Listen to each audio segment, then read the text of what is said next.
Chapter 8. The last phase. Nationalism versus imperialism. Helplessness of the middle classes. Gandhi comes.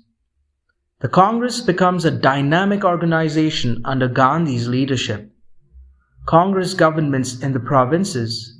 Indian dynamism versus British conservatism in India. The question of minorities. The Muslim League.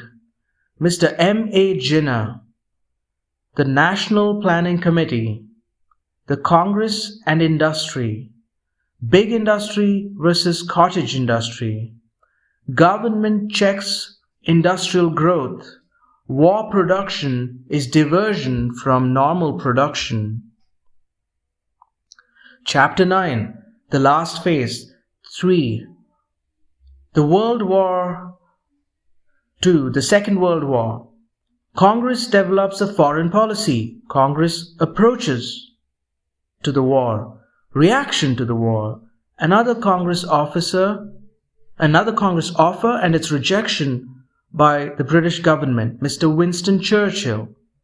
Individual civil disobedience after Pearl Harbor, Gandhi and non-violence. Tension. Sir Stafford Cripps comes to India. Frustration. The challenge. Quit India resolution.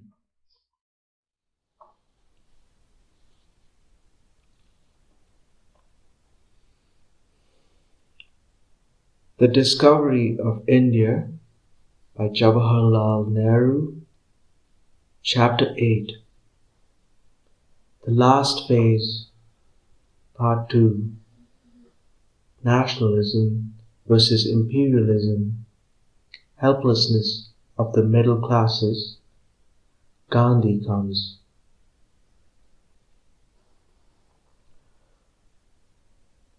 World War I came. Politics were at a low ebb, chiefly because of the split in the Congress between the two sections, the so-called extremists and the moderates, because of the wartime restrictions and regulations. Yet one tendency was marked. The rising middle class among the Muslims was growing more nationally minded and was pushing the Muslim League towards the Congress. They even joined hands. Industry developed during the war and produced enormous dividends, 100 to 200%, from the jute mills of Bengal and the cotton mills of Bombay, Ahmedabad, and elsewhere. Some of these dividends flowed to the owners of foreign capital in Dundee and London. Some went to swell the riches of Indian millionaires. And yet, the workers who had created these dividends lived at an incredibly low level of existence, in filthy, disease-ridden hovels with no window or chimney, no light or water supply, no sanitary arrangements. Just near the so-called City of Palaces, Calcutta, dominated by British capital. In Bombay, where Indian capital was more in evidence, an inquiry commission found in one room, 15 feet by 12, 6 families in all, 30 adults and children living together.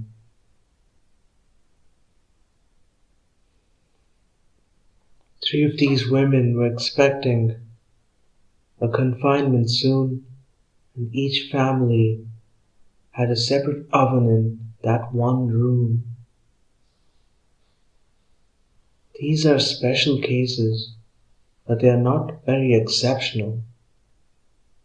They describe the conditions in the 20s and 30s of this century, when some improvements had already been made. What these conditions were like previous to these improvements staggers the imagination. I remember visiting some of these slums and hovels of industrial workers gasping for breath there and coming out dazed, full of horror and anger. I remember also going down a coal mine in Jharia and seeing the conditions in which our women folk worked there. I can never forget that picture or the shock that came to me that human beings should labor thus. Women were subsequently prohibited from working underground, but now they have been sent back there because, we are told, war needs required additional labor. And yet millions of men are starving and unemployed. There is no lack of men, but the wages are so low and the conditions of work so bad that they do not attract. A delegation sent by the British Trade Union Congress visited India in 1928. In their report, they said that in Assam, tea, the sweat, hunger, and despair of 1 million Indians enter year by year. The Director of Public Health in Bengal, in his report of 1927-28, said that the peasantry of that province was taking to a dietary on which even rats could not live for more than 5 weeks.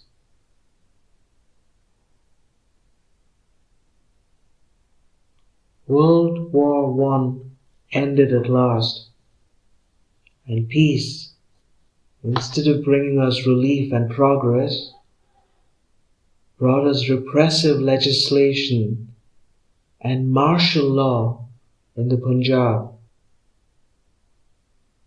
A bitter sense of humiliation and a passionate anger filled our people. All the unending talk of constitutional reform and Indianization of the service was a mockery and an insult when the manhood of our country was being crushed and the inexorable and continuous process of exploitation was deepening our poverty and sapping our vitality. We had become a derelict nation.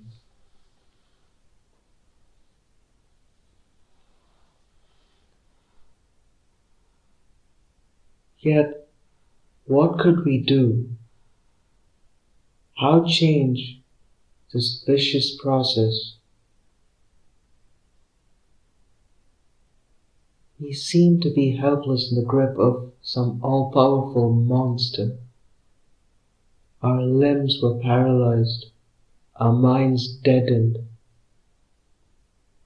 The peasantry were servile and fear-ridden. The industrial workers were no better.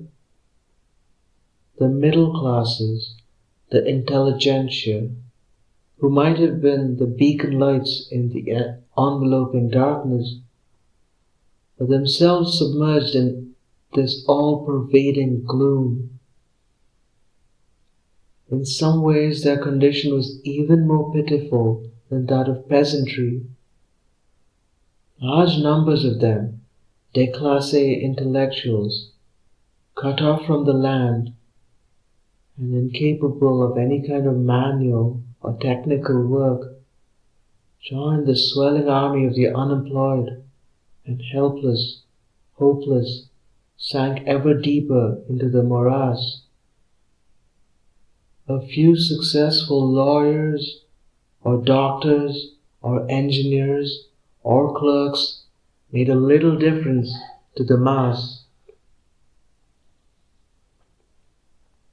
The peasant starved, yet centuries of an unequal struggle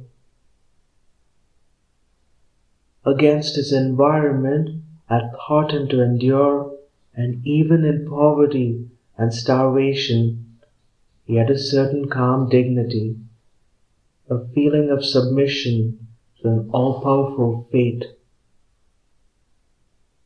Not so the middle classes, more especially the new petty bourgeoisie who had no such background. Incompletely developed and frustrated, they did not know where to look, for neither the old nor the new offered them any hope. There was no adjustment to the social purpose, no satisfaction of doing something worthwhile, even though suffering came in its train. Custom-ridden, they were born old, yet they were without the old culture. Modern thought attracted them, but they lacked its inner content, the modern social and scientific consciousness. Some try to cling tenaciously to the dead forms of the past, seeking relief from the present misery in them. Rot, there could be no relief there. For as Tagore has said, we must not nourish in our being what is dead, for the dead is death dealing.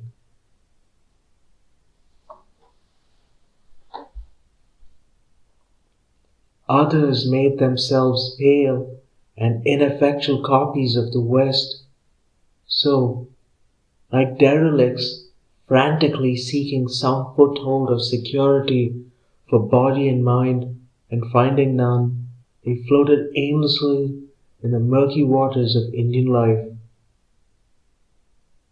What could we do?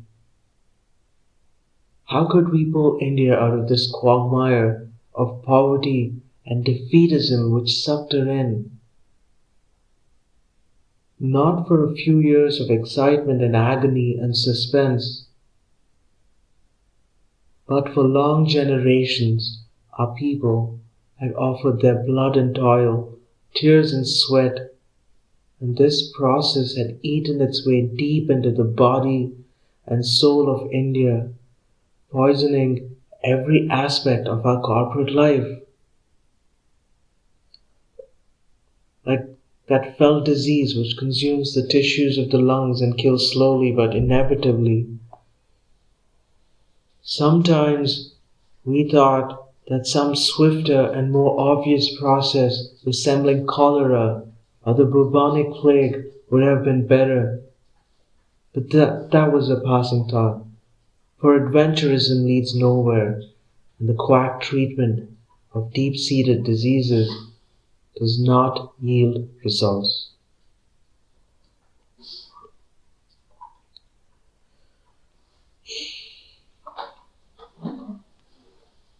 And then Gandhi came.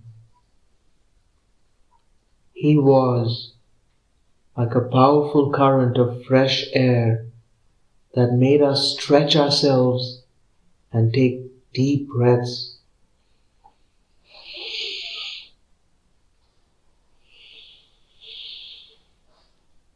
Like a beam of light that pierced the darkness and removed the scales from our eyes. Like a whirlwind that upset many things, but most of all, the working of people's minds. He did not descend from the top. He seemed to emerge from the millions of India, speaking their language, incessantly drawing attention to them and their appalling condition. Get off the backs of these peasants and workers, he told us, all of you who live by their exploitation. Get rid of the system that produces this poverty and misery. Political freedom took new shape then and acquired a new content. Much that he said, we only partially accepted, or sometimes did not accept at all. But all this was secondary. The essence of his teaching was fearlessness and truth and action allied to this, always keeping the welfare of the masses in view. The essence of his teaching was fearlessness and truth and action allied to this, always keeping the welfare of the masses in view. The greatest gift for an individual or a nation, so we have been told in our ancient books, was abhaya, fearlessness. Not merely bodily courage, but the absence of fear from the mind.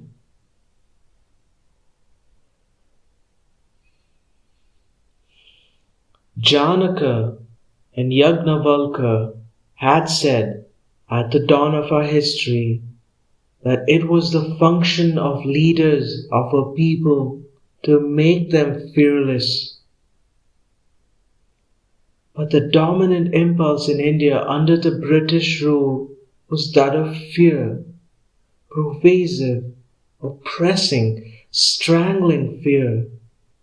Fear of the army, the police, the widespread secret service, fear of the official class, fear of laws meant to suppress, and of prison, fear of the landlord's agents, fear of the moneylender, fear of unemployment and starvation, which were always on the threshold. It was against all this pervading fear that Gandhi's quiet and determined voice was raised.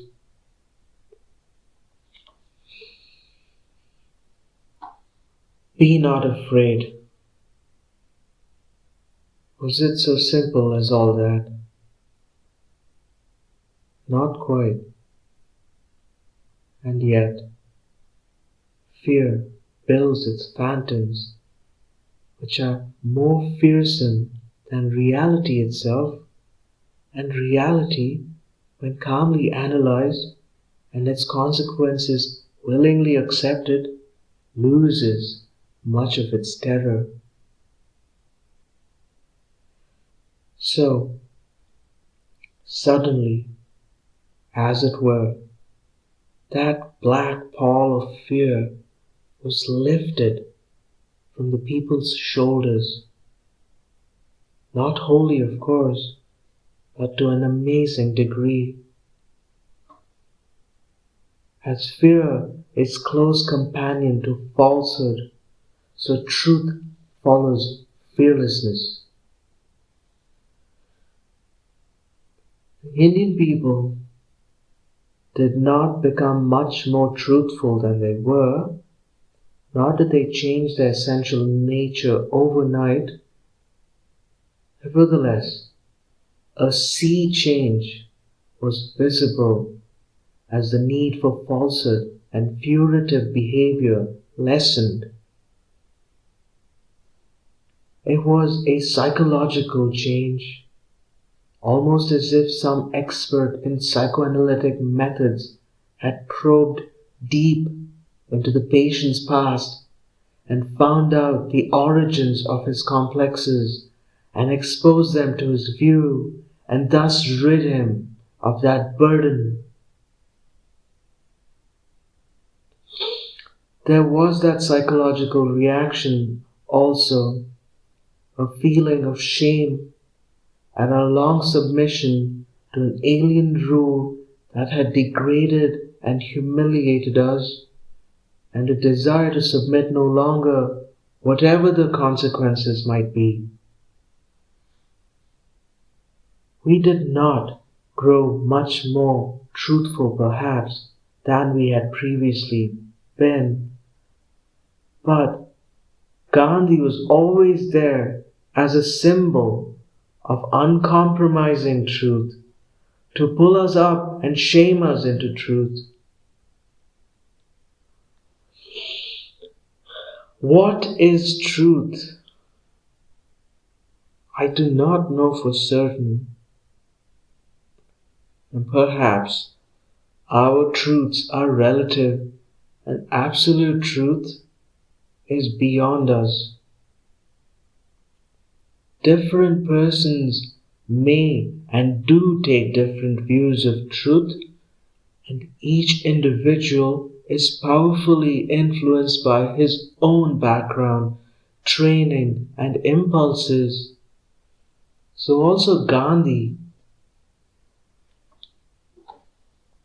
But the truth is, at least for an individual, what he himself feels and knows to be true.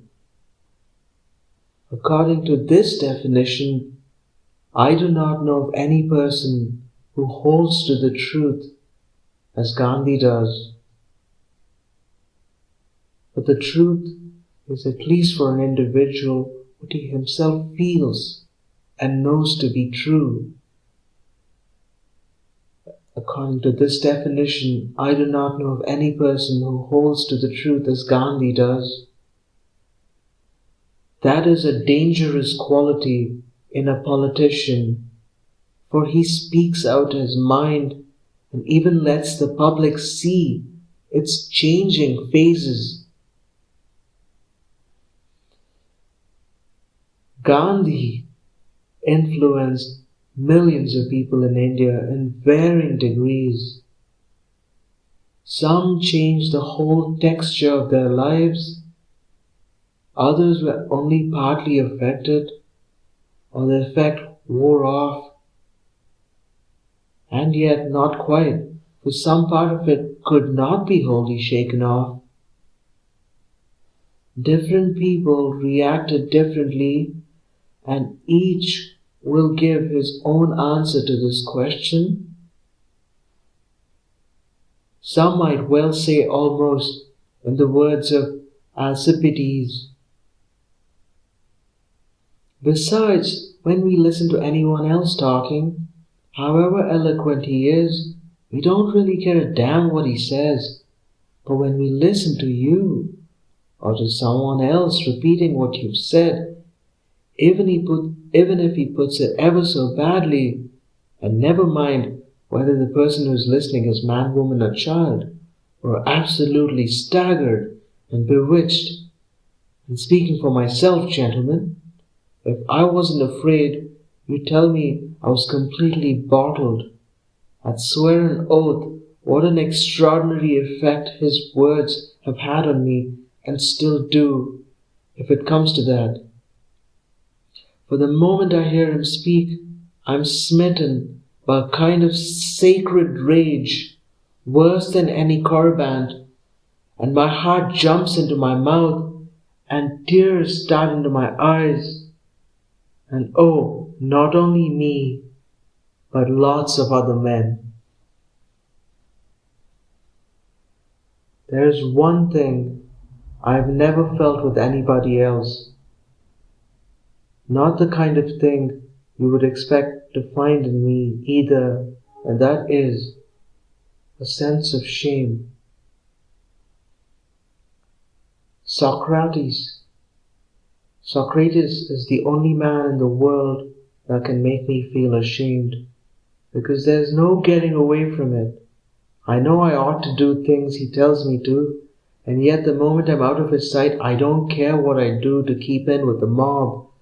So I dash off like a runaway slave and keep out of his way as long as I can. And the next time I meet him, I remember all I had to admit the time before, and naturally, I feel ashamed. Yes, I've heard Pericles and other great orators, and very eloquent I thought they were, but they never affected me like that. They never turned my whole soul upside down and left me feeling as if I were the lowest of the low. But this later day, Marius here, has often left me in such a state of mind that I felt I simply couldn't go on living the way I did. Only I've been bitten by something much more poisonous than a snake. In fact, mine is the most painful kind of bite there is. I've been bitten in the heart or the mind, whatever you like to call it.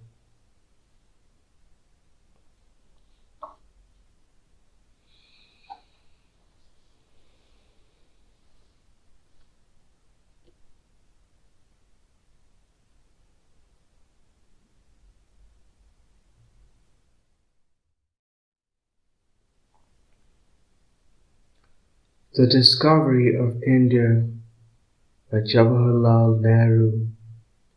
Chapter 8. The Congress becomes a dynamic organization under Gandhi's leadership.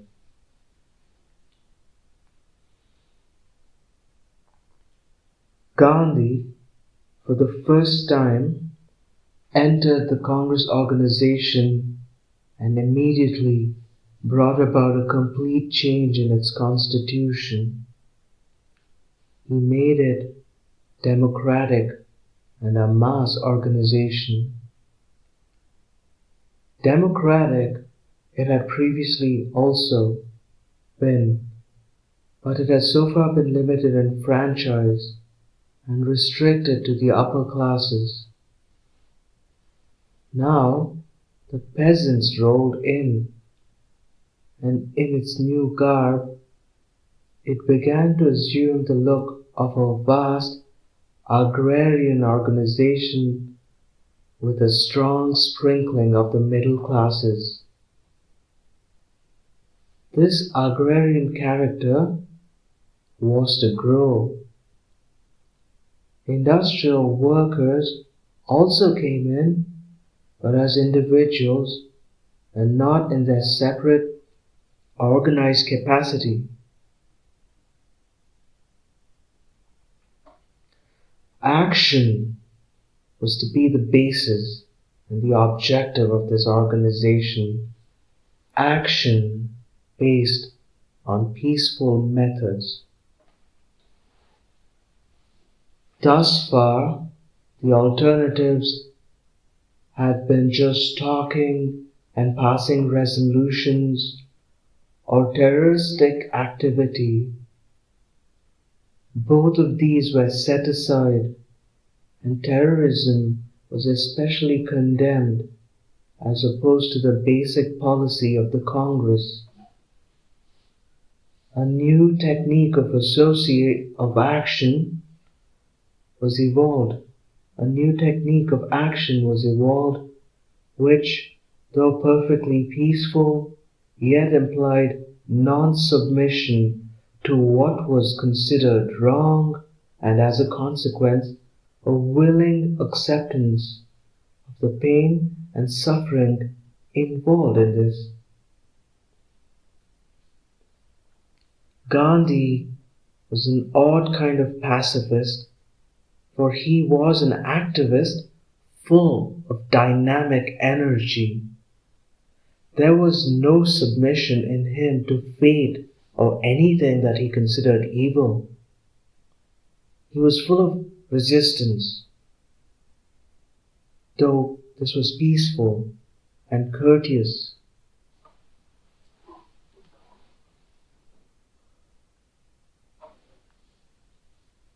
The call for action was twofold. There was, of course, the action involved in challenging and resisting the foreign rule. There were also actions which led us to fight our own social evils. Apart from the fundamental objective of the Congress, the freedom of India, and the method of peaceful action, the principal planks of the Congress were national unity, which involved the solution of the minority problems and the raising of the depressed classes and the ending of the curse of untouchability. Realizing that the main props of British rule were fear, prestige, the cooperation, willing or unwilling, of the people and certain classes whose vested interests were centered in British rule, Gandhi attacked these foundations.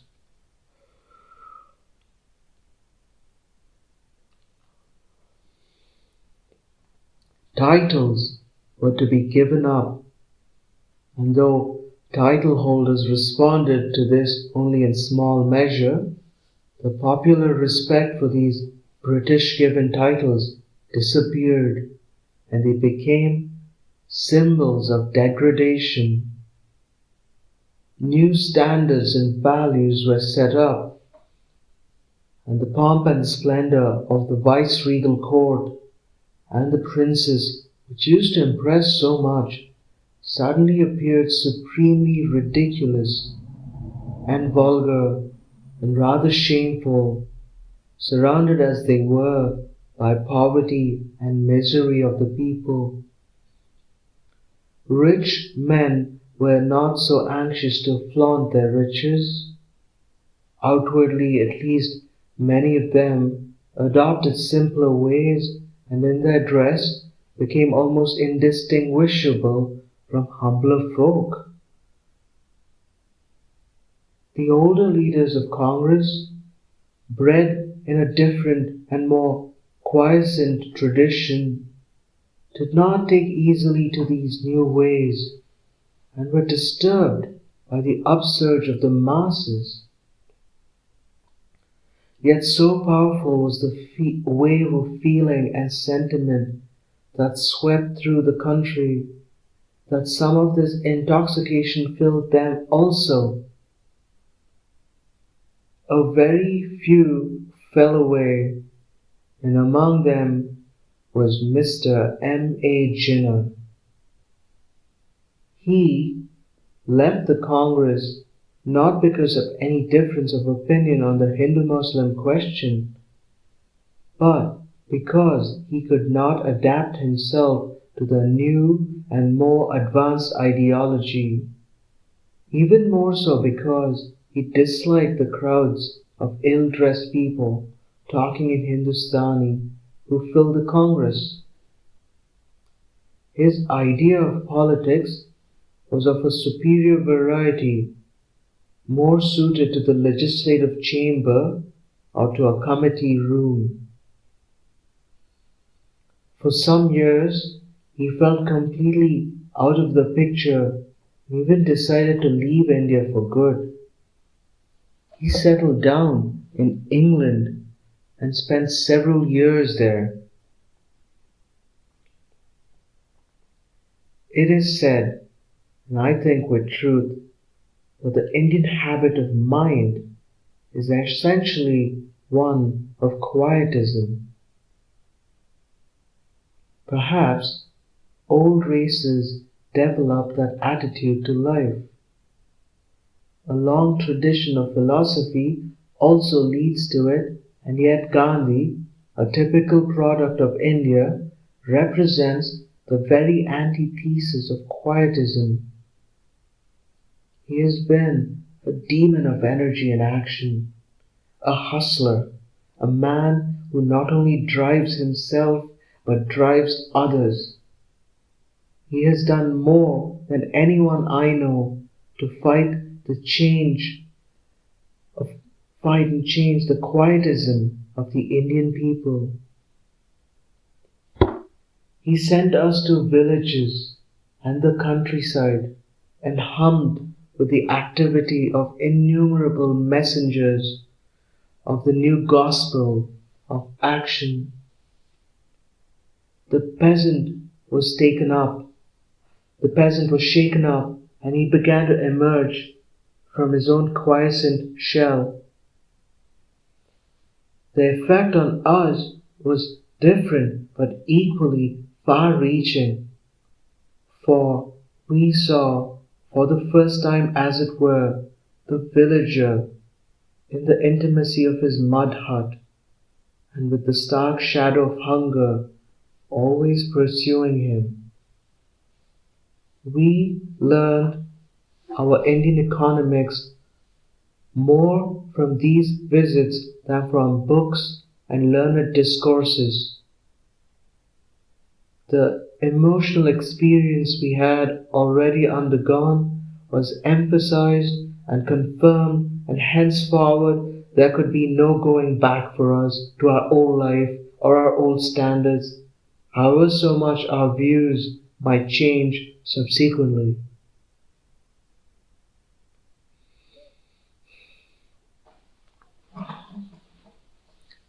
Gandhi held strong views on economic, social, and other matters.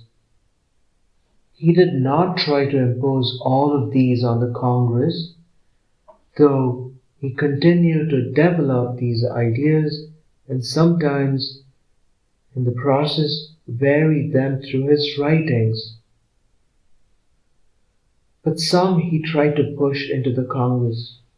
He proceeded cautiously, for he wanted to carry the people with him. Sometimes he went too far for the Congress and had to retrace his steps. Not many accepted his views in their entirety. Some disagreed with that fundamental outlook, but many accepted them in the modified form in which they came to the Congress as being suited to the circumstances then existing. In two respects, the background of his thought had a vague but considerable influence. The fundamental test of everything was how far it benefited the masses, and the means were always important and could not be ignored, even though the end in view was right, for the means governed the end and varied it. The fundamental test of everything was how far it benefited the masses, and the means were always important and could not be ignored, even though the end in view was right, for the means governed the end and varied it.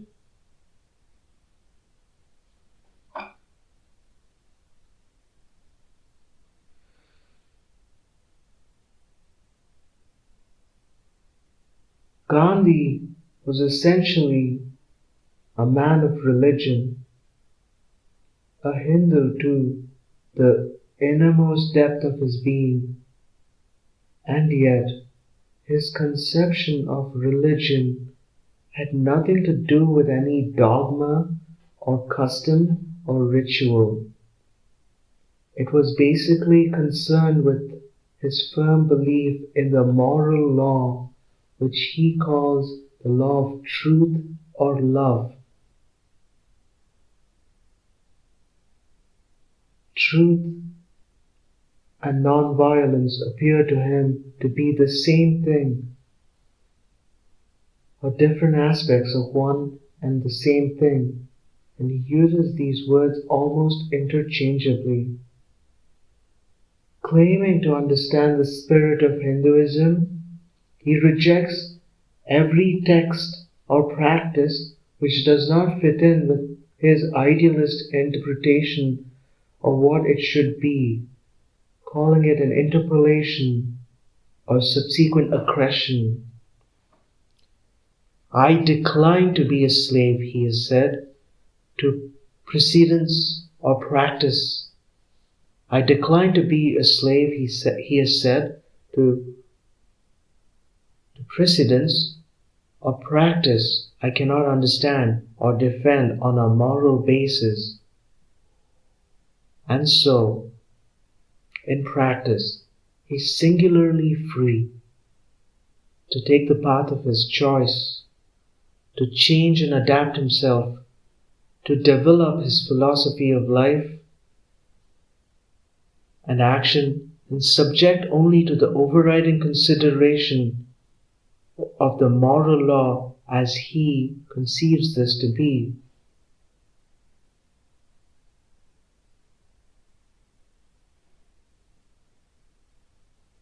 Whether that philosophy is right or wrong may be argued, but he insists on applying the same fundamental yardstick to everything, and himself especially.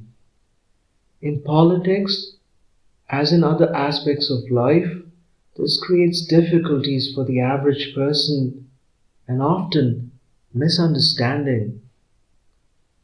But no difficulty makes him swerve from the straight line of his choosing, though within limits he is continually adapting himself to a changing situation. Every reform that he suggests, every advice that he gives to others, he straightaway applies to himself. He is always beginning with himself, and his words and actions fit into each other like a glove on the hand.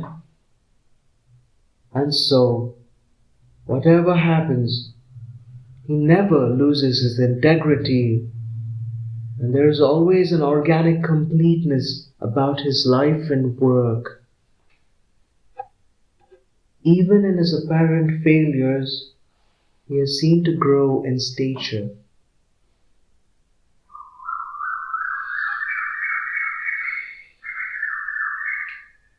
What was his idea of India, which he was setting out to mold according to his own wishes and ideals?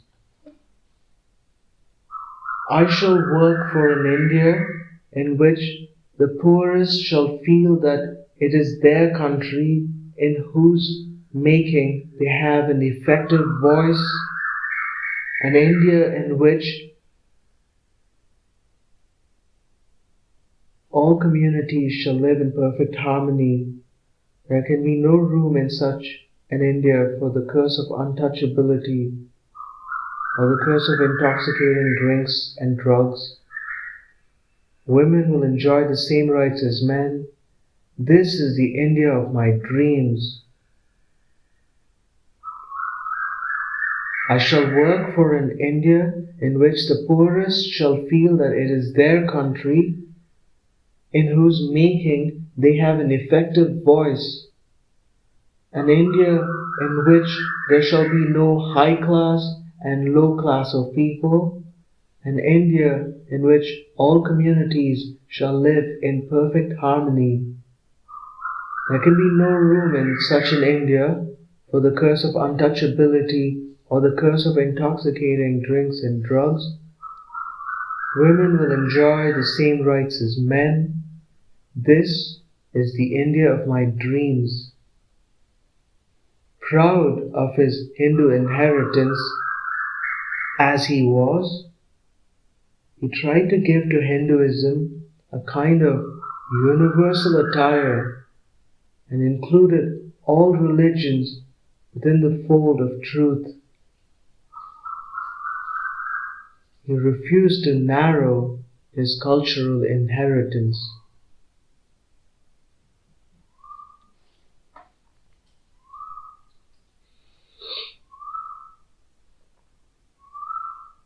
Indian culture, he wrote, is neither Hindu, Islamic, nor any other wholly. It is a fusion of all. Again he said, I want the culture of all lands to be blown about my house as freely as possible, but I refuse to be blown off my feet by any. I refuse to live in other people's houses as an interloper, a beggar or a slave, influenced by modern thoughts, currents. He could never let go of his roots and clung to them tenaciously.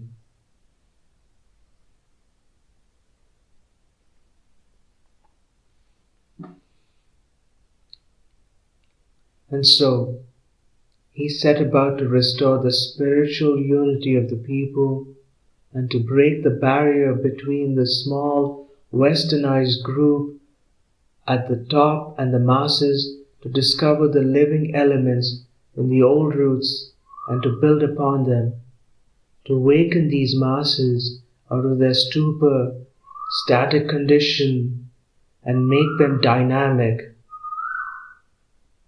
In his single track and yet many-sided nature, the dominating impression that one gathered was his identification with the masses, a community of spirit with them, an amazing sense of unity with the dispossessed and the poverty-stricken, not only of India, but of the world.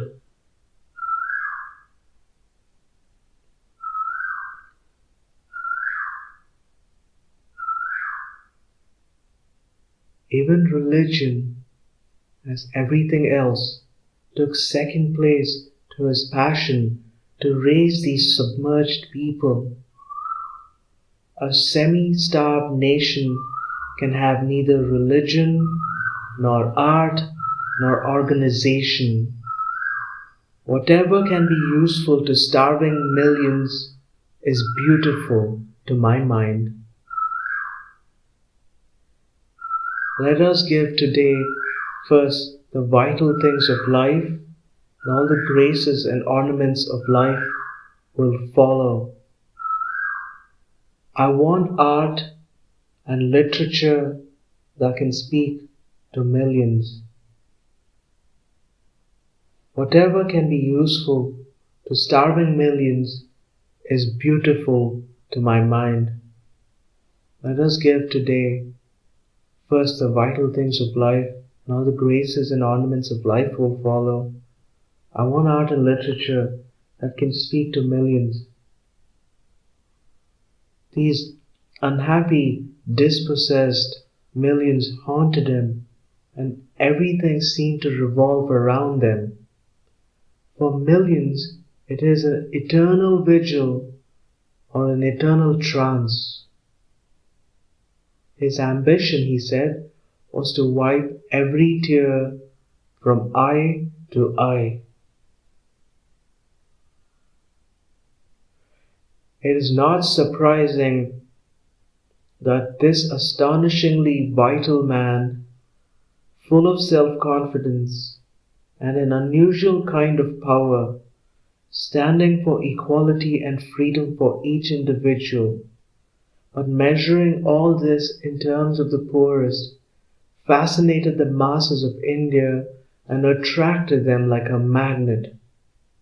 He seemed to them to link up the past with the future and to make the dismal present appear just as a stepping stone to that future of life and hope. And not the masses only, but the intellectuals and others also, though their minds were often troubled and confused, and the change over for them from the habits of a lifetime was more difficult.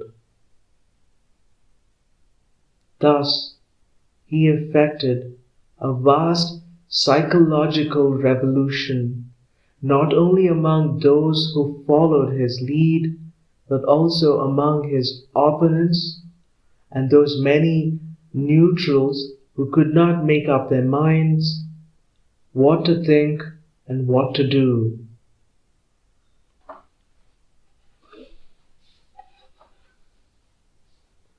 Congress was dominated by Gandhi and yet it was peculiar domination. For the Congress was an active, rebellious, many-sided organization, full of variety of opinion and not easily led this way or that. Often, Gandhi toned down his position to meet the wishes of others. Sometimes he accepted even an adverse decision. On some vital matters for him, he was adamant, and on more than one occasion there came a break between him and the Congress. But always he was a symbol of India's independence and militant nationalism, the unyielding opponent of all who sought to enslave her, and was such a symbol that people gathered to him and accepted his lead, even though they disagreed with him on other matters. They did not always accept that lead when there was no active struggle going on, but when the struggle was inevitable, that symbol became all important and everything else was secondary.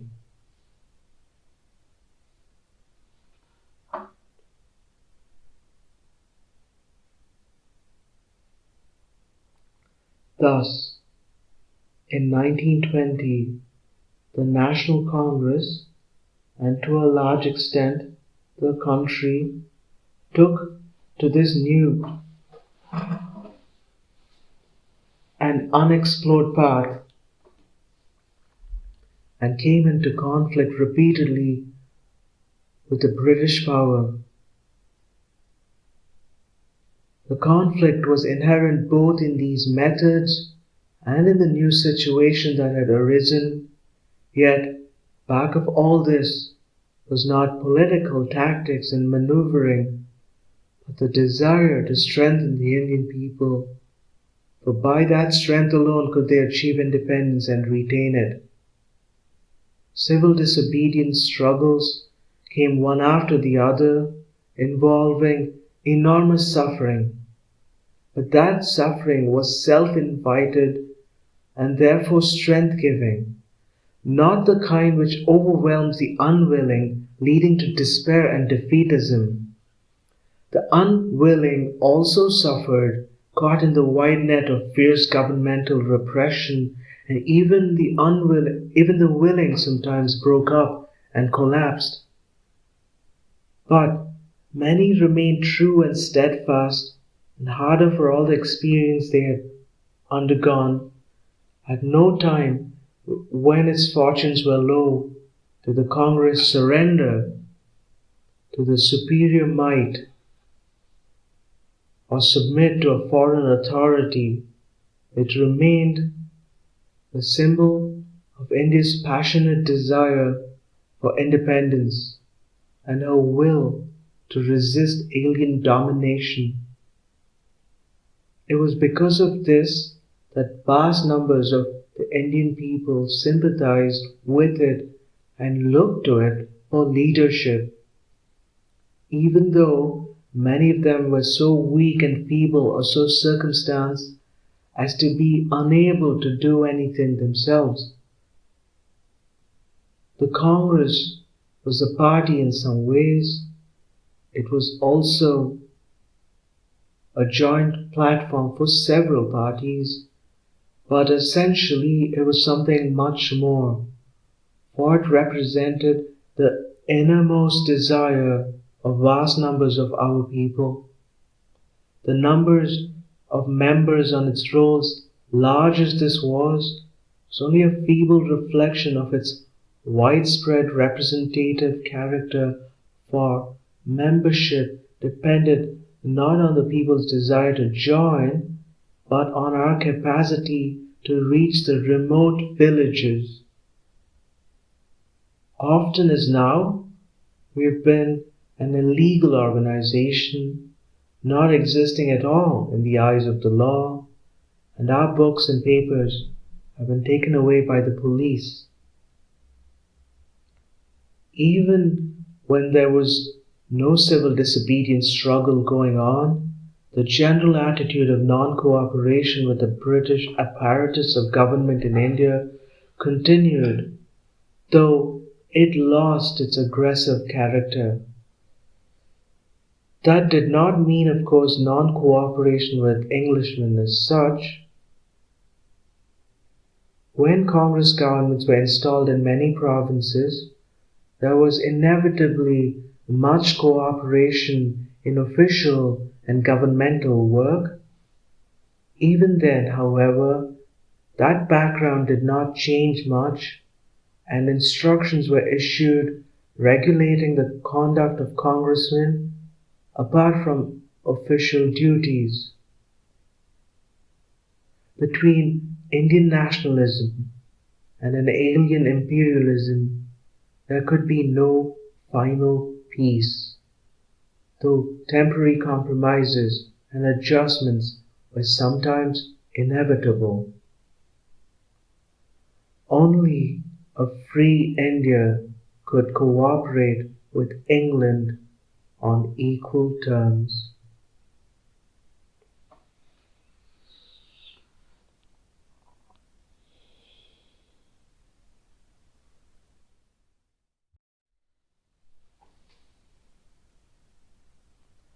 The Discovery of India by Jawaharlal Nehru, Chapter 8. Congress Governments in the Provinces. The British Parliament, after some years of commissions, committees, and debates, passed the Government of India Act in 1935. This provided for some kind of provincial autonomy and a federal structure, but there were so many reservations and checks that both political and economic power continued to be concentrated in the hands of the British government. Indeed, in some ways, it confirmed and enlarged the powers of an executive responsible solely to the government.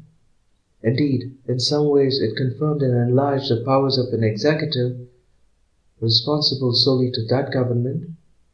The federal structure was so envisaged as to make any real advance impossible, and no loophole was left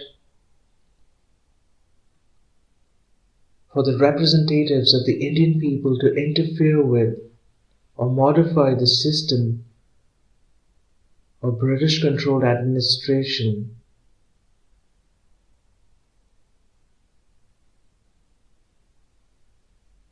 Any change or relaxation of this could only come through the British Parliament.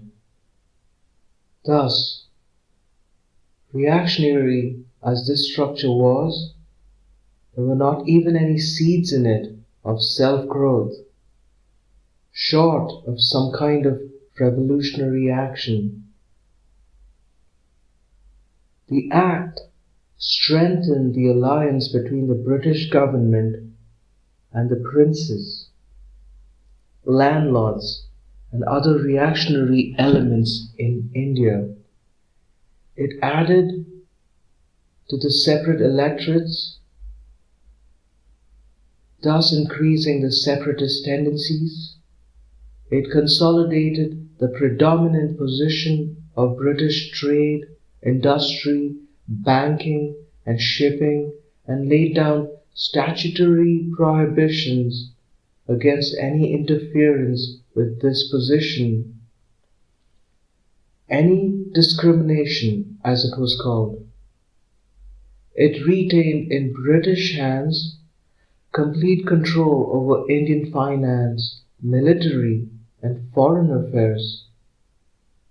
It made the Viceroy even more powerful than he had been. In the limited sphere of provincial autonomy, the transfer of authority was or appeared to be much greater. Nevertheless, the position of a popular government was extraordinary. There was all the checks of viceregal powers and an irresponsible central authority, and even the governor of the province, like the viceroy, could intervene, veto, legislate on his own sole authority, and do almost anything he wanted, even in direct opposition to the popular ministers and the provincial legislature. A great part of revenues were mortgaged to various vested interests and could not be used.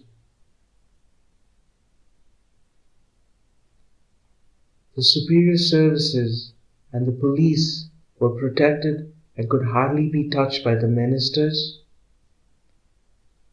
They were wholly authoritarian in outlook and looked, as of the old, to the governor for guidance and not to the ministers. And yet, these were the very people through whom the popular government had to function. The whole complicated structure of government remained as it was, from the governor down to the petty officials and policemen. Only somewhere in the middle, a few ministers, responsible to a popularly elected legislature, were thrust in to carry on as best as they could. If the governor, who represented British authority, and the services under him agreed and fully cooperated with the ministers, the apparatus of government might function smoothly. Otherwise, and this was much more likely, as the policy and the methods of a popular government differed entirely from the old authoritarian police state ways, there was bound to be continuous friction.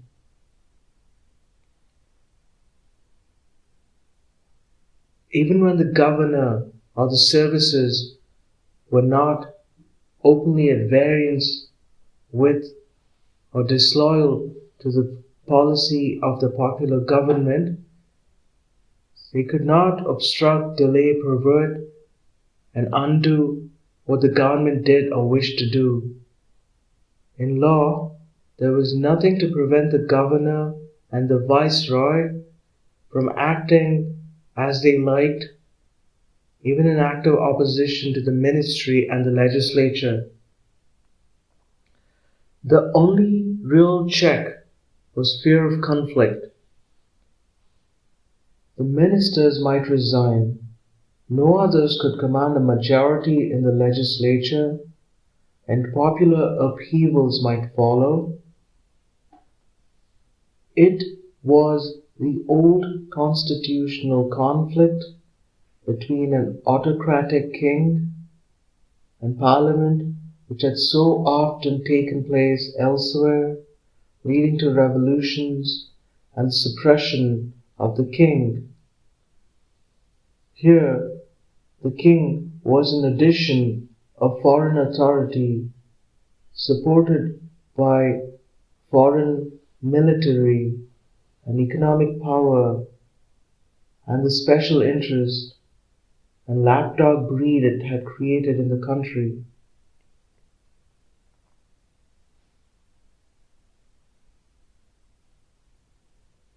About this time also, Burma was separated from India. In Burma, there had been a conflict between British and Indian, and to some extent Chinese, economic and commercial interests. It had therefore been British policy to encourage anti-Indian and anti-Chinese sentiments among the Burmese people.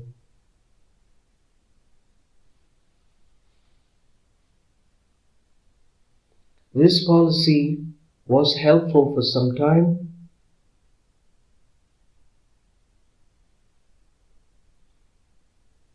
when it was joined onto the denial of freedom to the Burmese, it resulted in creating the powerful pro-Japanese movement in Burma, which came to the surface when Japan attacked in 1942.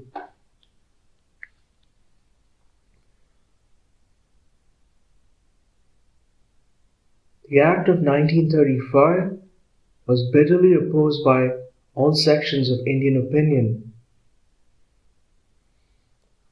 While the part dealing with provincial autonomy was severely criticized for its many reservations and the powers given to the governors and the viceroys, the federal part was even more resented. Federation as such was not opposed, and it was generally recognized that a federal structure was desirable for India, but the proposed federation petrified British rule and vested interests in India. Only the provincial autonomy part of it was applied, and the Congress decided to contest the elections. But the question whether responsibility for provincial governments should be undertaken with terms of the Act led to fierce debate within the Congress. The success of the Congress in elections was overwhelming in most of the provinces, but still there was hesitation in accepting ministerial responsibility unless it was made clear that there would be no interference by the governor or viceroy. After some months, vague assurances were given to this effect, and Congress governments were established in July 1937. Ultimately, there were such governments in 8 or 11 provinces, 3 remaining ones being Sindh, Bengal, and Punjab. Sindh, a small, newly created and rather unstable province. In Bengal, the Congress had the single largest majority in the legislature, but as it was not in a majority, it did not participate in the government. Bengal, or rather Calcutta, being the principal headquarters of British capital in India, the European commercial element has been given astonishingly heavy representation. In numbers, they're a mere handful, some thousands, yet they have been given 25 seats as compared to the 50 seats for the general non-Muslim population consisting of about 17 millions, apart from the scheduled castes of the whole provinces. This British group in the legislature thus plays an important part in Bengal politics and can make or unmake ministries. The Congress could not possibly accept the Act of 1935 as even a temporary solution of the Indian problem. It was pledged to independence and to combat the Act. Yet a majority had decided to work provincial autonomy. It had thus a dual policy: to carry on the struggle for independence, at the same time to carry through legislatures constructive measures of reform. The agrarian question especially demanded immediate attention.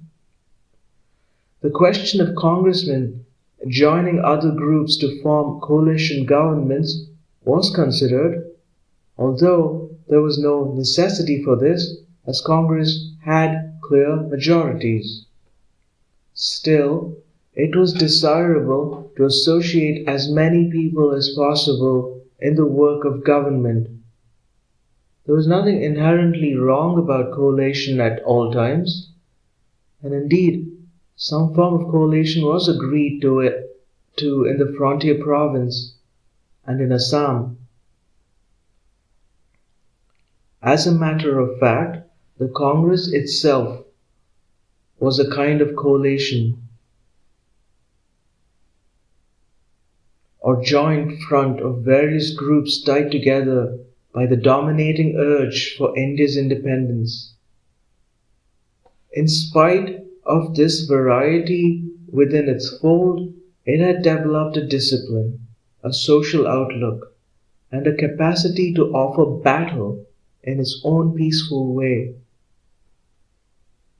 A wider coalition meant a joining up with people whose entire political and social outlook was different, and who were chiefly interested in office and ministerships. Conflict was inherent in the situation, conflict with the representatives of British interests, the viceroy, the governor, the superior services, conflict also with the vested interests in land and industry over agrarian questions and workers' conditions. The non-Congress elements were usually political and socially conservative. Some of them were pure careerists. If such elements entered the government, they might tone down our whole social program or at any rate obstruct and delay it.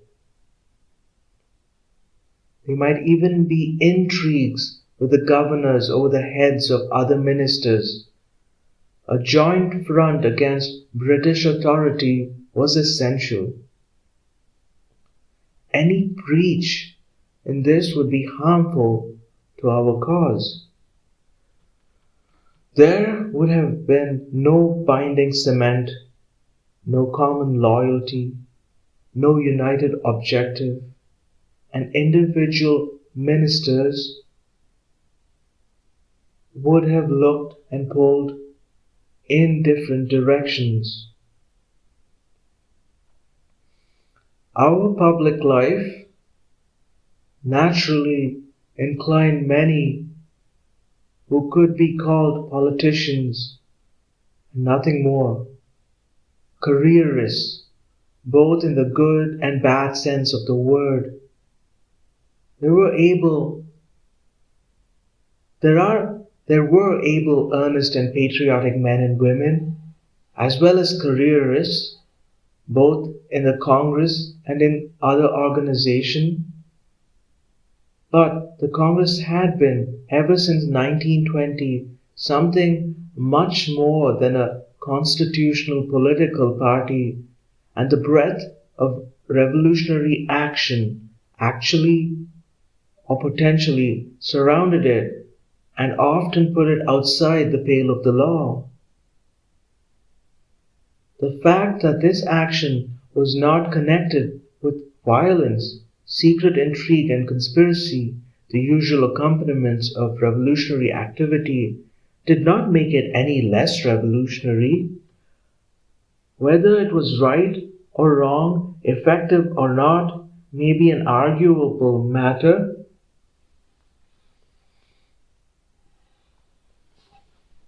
But it is the manifest that it involved cold-blooded courage and endurance of a high order. Perhaps it is easier to indulge in short, violent spurts of courage, even unto death, than to give up under the sole compulsion of one's own mind almost everything that life offers and carry on in this way day after day. Perhaps it is easier to indulge in short violent spurts of courage even unto death and to give up under the sole compulsion of one's own mind almost everything that life offers and carries on in this way day after day, month after month, year after year. That is a test which few can survive anywhere, and it is surprising that so many in India have stood it successfully. The Congress parties in the legislatures were anxious to pass legislative measures in favor of the peasants and workers as soon as possible before some crises overwhelmed them. That sense of impending crises was always present. It was inherent in the situation. In nearly all the provinces, there were second chambers elected on very limited franchise and thus represented vested interests in land and industry. There were also other checks to progressive legislation. Coalition governments would add to all these difficulties, and it was decided not to have them to begin with, except in Assam and the frontier.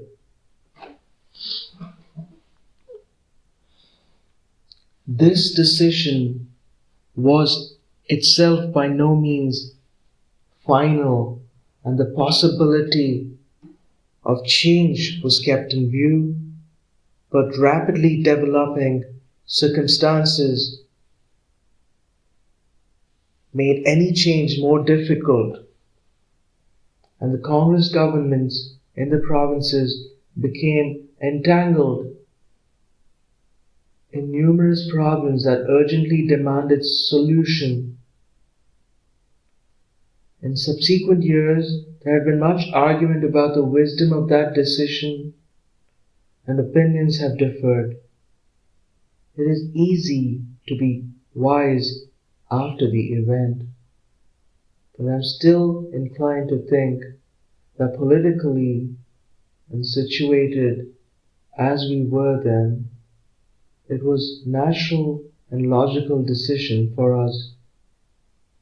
Nevertheless, it is true that the consequences of it on the communal question were unfortunate, and it led to a feeling of grievance and isolation from many Muslims.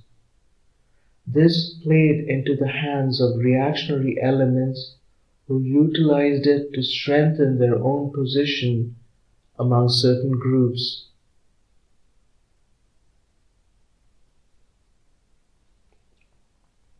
Politically and constitutionally, new act and establishment of Congress governments in the provinces made no vital difference to the British structure of government.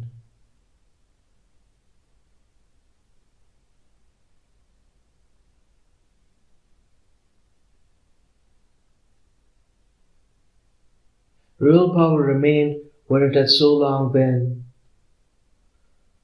But the psychological change was enormous, and an electric current seemed to run through the countryside.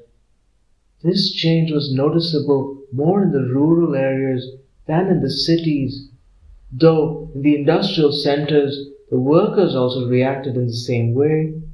There was a sense of immense relief, as of the lifting of a weight which had been oppressing the people. There was a release of long-suppressed mass energy which was evident everywhere. The fear of the police and secret service vanished for a while at least, and even the poorest peasant added to his feeling of self-respect and self-reliance. For the first time, he felt that he counted and could not be ignored. Government was no longer an unknown, intangible monster, separated from him by innumerable layers of officials whom he could not easily approach and much less influence, and who were bent on extracting as much of him as possible. The seats of the mighty were now occupied by men he had often seen and heard and talked to.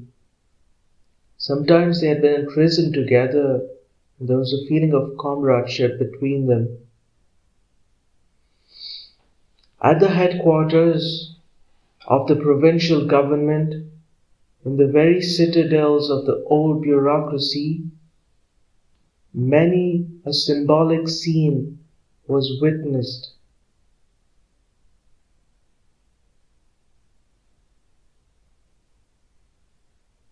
These provincial secretariats, as they were called, where all the high officers were congregated, had been the holy of holies of government, and out of them issued mysterious orders which none could challenge. Policemen and red-liveried orderlies with shining daggers thrust in their waistbands guarded the precincts, and only those who were fortunate or greatly daring or had a long purse could pass them. Now suddenly hordes of people from the city and the village entered these sacred precincts and roamed about almost at will. They were interested in everything. They went into the assembly chamber where the session used to be held. They even peeped into the ministers' rooms. It was difficult to stop them, for they no longer felt as outsiders.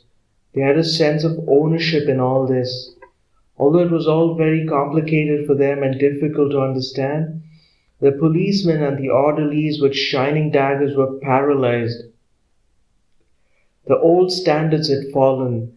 European dress, symbol of position and authority, no longer counted. It was difficult to distinguish between the members of the legislatures and the peasants and the townsmen who came in such large numbers.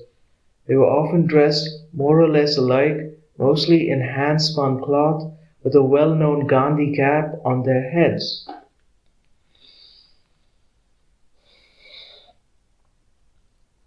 It had been very different in the Punjab and in Bengal, where ministries had come into existence several months earlier.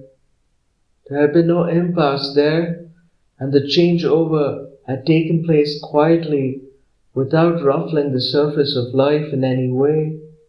In Punjab especially, the old order continued, and most of the ministers were not new.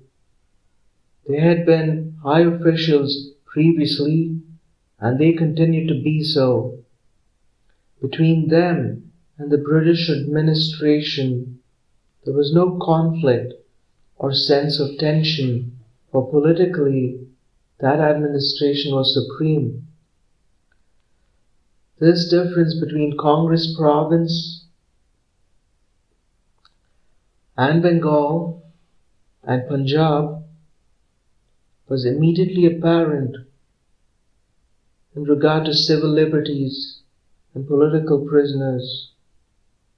In both Bengal and Punjab, there was no relaxation of the police, and the Secret Service Raj and political prisoners were not released.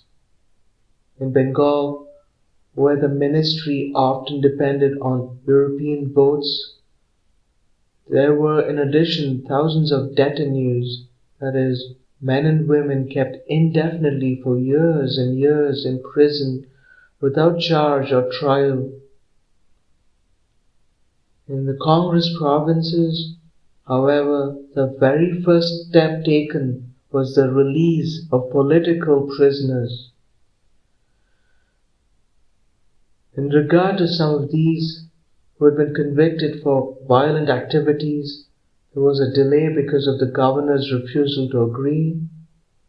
Matters came to head early in 1938 over this issue, and two of the Congress governments, United Province and Bihar, actually offered their resignations.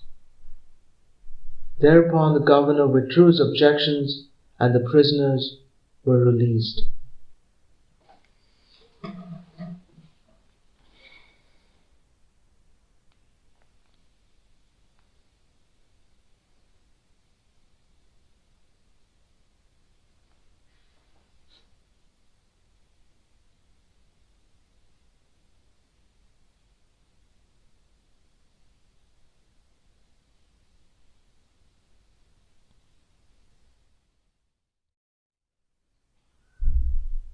The Discovery of India by Jawaharlal Nehru, Chapter 8.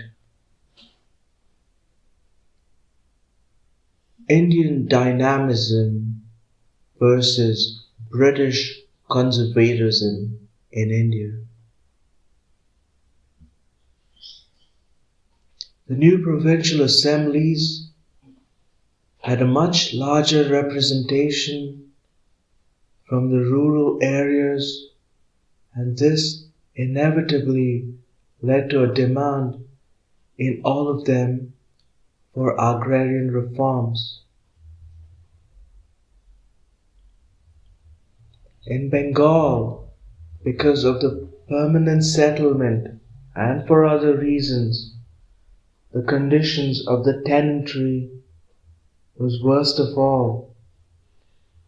Next came the other big zamindari landlord provinces, chiefly Bihar and United Provinces, and thirdly, the provinces where originally some kind of peasant proprietorship had been established: Madras, Bombay, Punjab, etc., but where big landed estates had also grown up. The permanent settlement came in the way of any effective reform in Bengal. Almost everybody is agreed that this must go, and even an official commission has recommended it, but vested interests still manage to prevent or delay change. The Punjab was fortunate in having fresh land at its disposal. For the Congress, the agrarian question was the dominating social issue, and much time had been given to its study and formulation of policy. This varied in different provinces as conditions were different, and also the composition of the provincial Congress organization differed from one another.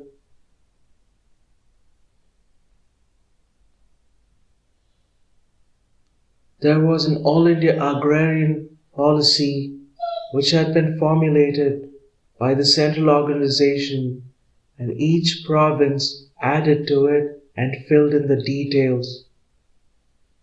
The United Provinces Congress was in this respect the most advanced, and it had reached the conclusion that the zamindari landlord system should be abolished. This, however, was impossible under the Government of India Act of 1935, even apart from the special powers of the Viceroy and the Governor, and the second chamber, which largely consisted of the landed class. Change had thus to be made within the larger framework of this system, unless, of course, some revolutionary upheaval ended that system itself. This made reform difficult and terribly complicated, and it took much longer than was anticipated.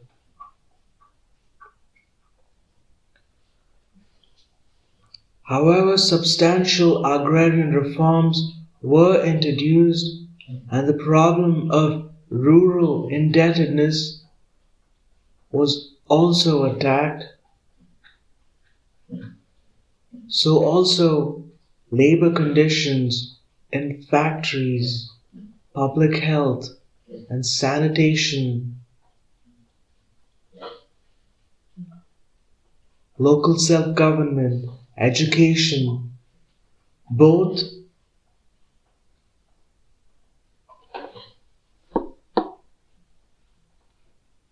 in the lower stages and in the university, literacy, industry, rural development, and many other problems were tackled. Substantial agrarian reforms were introduced, and the problem of rural indebtedness was also attacked. So also labor conditions in factories, public health and sanitation, local self-government, education both in the lower stages and in the university, literacy, industry, rural development, and many other problems were tackled.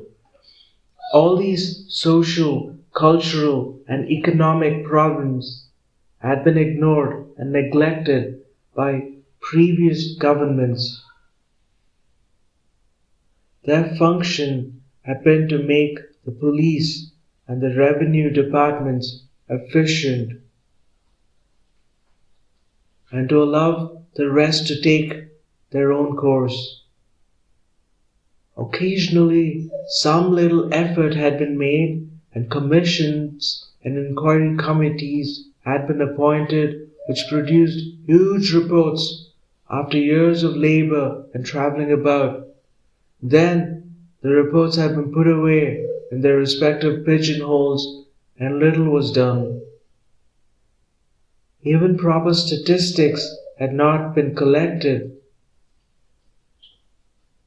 In spite of insistent popular demand, this lack of statistics and surveys and necessary information had been a serious impediment in the way of progress in any direction. Thus, the new provincial governments had, apart from normal work of administration, to face a mountain of work, the result of years of neglect, and on every side urgent problems faced them. They had to change a police state into a socially guided state. Never an easy job, but made much more difficult by the limitation on their power, the poverty of the people, the divergence of outlook between the provincial governments and the central authority, which was completely autocratic and authoritarian under the viceroy. We knew all these limitations and barriers. We realized in our hearts that we could not do much till conditions were radically changed. Hence, our overwhelming desire for independence. And yet, the passion for progress filled us, and the wish to emulate other countries which had gone so far ahead in many ways. We thought of the United States of America and even of some Eastern countries which were forging ahead. But most of all, we had the example of the Soviet Union, which in 2 brief decades, full of war and civil strife, and in the face of what appeared to be insurmountable difficulties, had made tremendous progress. Some were attracted to communism, others were not, but all were fascinated by the advance of the Soviet Union in education and culture and medical care and the physical fitness and in the solution of the problems of nationalities, by the amazing and prodigious effort to create a new world out of the dredges of the old.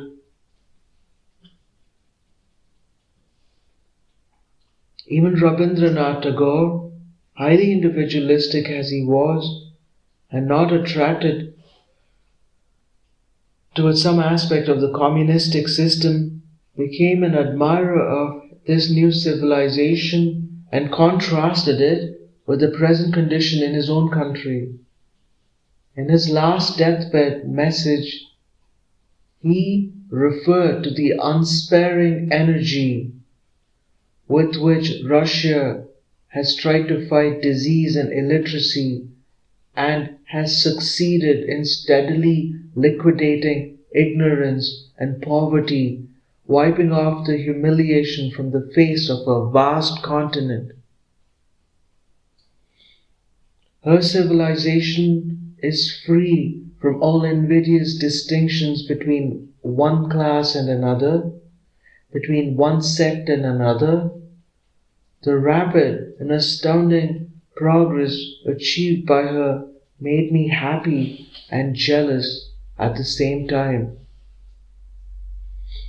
When I see elsewhere 200 nationalities, which only a few years ago were at vastly different stages of development, marching ahead in peaceful progress and amity, and when I look about my own country and see a very highly evolved and intellectual people drifting into the disorder of barbarism, I cannot help contrasting the two systems of government, one based on cooperation and the other on exploitation, which have made such contrary conditions possible.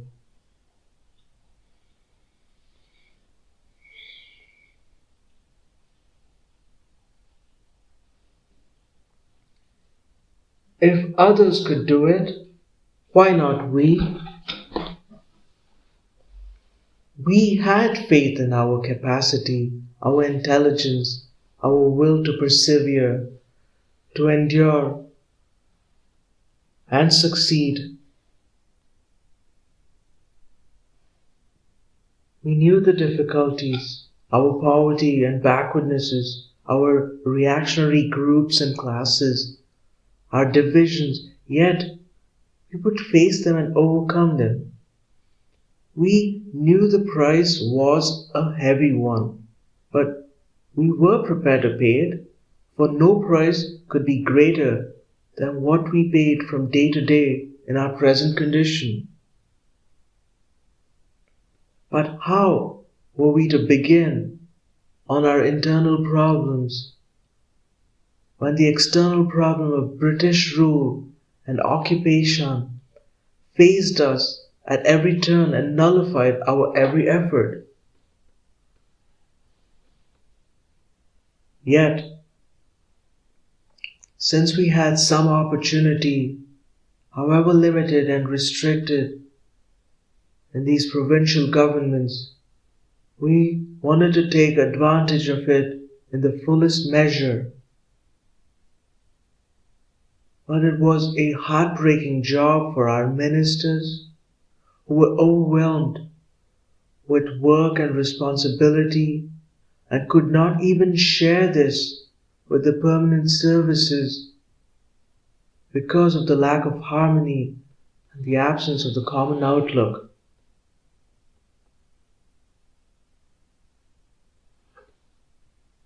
Unfortunately also, number of these ministers was much too small. They were supposed to set an example in plain living and economy in public expenditure. Their salaries were small, and we had the curious spectacle of a minister's secretary or some other subordinate belonging to the Indian civil service drawing a salary and allowance which were 4 or 5 times the minister's salary. We could not touch the emoluments of the civil service.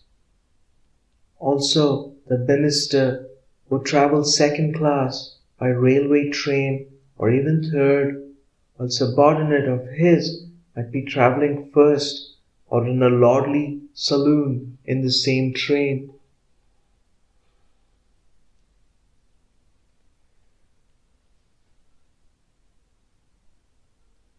It has often been stated that the Central Congress Executive continually interfered with the work of these provincial governments by issuing orders from above.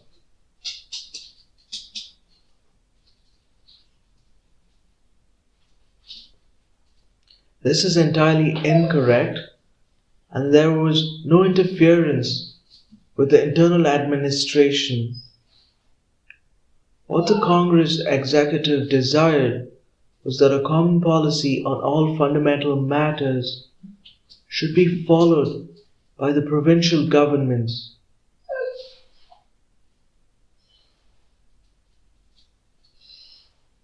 And that the Congress program, as laid down in the election manifesto, should be furthered insofar as this was possible. In particular, the policy vis-a-vis the governors and the government of India had to be uniform.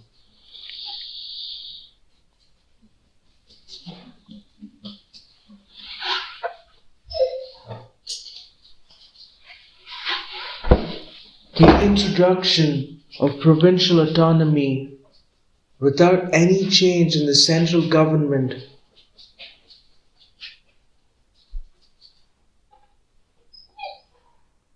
which continued to be wholly irresponsible and authoritarian, was likely to lead to a growth of provincialism and diversity.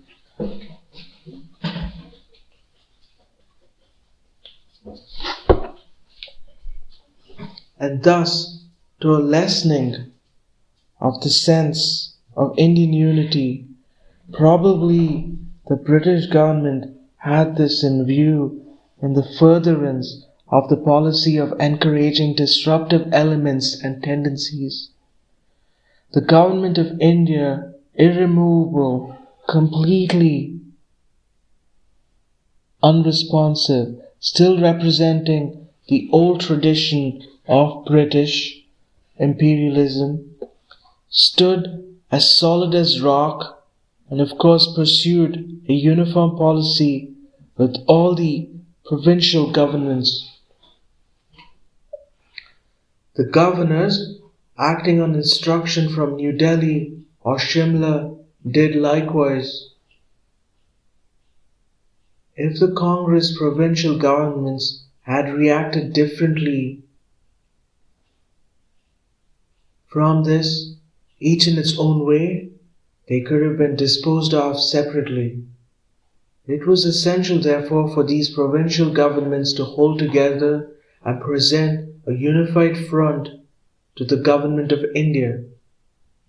The government of India, on the other hand, was equally anxious to prevent this cooperation and preferred to deal with each provincial government separately without reference to similar problems elsewhere.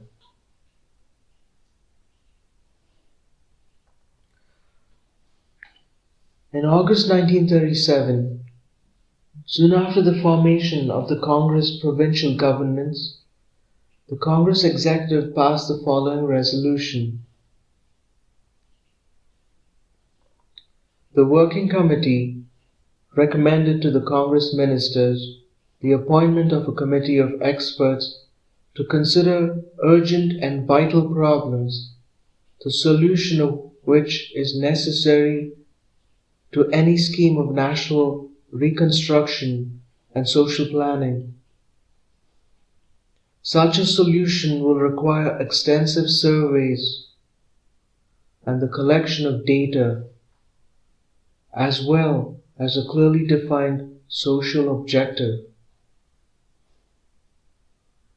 Many of these problems cannot be dealt with efficiently on a provincial basis, and the interests of adjoining provinces are interlinked.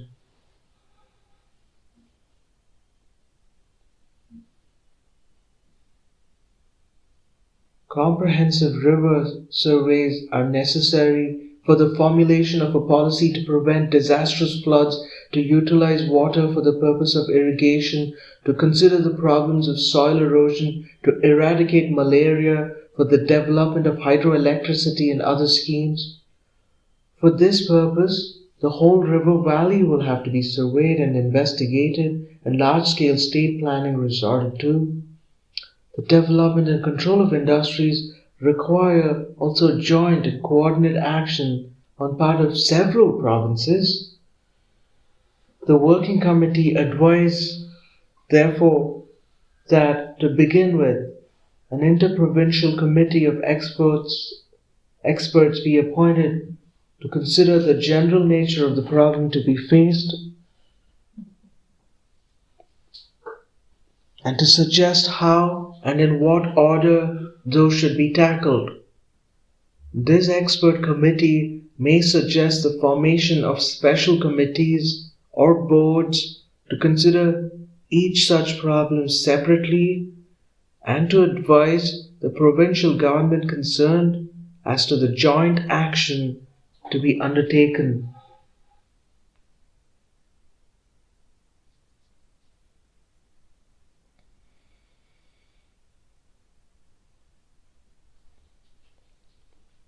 This resolution indicates the kind of advice that was tendered to the provincial governments. It shows how desirous the Congress executive was to encourage cooperation between the provincial governments in the economic and industrial sphere. That cooperation was not limited to the Congress governments, although the advice was necessarily addressed to them. A comprehensive river survey overlapped provincial boundaries. A survey of the Gangetic Valley and the setting up of a Ganga River Commission, a work of the highest importance which yet awaits to be done, could only take place with the cooperation of 3 provincial governments, those of United Provinces, Bihar, and Bengal. The resolution also demonstrates the importance attached by the Congress to large-scale state planning. Such planning was impossible so long as the central government was not under popular control and the shackles on the provincial governments had not been removed. We hoped, however, that some essential preliminary work might be done and the foundations for future planning laid down. Unfortunately, the provincial governments were so busy with their own problems that there was a delay in giving effect to this resolution. Late in 1938, a National Planning Committee was constituted, and I became a chairman of it. I was often critical of the work of the Congress governments and fretted at the slowness of the progress made. But looking back, I am surprised at their achievements during a brief period of 2 years and a quarter. Despite the innumerable difficulties that surrounded them, unfortunately, some of their important work did not bear fruit, as it was on the point of completion when they resigned and was shelved afterwards by their successor, that is the British governor. Both the peasantry and industrial labor benefited and grew in strength. One of the most important and far-reaching achievements was the introduction of a system of mass education called basic education. This was not only based on the latest educational doctrine, but was peculiarly suited to Indian conditions. Every vested interest came in the way of progressive change. A committee appointed by the United Provinces government to inquire into labor conditions in the Kanpur textile industry was treated by the employers, chiefly Europeans, but including some Indians, with the greatest discourtesy, and many of the facts and figures demanded were refused. Labourers had long faced the organized opposition of both the employers and government and the police had always been at the disposal of the employers.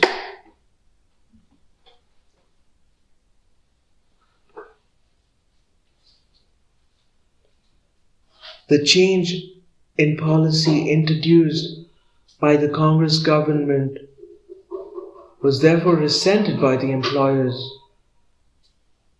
One of the labor had long faced organized opposition of both the employers and the government, and the police had always been at the disposal of the employers. The change in policy introduced by Congress government was therefore resented by the employers. Of the tactics of employers in India, Mr. B. Shiva Rao, who has had a long experience of labor movement in India and belongs to the moderate wing of it, writes, "The amount of resourcefulness and the lack of scruple exhibited on such occasions, strikes, etc.,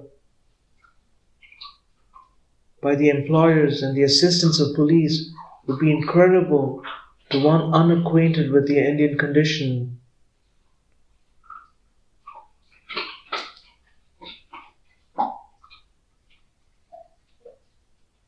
The amount of resourcefulness and the lack of scruple exhibited on such occasions, strikes, etc., by the employers,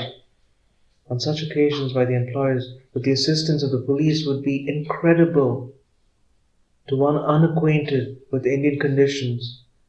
The government of most countries, constituted as it is, inclines towards employers. In India, Mr. Shiva Rao points out that in addition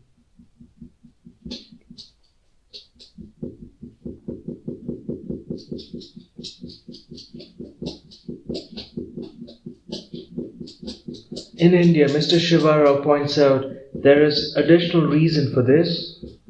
Apart from the personal animosities, officials in India, with rare exceptions, have been obsessed with the fear that trade unions, if allowed to develop, would foster mass consciousness, and with the political struggle in India periodically flaring up into movements like non-cooperation and civil disobedience, they have felt presumably that no risk should be taken in regards to the organization of the masses.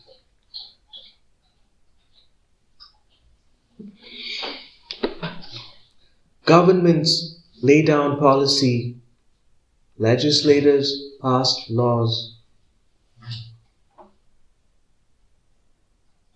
But the actual working out of this policy and the application of these laws depend ultimately on the service and administrative personnel.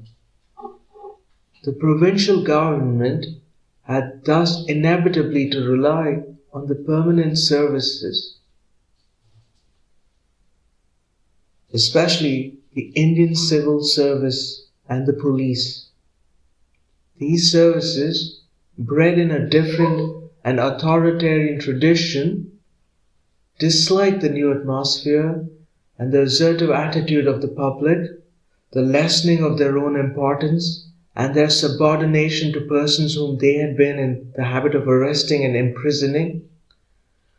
They had been rather apprehensive at first as to what might happen, but nothing very revolutionary happened, and they gradually settled down to their old routine. It was not easy for the ministers to interfere with the man on the spot, and only in obvious cases could they do so.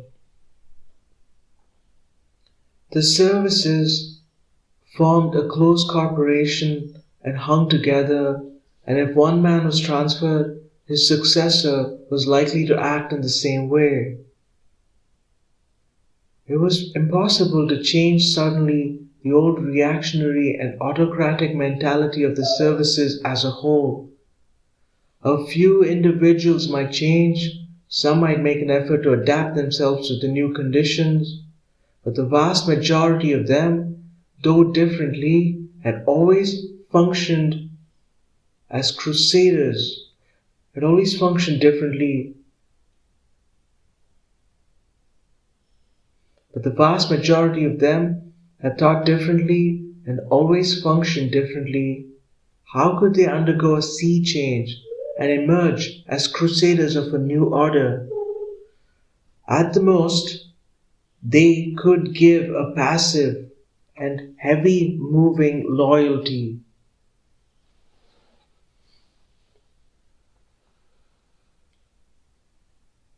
There could not, in the very nature of things, be a flaming enthusiasm for the new kind of work to be done in which they did not believe and which undermined their own vested interests.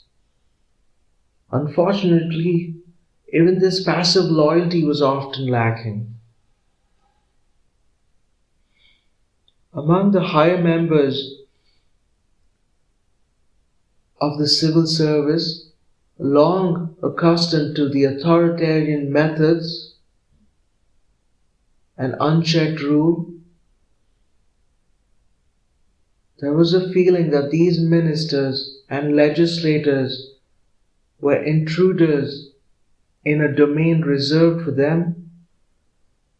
The old conception that they, the permanent services, especially the British element in them, were India, and all other services and all others were unimportant appendages, died hard. It was not easy to suffer the newcomers, much less to take orders with them. They felt as an orthodox Hindu might feel if untouchables pushed their way into the sacred precincts of his own particular temple. The edifice of prestige and racial superiority, which had been built with so much labor and which had almost become a religion to them, was cracking.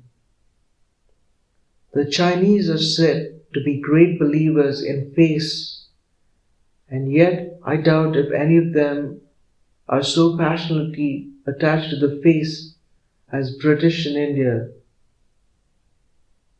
For the latter, it is not only individual, racial, and national prestige, it is also intimately connected with their rule and vested interests. Yet, the intruders had to be tolerated, but the toleration grew progressively less as the sense of danger receded. This attitude permeated all departments of administration, but it was especially in evidence away from headquarters, in districts, and in matters relating to what is called law and order, which was the special preserve of the district magistrate and the police.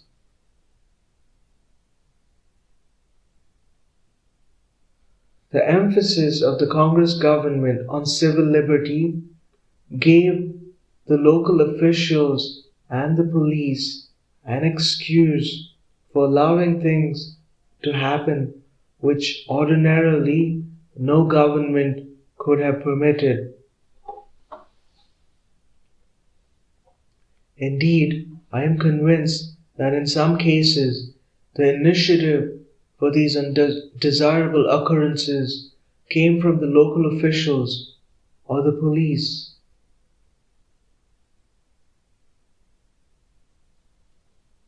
Many of the communal religious riots that took place were due to a variety of causes, but the magistrates and the police were certainly not always free from guilt.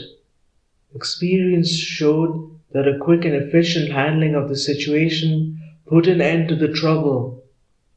What we saw repeatedly was an astonishing slackness and a deliberate evasion of duty. It became obvious that the objective was to discredit the Congress governments. In the provinces, the industrial city of Kanpur offered the most glaring example of utter ineptitude and mismanagement on the part of local officials, which could only be deliberate. Communal religious friction, leading sometimes to local riots, had been more in evidence in the late 20s and early 30s. After the Congress government took office, it was in many ways much less. It changed its nature and became definitely political and deliberately encouraged and organized.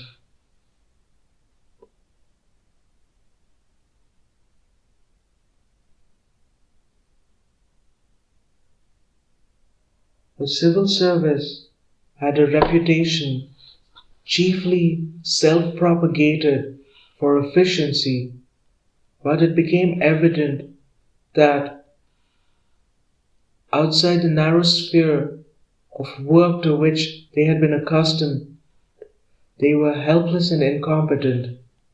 They had no training to function democratically and could not gain the goodwill and the cooperation of the people, whom they both feared and despised.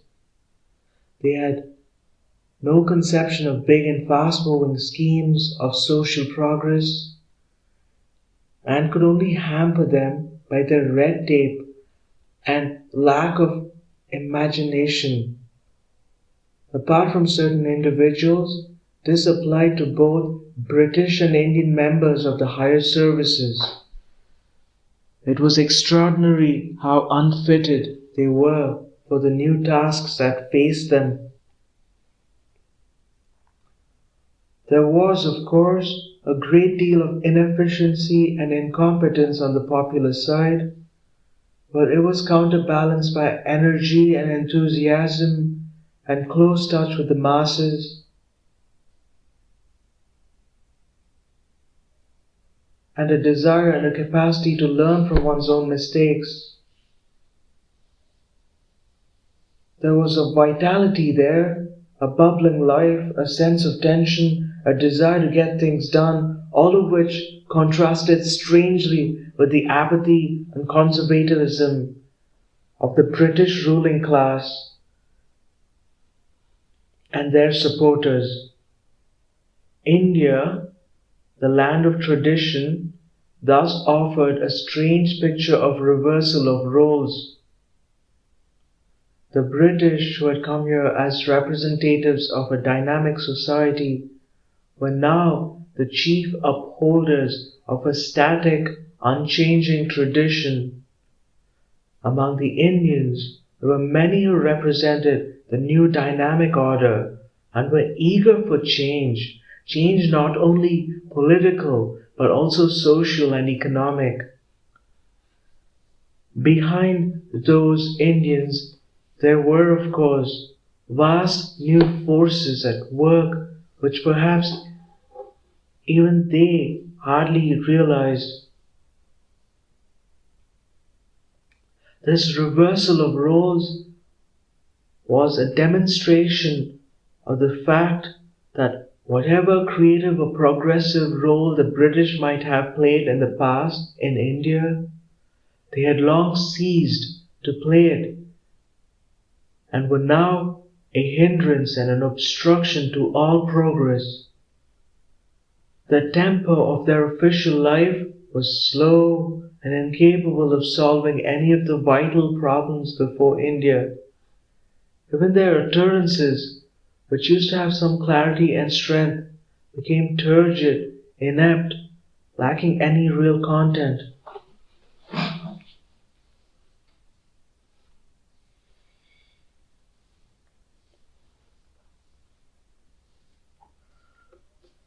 There has long been a legend propagated by British authorities that the British government, through its high services in India, was training us for the difficult and intricate art of self-government.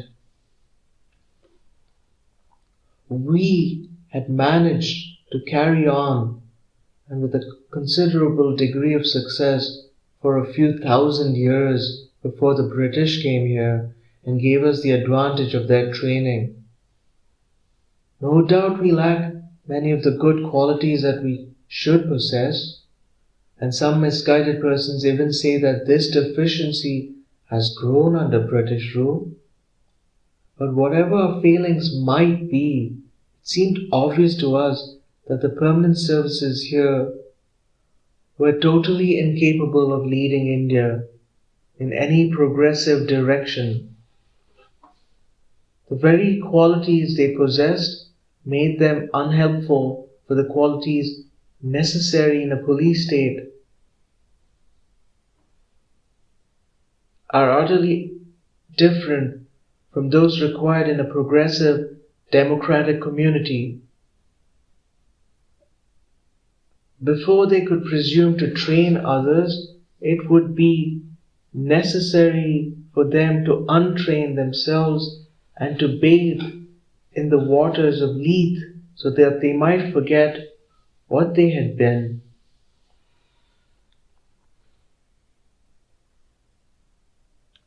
The odd position of a popular provincial government with an autocratic central government over it brought out many strange contrasts.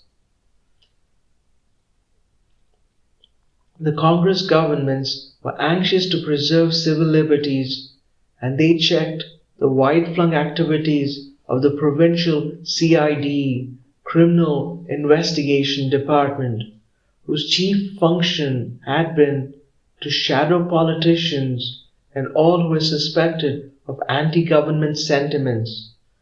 While these activities were checked, the Imperial CID continued to function probably with greater energy. Not only were our letters censored, even the minister's correspondence was sometimes subjected to this, though it was done quietly and not officially admitted.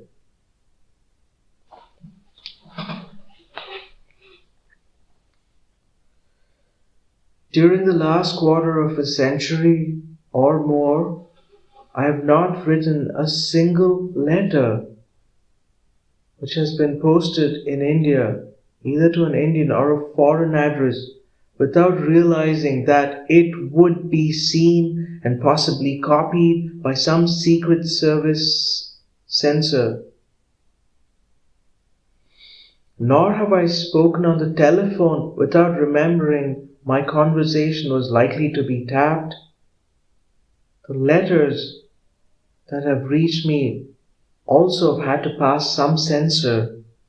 This does not mean that every single letter is always censored. Sometimes this has been done, at other times selected ones are examined. This has nothing to do with the war, when there is a double censorship. Fortunately, we have functioned in the open, and there has been nothing to hide in our political activities. Nevertheless, this feeling of being subjected to continuous censorship, this prying and tapping and overhearing, is not a pleasant one. It irritates and oppresses, and even comes in the way of personal relationships. It is not easy to write as one would like to, with the censor peering over one's shoulder. The ministers worked hard, and many of them broke down under the strain. Their health deteriorated, and all the freshness faded away, leaving them haggard and utterly weary. But a sense of purpose kept them going, and they made their Indian civil service secretaries and their staff work hard also. The lights in the offices were on till late in the evening. When the Congress governments resigned early in November 1939, there was many a sigh of relief. The government offices were henceforth closed punctually at 4 in the afternoon and reverted to their previous aspect of cloistered chambers where quiet prevailed and the public was not welcomed. Life went back to its old routine and slow tempo, and the afternoons and evenings were free for polo and tennis and bridge and amenities of club life. A bad dream had faded, and business and play could now be carried on as in the old days. True, there was a war on. Thus far, only in Europe and Poland had been crushed by Hitler's legions. But all this was far away, and anyway, it was a phony war. While soldiers did their duty and fought and died, here also duty had to be performed, and this duty was to bear the white man's burden worthily and with dignity. The brief period during which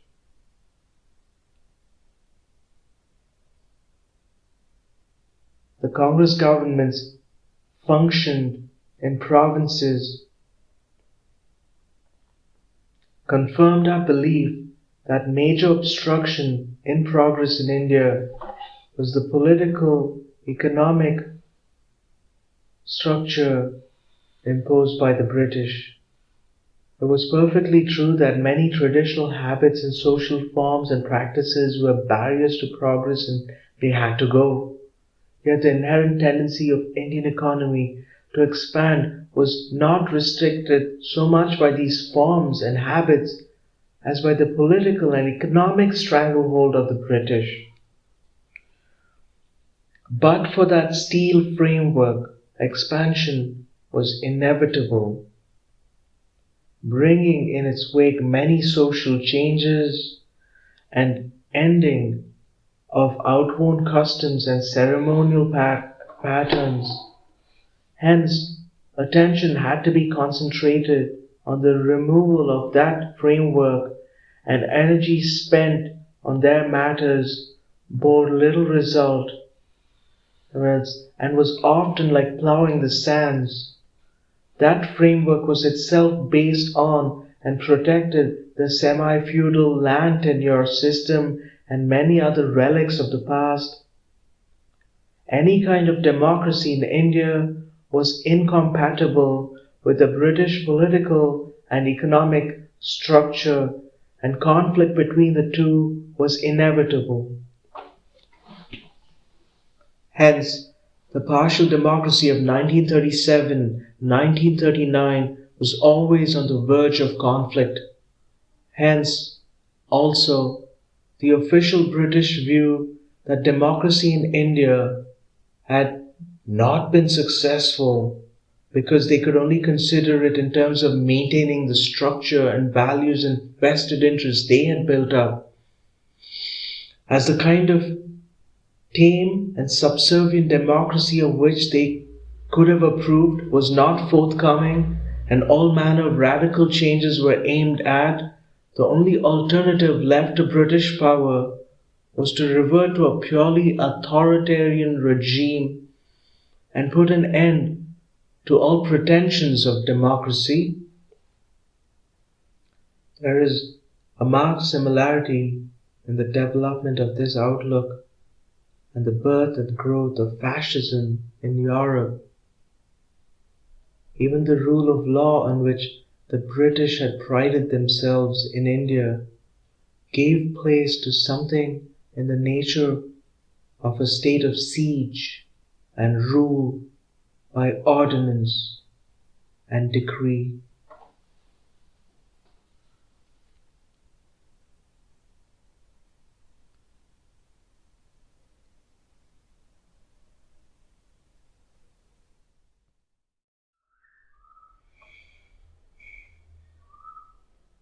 The Discovery of India by Jawaharlal Nehru.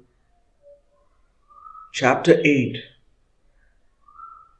The Question of Minorities. The Muslim League. Mr. M.A. Jinnah.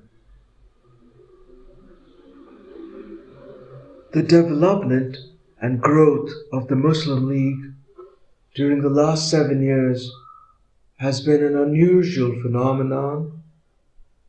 Started in 1906 with British encouragement and in order to keep away the new generation of Muslims from the National Congress, it remained a small upper-class organization controlled by feudal elements.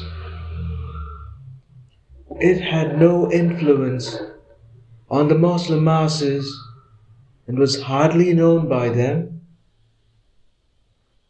By its very constitution, it was limited to a small group and a permanent leadership which perpetuated itself.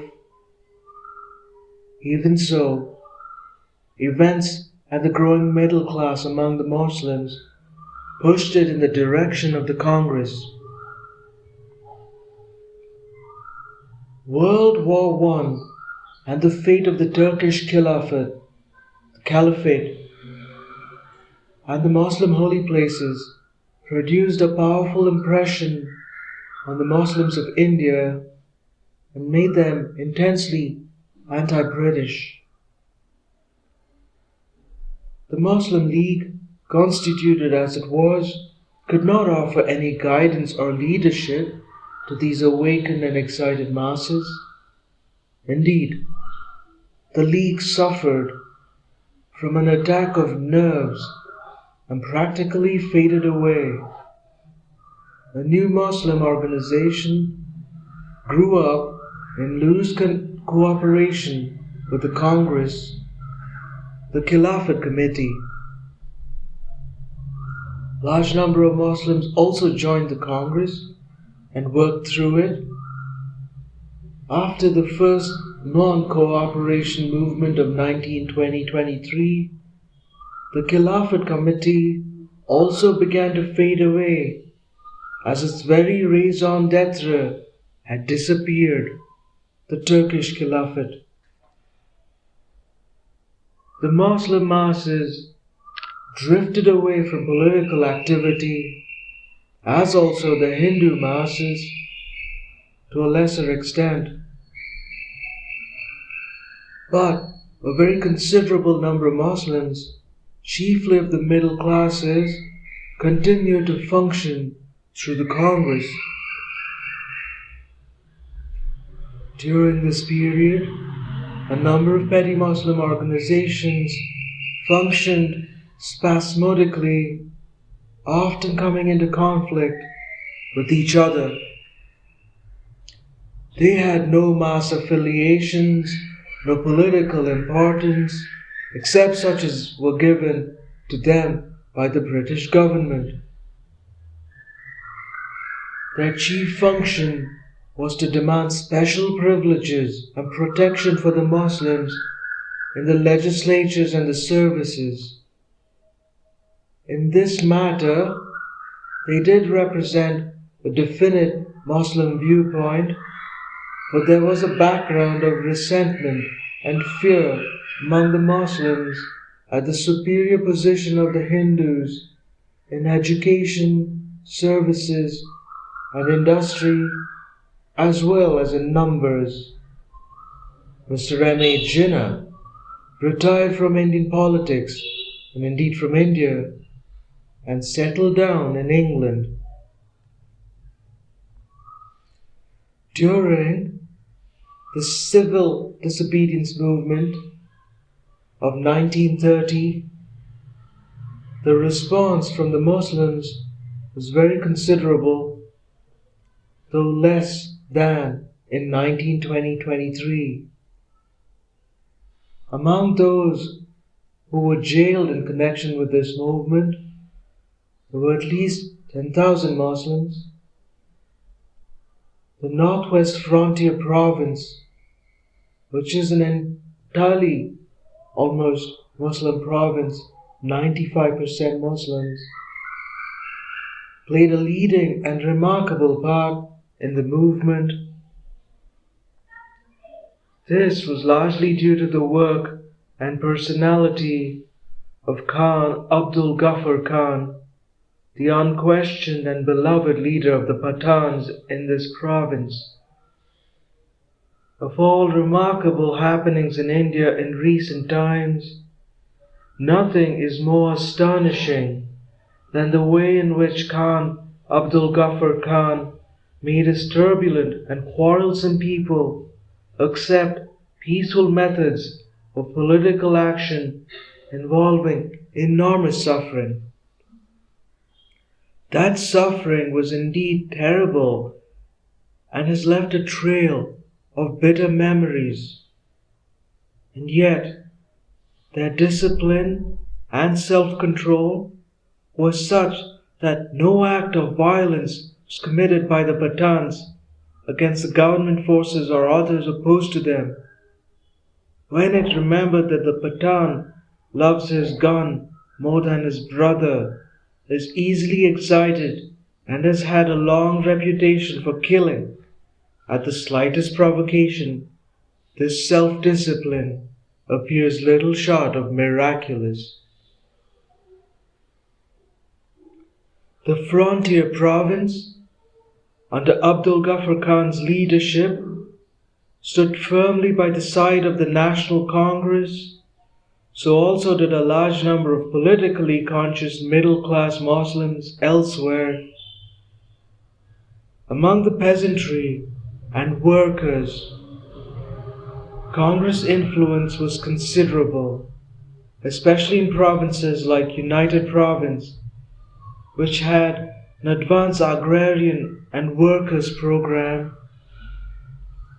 But it was none the less true that the Muslim masses as a whole were reverting vaguely to their old local and feudal leadership, which came to them in the guise of protectors of Muslim interests as against Hindus and others. The communal problem, as it was called, was one of adjusting the claims of minorities and giving them sufficient protection from the majority action. Minorities in India, it must be remembered, are not racial or national minorities as in Europe. They are religious minorities. Racially, India is a patchwork and a curious mixture. But no racial questions have arisen or can arise in India. Religion transcends these racial differences, which fade into one another and are often hard to distinguish.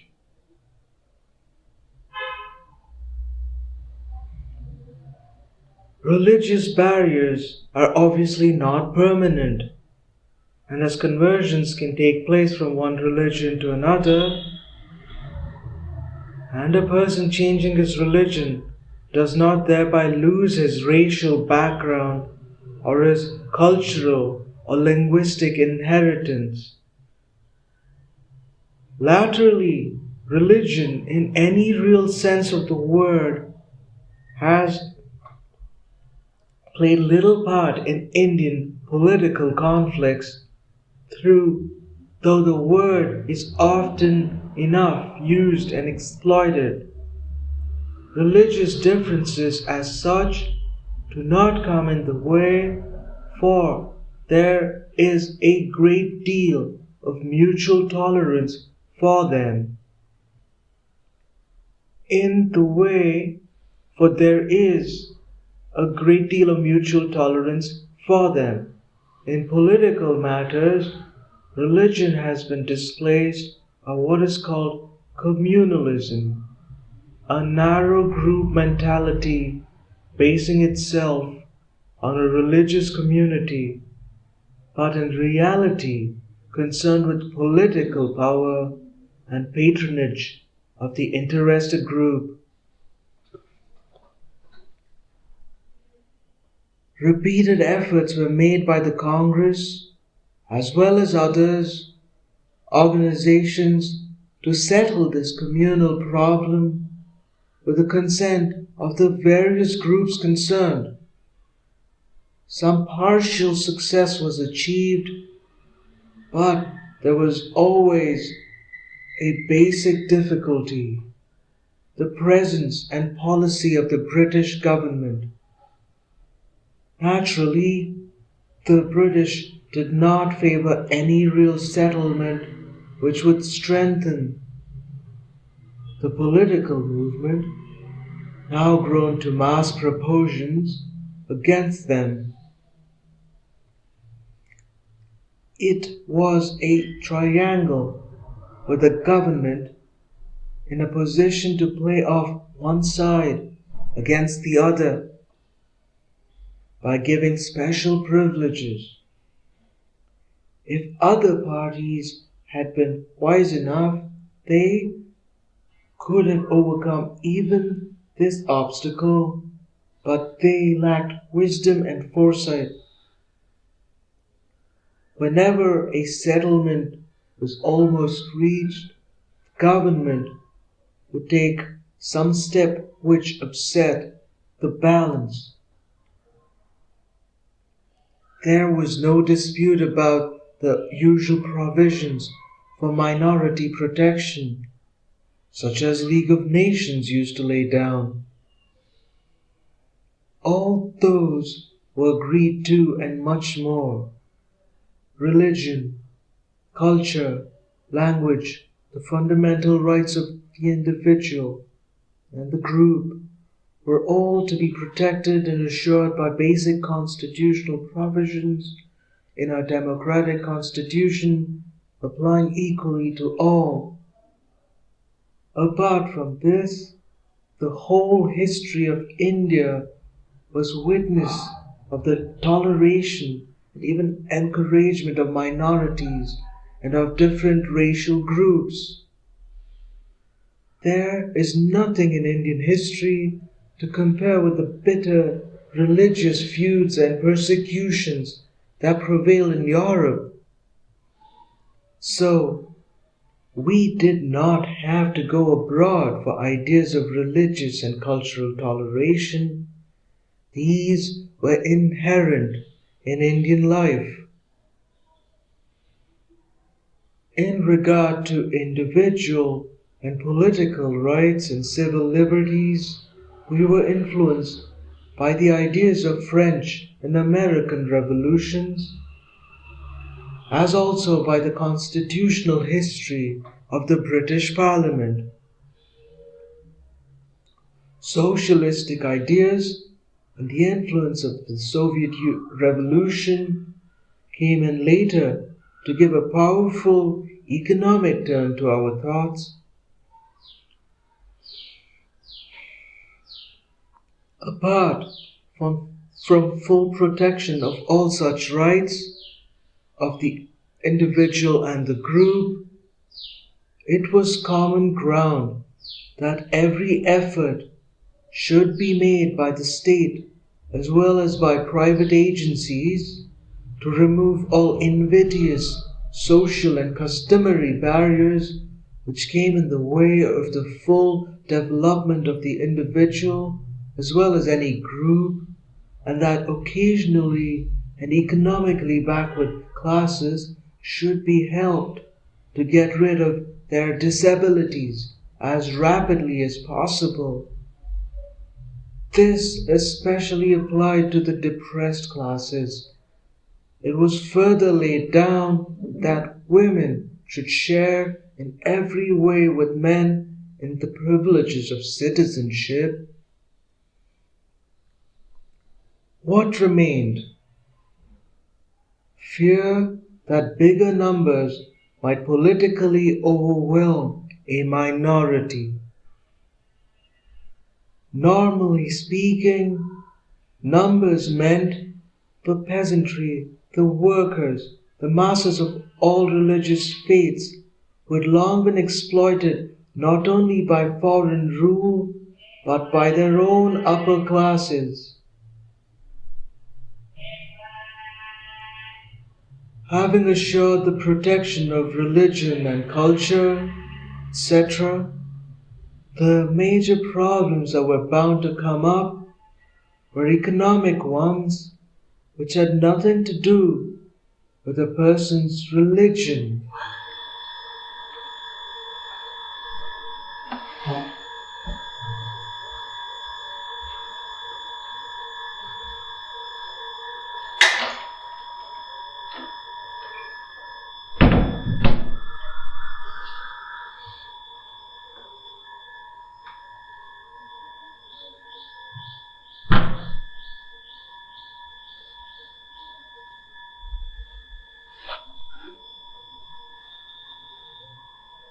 Class conflicts there might well be, but not religious conflicts.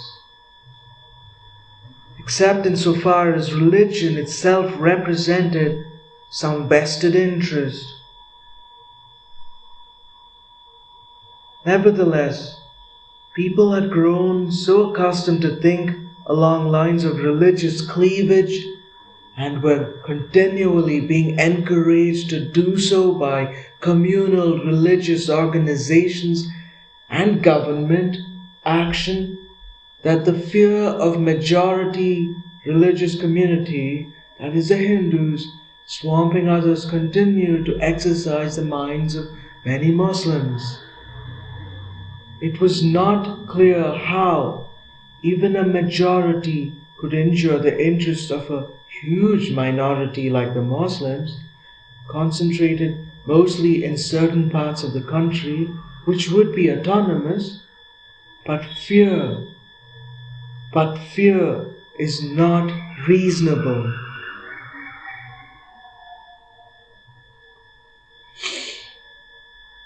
Separate electorates for Muslims and later for other and smaller groups were introduced, and additional seats were given to them in excess of their population. But even excess in representation in popular assembly could convert a minority into a majority. Indeed, separate electorates made matters a little worse, for the protected group for the majority electorate lost interest in it, and there was little occasion for mutual consideration and adjustment which inevitably takes place in a joint electorate when a candidate has to appeal to every group. The Congress went further and declared that if there was any disagreement between majority and a religious minority on any issue touching the special interest of that minority, it should not be decided by majority votes, but should be referred to an impartial judicial tribunal or even an international tribunal whose decisions should be final. It is difficult to conceive what greater proportions could be given to any religious minority or group under any democratic system. It must be remembered also that in some provinces Muslims were actually in a majority, and as some provinces were autonomous, the Muslim majority was more or less free to function as it chose, subject only to certain All India considerations. In the central government, Muslims would also inevitably have an important share. In the Muslim majority provinces, this communal religious problem was reversed, for there was protection demanded by other minority groups such as Hindu and Sikh as against the Muslim majority. Thus, in the Punjab, there was a Muslim-Hindu-Sikh triangle. If there was a separate electorate for Muslims, then others claimed special protection for themselves also. Having once introduced separate electorates, there was no end to the ramifications and compartments and difficulties that arose from them. Obviously, granting of weightage and representation to one group could only be done at the cost of some other group which had its representation reduced below its population figures. This produced a fantastic result, especially in Bengal, where chiefly because of excessive European representation, the seats allotted to the general electorate were absurdly reduced. Thus, the intelligentsia of Bengal, which had played such a notable part in Indian politics and the struggle for freedom, suddenly realized that it had a very weak position in the provincial legislature fixed and limited by the statute.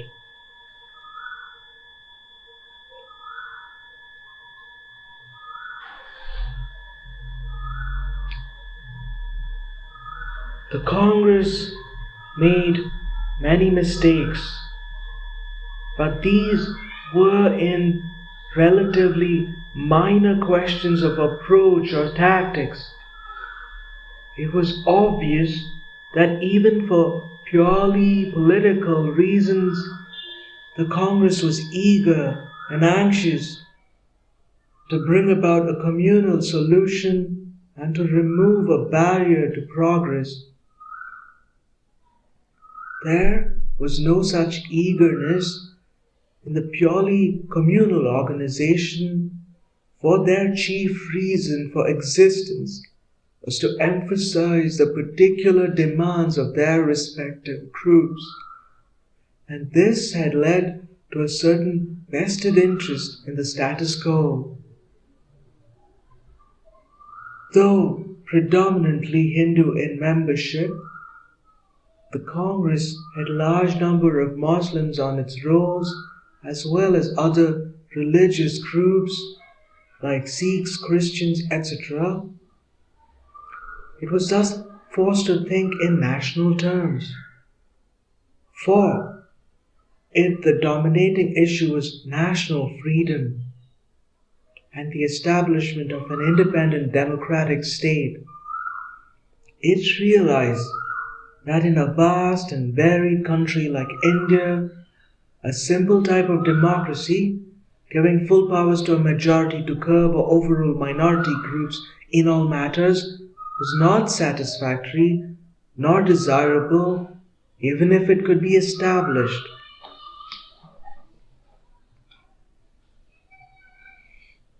It wanted unity, of course, and took it for granted.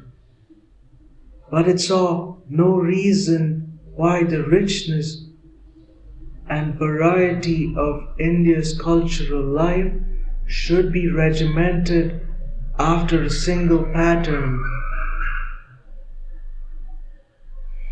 Hence, a large measure of autonomy was agreed to, as well as safeguards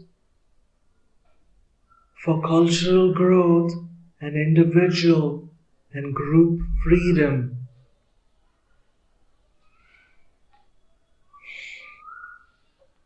But on two fundamental questions, the Congress stood firm: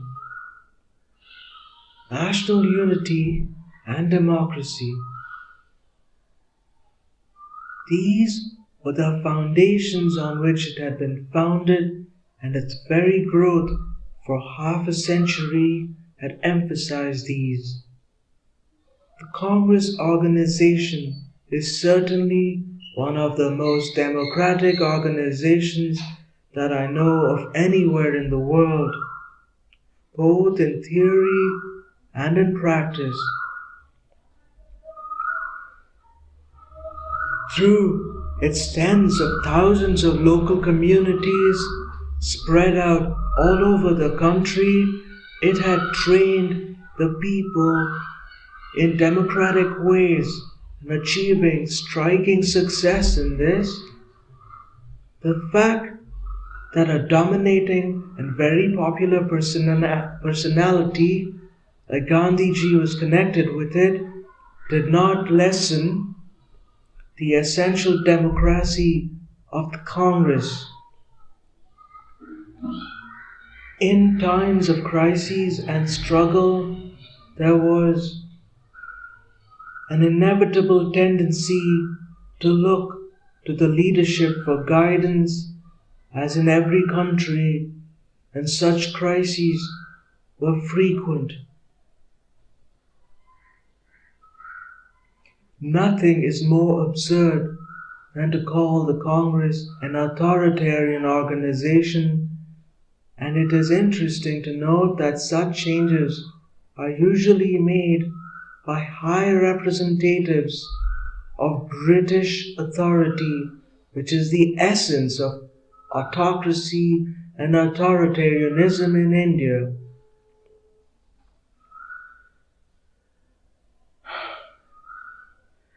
The British government had also stood in the past, in theory at least, for Indian unity and democracy. It took pride in the fact that its rule had brought about the political unity of India, even though that unity was one of common subjection. It told us further that it was training us in the methods and processes of democracy. But, curiously enough, its policy was directly led to the denial of both unity and democracy. In August 1940, the Congress executive was compelled to declare that the policy of the British government in India is a direct encouragement of and incitement to civil discord and strife. Responsible spokesperson of the British government began to tell us openly that perhaps the unity of India might have to be sacrificed in favor of some new arrangement, and that democracy was not suited to India. That was the only answer they had left to India's demand for independence and the establishment of a democratic state. That answer incidentally tells us that the British have failed on their own showing in the two major objectives they had set themselves in India. It took them a century and a half to realize this.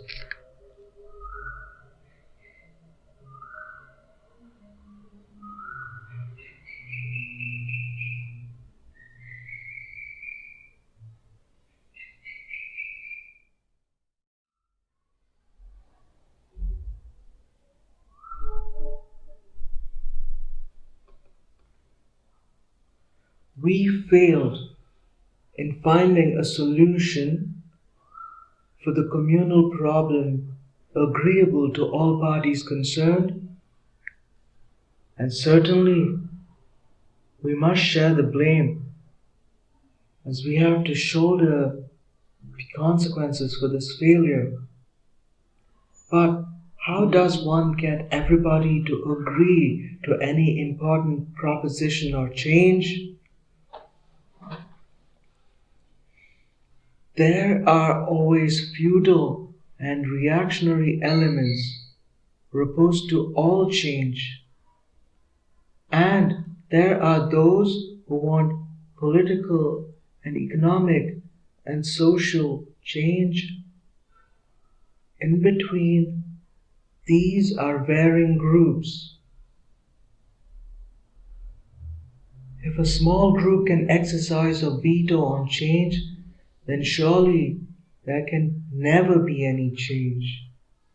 When it is the policy of the ruling power to set up such groups and encourage them, even though they may represent an infinitesimal proportion of the population, then change can only come through successful revolution. It is obvious that there are any number of feudal and reactionary groups in India, some native to the soil and some created and nurtured by the British. In number, they may be small, but they have the backing of the British power.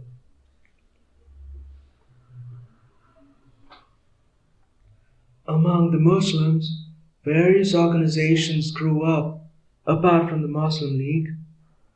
One of the older and more important ones was the Jamiat al-Ulema, which consisted of divines and old-fashioned scholars from all over India. Traditional and conservative in its general outlook and necessarily religious, it was yet politically advanced and anti-imperialist. On the political plane, it often cooperated with the Congress, and many of its members were also members of Congress and functioned through its organization. The Arhar organization was founded later and was strongest in Punjab. This represented chiefly lower middle class Muslims and had considerable influence on the masses, also in particular areas. The Momins, principally the weaver class, though large in numbers, were the poorest and the most backward among the Muslims and were weak and badly organized. They were friendly to the Congress and opposed to the Muslim League. Being weak, they avoided political action. In Bengal, there was the Krishak Peasant Sabha. Both the Jamiat ul-Ulema and the Arhars often cooperated with the Congress in its normal work and its more aggressive campaigns against the British government and suffered for it. The chief Muslim organization, which has never come into conflict other than verbal with the British authorities, is the Muslim League, which throughout subsequent changes and developments and even large numbers joined it, never shed its upper class feudal leadership.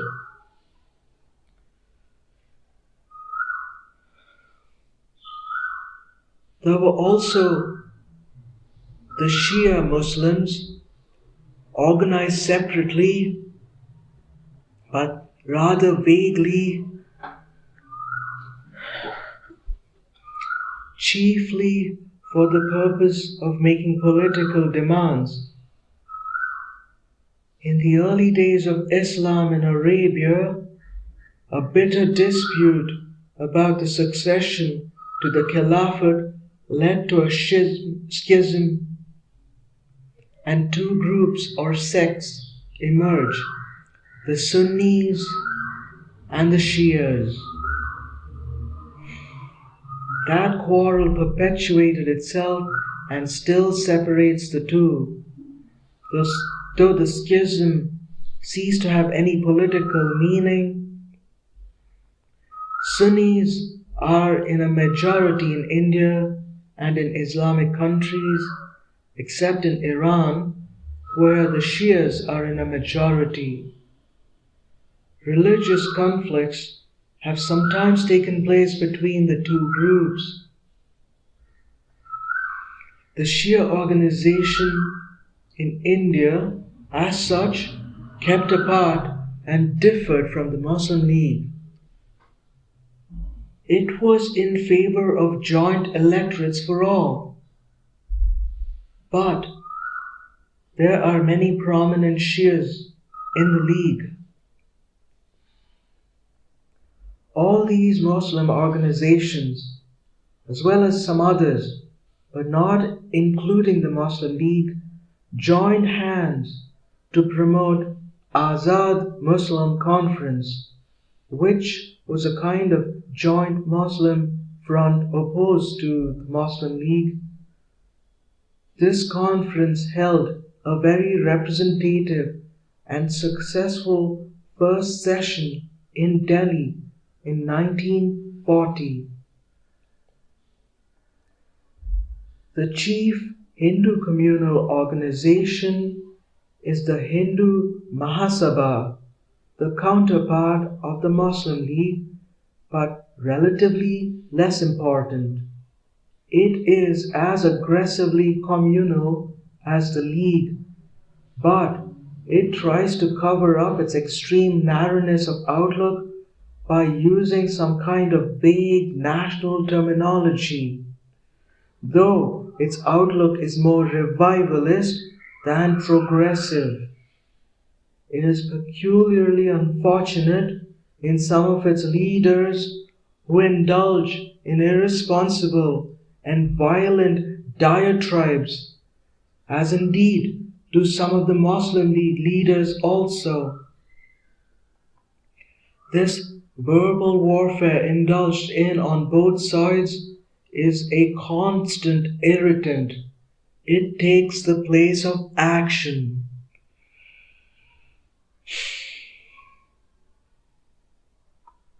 The Muslim League's communal attitude was often difficult and unreasonable in the past, but no less unreasonable was the attitude of the Hindu Mahasabha. The Hindu minorities in Punjab and Sindh and the dominating Sikh group in the Punjab were often obstructive and came in the way of a settlement.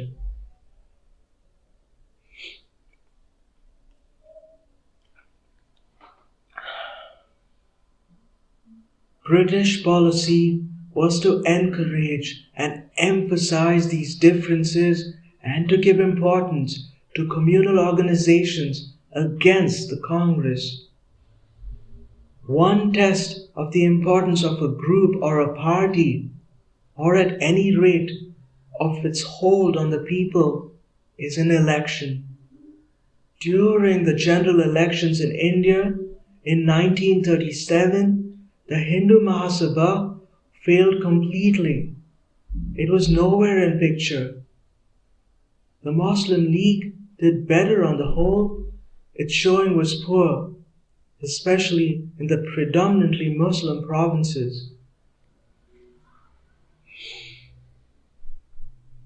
In the Punjab and the Sindh, it failed completely. In Bengal, it met with only partial success. In the northwest frontier province, formed a ministry later. In the Muslim minority provinces, the League met with greater success on the whole, but there also independent Muslim groups, as well as Muslims, elected as congressmen.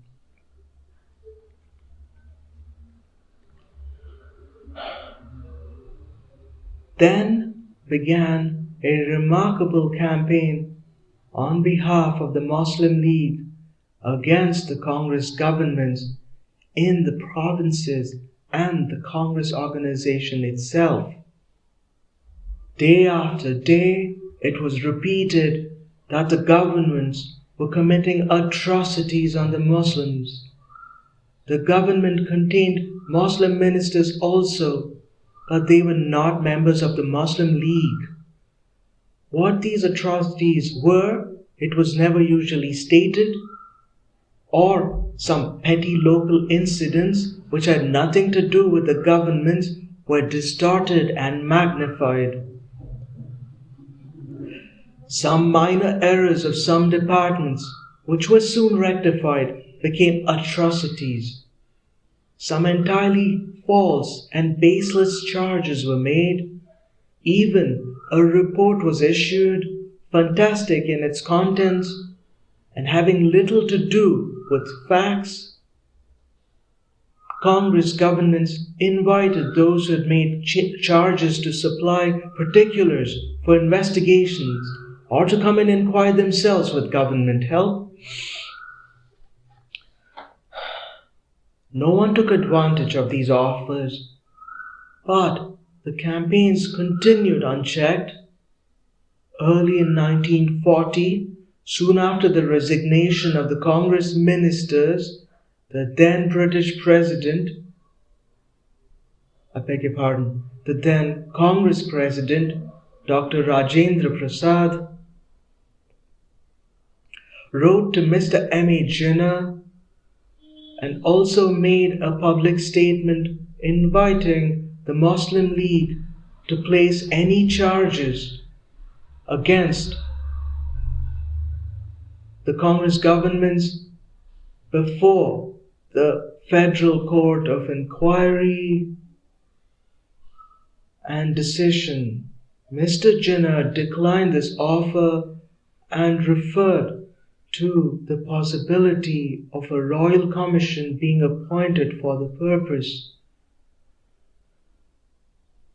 There was no question of any such commission being appointed, and only the British government could do so. Some of the British governors who had functioned during the regime of the Congress governments declared publicly that they had found nothing objectionable in the treatment of minorities. Under the Act of 1935, they had been especially empowered to protect the minorities if any such need arose.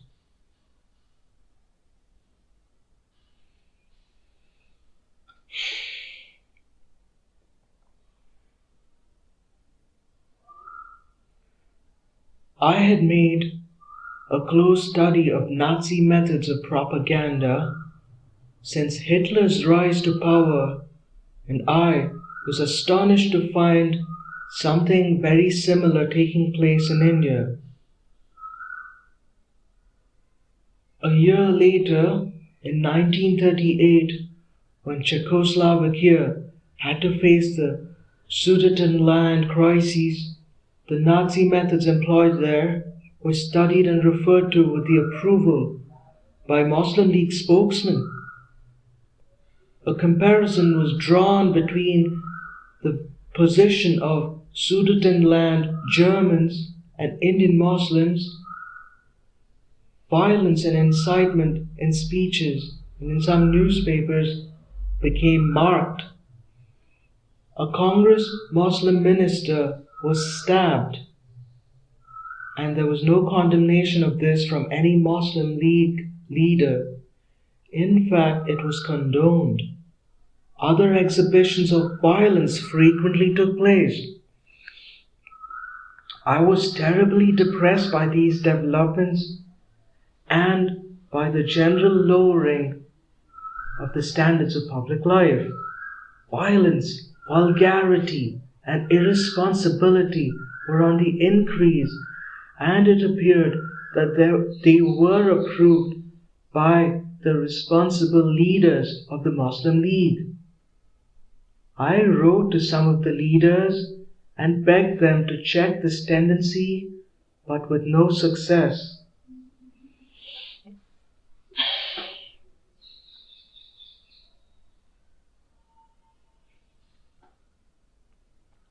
So far as the Congress governments were concerned, it was obviously to their interest to win over every minority or other group, and they tried hard to do so.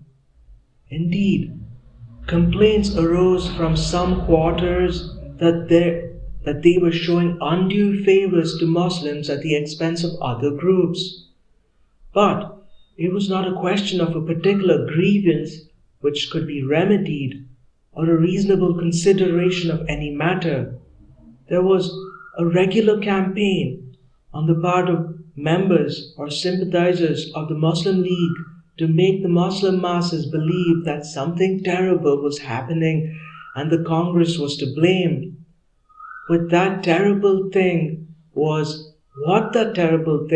nobody seemed to know.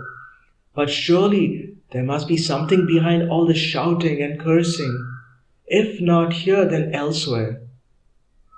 During by-elections, the cry raised was, "Islam is in danger," and voters were asked to take their oaths on the Holy Book to vote for the Muslim League candidate. All this had an undoubted effect on the Muslim masses, and yet it is surprising how many resisted it. The League won most by-elections, lost some. Even when they won, there was a substantial minority of Muslim voters who voted against them, being influenced more by the Congress agrarian program. But for the first time in its history, the Muslim League got a mass backing and began to develop into a mass organization.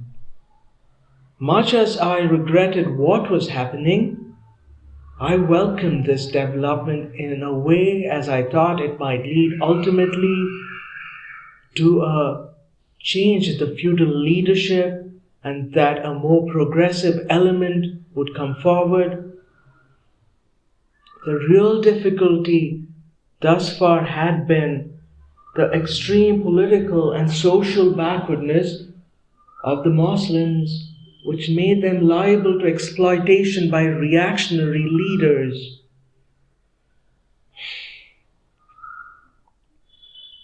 Mr. M.A. Jinnah himself was more advanced than most of his colleagues of the Muslim League. Indeed, he stood head and shoulders above them and had therefore become the indispensable leader. From public platforms, he confessed his great dissatisfaction with the opportunism, and sometimes even worse failings of his colleagues. He knew well that a great part of the advanced, selfless and courageous element among the Muslims had joined and worked with the Congress. And yet, some destiny, of course, of events had thrown him among the very people for whom he had no respect. He was their leader, but he could only keep them together by becoming himself a prisoner to their reactionary ideologies. Not that he was an unwilling prisoner, so far as the ideologies were concerned, for despite his external modernism, he belonged to an older generation which was hardly aware of modern political thought or development, of economics, which overshadowed the world today. He appeared to be entirely ignorant. The extraordinary occurrences that had taken place all over the world since World War I had apparently had no effect on him. He had left the Congress when the organization had taken a political leap forward. The gap had widened as the Congress developed an economic and mass outlook. But Mr. Jinnah seemed to have remained ideologically in that identical place where he stood a generation ago, or rather, he had gone further back, for now he condemned both India's unity and democracy. They would not live, he has stated, under any system of government that was based on the nonsensical notion of Western democracy. It took him a long time to realize that what he had stood for throughout a fairly long life was nonsensical. Mr. Jinnah is a lone figure even in the Muslim League, keeping apart from his closest co-workers, widely but distantly respected, more feared than liked. About his ability as a politician, there is no doubt, but somehow that ability is tied up with the peculiar conditions of British rule in India today. He shines as a lawyer politician, as a tactician, as one who thinks that he holds the balance between nationalist India and the British power. If conditions were different and he had to face real problems, political and economic, it is difficult to say how far his ability would carry him.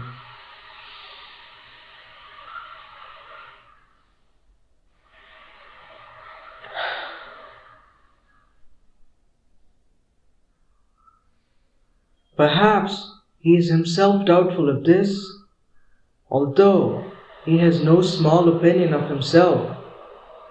This may be an explanation for that subconscious urge in him against charge to keep things going as they are, to avoid discussion and the calm consideration of problems with people who do not wholly agree with him.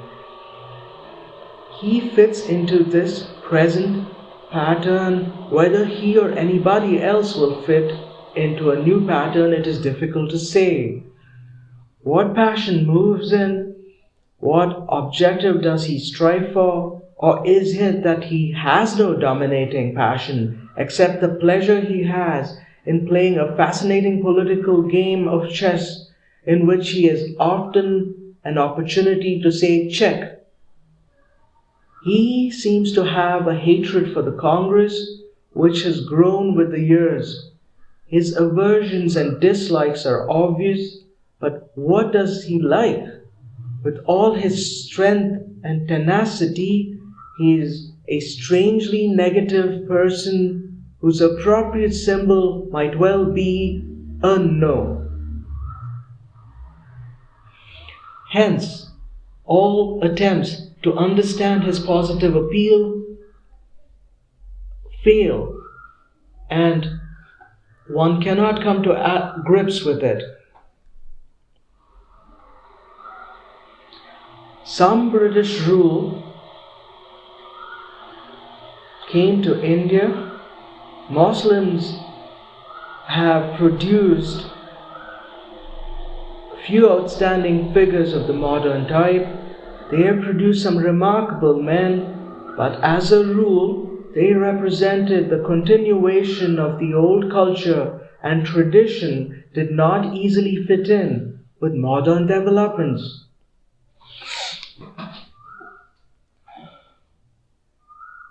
This incapacity to march with the changing times and adapt themselves culturally and otherwise to a new environment was not, of course, due to any innate failings. It derived from certain historical causes, from the delay in the development of new industrial middle class and the excessively feudal background of the Muslims, which blocked up avenues of development and prevented the release of talent. In Bengal, the backwardness of the Muslims was most marked, but this was obviously due to two causes, especially the destruction of their upper classes during the very early days of British rule, and the fact that the vast majority were converts from the lowest class of Hindus who had long been denied opportunities of growth and progress. In North India, The cultured upper-class Muslims were tied up with their old traditional ways as well as the land system. In recent years, there has been a marked change and a fairly rapid development of a new middle class among Indian Muslims. But even now they lag far behind Hindus and others in science and industry. The Hindus are backward also, sometimes even more hidebound and tied up with traditional ways of thought and practice than the Muslims, but nevertheless they have produced some very eminent men in science and industry and other fields.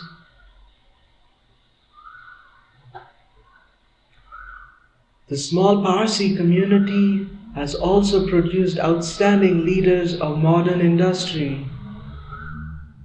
Mr. Jinnah's family, it is interesting to note, was originally Hindu.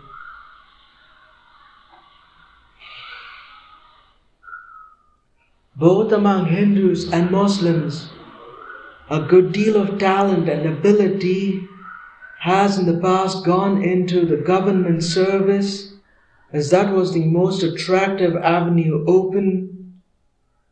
With the growth of the political movement for freedom, that attraction became less and able. Earnest and courageous persons were drawn into the Congress. Thus, many of the best types of Muslims came into it.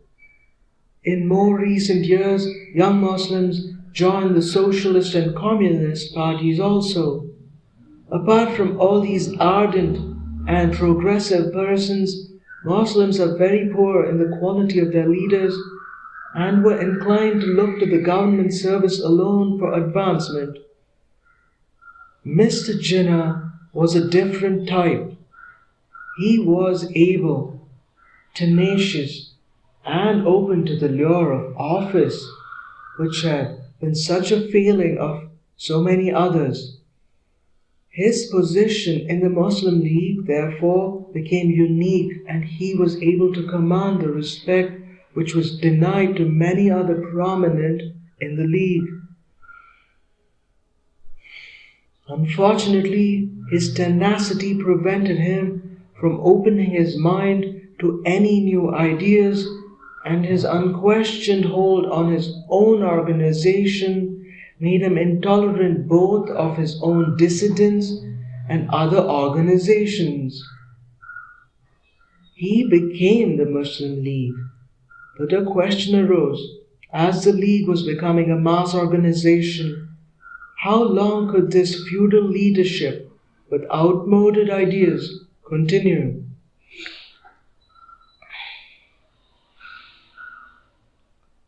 When I was Congress President, I wrote to Mr. Jinnah on several occasions and requested him to tell us exactly what he would like us to do. I asked him what the League wanted and what its definite objectives were. I also wanted to know what the grievances of the League were against the Congress government. The idea was that we might clarify matters by correspondence and then discuss personally the important points that had arisen in it. Mr. Jinnah sent me long replies but failed to enlighten me. It was extraordinary how he avoided telling me or anyone else exactly what he wanted or what the grievances of the League were. Repeatedly we exchanged letters, and yet always there was the same vagueness and inconclusiveness, and I could not get nothing definite.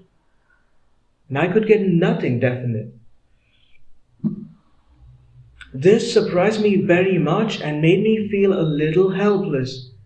It seemed as if Mr. Jinnah did not want to commit himself in any way and was not at all eager for a settlement.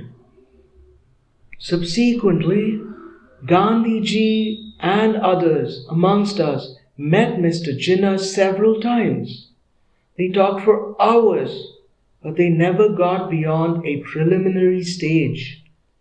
Our proposal was that the representatives of the Congress and the League should meet and discuss all their mutual problems. Mr. Jinnah said that this could only be done after we recognize publicly that the Muslim League was the sole representative organization of the Muslims of India, and the Congress should consider itself a purely Hindu organization. This created an obvious difficulty. We recognized, of course, the importance of the League, and because of that, we'd approached it. But how could we ignore many other Muslim organizations in the country, some closely associated with us? Also, there are a large number of Muslims in the Congress itself and in our highest executive. To admit Mr. Jinnah's claim meant in effect to push out our old Muslim colleagues from the Congress and declare that Congress was not open to them. It was to change the fundamental character of the Congress, and from a national organization open to all, convert it into a communal body. That was inconceivable for us, and if the Congress had not already been there, we would have had to build up a new national organization open to every Indian. We could not understand Mr. Jinnah's insistence on this and refusal to discuss any other matter.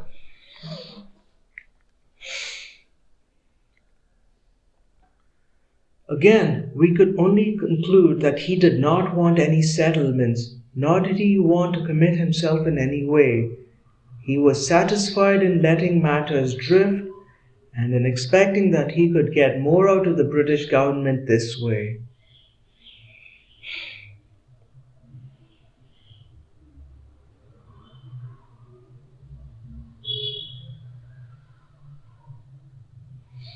Mr. Jinnah's demand was based on a theory he had recently propounded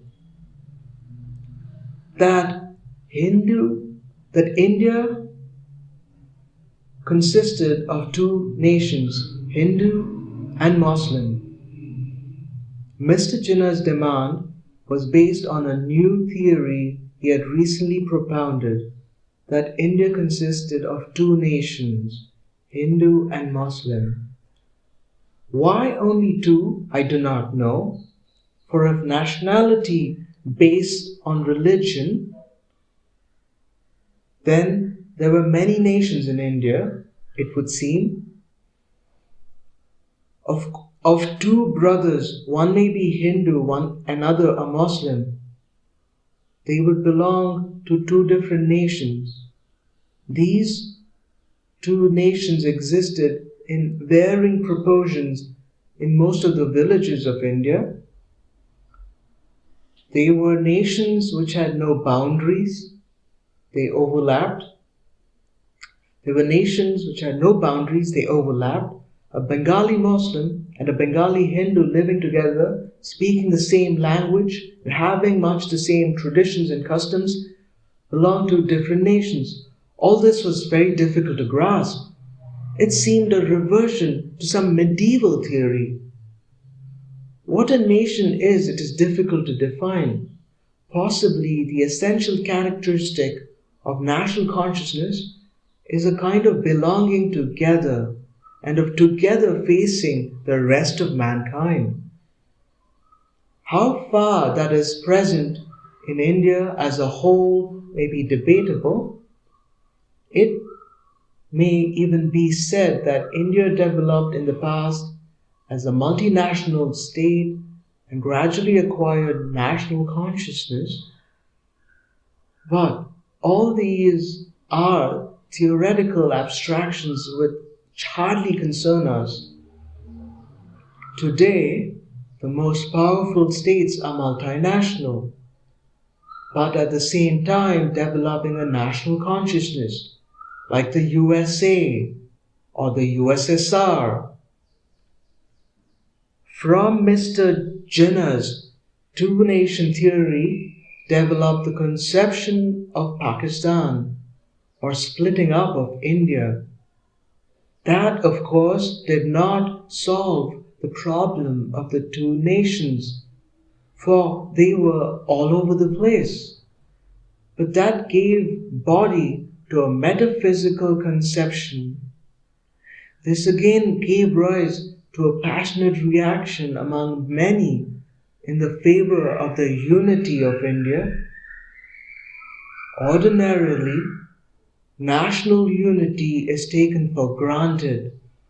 Only when it is challenged or attacked or attempts are made to disrupt it is unity really appreciated and a positive reaction to maintain it takes place.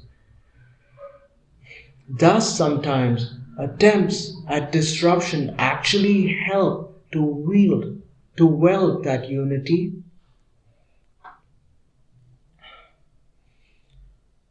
There was a fundamental difference between the outlook of the Congress and that of the religious communal organization. Of the latter, the chief was the Muslim League and its Hindu counterpart, the Hindu Mahasabha. These communal organizations, while in theory standing for India's independence, were more interested in claiming protection and special privileges for their respective groups.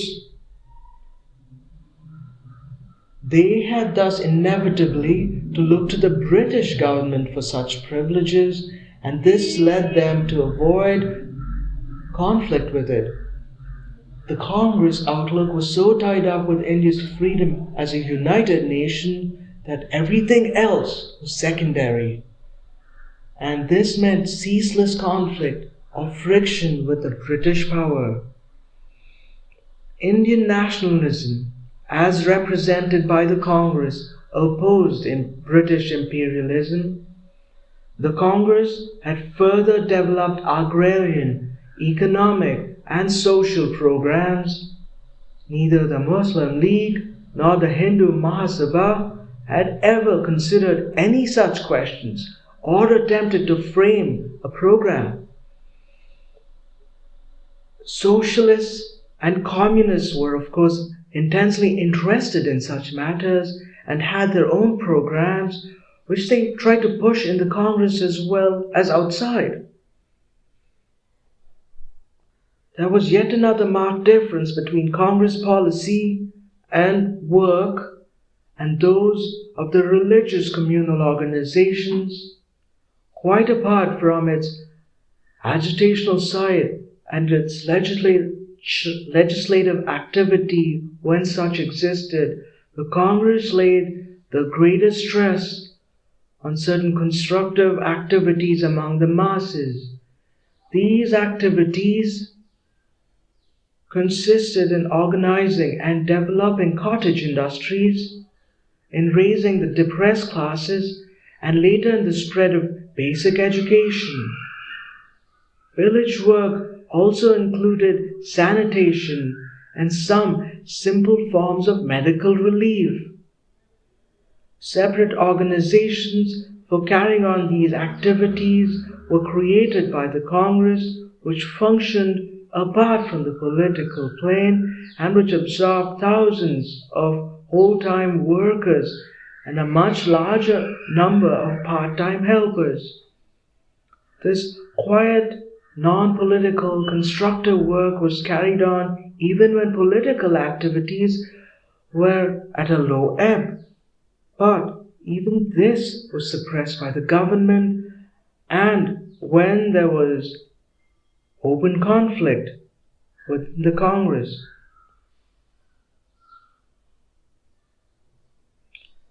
The economic value of some of these activities was questioned by a few people, but there could be no doubt of their social importance.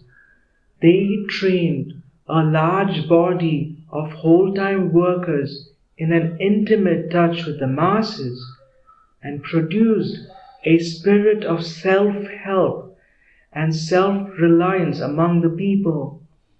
Congress men and women also played an important part in trade union and agrarian organizations, actually building up many of these.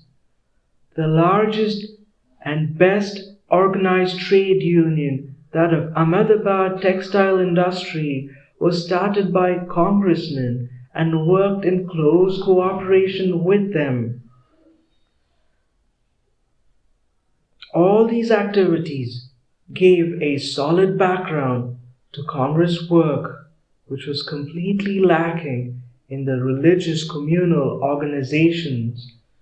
These later functioned on agitational plane only by fits and starts or during elections. In them also was lacking the ever-present sense of risk and personal danger from government action, which congressmen had almost to face. Thus, there was a far great tendency for careerists and opportunists to enter into those organizations. The two Muslim organizations, the Arhars and the Jamiat al-Ulama, however, suffered greatly from governmental repressions because politically they often followed the same line as the Congress. The Congress represented not only the nationalist urge of India, which had grown with the growth of the new bourgeoisie, but also to a large extent proletarian urges for social change. In particular, it stood for revolutionary agrarian changes. This sometimes produced inner conflicts within the Congress, and the landlord class and the big industrialists, though often nationalistic, kept aloof from it for the fear of socialistic change. Within the Congress, socialists and communists found a place and could influence Congress policy. The communal organizations, whether Hindu or Muslims, were closely associated with the feudal and conservative elements and were opposed to any revolutionary social change. The real conflict had, therefore, nothing to do with religion, though religion often marked the issue, but was essentially between those who stood for nationalistic, democratic, socially revolutionary policy, and those who were concerned with preserving the relics of a feudal regime.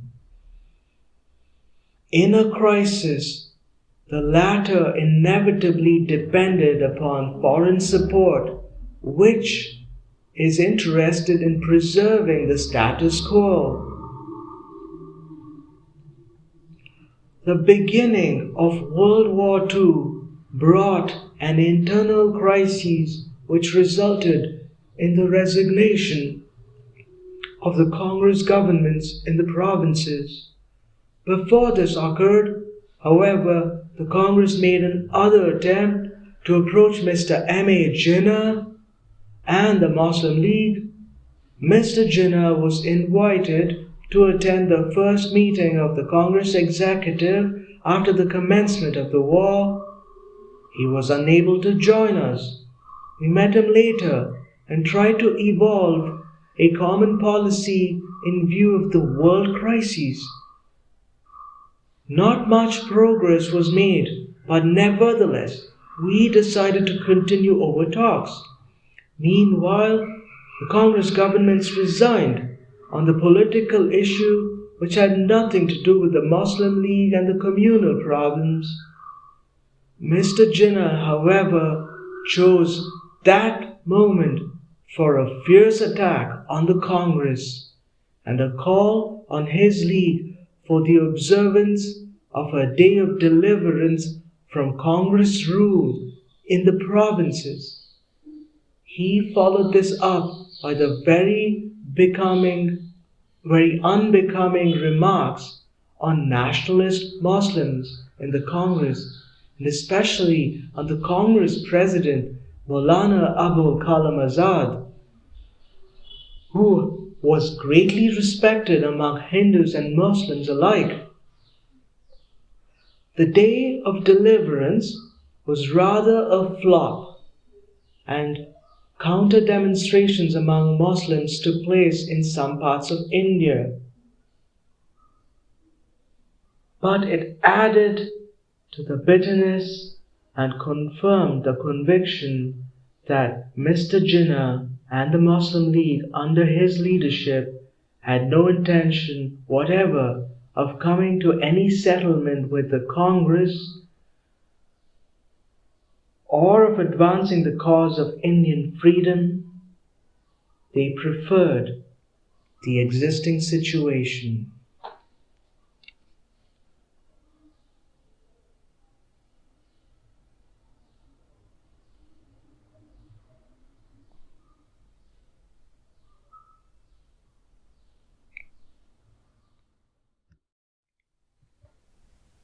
The Discovery of India by Jawaharlal Nehru. Chapter 8. The National Planning Committee. Towards the end of 1938, a National Planning Committee was constituted at the instance of the Congress. It consisted of 15 members plus representatives of provincial governments and such Indian states as chose to collaborate with us. Among the members were well-known industrialists, financiers, economists, professors, scientists, as well as representatives of the Trade Union Congress and the Village Industry Association, the National Congress, provincial governments, the non-Congress provincial governments, Bengal, Punjab, and Sindh, as well as some of the major states, Hyderabad, Mysore, Baroda, Travancore, Bhopal, cooperated with this committee. In a sense, it was a remarkably representative committee cutting across political boundaries as well as the high barrier between official and non-official India. Except for the fact that the government of India was not represented and took up a non-cooperative attitude. Hard-headed big business was there, as well as people were called idealists and doctrinaires and socialists and near-communists. Experts and directors of industries came from provincial governments and states.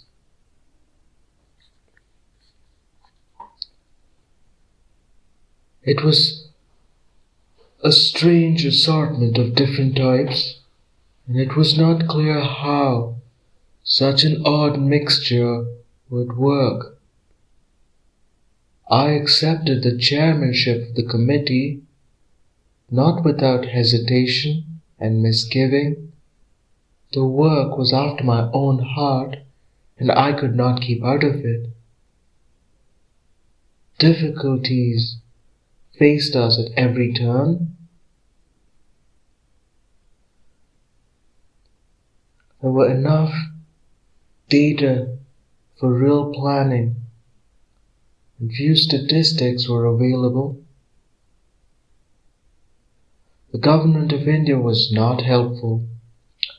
Even the provincial governments, though friendly and cooperative, did not seem to be particularly keen on all India planning and took only a distant interest in our work. They were far too busy with their own problems and troubles. Important elements in the Congress, under whose auspices the committee had come into existence, rather looked upon it as an unwanted child, not knowing how it would grow up and rather suspicious of its future activities. Big business was definitely apprehensive and critical, and probably joined up because it felt that it could look after its interests better from inside the committee than from outside. It was obvious also that any comprehensive planning could only take place under a free national government, strong enough and popular enough to be in position to introduce fundamental changes in social and economic structure, thus the attainment of national freedom and the elimination of foreign control became an essential prerequisite for planning. There were many other obstacles: our social backwardness, customs, traditional outlook, etc. But they had in any event to be faced. Planning thus was not so much for the present as for an uncertain future, and there was an air of unreality about it. Yet it had to be based on the present, and we hoped that this future was not a distant one. If we could collect the available material, coordinate it, and draw blueprints, we would prepare the ground for the real effective future planning, meanwhile indicating to provincial governments and states the lines on which they should proceed and develop their resources. The attempt to plan and to see the various national activities, economic, social, cultural, fitting into each other, had also a highly educative value for ourselves and the general public. It made the people come out of their narrow grooves of thought and action to think of problems in relation to one another and develop to some extent at least a wider cooperative outlook. The original idea behind the planning committee had been to further industrialization. The problems of poverty and unemployment, of national defense, and of economic regeneration in general cannot be solved without industrialization. As a step towards such industrialization, a comprehensive scheme of national planning should be formulated. This scheme should provide for the development of heavy key industries, medium-scale industries, and cottage industries. But no planning could possibly ignore agriculture, which was the mainstay of the people. Equally important were the social services. So one thing led to another, and it was impossible to isolate anything or to progress in one direction without corresponding progress in another. The more we thought of this planning business, the vaster it grew in its sweep and range till it seemed to embrace almost every activity. That did not mean we intended regulating and regimenting everything, but we had to keep almost everything in view, even in deciding about one particular sector of the plan. The fascination of this work grew upon me, and I think upon the other members of our committee also. But at the same time, certain vagueness and indefiniteness crept in. Instead of concentrating on some major aspects of the plan, we tended to become diffuse.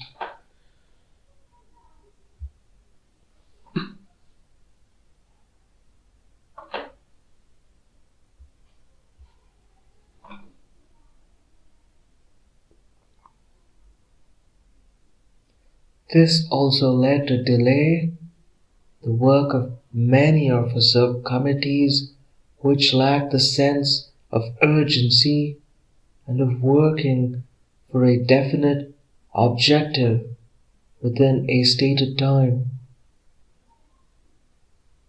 Constituted as we were, it was not easy for all of us to agree to any basic social policy or principles underlying social organization.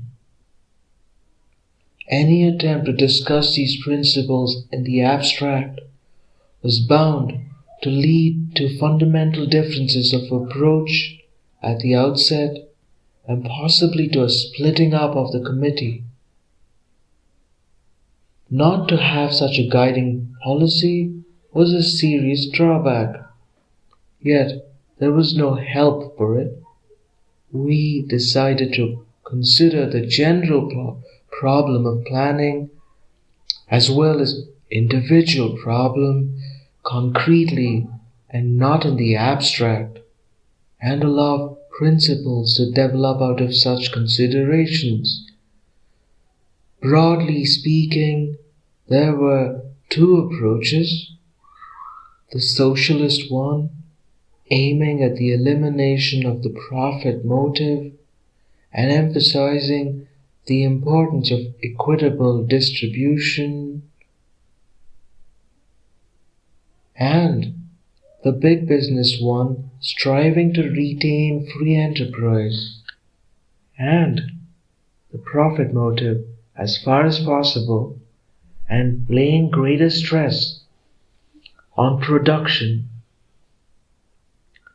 There was also a difference in outlook between those who favored a rapid growth of heavy industry and others who wanted greater attention to be paid to the development of the village and cottage industries, thus absorbing the vast number of the unemployed and partially employed. Ultimately, there were bound to be differences in the final conclusion. It did not very much matter even if there were 2 or more reports, provided that all the available facts were collected and coordinated, the common ground mapped out, and the divergencies indicated. When the time came for giving effect to the plan, the then existing democratic government would have to choose what basic policy to adopt. Meanwhile, a great deal of essential preparation would have been made, and the various aspects of the problem placed before the public and the various provincial and state governments. Obviously, we could not consider any problem, much less plan, without some definite aim and social objective. That aim was declared to be to ensure an adequate standard of living for the masses. In other words, to get rid of the appalling poverty of the people. The irreducible minimum in terms of money had been estimated by economists at figures varying from rupees 15 to rupees 25 per capita per month. These are all pre-war figures. Compared to Western standards, this was very low, and yet it meant an enormous increase in existing standards in India. An approximate estimate of the average annual per capita was rupees 65. This included the rich and the poor, the town dweller and the villager.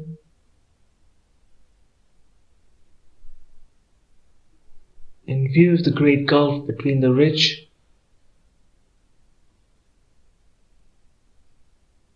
and the poor, and the concentration of wealth in the hands of a few, the average income of the villager was estimated to be far less, probably about rupees 30 per capita per annum.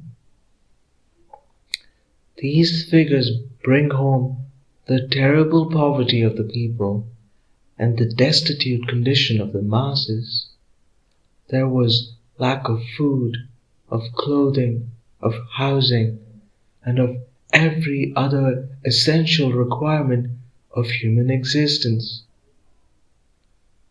To remove this lack and ensure an irreducible minimum standard for everybody, national income had to be greatly reduced.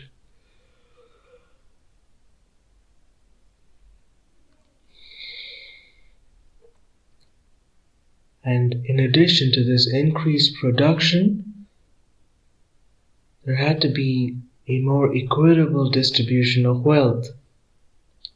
We calculated that a really progressive standard of living would necessitate the increase of the national wealth by 500 or 600%.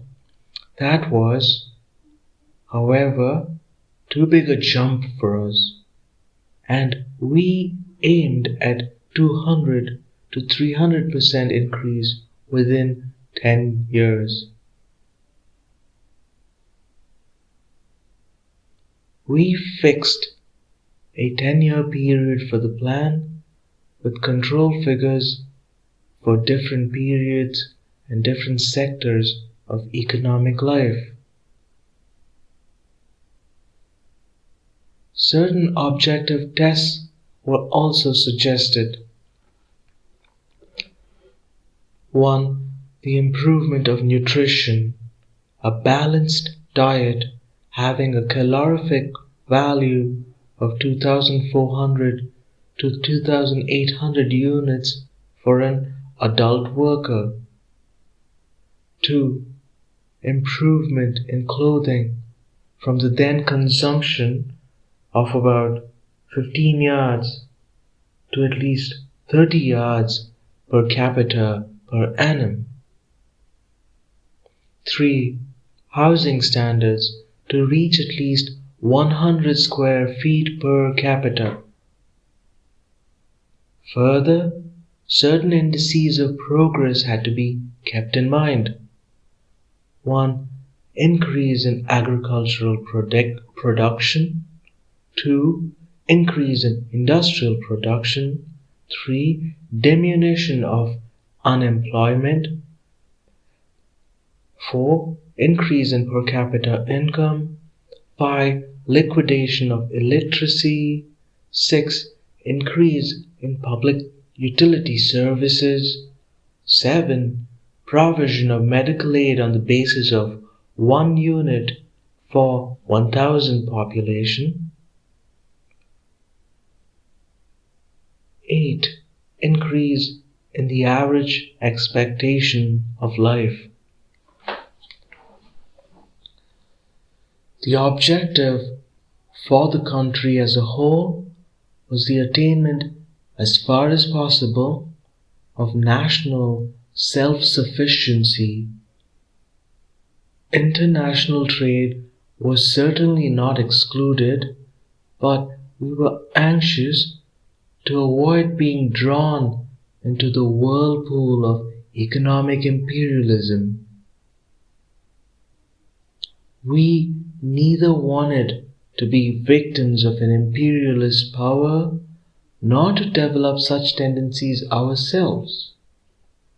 The first change on the country's produce should be to meet the domestic needs of food, raw materials, and manufactured goods. Surplus production would not be dumped abroad but used in exchange for such commodities as we might require.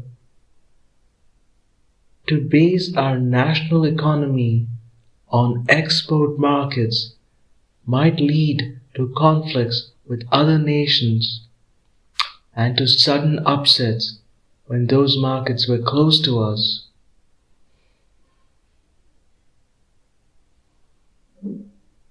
So, though we did not start with a well-defined social theory,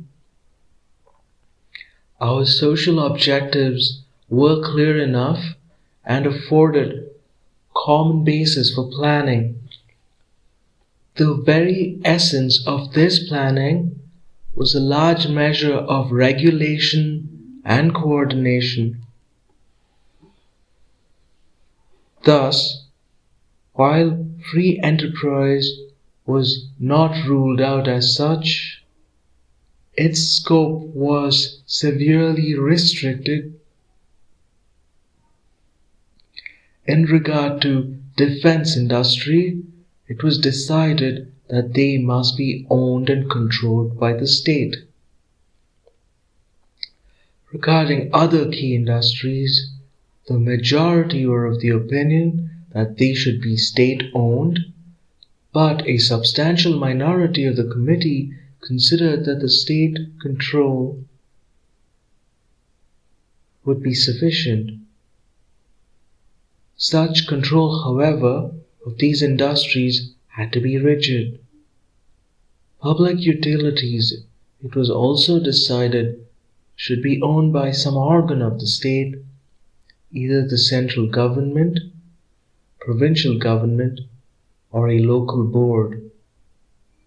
It was suggested that something of the nature of London Transport Board might control public utilities.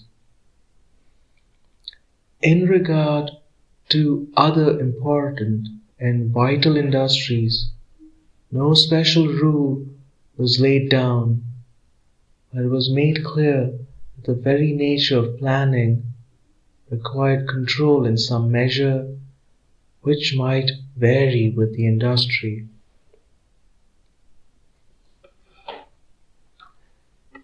In regard to the agency in state-owned industries, it was suggested that as a general rule, an autonomous public trust would be suitable. Such a trust would ensure public ownership and control, and at the same time avoid the difficulties and inefficiency which sometimes creep in under direct democratic control. Cooperative ownership and control were also suggested for industries. any planning would involve a close scrutiny of the development of industry in all its branches, and a periodical survey of the progress made. It would mean for the training of the technical staffs necessary for the further expansion of industry, and the state might call upon industries to train such staff. The general principles governing land policy were laid down. Agricultural land, mines, quarries, rivers, and forests are forms of national wealth, ownership of which must vest absolutely in the people of India collectively. The cooperative principle should be applied to the exploitation of land by developing collective and cooperative farms. It was not proposed, however, to rule out peasant farming in small holdings, to begin with at any rate, but no intermediaries of the type of talukdars or zamindars, etc. should be recognized after the transition period was over. The rights and the title possessed by these classes should be progressively bought out. Collective farms were to be started immediately by the state on cultivable wasteland. Cooperative farming would be combined either with individual or joint ownership. A certain latitude was allowed for various types to develop so that with greater experience, particular types might be encouraged more than others.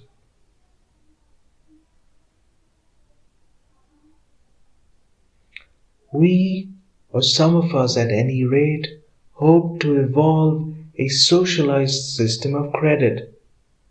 If banks, insurance, etc.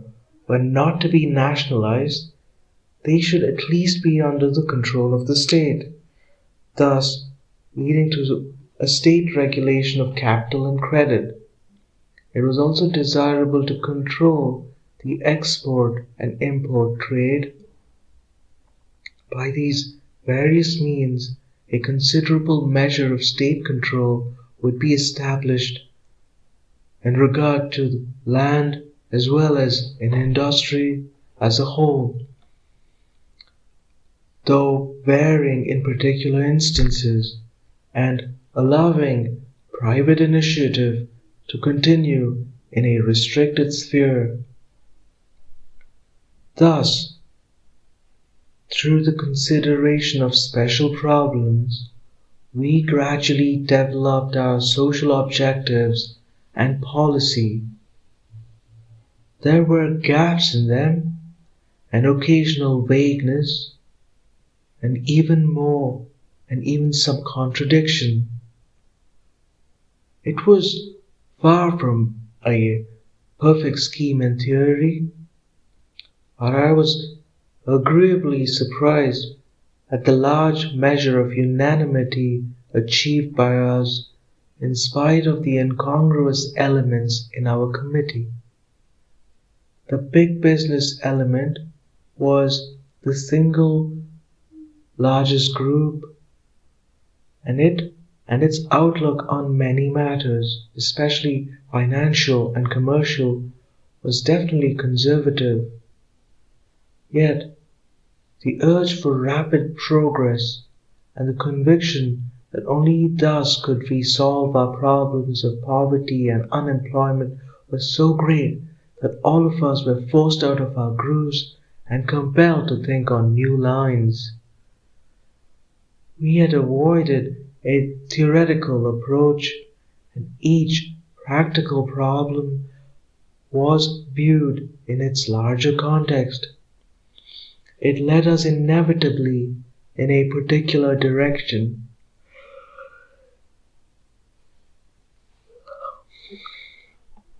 To me, the spirit of cooperation of the members of the planning committee was peculiarly soothing and gratifying, for I found it a pleasant contrast to the squabbles and conflicts of politics. We knew our differences, and yet we tried and often succeeded, after discussing every point of view, in arriving at an integrated conclusion, which was accepted by all of us, or most of us.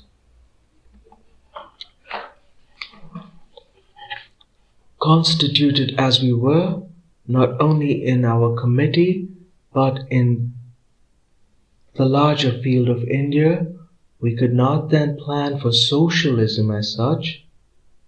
Yet, it became clear to me that our plan, as it developed, was inevitably leading us towards establishing some of the fundamentals of the socialist structure.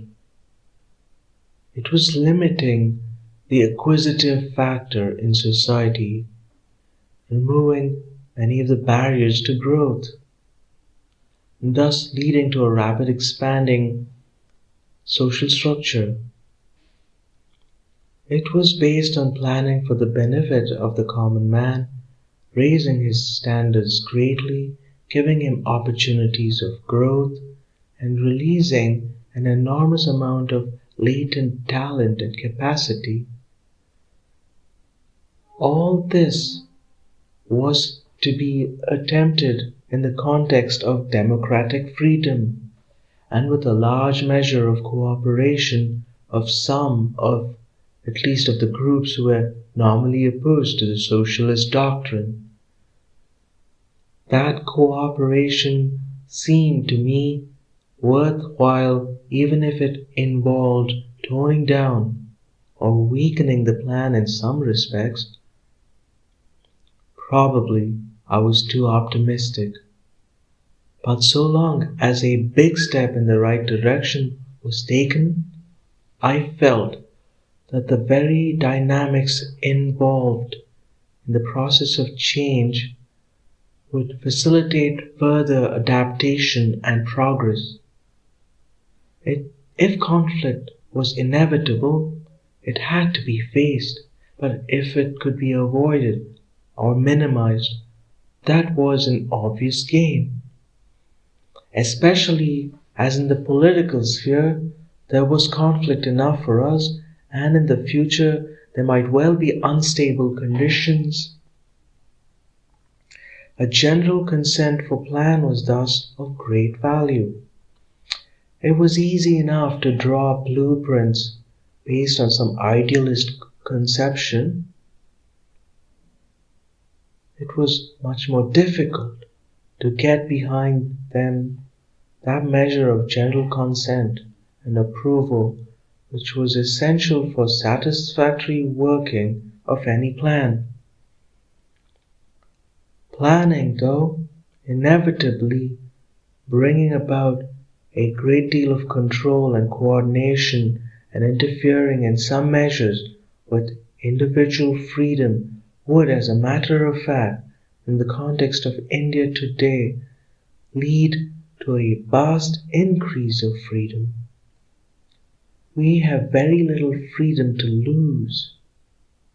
We have only to gain freedom. If we adhere to the democratic state structure and encourage cooperative enterprises, many of the dangers of regimentation and concentration of power might be avoided.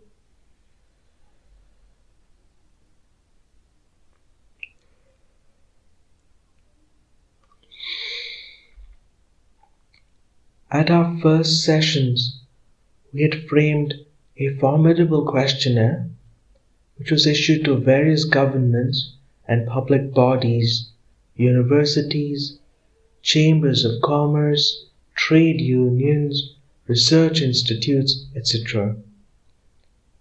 29 subcommittees were also appointed to investigate and report on specific problems.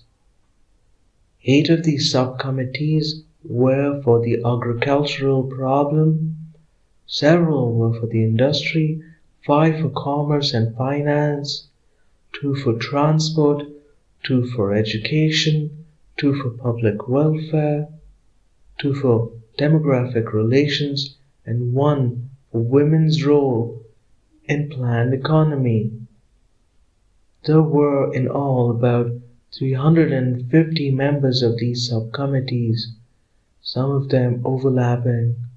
Most of them were specialists or experts in their subjects, businessmen, government, state and municipal employees, university professors or lecturers, technicians, scientists, trade unionists, and policemen. We collected in this way much of the talent in the country. The only persons who were not permitted to cooperate with us, even when they were personally desirous of doing so, were the officials and employees of the Government of India. To have so many persons associated in our work was helpful in many ways.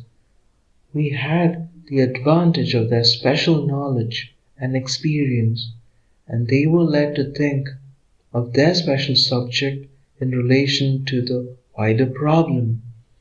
It also led to a greater interest in planning all over the country. But these numbers were disadvantages also, for there was inevitable delay when busy people spread out all over a vast country had to meet repeatedly. I was heartened to come into touch with so much ability and earnestness in all departments of national activity, and these contacts added to my own education greatly.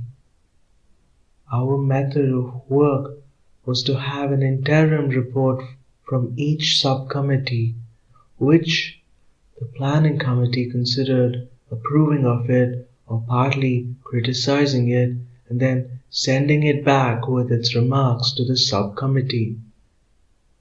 A final report was then submitted, out of which arose our decision on the particular subject.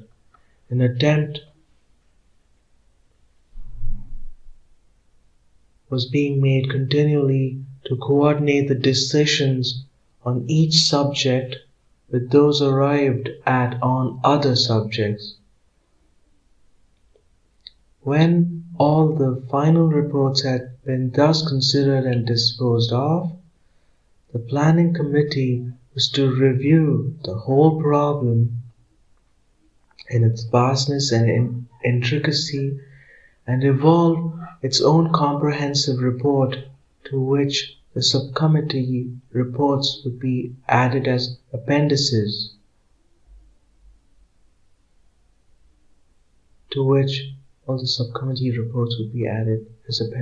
As a matter of fact, the final report was gradually taking shape in the course of our consideration of the subcommittee reports. There were irritating delays, chiefly due to some of the subcommittees not keeping to the timetable fixed for them, but on the whole, we made good progress and got through an enormous amount of work. 2 interesting decisions were made in connection with education. We suggested definite norms of physical fitness for boys and girls be laid down for every stage of education. We also suggested establishment of a system of compulsory social or labor service so as to make every young man and woman contribute 1 year of his or her life between the ages of 18 and 22 to national utility, including agriculture, industry, public utilities, and public works of all kinds. No exemption was to be allowed except for physical or mental disability.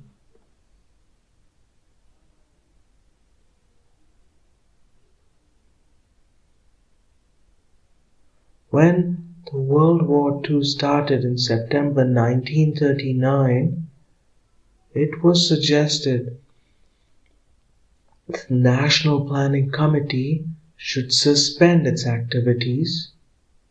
In November, the Congress government in the provinces resigned.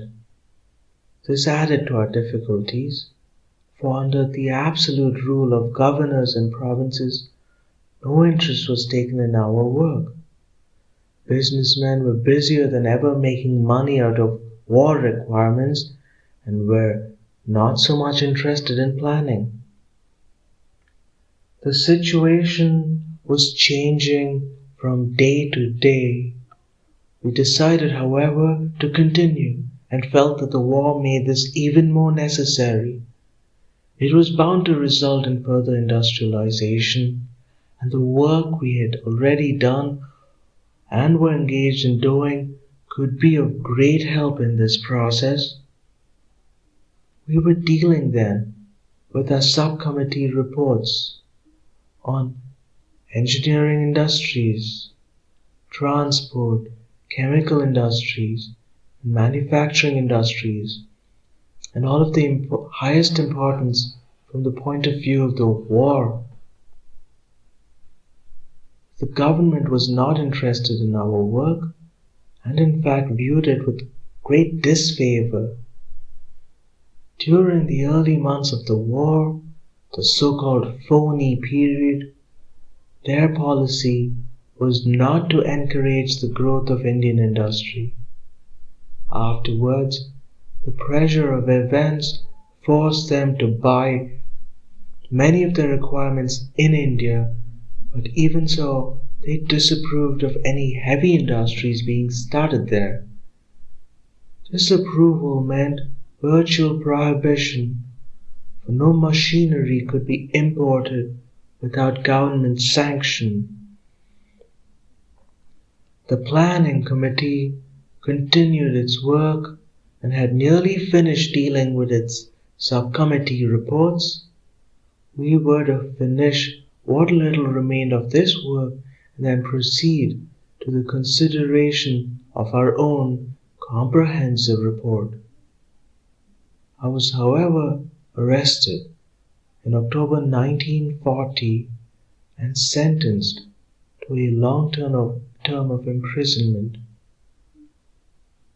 Several other members of the planning committee and its subcommittees were also arrested and sentenced.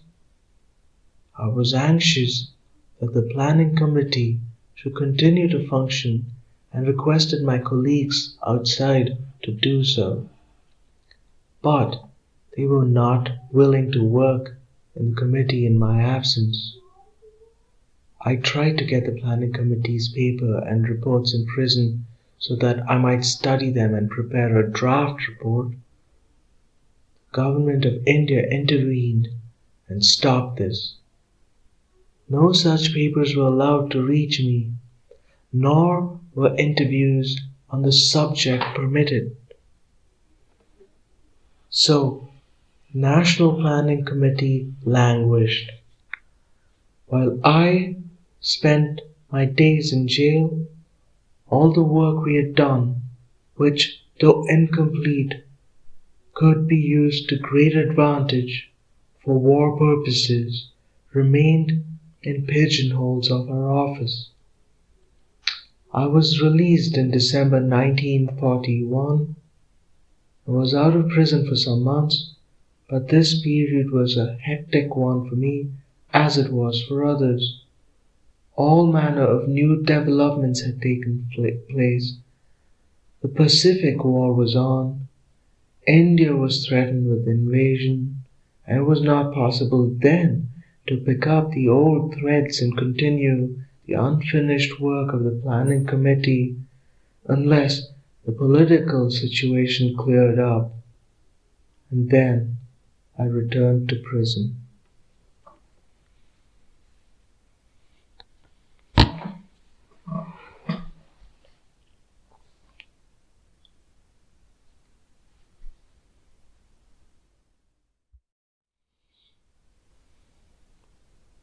The Discovery of India by Jawaharlal Nehru. Chapter 8. The Congress in Industry, Big Industry versus Cottage Industry. The Congress, under Gandhiji's leadership, had long championed the revival of village industries, especially hand spinning and hand weaving. At no time, however, had the Congress been opposed to the development of big industries, and whenever it had the chance, in the legislatures or elsewhere, it had encouraged this development. Congress political governments, Congress provincial governments were eager to do so. In the 20s, when the Tata Steel and Iron Works were in difficulties, it was largely due to the insistence of the Congress party in the central legislature that the government aid was given to help to tide over a critical period. The development of Indian shipbuilding and shipping services had long been a sore point of conflict between nationalist opinion and government. The Congress, as all other sections of Indian opinion, was anxious that every assistance should be given to Indian shipping.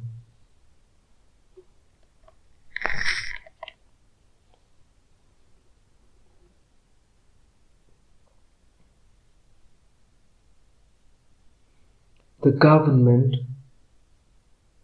was equally anxious to protect the vested interests of powerful British shipping companies. Indian shipping was thus prevented from growing by the official discrimination against it. Although it had both capital and technical and managerial ability at its disposal,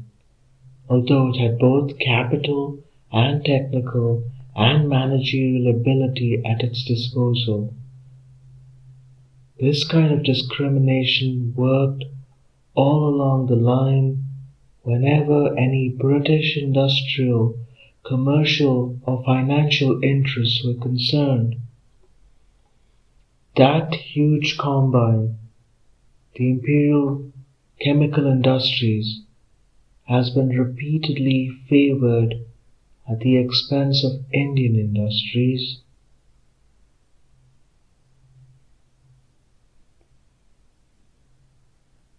Some years ago, it was given a long-term lease for the exploitation of minerals, etc., of the Punjab. The terms of this agreement were, so far as I know, not disclosed, presumably because it was not considered in public interest to do so. Congress provincial governments were anxious to develop a powerful alcohol industry. This was desirable from many points of view, but there was additional reason in the United Provinces and Bihar. The large number of sugar factories there were producing as a byproduct vast quantities of molasses, which was being treated as waste material. It was proposed to utilize this for the production of power alcohol. The process was simple. There was no difficulty except one, the interests of Shell and Burma Oil combined were affected. The government of India championed these interests and refused to permit the manufacture of power alcohol. It was only in the third year of the present war, after Burma fell and the supplies of oil and petrol were cut off, that the realization came that power alcohol was necessary and must be produced in India. The American Grady Committee strongly urged this in 1942. The Congress had thus always been in favor of industrialization of India, and at the same time has emphasized the development of cottage industries and worked for this. Is there a conflict between these two approaches? Possibly there is a difference in emphasis, a realization of certain human and economic factors which were overlooked previously in India.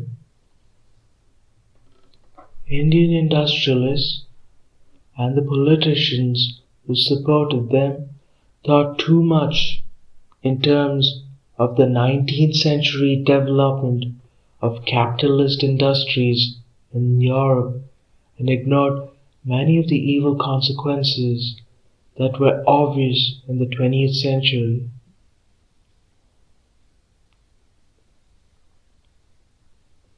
In India, because normal progress had been arrested for 100 years, those consequences were likely to be far more far-reaching. The kind of medium-scale industries that were being started in India under the prevailing economic system resulted not in absorbing labor, but in creating more unemployment. While capital accumulated at one end, poverty and unemployment increased at the other. Under a different system, with the stress on big-scale industries absorbing labor, and with planned development, this might well have been avoided.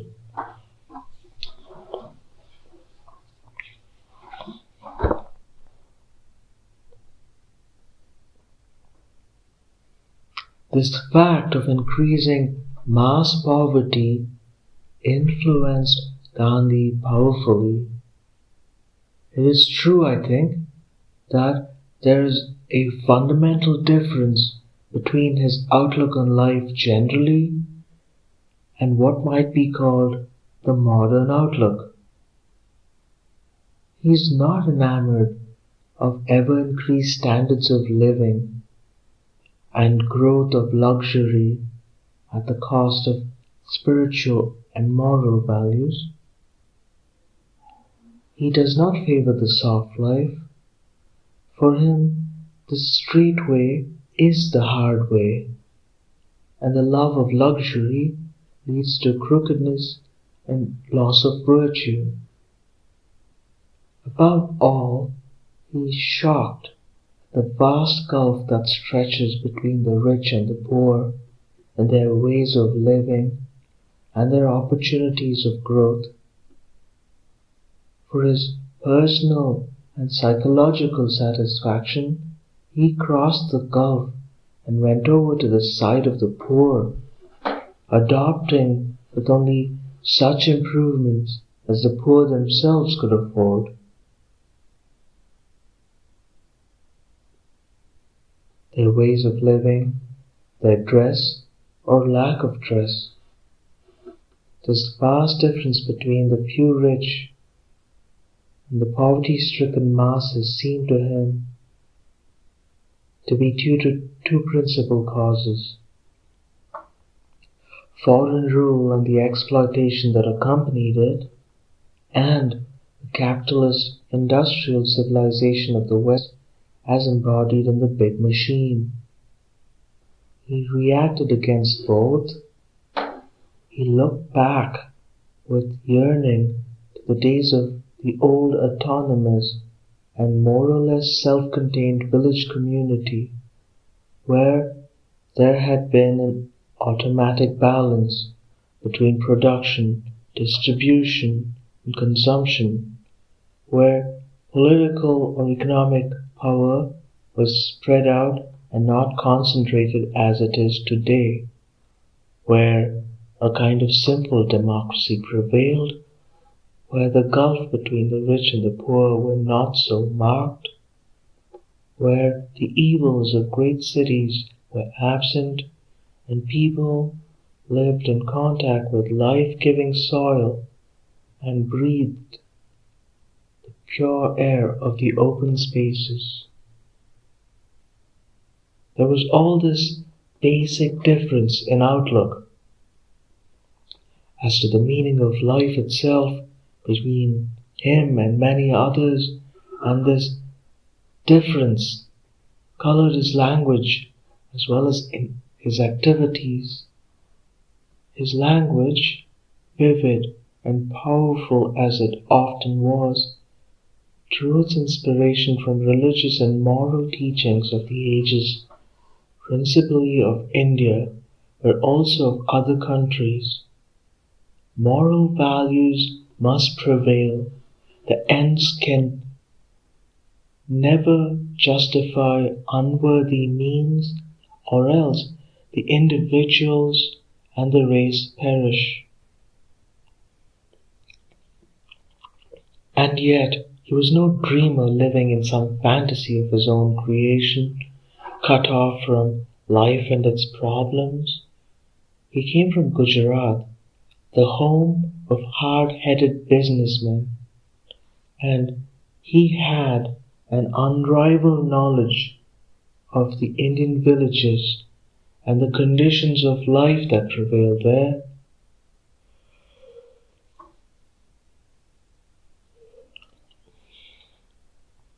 It was out of that personal experience that he evolved his program of the spinning wheel and village industry.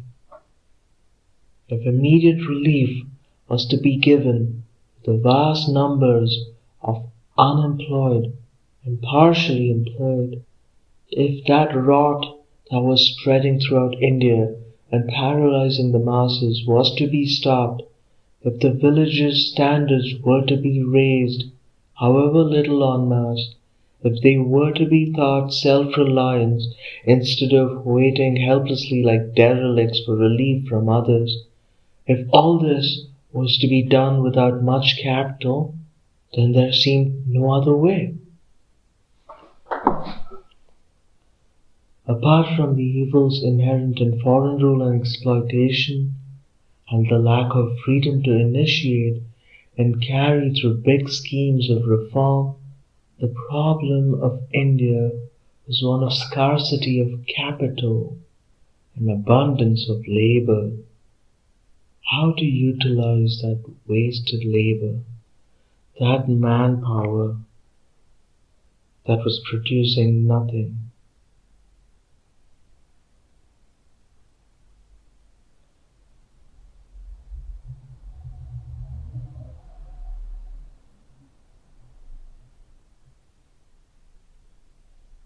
Foolish comparisons are made between manpower and machine power. Of course, a big machine can do the work of 1,000 or 10,000 persons, but if those 10,000 sit idly by or starve, the introduction of the machines is not a social gain, except in long perspective, which envisages a change in social conditions.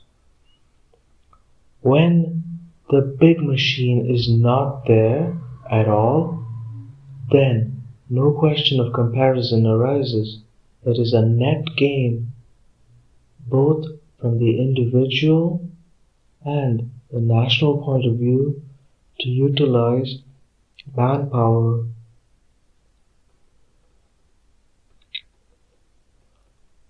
for production. There is no necessary conflict between this and the introduction of machinery on the largest scale, provided that the machinery is used primarily for absorbing labor and not for creating fresh unemployment. Comparisons between India and the small, highly industrialized countries of the West or the big countries with relatively sparse population like the USSR or the USA are misleading. In Western Europe, the process of industrialization has proceeded for 100 years, and gradually the population has adjusted itself to it. The population has grown rapidly, then stabilized itself, and is now declining. In the USA and the USSR, there were vast tracts with the growing population. A tractor is an absolute necessity there to exploit the land for agriculture. It is not so obvious that a tractor is equally necessary in the densely populated Gangetic Valley so long as vast numbers depend on the land for sustenance. Other problems arise as they have arisen in America. Agriculture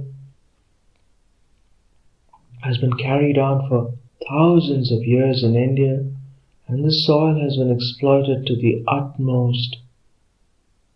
Would the deep churning up of the soil by tractors lead to impoverishment of the soil as well as to soil erosion?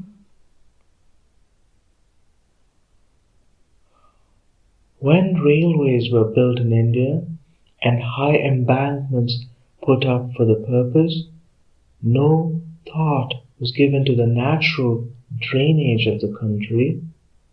The embankments interfered with this drainage system. As a result, we have had repeated and ever-increasing floods and soil erosion, and malaria has spread.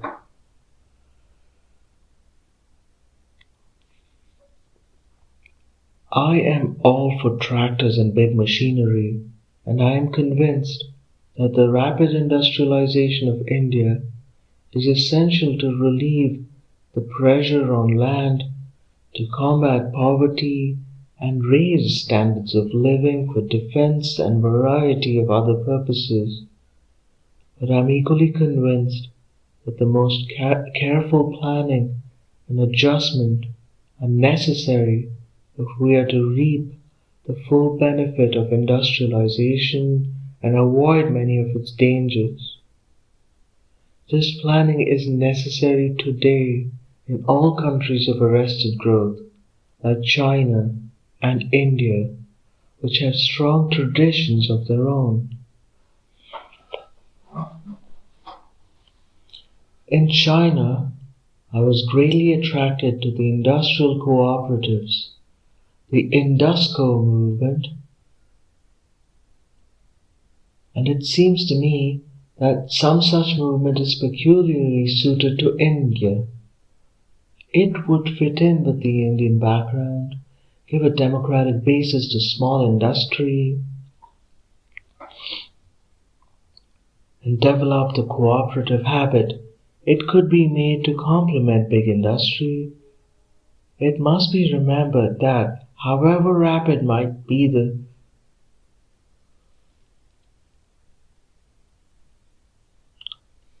development of heavy industry in India,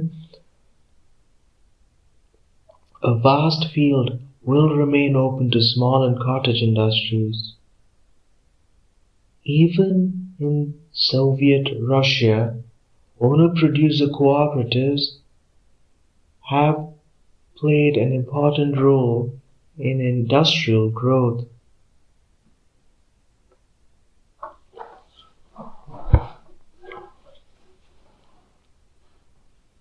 The ever-increasing use of electric power facilities facilitates the growth of small industry and makes it economically capable of competing with large-scale industry.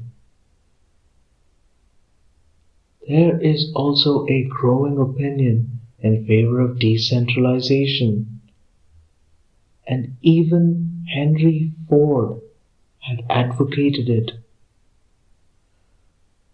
Scientists are pointing out the psychological and biological dangers of the loss of contact with soil, which results from life in great industrial cities.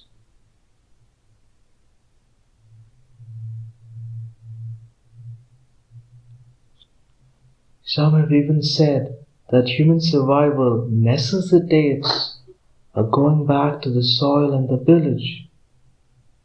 Fortunately, science has made it possible today for populations to spread out and remain near the soil and yet enjoy all the amenities of modern civilization and culture. However that may be, the problem before us in India during recent decades has been how, in the exciting circumstances and restricted as we were by alien rule and its attendants vested interest, we could relieve the poverty of the masses and produce a spirit of self-reliance among them.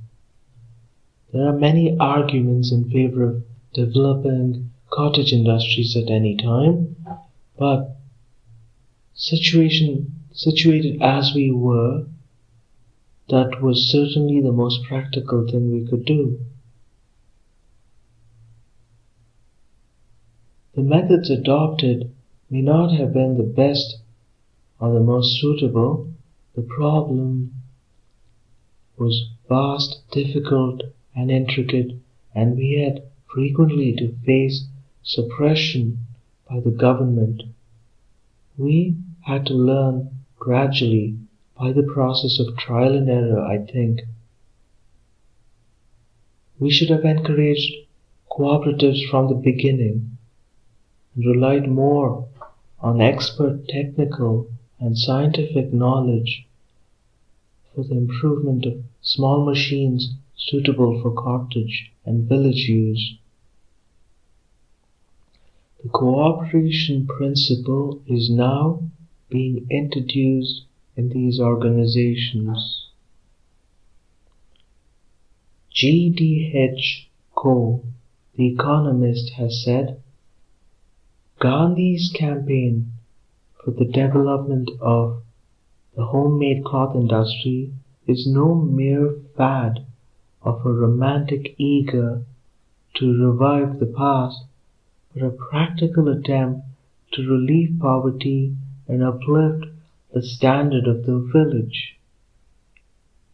It was that undoubtedly, and it was much more.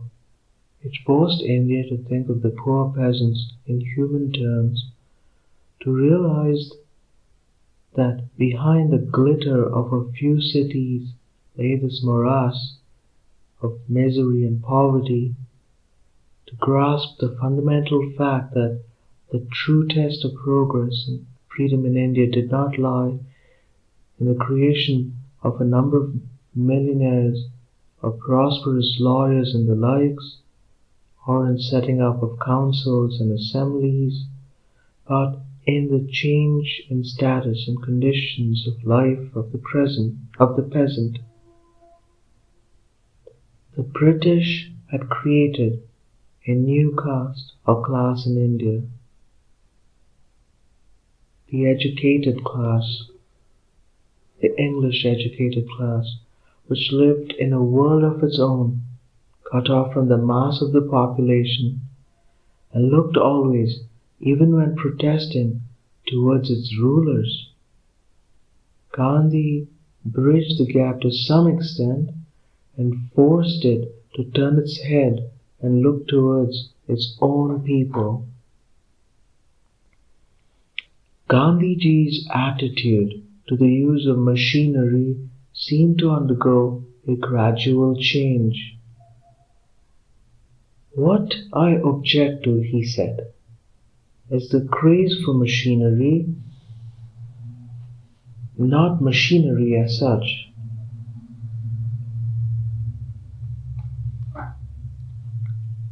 If we could have electricity in every village home, I shall not mind the villagers plying their implements and tools with electricity. The big machines seem to him to lead inevitably, at least in circumstances of today, to the concentration of power and riches. I consider it a sin and injustice to use machinery for the purpose of concentration of power and riches in the hands of the few. Today, the machine is used in this way.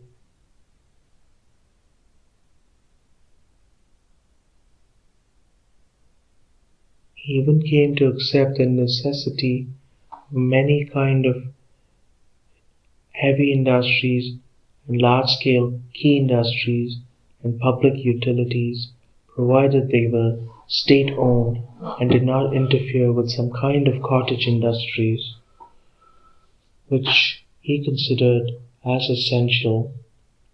Referring to his own proposals, he said, "The whole of this program will be a structure on sand if it is not built on the solid foundation of economic equality."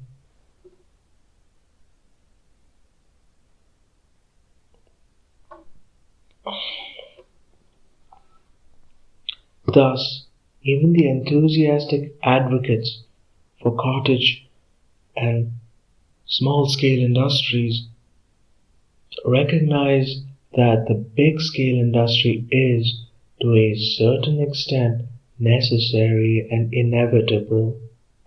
Only they would like to limit it as far as possible. Superficially, then, the question becomes one of emphasis and adjustment of the two forms of production and economy. It can hardly be challenged that in the context of the modern world, no country can be politically and economically independent, even within the framework of international interdependence, unless it is highly industrialized and has developed its power resources to the utmost. Nor can it achieve or maintain high standards of living and liquidate poverty without the aid of modern technology in almost every sphere of life. An industrially backward country will continually upset the world equilibrium and encourage the aggressive tendencies of more developed countries. Even if it retains its political independence, this will be nominal only, and the economic control will tend to pass to others. This control will inevitably upset its own small-scale economy, which it has sought to preserve in the pursuit of its own view of life. Thus, an attempt to build up a country's economy largely on the basis of cottage and small industries is doomed to failure. It will not solve the basic problem of the country or maintain freedom, nor will it fit in with the world framework except as a colonial appendage. Is it possible to have two entirely different kinds of economy in a country, one based on the big machine and industrialization, and the other mainly on cottage industry?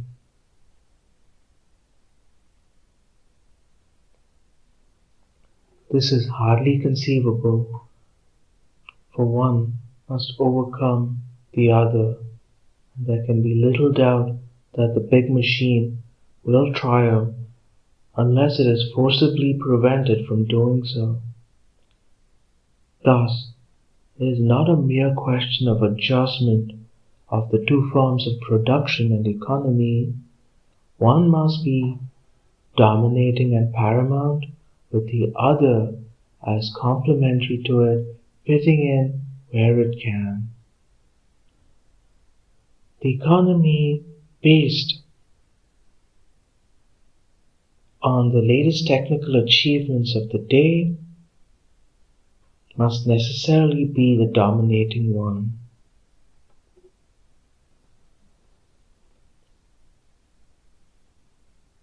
Technology demands the big machine as it does today in a large measure, then the big machine, with all its implications and consequences, must be accepted.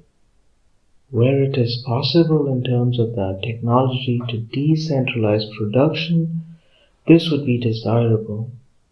But in any event, the latest technique has to be followed and to adhere to outworn and out-of-date methods of production except as a temporary and a stopgap measure, and is to arrest growth and development. Any argument as to the relative merits of small-scale and large-scale industry seems strangely irrelevant today when the world and the dominating facts of the situation that confronted have decided in favor of the latter.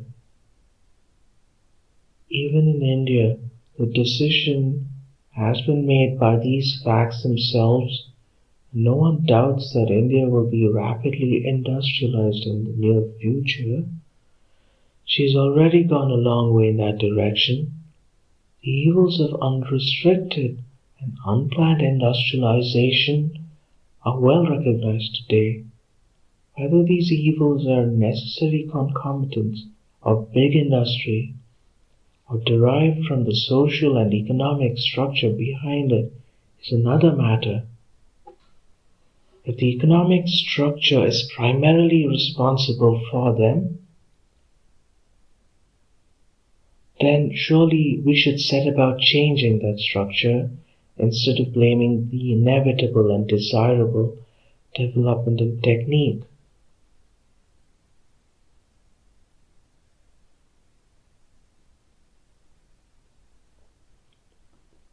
The real question is not one of quantitative adjustment and balancing of various incongruous elements and methods of production, but a qualitative changeover to something different and new, from which various social consequences flow. The economic and political aspects of this qualitative change are important, but equally important are the social and psychological aspects.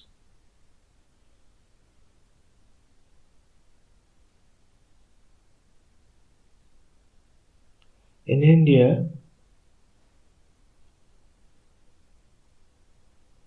especially where we have been wedded far too long to past forms and modes of thought and action, new experiences New processes leading to new ideas and new horizons are necessary.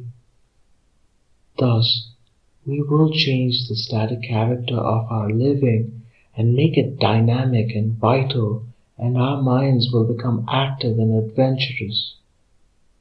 New situations lead to new experiences as the mind is compelled to deal with them and adapt itself to a changing environment. It is well recognized now that a child's education should be intimately associated with some craft or manual activity.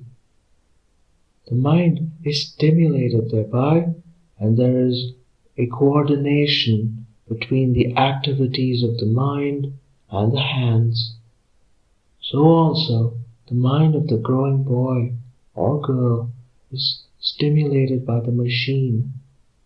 It grows under the machine's impact, under proper conditions of course, and not as an exploited unhappy worker in a factory, and opens out new horizons. Simple scientific experiments, peeps into the microscope, and an explanation of the ordinary phenomena of nature bring excitement in their train and an understanding of some of life's processes and a desire to experiment and find out instead of relying on set phrases and old formulae. Self-confidence and the cooperative spirit grow, and frustration arising out of the miasma of the past lessons. A civilization based on ever-changing and advancing mechanical techniques lead to this. Such a civilization is a marked change, a jump almost from the other type, and it is intimately connected with modern industrialization. Inevitably, it gives rise to new problems and difficulties, but it also shows the way to overcome them. I have a partiality for the literary aspects of education, and I admire the classics, but I'm quite sure that some elementary scientific training in physics and chemistry, and especially biology, as also in the application of science, is essential for all boys and girls. Only thus can they understand and fit into the modern world and develop, to some extent at least, the scientific temper. There is something very wonderful about the high achievements of science and modern technology, which no doubt will be bettered in the near future, in the superb ingenuity of scientific instruments, in the amazing, delicate, and yet powerful machines, in all that has flowed from the adventurous enquiries of science and its application, in the glimpse into the fascinating workshop and processes of nature, in the fine sweep of science through its myriad workers, in the realms of thought and practice, and above all, in the fact that all this had come out of the mind of man.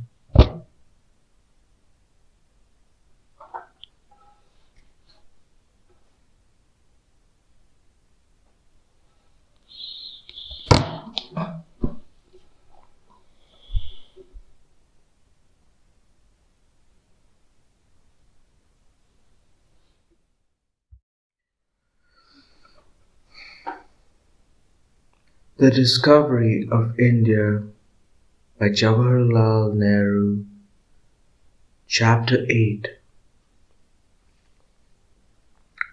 Government checks industrial growth.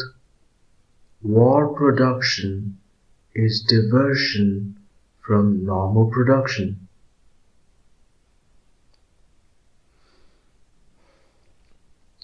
heavy industry was represented in India by Tata Iron and Steel Works at Jamshedpur. There was nothing else of the kind, and the other engineering workshops were really jobbing shops. Even the development of Tatas had been slow because of government policy. During World War I, when there was a shortage of locomotives, railway carriages, and wagons, Tatas decided to make locomotives, and I think even imported machinery for the purpose. When the war ended, the government of India and the Railway Board, which is a department of central government, decided to continue their patronage of British locomotives. There is obviously no private market for locomotives, as the railways were either controlled by the government or owned by British companies, and so the Tatas had to give up the idea of making locomotives. The three fundamental requirements of India, if she is to develop industrially and otherwise, are a heavy engineering and machine-making industry, scientific research institutes, and electric power. These must be the foundations of all planning. And the National Planning Committee had laid the greatest emphasis on them.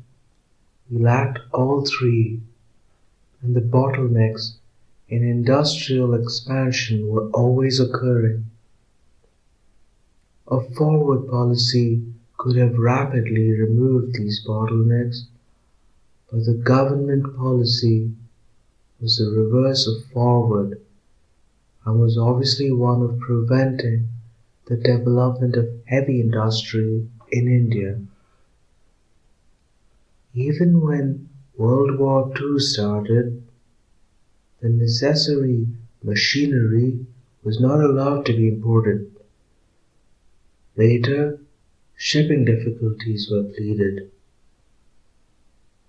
There was neither lack of capital nor skilled personnel in India, only machinery was lacking, and the industrialists were clamoring for it. If opportunities had been given for the importation of machinery, not only would the economic position of India have been infinitely better, but the whole aspect of war in the Far Eastern theaters might have changed. Many of the essential articles which had to be brought over, usually by air and at great cost and under considerable difficulties, could have been manufactured in India. India would have really become an arsenal for China and the East, and her industrial progress might have matched that of Canada or Australia.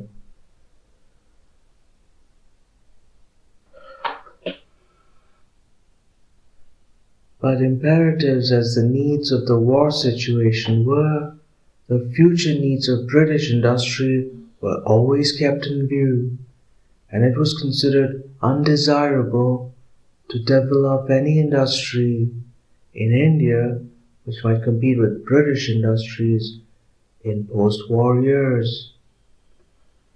This was no secret policy. Public expression was given to it in British journals, and there was a continuous reference to it and protests against it in India.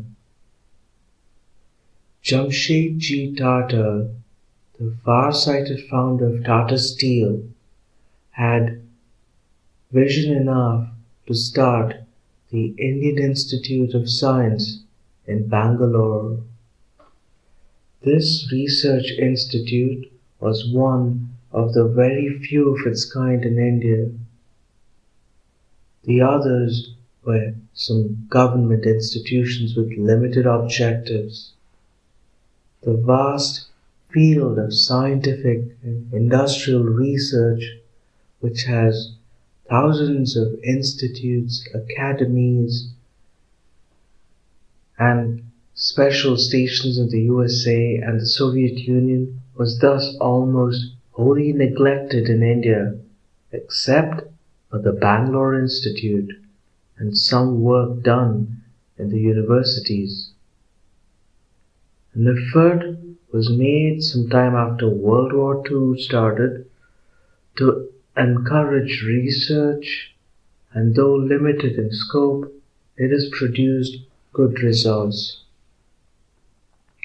While shipbuilding and locomotive manufacturers were discouraged and prevented, an effort to build up an automobile industry was also scotched. Some years before World War II, preparations were starting for this, and everything was worked out in cooperation with a famous American firm of automobile manufacturers. A number of assembly plants had already been functioning in India. It was now proposed to manufacture all the parts in India with Indian capital and management and Indian personnel by the arrangement with American corporations. The patents could be used, and their skill and technological supervision was available for the initial period. By the arrangement with the American corporation, the patents could be used, and their skilled and technical supervision was available for the initial period. The provincial government of Bombay, which was then functioning under a Congress ministry, promised assistance in various ways. The planning committee was especially interested in this project. Everything, in fact, had been fixed up, and all that remained was to import the machinery. The Secretary of State for India, however, did not approve, gave his fiat against importation of the machinery. According to him, any attempt to set up this industry now would divert both labor and machinery, which are more urgently needed for the war. This was in the early months of the war, during the so-called phony period. It was pointed out that the plenty of labor, even skilled labor, was available and in fact was idle. War necessities was also a curious argument, for that necessity itself demanded motor transport. But the Secretary of State for India, the final authority sitting in London, was not moved by these arguments. It was reported also that a rival and powerful automobile corporation in America did not approve of starting an automobile industry in India under someone else's auspices.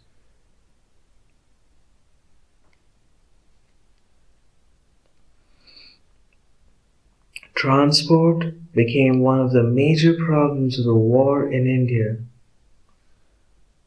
There was a lack of motor trucks, of petroleum, of locomotives, and railway wagons, even of coal.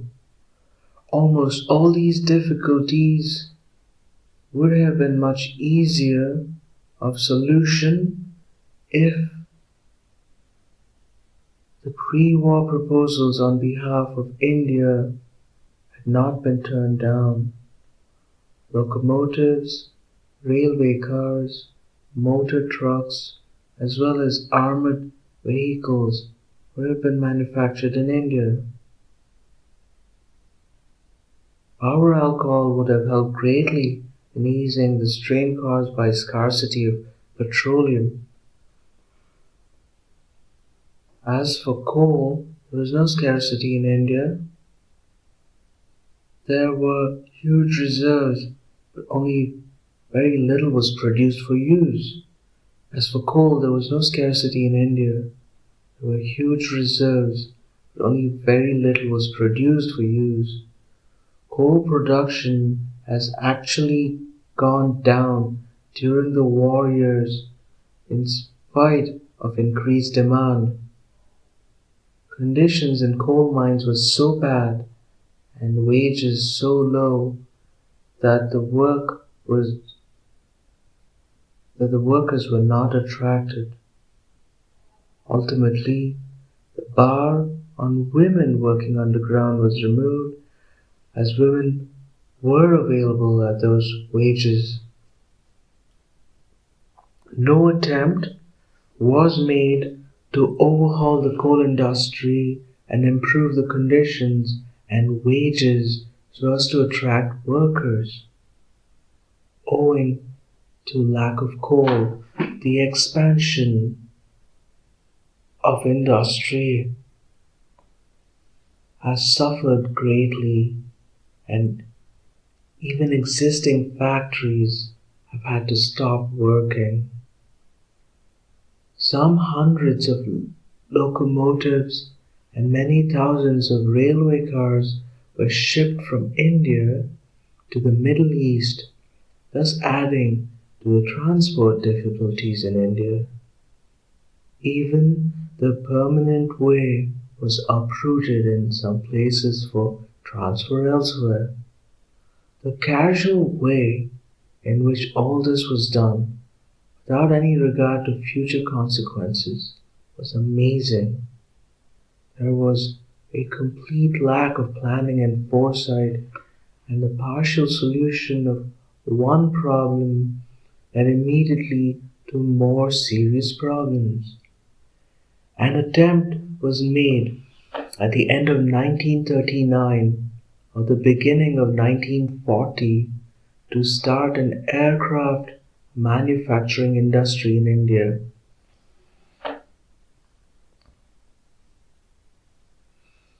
Again, everything was fixed up with an American firm, and urgent cables were sent to the government of India and army headquarters in India for their consent.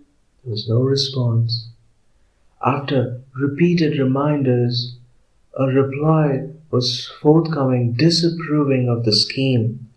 Why make airplanes in India when you could buy them in England and America? In pre-war days, a large number of medicines and drugs and vaccines used to come to India from Germany. War stopped this. It was immediately suggested that some of the more essential vaccines and medicines might be made in India. This could be easily done in some of the government institutes. The government of India did not approve and pointed out that everything that was necessary could now be obtained through imperial chemical industries. When it was suggested that the same thing could be made in India at much less cost and utilized for army as well as general public use without any private interest, high authority was indignant at the intrusion of such base considerations in matters of state policy. Government, it was said, was not a commercial institution.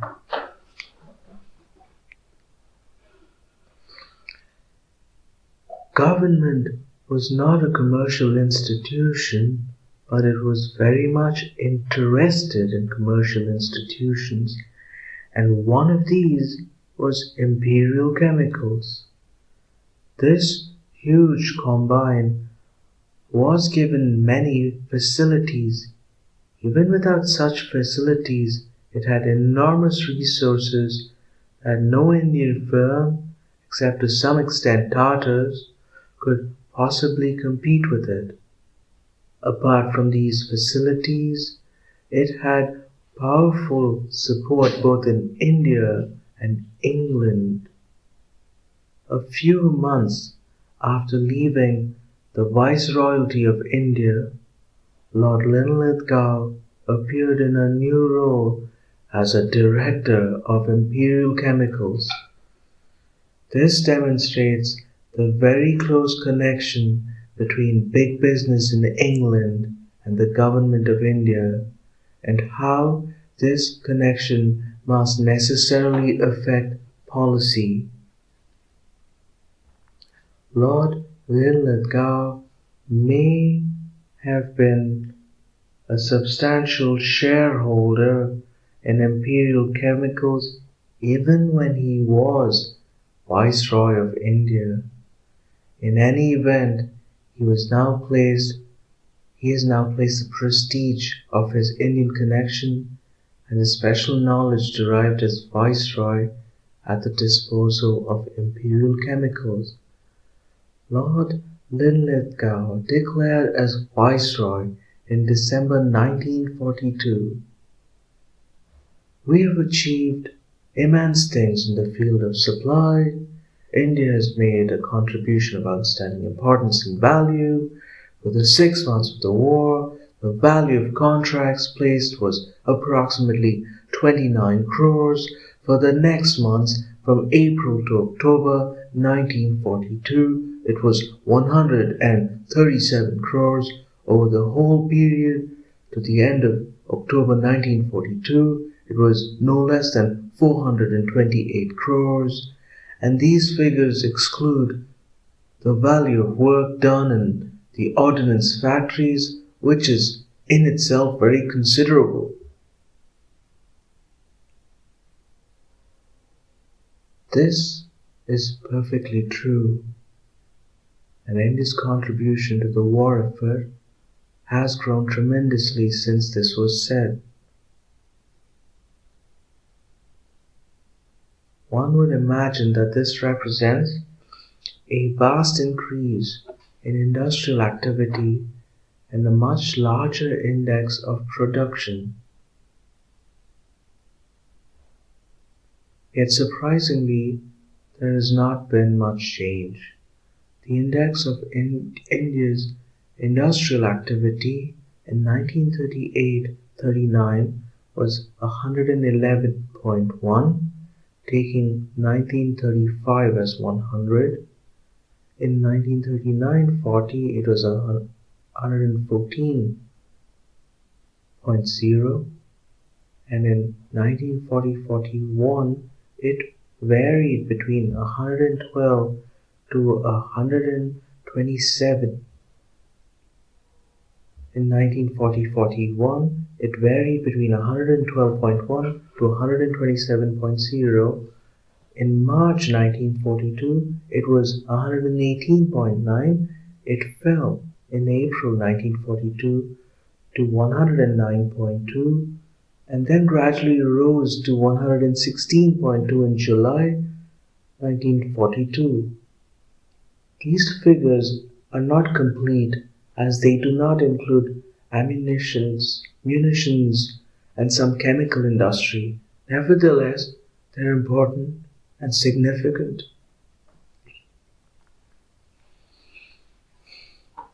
The amazing fact emerges that the total industrial activity of India in July 1942 was, apart from munitions, etc., only slightly in excess of the pre-war period.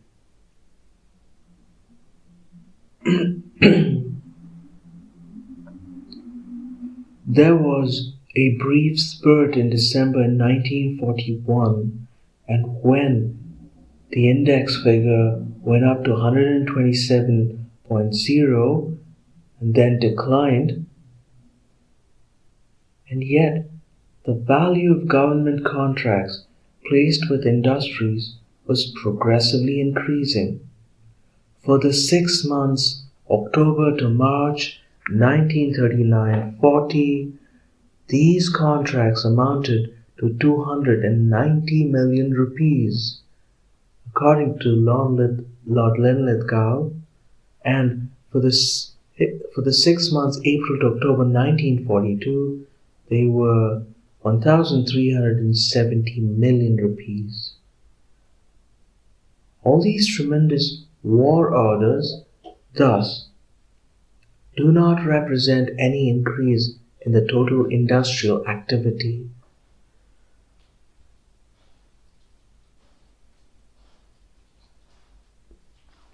But indicate its large-scale diversion from normal production to production for specialized war purposes.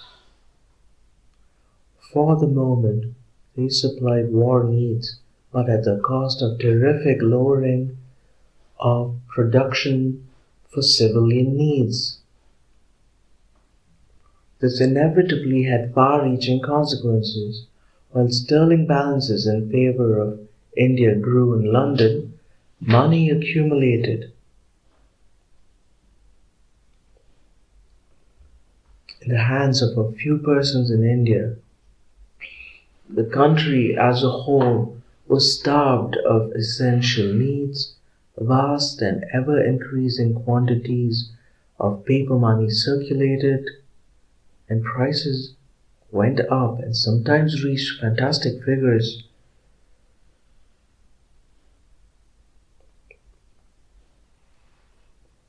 Already by the middle of 1942, a food crisis was evident, and in the autumn of 1943, famine killed its millions in Bengal and other parts of India.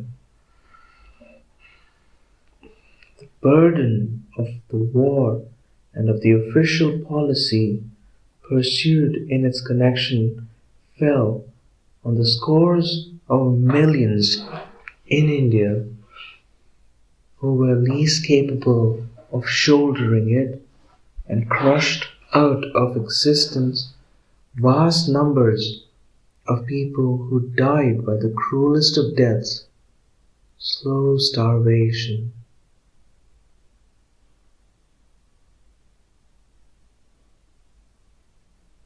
The figures I have given end with 1942. I have no later ones. Probably many changes have taken place since then, and the index of India's industrial activity may be higher now. But the picture they reveal has not changed any fundamental aspect. The same processes are at work, the same crises follows one after another, the same patchwork and temporary remedies are applied, the same lack of any planned and comprehensive outlook is evident. The same partiality for the present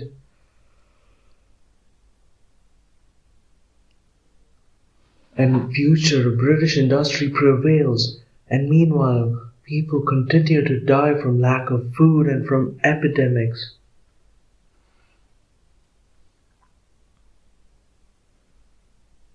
It is true that some of the existing industries, notably the textile, the iron and steel, the jute industry, have prospered exceedingly. The number of millionaires among industrial magnates, war contractors, hoarders, and profiteers has grown, and large sums have accumulated in the hands of small upper strata of India's people, in spite of a heavy super tax. But labor generally has not profited, and Mr. N.M. Joshi, the labor leader, declared in the Central Assembly that the labor conditions in India had become worse during the war. Landowners and middle-class farmers, especially in Punjab and Sindh, have prospered, but the great majority of the agricultural population have been hard hit by the war conditions and have suffered greatly. Consumers generally have been progressively ground down by inflation and the rise in prices.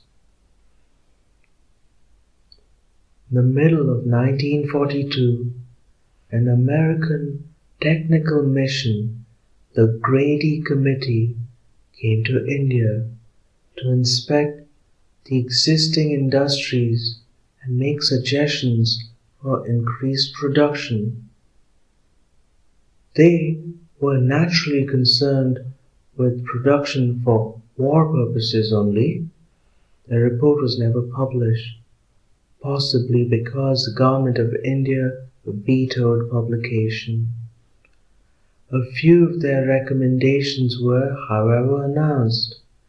They suggested the production of power alcohol, the expansion of the steel industry, more electric power, greater production of aluminum and refined sulfur, and rationalization in various industries. They also recommended high-powered control of production and independent of established government agencies on the American model.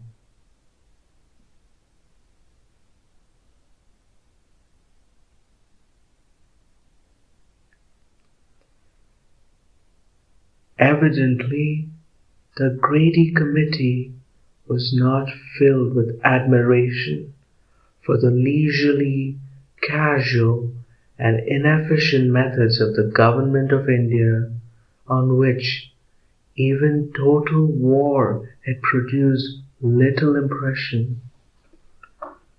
They were struck, however, by the efficiency and organization of Tata Steel Works, a vast organization run entirely by Indians.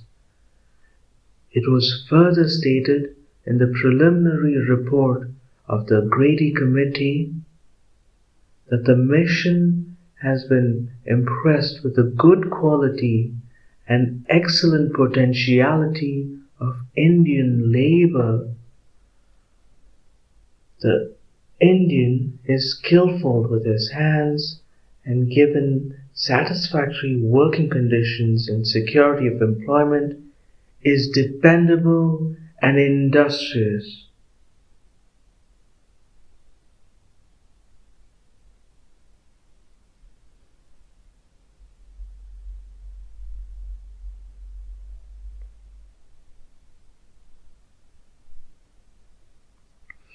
During the last 2 or 3 years, the chemical industry has grown in India.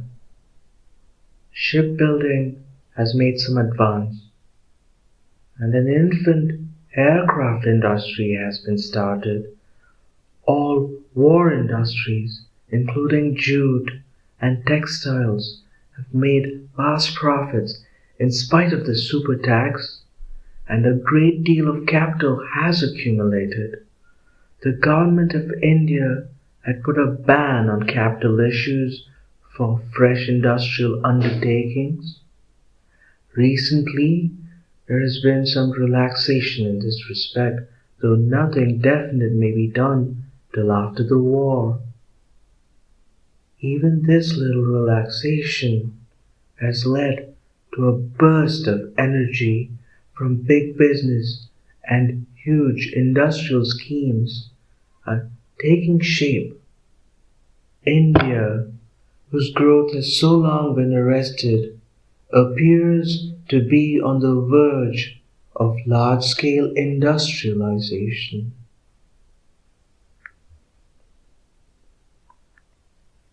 End of Chapter 8. The Discovery of India by Jawaharlal Nehru. A recording for Vox Olympia. The Discovery of India by Jawaharlal Nehru.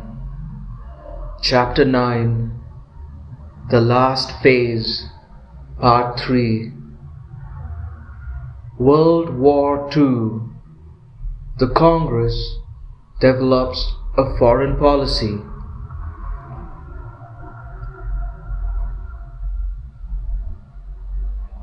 The National Congress, like all other political organizations in India, was for long entirely engrossed in internal politics and paid little attention to foreign developments.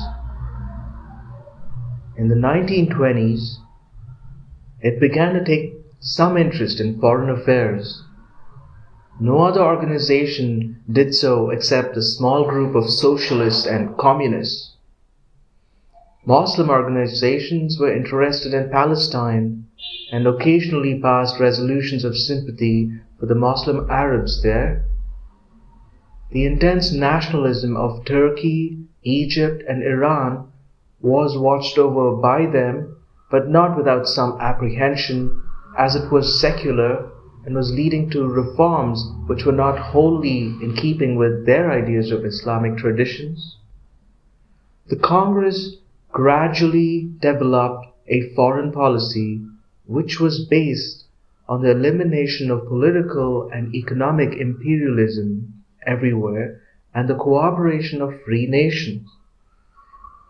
This fitted in with the demand for Indian independence. As early as 1920, a resolution on foreign policy was passed by the Congress in which our desire to cooperate with other nations, especially to develop friendly relations with all our neighboring countries, was emphasized. The possibility of another large-scale war was later considered, and in 1927, 12 years before the World War II actually started, the Congress first declared its policy in regard to it.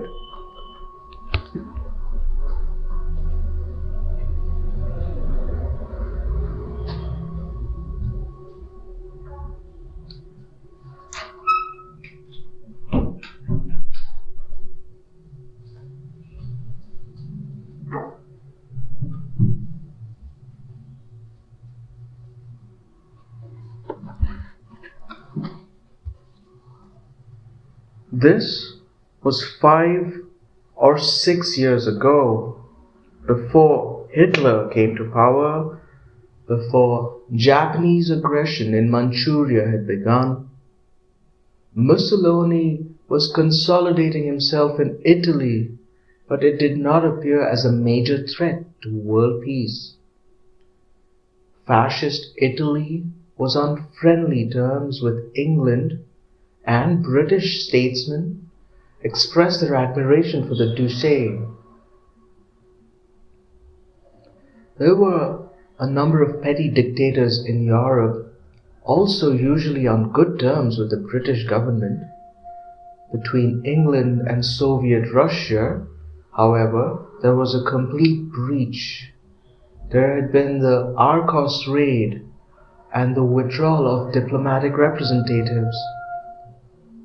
In the League of Nations and the International Labour Office, British and French policy was definitely conservative. In the interminable discussions on disarmament, when every other country represented in the League, as well as the USA, were in favor of the total abolition of aerial bombardment, Britain made some vital reservations. For many years, the British government had used aircraft for police purposes. It was called for bombing towns and villages in Iraq and the northwest frontier of India. This right was insisted upon, thus preventing any general agreement on this subject in the League and later in the Disarmament Conference. Germany, the Weimar Republic in Germany, had become a full member of the League of Nations, and Locarno had been hailed as a forerunner of perpetual peace in Europe and a triumph of British policy.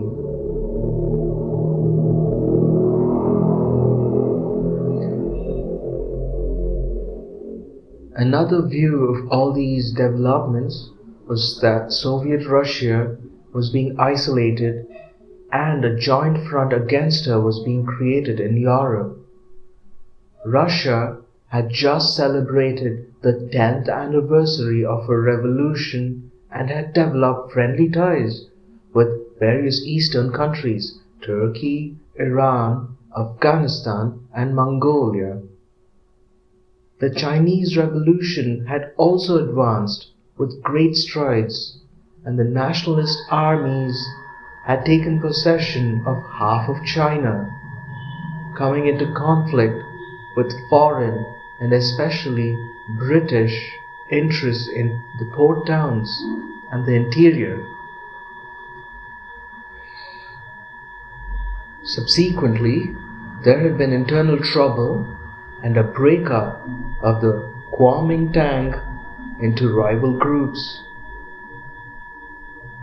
The world situation seemed to be drifting towards a major conflict with England and France as heads of a European group of nations, and Soviet Russia associated with some Eastern nations.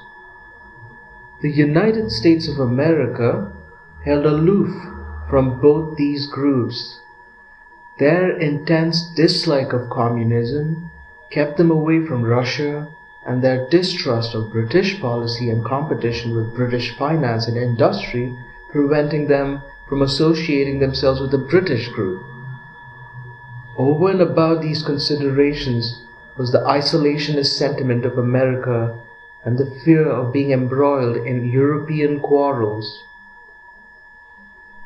In this setting, Indian opinion inevitably sided with Soviet Russia and the Eastern nations.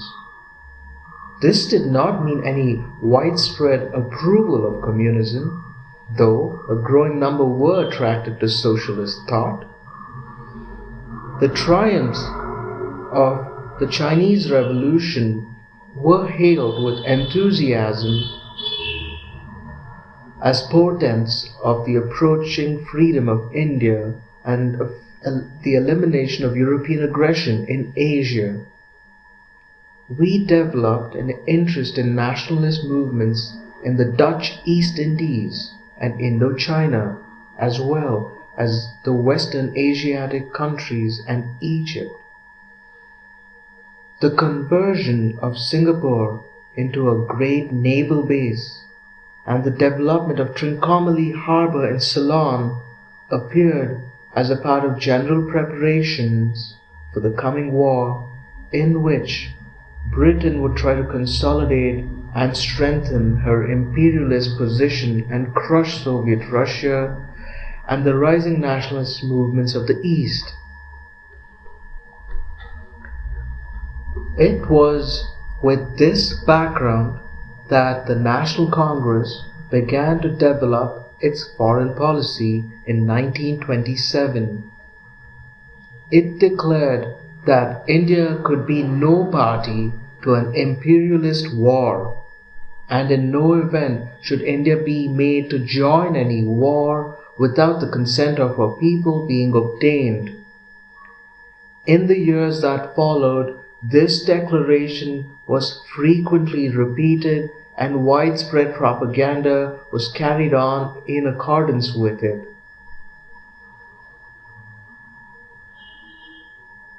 It was with this background that the National Congress began to develop its foreign policy in 1927. It declared that India could be no party to an imperialist war, and in no event should India be made to join any war without the consent of her people being obtained. In the years that followed, this declaration was frequently repeated and widespread propaganda was carried on in accordance with it. It became one of the foundations of Congress policy, and it was generally accepted of Indian policy. No individual or organization in India opposed it. Meanwhile, changes were taking place in Europe, and Hitler and Nazism had risen. The Congress immediately reacted against these changes and denounced them, for Hitler and his creed seemed the very embodiment and intensification of the imperialism and racialism against which the Congress was struggling.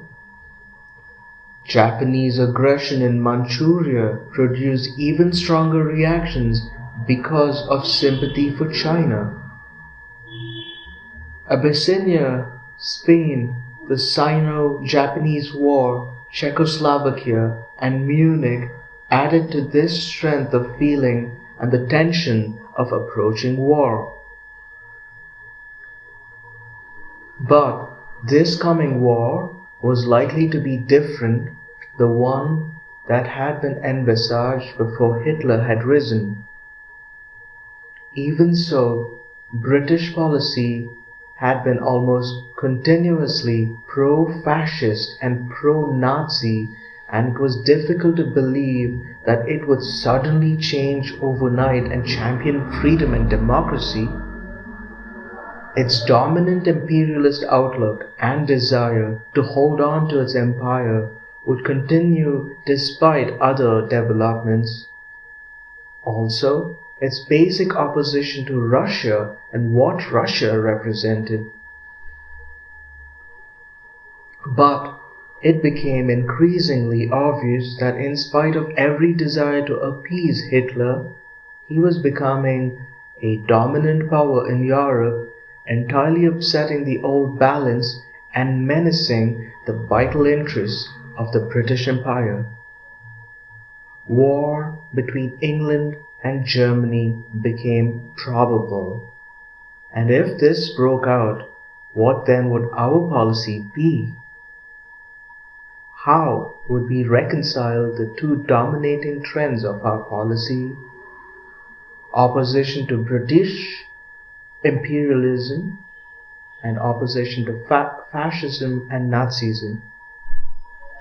How would we bring in line our nationalism and our internationalism?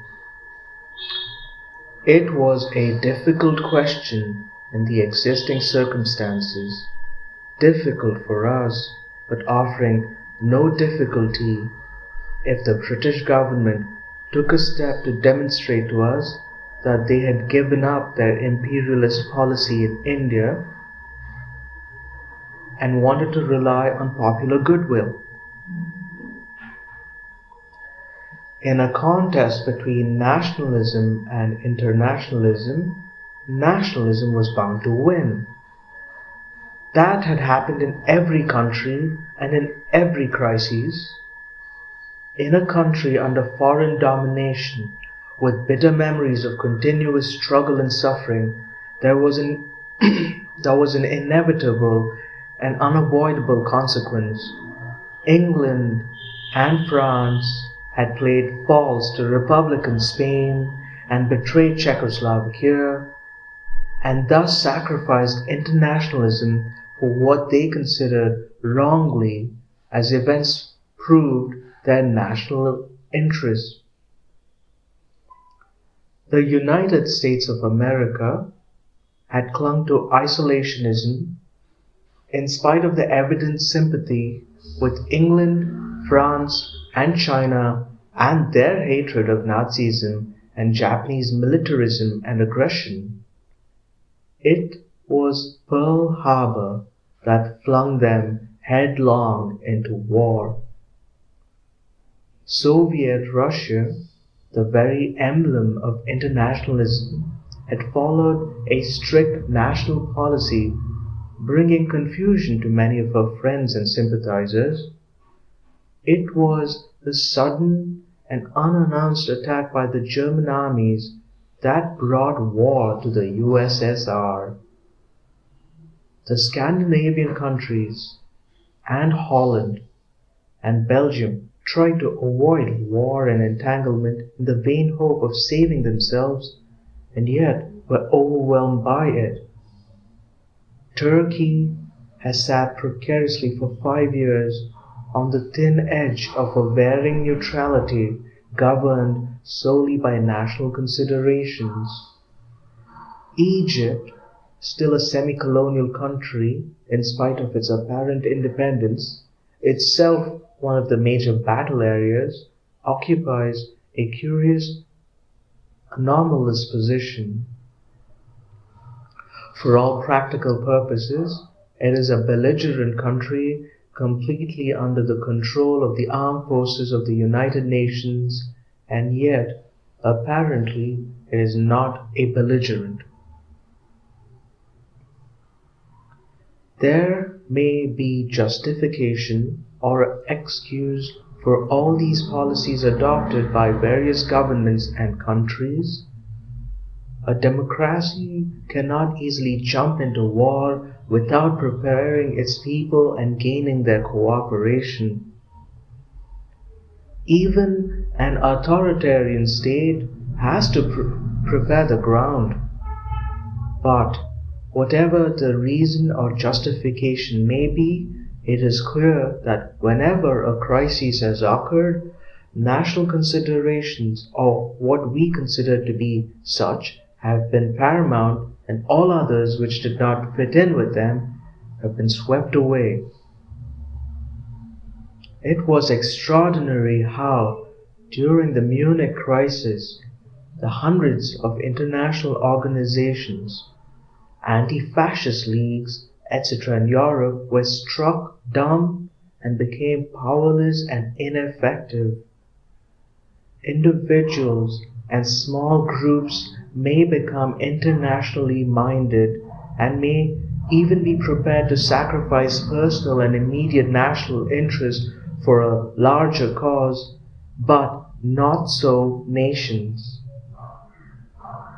It is only when international interests are believed to be in line with national interest that they arouse enthusiasm. A few months ago, the London Economist, discussing British foreign policy, wrote, "The only foreign policy that has any hope of being consistently pursued is one in which national interests are fully and obviously safeguarded. No nation puts the interests of the international community before its own. It is only possible if the two can be seen to coincide, and that there is no possibility of effective internationalism. Internationalism can indeed only develop in a free country.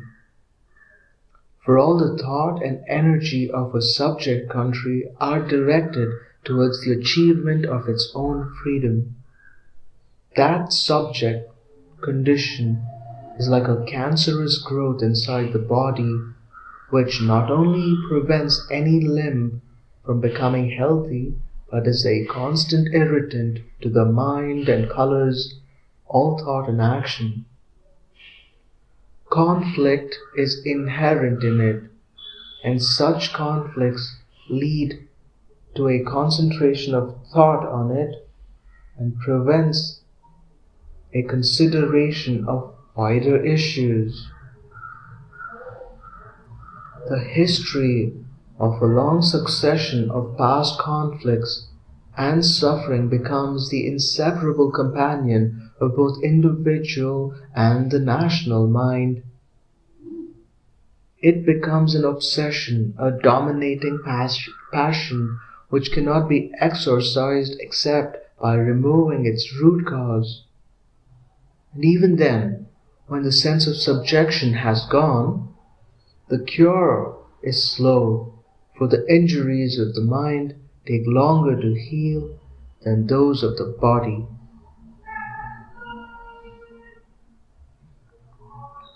All this background we have long had in India, and yet Gandhi gave a turn to our nationalist movement which lessened the feelings of frustration and bitterness.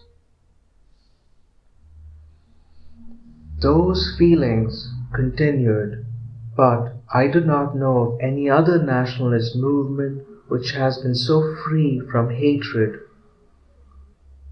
Gandhi was an intense nationalist. He was also at the same time a man who felt he had a message not only for India but for the world, and he ardently desired world peace. His nationalism, therefore, had a certain world outlook and was entirely free from any aggressive intent.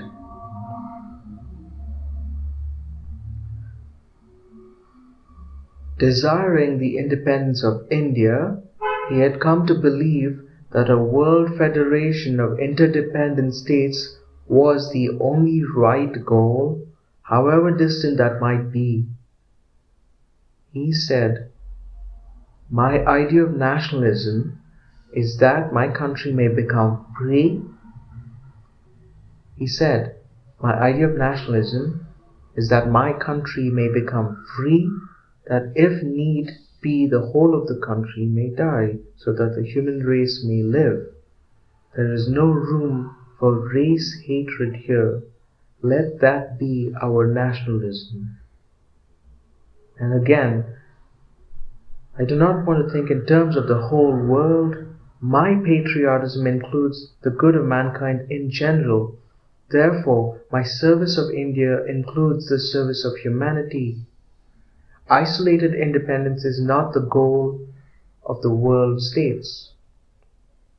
It is voluntary interdependence. The better mind of the world desires today not absolutely independent states warring one against the other, but a federation of friendly interdependent states. The consummation of that event may be far off. I want to make no grand claims for our country, but I see nothing grand or impossible about our expressing our readiness for universal interdependence rather than independence. I desire the ability to be totally independent without asserting the independence.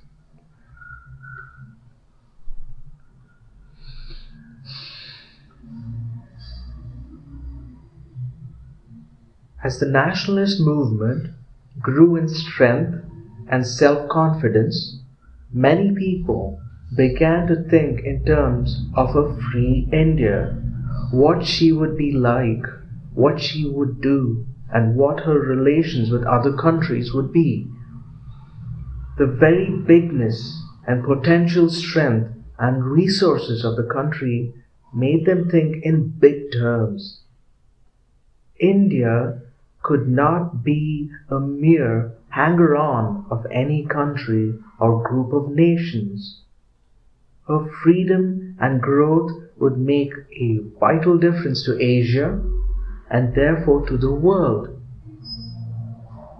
That led inevitably to the conception of full independence and the severance of the bonds that tied her to England and her empire. Dominion status, even when that status approached independence, seemed an absurd limitation and a hindrance to full growth. The idea behind dominion status of a mother country closely connected with her daughter nations, all of them having a common cultural background, seemed totally inapplicable to India.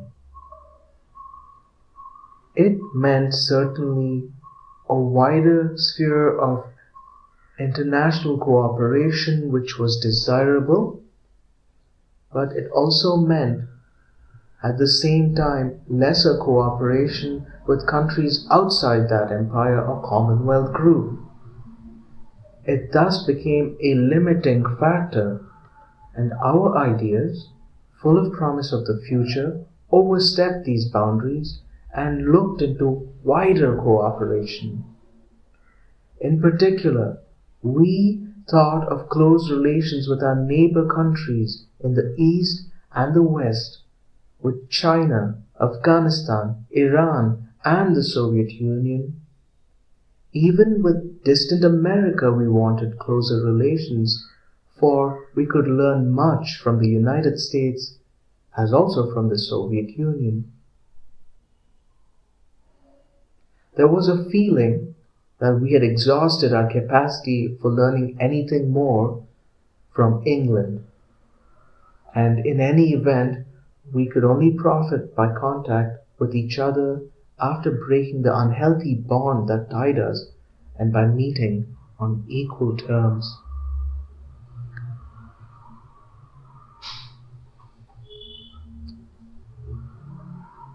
The racial discrimination and treatment of Indians in some of the British dominions and colonies were powerful factors in our determination to break from that group.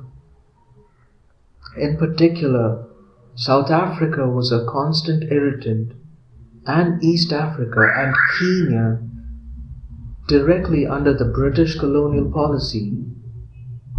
Curiously enough, we got on well as individuals with the Canadians, Australians, and New Zealanders, for they represent a new tradition and were free from many of the prejudices and social conservatism of the British. When we talked of the independence of India, it was not in terms of isolation. We realized, perhaps, more than any other countries, that the old type of complete national independence was doomed, and there must be a new era of world cooperation. We made it repeatedly clear that we were perfectly agreeable to limit that independence in common with other nations within some international framework. That framework should preferably cover the world or as a large part of it, and as possible, or be regional. The British Commonwealth did not fit in with either of these conceptions, though it could be a part of the larger framework. It is surprising how internationally minded we grew in spite of our intense nationalism. No other nationalist movement of a subject country came anywhere near this, and the general tendency in such countries was to keep clear of international commitments. In India also there was those who objected to our lining up with Republican Spain and China and Abyssinia and Czechoslovakia. Why antagonize powerful nations like Italy, Germany, and Japan, they said. Every enemy of Britain should be treated as a friend. The idealism has no place in politics which concerns itself with power and the opportune use of it. But these objectors were overwhelmed by the mass sentiment the Congress had created and hardly ever gave public expression to their view. The Muslim League remained throughout discreetly silent and never committed itself on any such international issue. In 1938, the Congress sent a medical unit consisting of a number of doctors and necessary equipment and material to China. For several years, this unit did good work there. When this was organized, Subhash Bose was president of the Congress. He did not approve of any step being taken by the Congress which was anti-Japanese or anti-German or anti-Italian. And yet, such was the feeling in the Congress and the country that he did not oppose this or many other manifestations of Congress sympathy with China and the victims of fascist and Nazi aggression.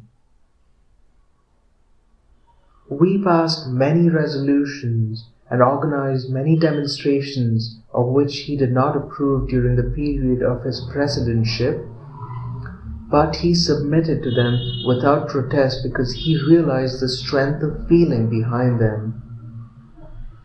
There was a big difference in outlook between him and others in the Congress executive, both in regard to foreign and internal matters, and this led to a break early in 1939. He then attacked Congress policy publicly, and early in August 1939, the Congress executive took the very unusual step of taking disciplinary action against him, one of its ex-presidents.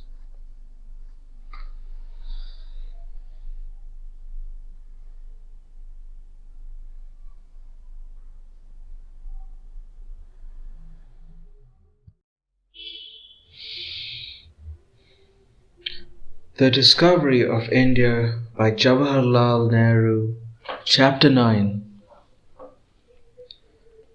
The Congress Approach to War. Thus, the Congress laid down and frequently repeated a dual policy in regard to war. There was, on one hand, the opposition to fascism, Nazism, and Japanese militarism, both because of their internal policies and their aggression against other countries. There was intense sympathy with the victims of that aggression, and there was willingness to join up in any war or other attempt to stop this aggression. On the other hand, there was an emphasis on the freedom of India, not only because that was our fundamental objective for which we had continuously labored, but also especially in relation to a possible war. For we reiterated that only a free India could take a proper part in such a war. Only through freedom could we overcome the bitter heritage of our past relations with Britain and arouse enthusiasm and mobilize our great resources. Without the freedom, the war would be like any old war, a contest between rival imperialism and an attempt to defend and perpetuate the British Empire as such. It seemed absurd and impossible for us to line up in defense of that very imperialism against which we had been struggling for so long. And even if a few of us, in view of larger considerations, considered that a lesser evil, it was utterly beyond our capacity to carry our people. Only freedom could release mass energy and convert bitterness into enthusiasm for a cause. There was no other way. The Congress specially demanded that India should not be committed to any war without the consent of her people or their representatives, and that no Indian troop be sent for service abroad without such consent. The Central Legislative Assembly, consisting of various groups and parties, had also put forward this latter claim. It had long been a grievance of the Indian people that our armed forces were sent abroad for imperialist purposes, and often to conquer and suppress other peoples with whom we had no quarrel whatsoever, and with whose effort to regain their freedom we sympathized. Indian troops had been used as mercenaries for this purpose in Burma, China, Iran, and the Middle East and parts of Africa. They have become symbols of British imperialism in all these countries and antagonized their people against India. I remember the bitter remark of an Egyptian, "You have not only lost your own freedom, but you help the British to enslave others."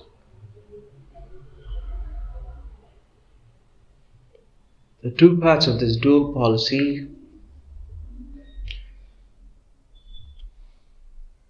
did not automatically fit into each other. There was an element of mutual contradiction in them. But the contradiction was not of our creation. It was inherent in the circumstances and was inevitably mirrored in any policy that arose from those circumstances.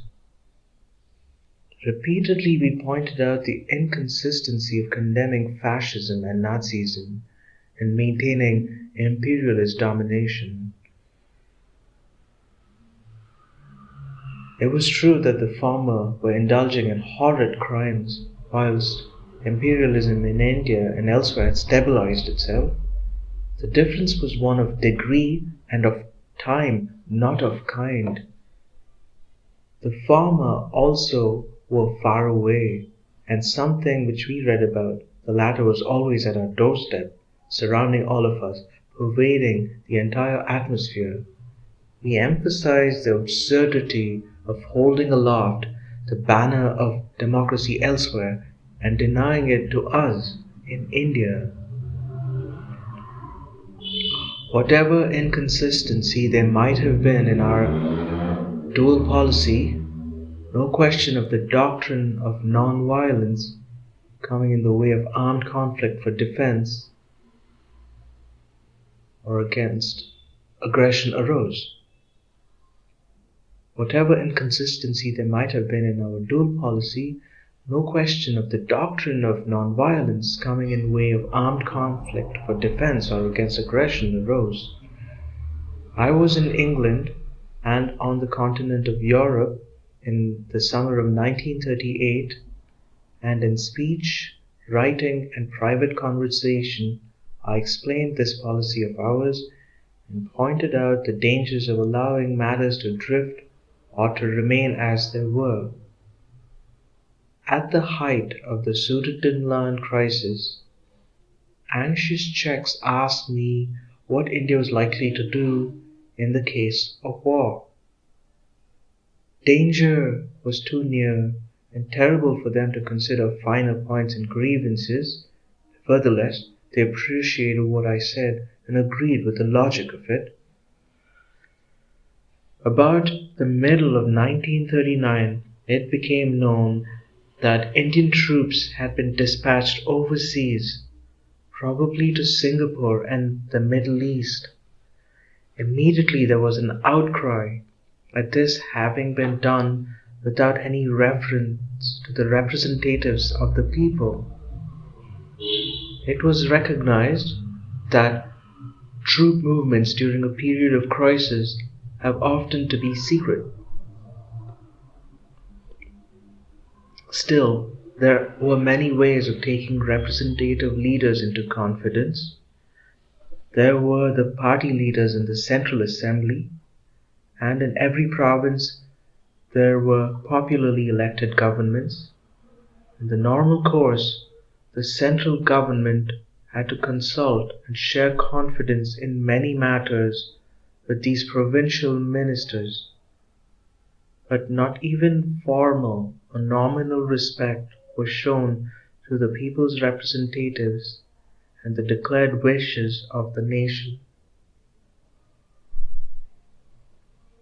Steps were also being taken through the British Parliament to amend the Government of India Act of 1935, under which the provincial governments were functioning with a view to concentrating all power in the event of a war emergency in the central government. Normally, in a democratic country, this might have been a natural and reasonable step if taken with the consent of the parties concerned. It is well known that federating states, provinces, or autonomous units in a federation are very jealous of their rights and do not easily agree to give them up to a central administration, even in a period of crisis and emergency.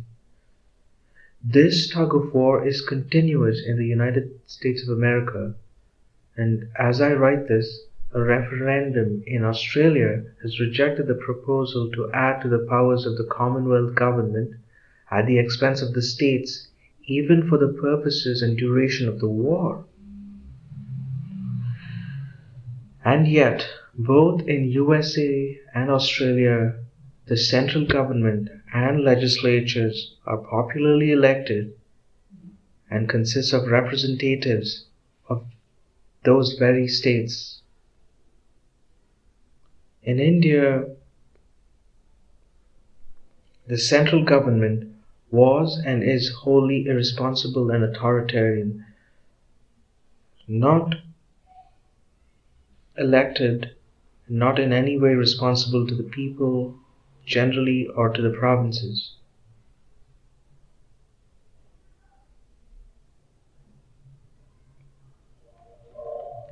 It functioned completely as an agent of the British government to add to its power at the expense of the provincial governments and legislators meant weakening until further popular provincial governments and striking at the very basis of provincial autonomy.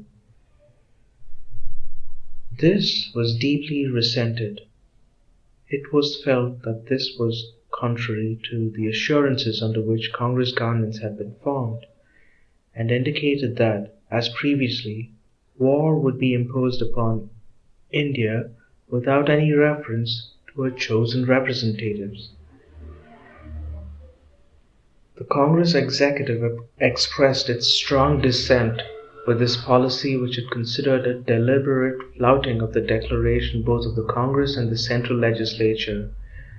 It declared that it must resist any opposition of this kind. It declared it must resist any imposition of this kind and could not agree to India being committed to far-reaching policies without the consent of her people. Again, it stated, early in August 1939, that in this world crisis, the sympathies of the Working Committee are entirely with the people who stand for democracy and freedom, and the Congress has repeatedly condemned fascist aggression in Europe, Africa, and Far East of Asia, as well as betrayal of democracy by British imperialism in Czechoslovakia and Spain. But it was added, the past policy of the British government, as well as recent developments, demonstrated abundantly that this government does not stand for freedom and democracy and may at any time betray these ideals. India cannot associate herself with such a government or be asked to give her resources for democratic freedom which is denied to her and which is likely to be betrayed. As a first step in protest against this policy, the Congress members of the Central Legislative Assembly were asked to refrain from attending the next session of the Assembly. This last resolution was passed 3 weeks before war actually broke out in Europe.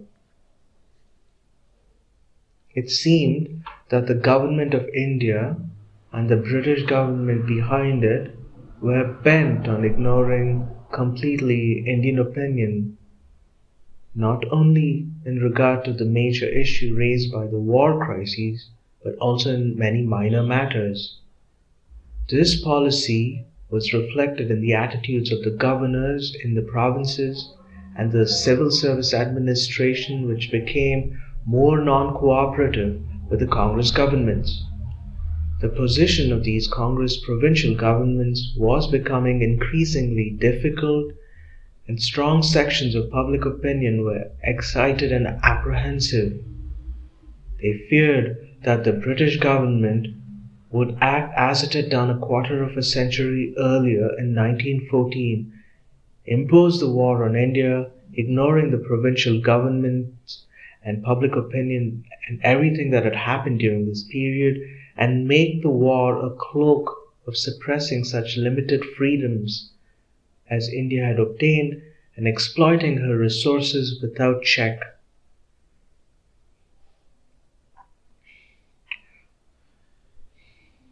But much had happened during the quarter of a century, and the mood of the people was very different. The idea of a great country like India being treated as a chattel and her people utterly and contemptuously ignored was bitterly resented. Was all the struggle and suffering of the past 20 years to count for nothing? For the Indian people to shame the land from which they sprang by quietly submitting to this disgrace and humiliation? Many of them had learned to resist what they considered evil and not to submit when such submissions was considered shameful. They had willingly accepted the consequences of such non-submission.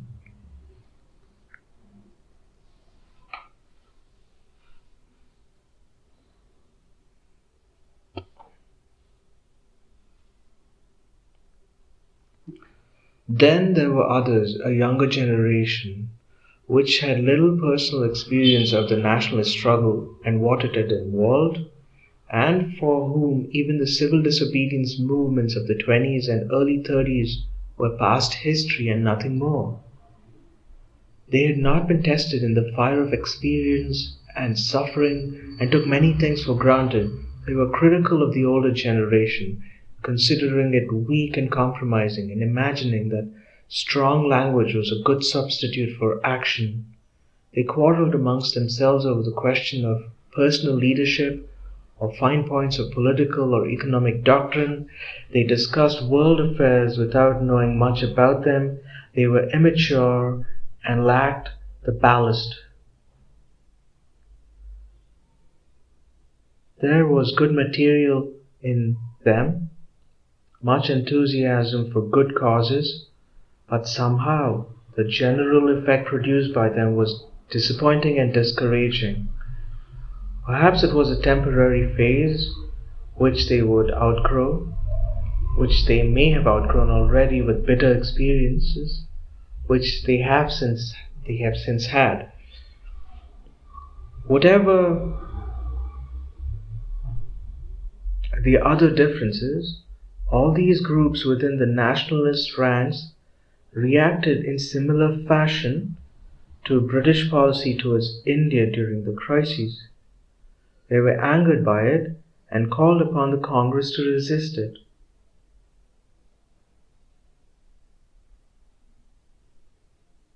A proud and sensitive nationalism did not want to submit to this humiliation. All other considerations became secondary. War was declared in Europe, and immediately the Viceroy of India announced that India was also at war. One man, and he a foreigner, and a representative of a hated system could plunge 400 millions of human beings into war without the slightest reference to them.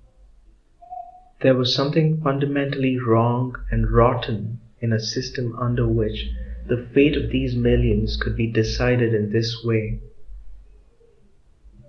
In the Dominions, the decision was taken by popular representatives after full debate and consideration of various points of view. Not so in India, and it hurt.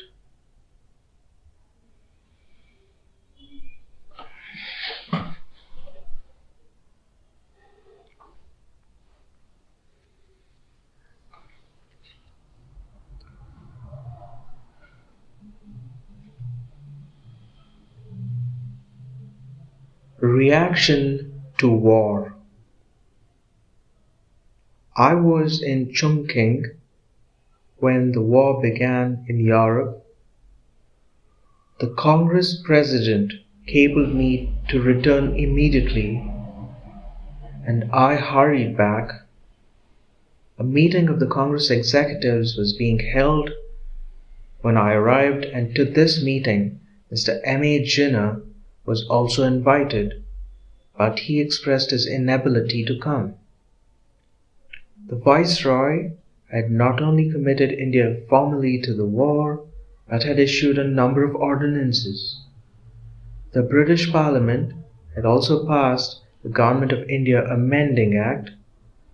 All these enactments circumscribed and limited the powers and activities of provincial governments and were resented, especially as no effort had been made to consult the people's representatives. Indeed, their oft-repeated wishes and declarations had been completely ignored. On September 14th, 1939, after long deliberations, the Congress Working Committee issued a lengthy statement on the war crisis. The steps that victory the Viceroy had taken and the new enactments and decrees were referred to, and it was stated that the Working Committee must take the gravest view of these developments. Fascism and Nazism were condemned, and particularly the latest aggression of the Nazi government in Germany against Poland, and sympathy was expressed for those who resisted it. While cooperation was offered, it was added that any imposed decision will necessarily have to be opposed by them. If cooperation is desired in a worthy cause, this cannot be obtained by compulsion and imposition, and the committee cannot agree to carrying out by the Indian people of orders issued by external authority. Cooperation must be between equals by mutual consent for a cause which both consider to be worthy. The people of India have, in the recent past, faced grave risk and willingly made great sacrifices to secure their own freedom and establish a free democratic state in India, and their sympathy is entirely on the side of democracy and freedom. But India cannot associate herself in a war said to be for democratic freedom when that very freedom is denied to her, and such limited freedom as she possesses taken away from her. The committee are aware that the governments of Great Britain and France have declared that they are fighting for democracy and freedom and to put an end to aggression. But the history of the recent past is full of examples showing constant divergence between the spoken word, the ideals proclaimed, and the real motives and objectives. Certain past events during and after World War I were referred to, and then subsequent history has demonstrated afresh how even a seemingly fervent declaration of faith may be followed by an ignoble desertion. Again, it is asserted that democracy is in danger and must be defended, and with this statement the committee are in entire agreement. The committee believe that the peoples of the West are moved by this ideal and objective, and for these they are prepared to make sacrifices, but again and again the ideals and sentiments of the people and of those who have sacrificed themselves in the struggle have been ignored, and faith has not been kept with them. If the war is to defend the status quo, imperialist possessions, colonies, vested interests and privileges, then India can have nothing to do with it.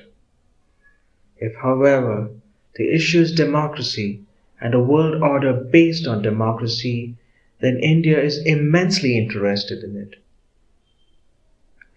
The committee are convinced that the interests of Indian democracy do not conflict with the interests of British democracy or of world democracy, but there is an inherent and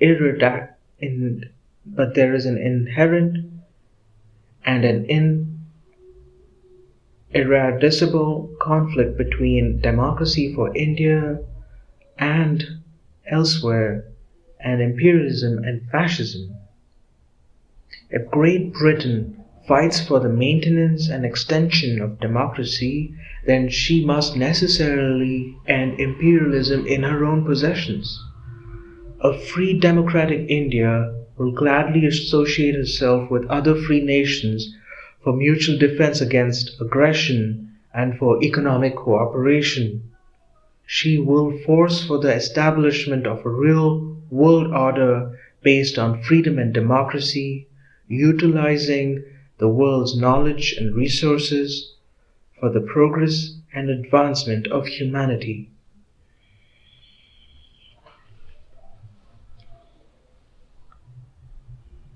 The Congress Executive, nationalist as it was, took an international view and considered the war as something much more than a conflict of armed forces. The crisis that has overtaken Europe is not of Europe only but of humanity, and will not pass like other crises of war, leaving the essential structure of the present-day world intact. It is likely to refashion the world for good or ill, politically, socially, and economically. This crisis is the inevitable consequence of the social and political conflicts and the contradictions which have grown alarmingly since the last great war, and it will not be finally resolved till these conflicts and contradictions are removed and a new equilibrium established. That equilibrium can only be based on the ending of the domination and exploitation of one country by another, and on the reorganization of economic relations on a more just basis for the common good of all. India is the crux of the problem, for India has been the outstanding example of modern imperialism, and no refashioning of the world can succeed which ignores this vital problem. With her vast resources, she must play an important part in any scheme of world reorganization. But she can only do so as a free nation whose energies have been released to work for this great end. Freedom today is indivisible, and every attempt to retain imperialist domination in any part of the world will lead inevitably to fresh disaster.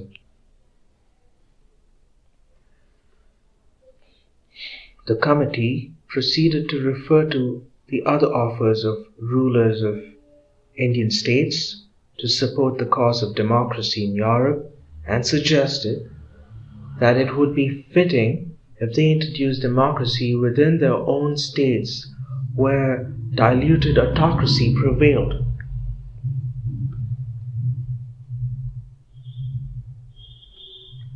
The committee again stated their eagerness to help in every way, but expressed their apprehension that the trend of British policy both in the past and present, in which they failed to find any attempt to advance the cause of democracy or self-determination or any evidence that the present war declarations of the British government are being or are going to be acted upon. They added, however, that in view of the gravity of the occasion and the fact that the pace of events during the last few days has been often swifter than the working of men's minds, the committee desires to take no final decision at this stage so as to allow for full elucidation of these issues at stake, the real objectives aimed at, and the position of India in present and in the future. They invited, therefore, the British government to declare in unequivocal terms, and the new order that it envisaged in particular, how these aims are going to apply to India and to be given effect to do in the present.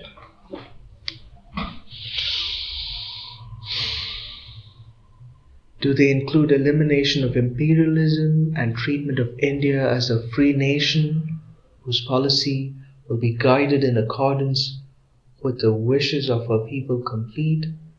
The real test of any declaration is its application in the present, for it is the present that will govern action today and give shape to the future. It will be infinite tragedy if even this terrible war is carried on in the spirit of imperialism and for the purpose of retaining the structure which is itself the cause of war and human degradation. This statement, issued after anxious deliberation, was an attempt to overcome the barriers that had arisen between India and England and poisoned their relations for a century and a half, to find some way to reconcile our eagerness to join in this world struggle with popular enthusiasm behind us and our passionate desire for freedom. The assertion of India's right to freedom was no new thing. It was not the result of the war or the international crises. It had long been the very basis for all our thoughts and activities, round which we had revolved for many generations. There was no difficulty whatever in making a clearer declaration of India's freedom and then adapting this to existing circumstances, keeping the needs of war in view. Indeed, the very necessities of the war demanded it. If England had the desire and the will to acknowledge India's freedom, every major difficulty vanished, and what remained was capable of adjustment with the consent of the parties concerned. In every province, provincial governments were functioning. It was easy to evolve a popular central apparatus of government for the war period, which would organize the war effort on an efficient and popular basis, cooperate fully with the armed forces, and be a link between the people and the provincial government on one hand and the British government on the other hand. Other constitutional problems could be postponed till after the war, though of course it was desirable to attempt to solve them even earlier. After the war, the elected representatives of the people would draw up the permanent constitution and enter into a treaty with England in regard to our mutual interests. It was no easy matter for the Congress executive to make this offer to England when most of our people had little appreciation of the international issues involved and were expressing their resentment at recent British policy. We knew that long-standing distrust and suspicion on both sides could not vanish away by some magic word. Yet we hoped that the very stress of events would induce England's leaders to come out of their imperialist grooves, take a long view and accept our offer, thus ending the long feud between England and India and releasing India's enthusiasm and resources for the war. But this was not to be, and their answer was a refusal of all we had asked for. It became clear to us that they did not want us as friends and colleagues, but as slave people to do their bidding. We used the same word, cooperation, but a different meaning was attached to it by either party. For us, cooperation was between comrades and equals. For them, it meant their commanding and our obeying without demur.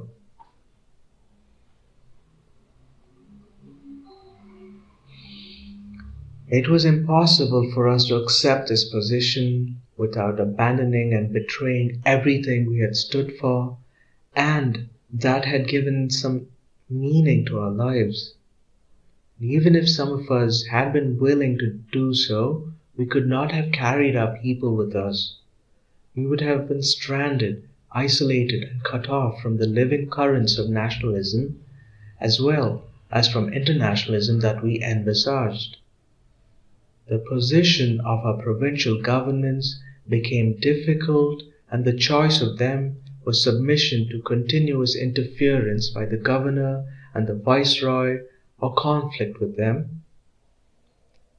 The superior services were wholly on the governor's side and looked upon the ministers and the legislature, and even more than before, as intruders. Again, there was the old constitutional conflict between an autocratic king or his representatives and a parliament, with this addition that the former were foreigners basing their rule on armed force. It was decided that Congress governments in the 8 provinces out of 11, all except Bengal, Punjab and Sindh, should resign in protest.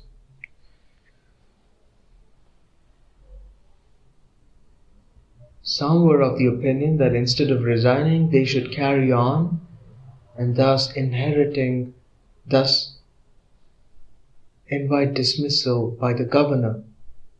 It was clear that in view of the inherent conflict, which was daily becoming more obvious, clashes between them and the governors were inevitable, and if they did not resign, they would be dismissed from office.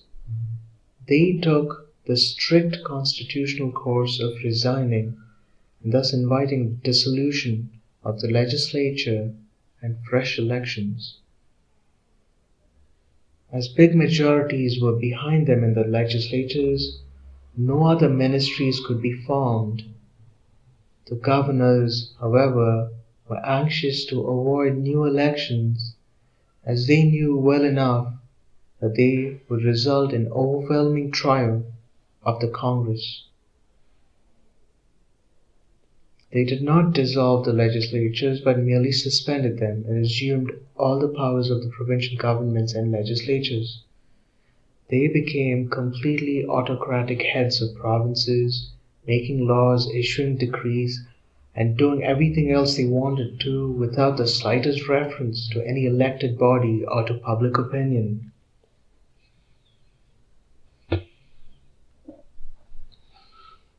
British spokesmen have often asserted that Congress executive acted in an authoritarian manner in calling upon provincial governments to resign. This is an odd charge coming from those who have been functioning in a more autocratic and authoritarian manner than anyone outside the fascist and Nazi countries. As a matter of fact, the very foundation of Congress policy on which members of legislatures had been elected and provincial governments had been formed after assurances from the Viceroy was freedom of action in the provincial sphere and no interference by the governor or Viceroy. This interference was now a frequent occurrence, and even the statutory powers of the provincial governments given under the Government of India Act of 1935 had been further limited. These statutory powers of the provinces were now overridden for war purposes by an amendment of the Act by the British Parliament. The discretion when and where to interfere in the provinces was left entirely to the Government of India, which meant the Viceroy and no statutory safeguards were left to protect the powers of the provincial governments, which could carry on only on sufferance. The Viceroy and Governor-General, with assured cooperation of his nominated Executive Council, could override, under cloak of war necessity, every decision of the provincial governments and legislatures. No responsible ministry could function in these circumstances. It would either come into conflict with the governor and the services, or with the legislature and its constituents. Each legislature, where there was a Congress majority, formally adopted the demand of the Congress after the war began, and the rejection of this demand by the Viceroy inevitably meant conflict or resignation. The general feeling among the rank and file was for launching a struggle with the British power. The Congress executive was, however, anxious to avoid this as far as possible and took the milder course. It was easy for the British government to test the feeling of the people generally or by the voters by having general elections. They avoided this because they had no doubt that elections would result in overwhelming Congress victories.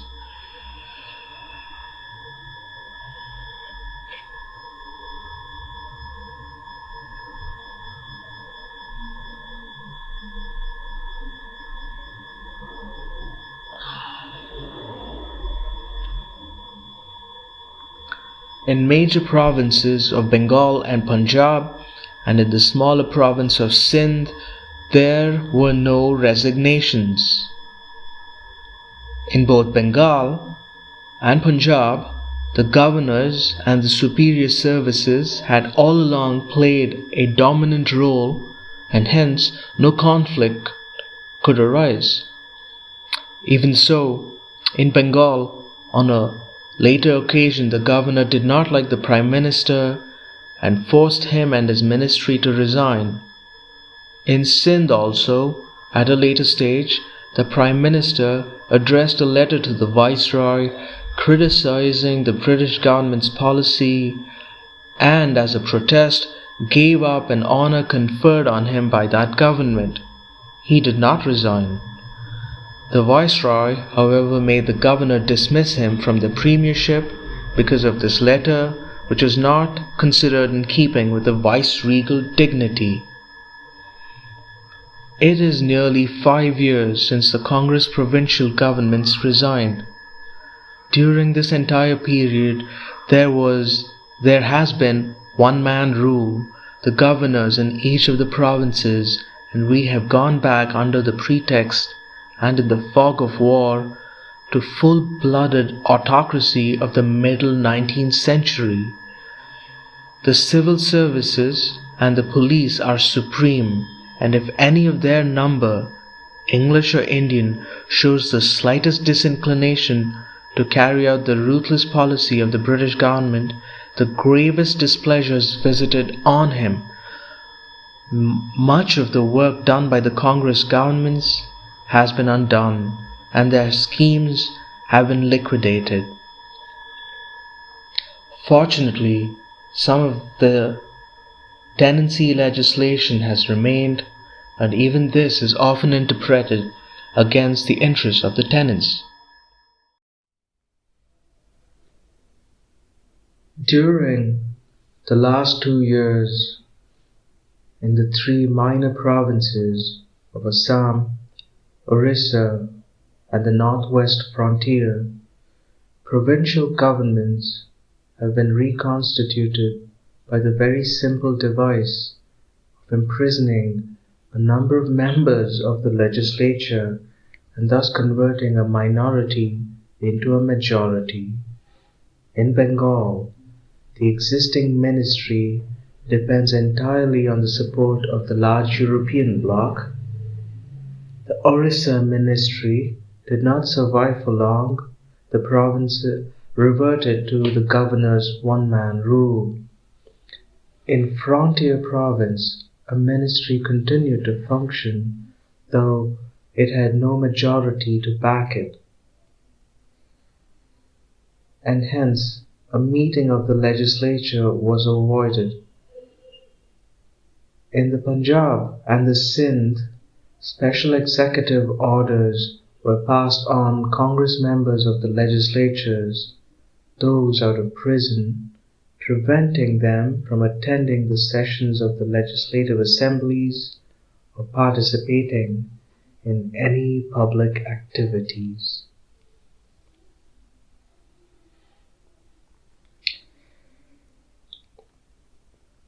Discovery of India by Jawaharlal Nehru, Chapter 9. Another Congress offer and its rejection by the British government, Mr. Winston Churchill.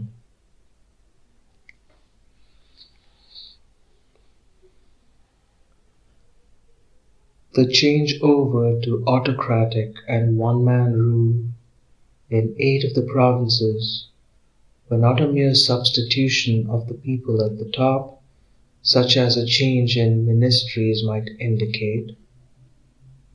It was a radical and organic change affecting the whole spirit, policy, and methods of the entire state organization. The legislatures and the various popular checks on the executives and the permanent services vanished, and the approach of the civil service, from the governor downwards, and of the police service towards the public became different.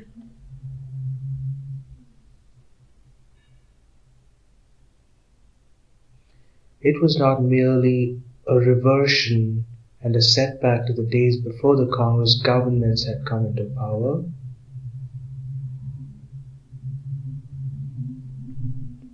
It was much worse. In so-called law, it was a going back to the unchecked autocracy of the 19th century.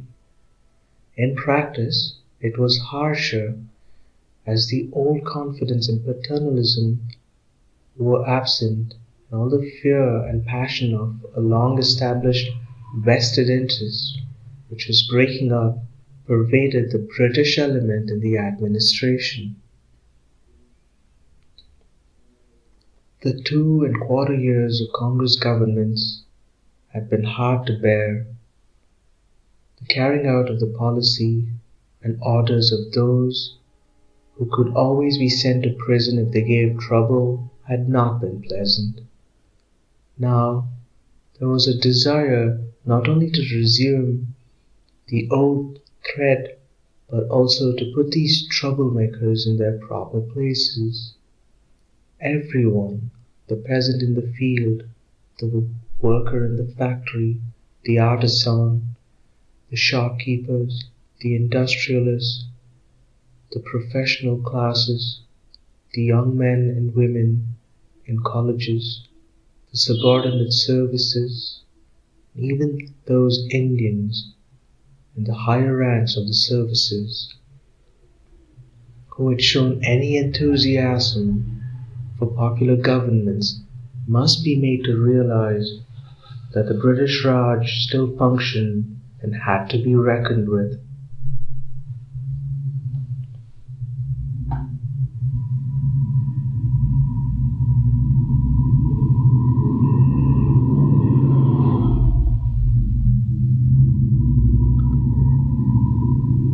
It was that the Raj would determine their individual future and their chances of preferment, and not some temporary intruders from outside. Those who had functioned as secretaries of the ministers were now the bosses acting under the governor, and spoke again in their old superior way.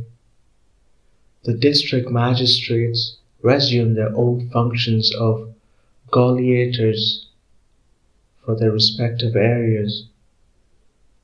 The police felt freer to revert to old habits, knowing well they would be supported and protected from above even when they misbehaved. The fog of war could be made to cover everything.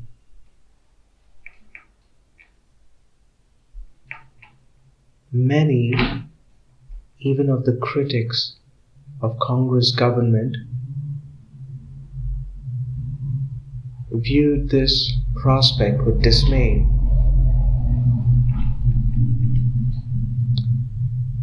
They remembered now many of the virtues of those governments and expressed their strong displeasure at their resignation.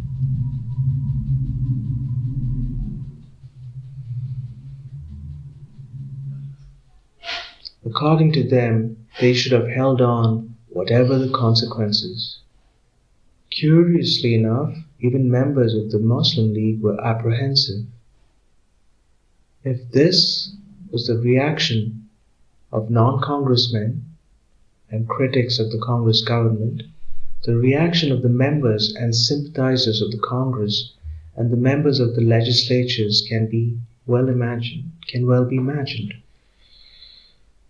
The ministers had resigned from their offices, but not from the membership of the legislature, nor had the speakers and the members of these legislatures resigned. Nevertheless, they were pushed aside and ignored, and no fresh elections were held. Even from a purely constitutional point of view, this was not easy to tolerate and would have produced a crisis in any country.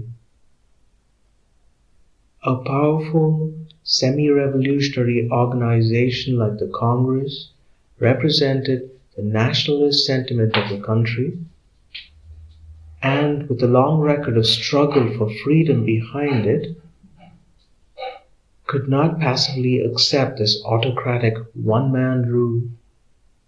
It could not just be a spectator of what was happening, more especially as this was directed against it. There were strong and repeated demands for positive action to counter the suppression of the legislatures and of public activity generally, and the whole policy of the British government in regard to India.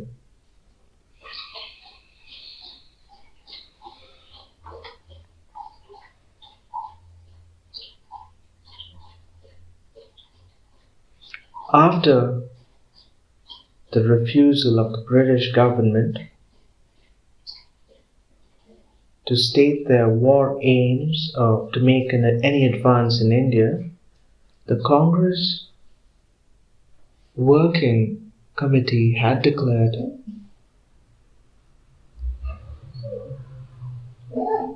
the answer to this demand of the Congress has been entirely unsatisfactory, and an attempt has been made on the behalf of the British government to create misunderstanding and to befog the main and moral issue. The committee can only interpret this attempt to avoid a statement of war aims and Indian freedom by taking shelter under irrelevant issues as a desire to maintain imperialist domination of India in alliance with the reactionary elements in the country. The Congress has looked upon the war crises and the problems it raises as essentially a moral issue and has not sought to profit by it in any spirit of bargaining. The moral and dominant issue of war aims and India's freedom has to be settled satisfactorily before any other subsidiary question can be considered.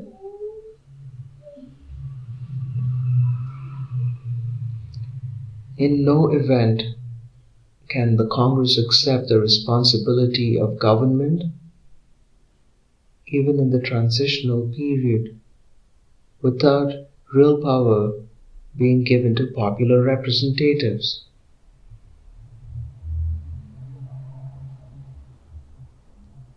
The committee went on to say that because of the declarations made on behalf of the British government, the Congress had been compelled to dissociate itself from British policy, and as a first step in non-cooperation, the Congress governments of the provinces had resigned.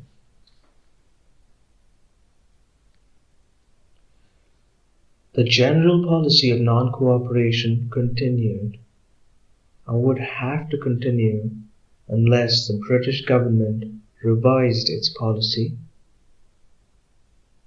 The working committee would, however, remind congressmen that it is inherent in every form of satyagraha that no effort is spared to achieve an honorable settlement with the opponent.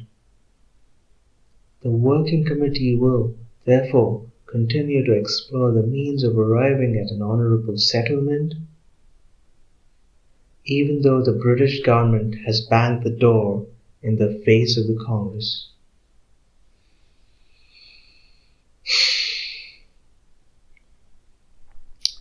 In view of the excitement prevailing in the country and the possibility of young men taking to violent courses, the committee reminded the country of the basic policy of non-violence and warned against any breach of it. Even if there was to be any civil resistance, it must be wholly peaceful. Further, that satyagraha means goodwill towards all.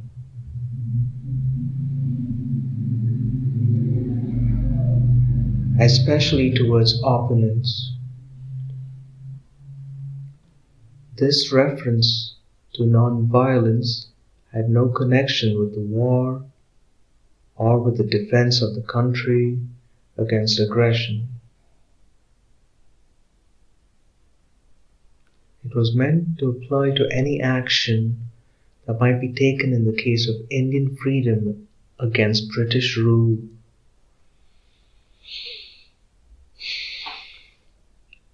Those were the months when the war was in Europe, was in a quiescent state after the crushing of Poland.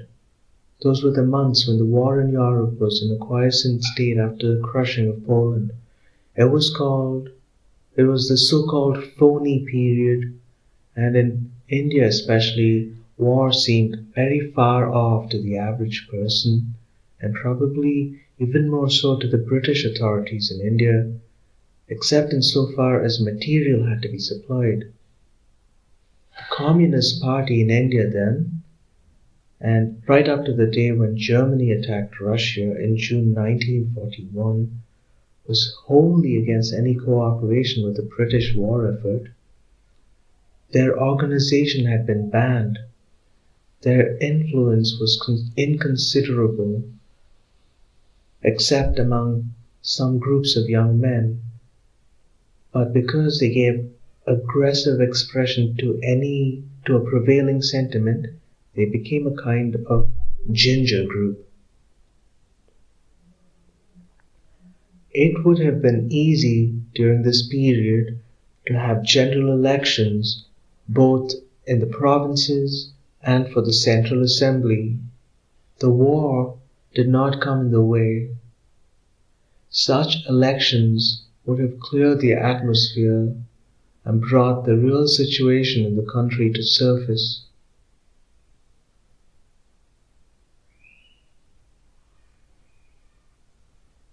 But it was that the reality itself which was feared by the British authorities, for it would have put an end to the many unreal arguments that they were continually advancing about the influence of various groups. But all elections were avoided. The provinces continued under one-man rule, and the Central Assembly, elected under a very restricted franchise for a 3-year period, has now been in existence for 10 years. Even when the war started in 1939, it was ancient and had exceeded its allotted span by 2 years. Year after year, its life is extended and its members grow older and more venerable and sometimes die, and even the memory of election fades away.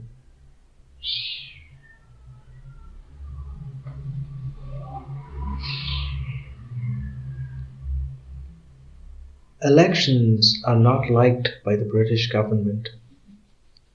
They spoil the routine of life and blur the picture of an India of warring creeds and parties. Without elections, it is much easier to give importance to any individual or group that is deserving of favor.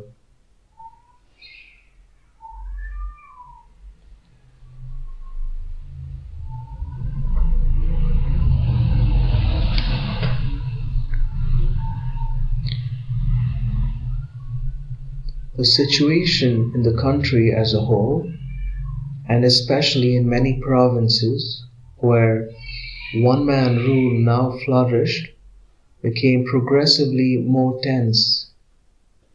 Individual congressmen were sent to prison for their normal activities.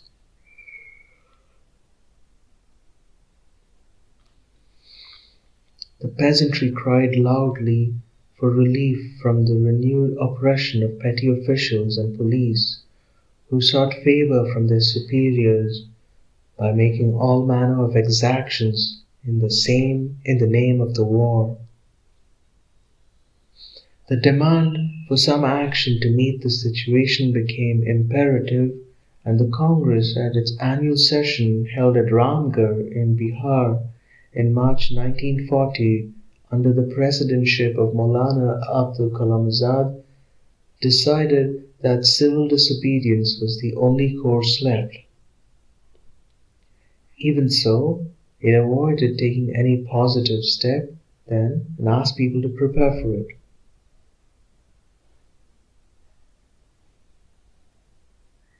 There was a sense of deepening internal crises, and it seemed that a conflict was inevitable.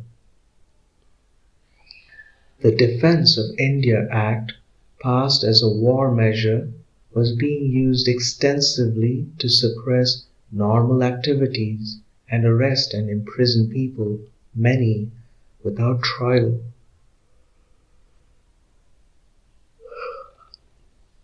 The sudden change in the war situation, resulting in invasion of Denmark and Norway, and a little later in the astonishing collapse of France, produced a profound impression. People's reaction naturally varied, but there was a powerful current of sympathy for France and for England immediately after Dunkirk and during the air blitz over England.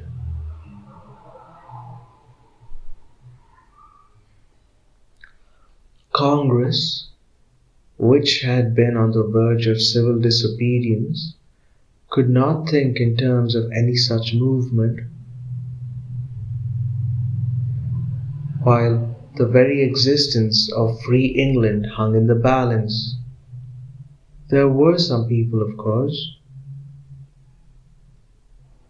who thought that England's difficulty and peril were India's opportunity, but the leaders of the Congress were definitely opposed to any such advantage being taken of a situation full of disastrous foreboding for England, and declared so publicly. All talk of civil disobedience was given up for the time being. Another attempt was made on the behalf of Congress to arrive at a settlement with the British government. If the previous attempt had been far-reaching and asked for a declaration of war aims in addition to changes in India, the present one was brief and concise and referred to India only. It asked for a recognition of Indian freedom and the establishment of a national government at the center, which meant the cooperation of various parties. No fresh legislation by the British Parliament was envisaged at that stage. Within the legal framework then existing, Congress proposed that a national government be formed by the Viceroy.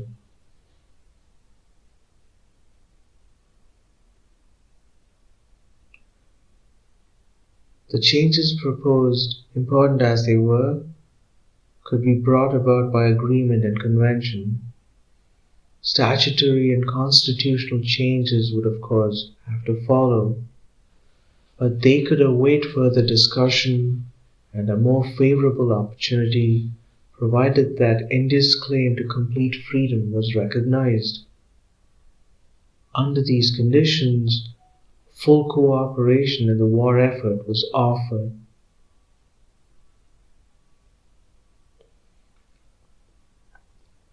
These proposals, initiated by C. Rajagopalachari, toned down the oft-repeated Congress demand.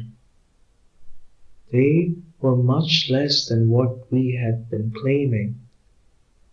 They could be put into effect immediately without legal difficulty. They tried to meet claims of other important groups and parties, for the national government would inevitably be a composite government. They even took into consideration the peculiar position of British government in India. The Viceroy was to continue, though it was presumed that he would not veto decisions of the national government, but his presence as the head of administration necessarily meant intimate contacts with that government. The war apparatus remained under the commander-in-chief. The whole complicated structure, civil administration built up by the British remained. Indeed, the principal effect of the change would be to introduce a new spirit in the administration, a new outlook of vigor and increasing popular cooperation in the war effort, as well as in tackling the serious problems that were facing the country. These changes together with the definite assurance of India's independence after the war would produce a new psychological background in India, leading to the fullest cooperation in the war. It was no easy matter for the Congress to put forward this proposal after all its past declarations and experiences. It was felt that a national government built up and circumscribed in this way would be ineffective and rather helpless. There was considerable opposition in Congress circles, and it was only after much difficulty and anxious thinking that I brought myself around to agree to it. I agreed chiefly because of larger international consideration and my desire that, if it was at all honorably possible, we should identify ourselves completely with the struggle against fascism and Nazism.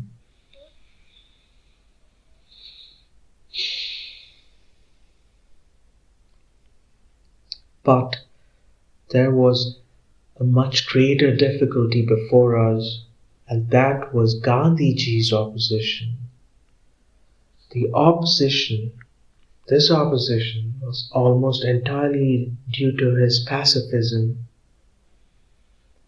He had not opposed our previous offers to help in the war effort, though no doubt he must have felt uncomfortable about them.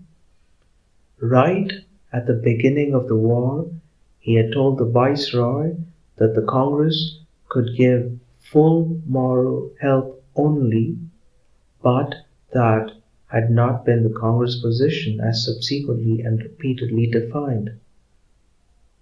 Now he expressed himself definitely against Congress agreeing to undertake responsibility for a violent war effort.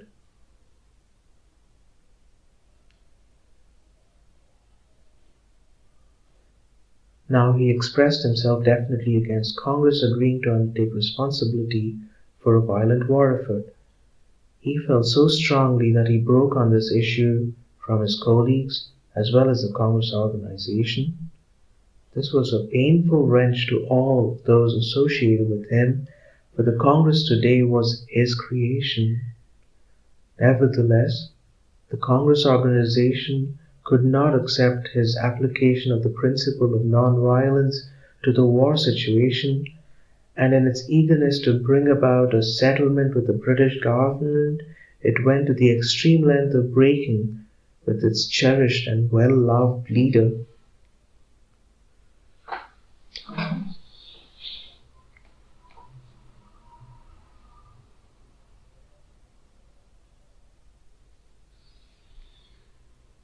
The situation in the country was deteriorating in many ways.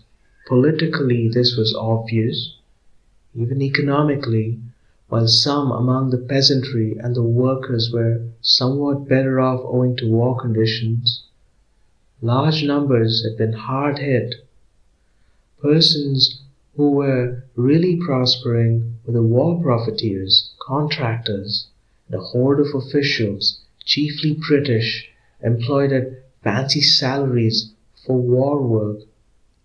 The government's idea, apparently, was that the war effort would be best promoted by encouraging the motive for excessive profit.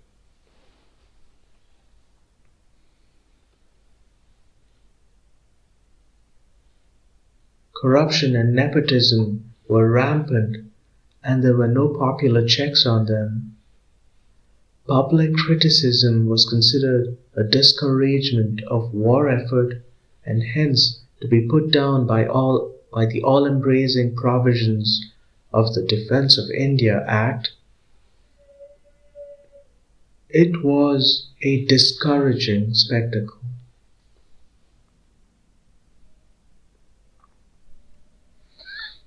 All these factors induced us to try our utmost once to arrive at a settlement with the British government. What were the chances? Not very promising. The whole organization of the permanent services was enjoying a freedom from control and criticism such as they had not had for more than 2 generations. They could clap in prison any person they disapproved of, with or without trial. The governors enjoyed unrestrained power and authority over vast provinces. Why should they consent to a change unless they were forced to do so by circumstances? Over the top of the imperial structure sat the Viceroy, Lord Linlithgow, surrounded by all the pomp and ceremony befitting his high position. Heavy of body, slow of mind, solid as a rock, and with almost a rock's lack of awareness, possessing the qualities and feelings of an old-fashioned British aristocrat, he sought, with integrity and honesty of purpose, to find a way out of the tangle.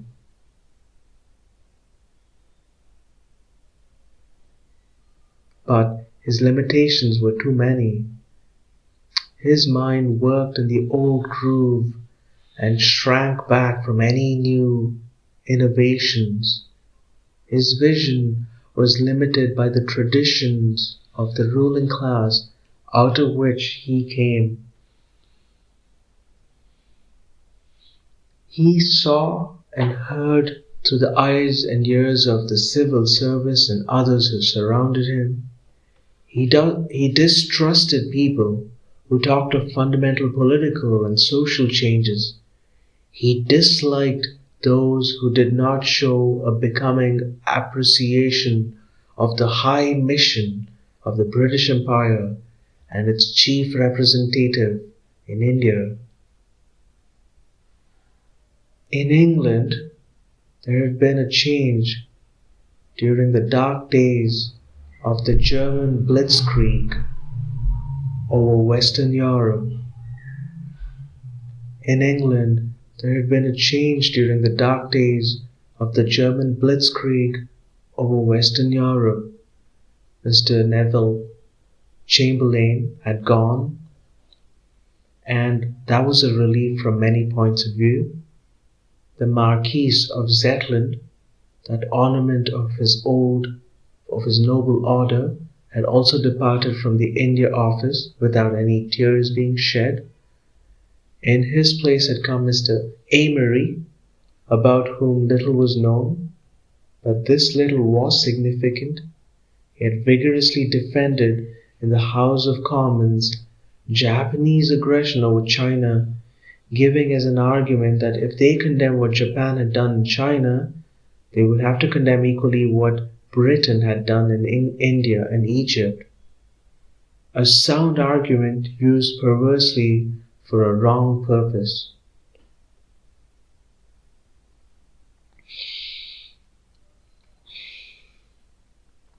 But the person who really counted was Mr. Winston Churchill, the new Prime Minister.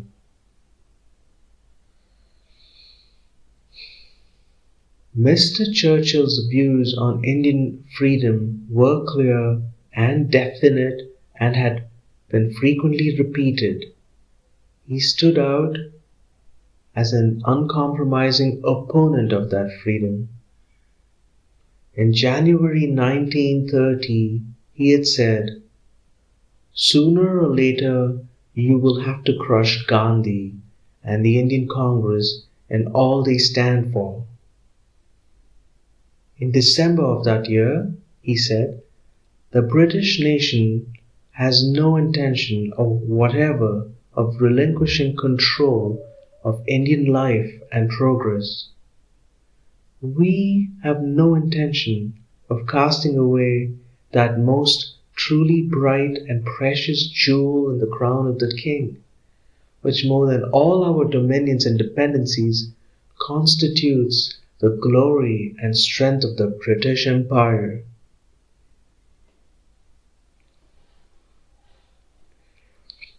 Later, he explained with those magic words, "dominion status," so frequently thrown at us, really meant in relation to India.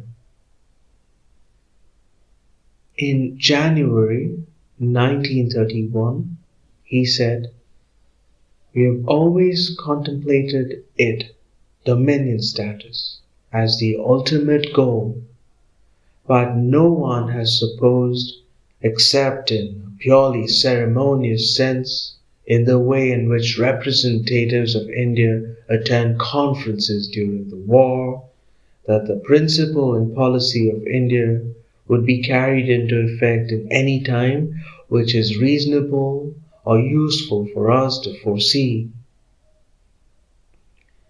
And again, in December 1931, most of the leading public men, of whom I was one in those days, made speeches, I certainly did, about dominion status, but I did not contemplate India having the same constitutional rights and system as Canada in any period we can foresee. England, apart from her empire in India, ceases forever to exist as a great power.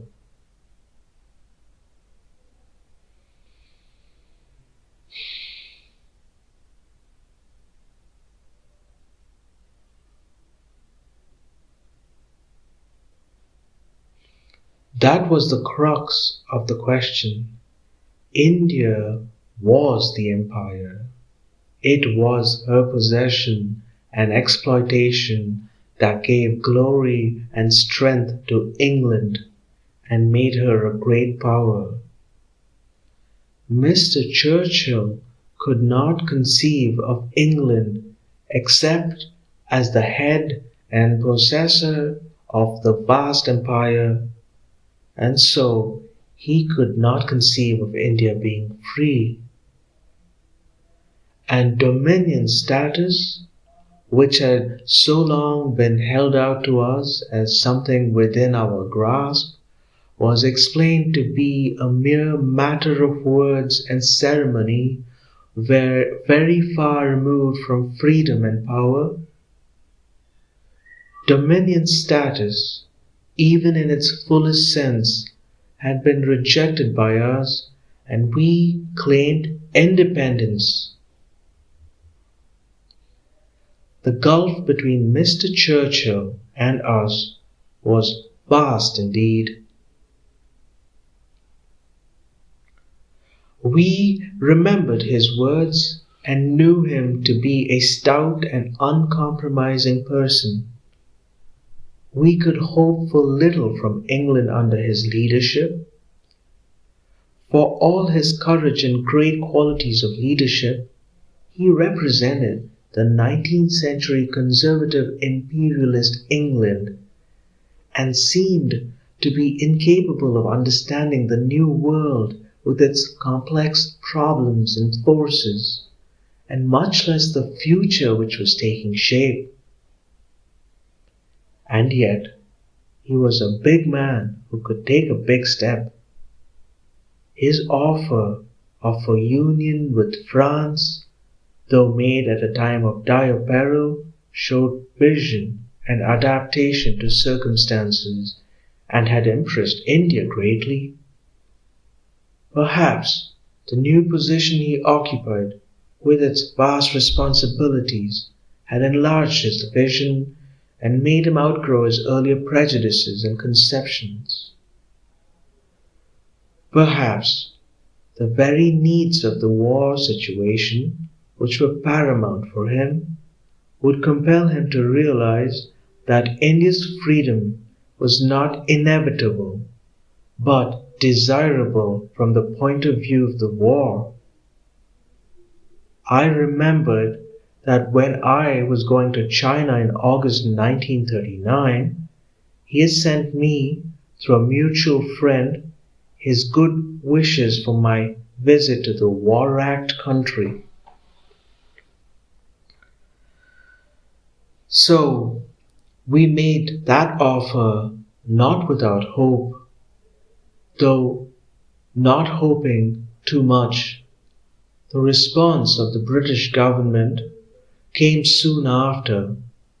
It was a total rejection, and what was more, it was couched in terms which convinced us that the British had no intention whatever of parting with power in India. They were bent on encouraging division and strengthening every medieval and reactionary element. They seem to prefer civil war and the ruin of India to a relaxation of their imperialist control. Used though we were to this kind of treatment, it came as a shock, and a feeling of depression grew. I remember writing an article just then to which I gave the title, "The Parting of the Ways." I had long stood for the independence of India, convinced that in no other way could we progress and develop as a people and have normal, friendly, and cooperative relations with England. Yet, I looked forward to those friendly relations.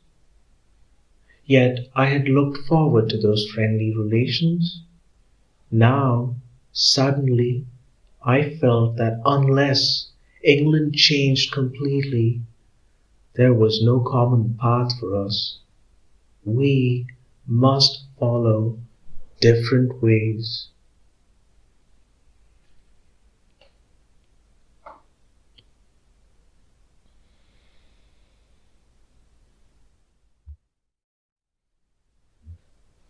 The Discovery of India by Jawaharlal Nehru, Chapter 9.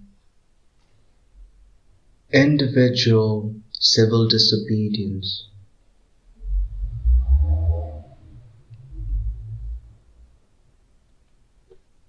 So, instead of the intoxication of the thought of freedom, which would unleash our energies and throw us with the nation's enthusiasm into the world's struggle, we experience the aching frustration of its denial.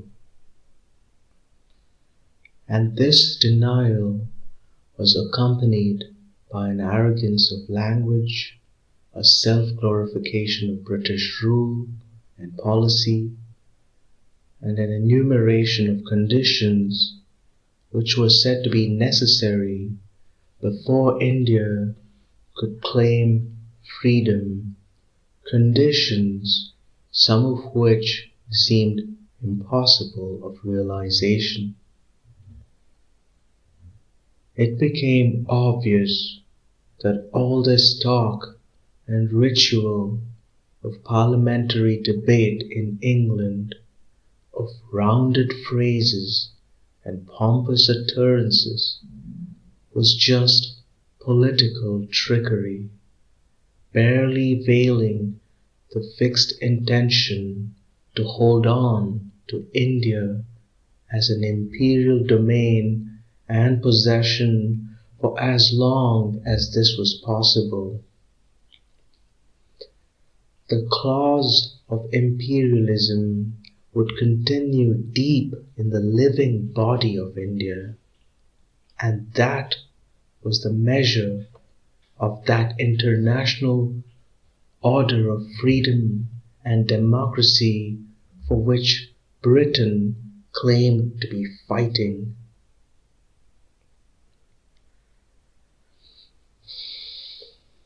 There was yet another significant indication.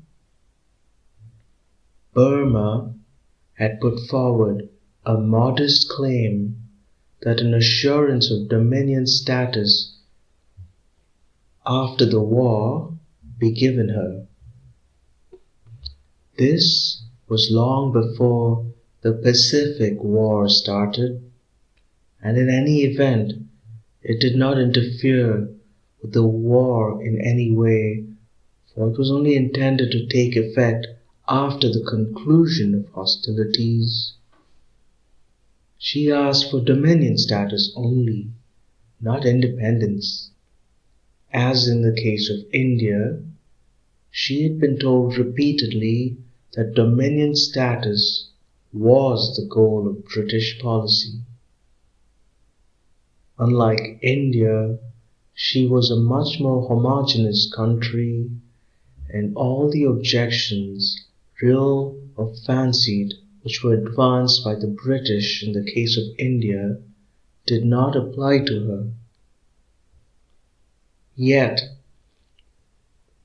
that unanimous decision was refused and no assurance was given. Dominion status was for some distant hereafter. It was a vague and shadowy metaphysical conception which applied to some other world, some different age from ours. It was, as Mr. Winston Churchill had indicated, empty verbiage and ceremony with no relation to the present or the immediate future. So also the objections that were raised against India's independence. The absurd conditions that were laid down were empty verbiage which everyone knew had no reality or substance. The only realities were Britain's determination to hold on to India at all costs, and India's determination to break this hold. All else was quibbling, lawyers' talk, or diplomatic prevarication. Only the future could show the result of this conflict between incompatibilities. The future showed us soon enough the results of British policy in Burma.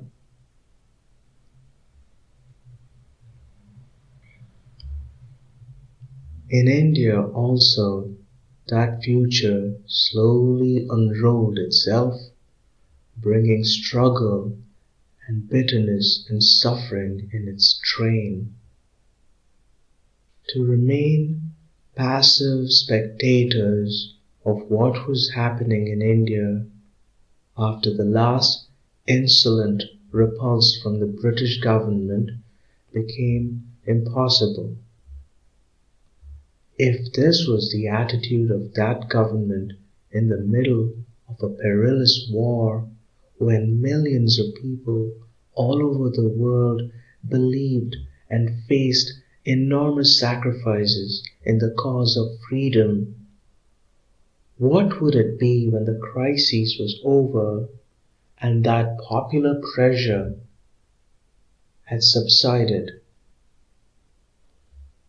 Meanwhile, our people were being picked off all over India and sent to prison. Our normal activities were interfered with and restricted.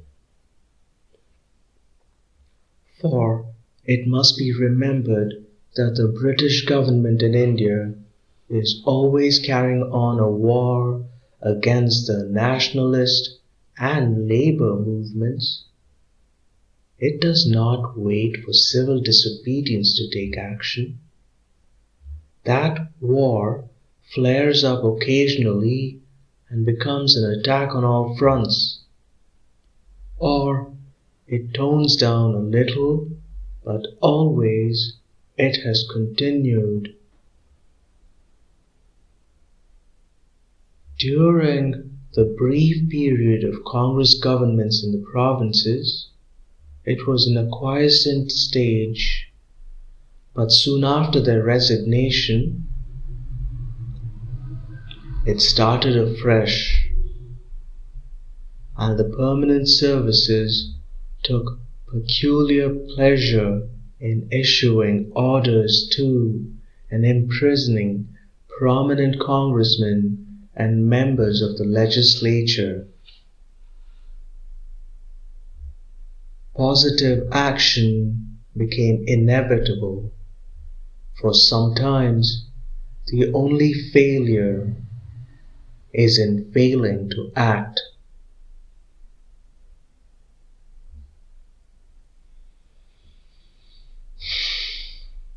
That action could only be in accordance with our established policy in the nature of civil disobedience.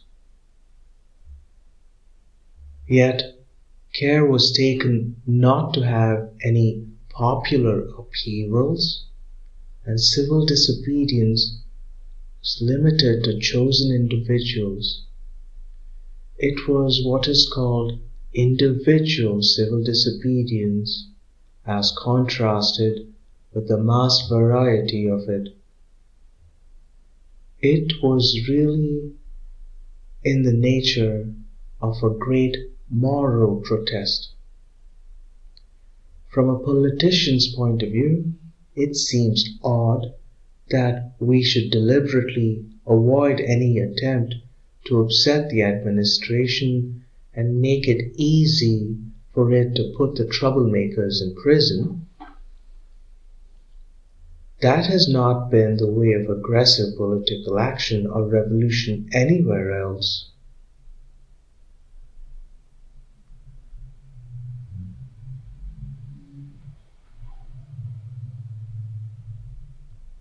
Yet, that was Gandhi's way of combining morality with revolutionary politics, and he was always the inevitable leader when any such movement took place. It was his way of showing that while we refused to submit to British policy and showed our resentment and determination by voluntarily inviting suffering for ourselves, yet our object was not to create trouble.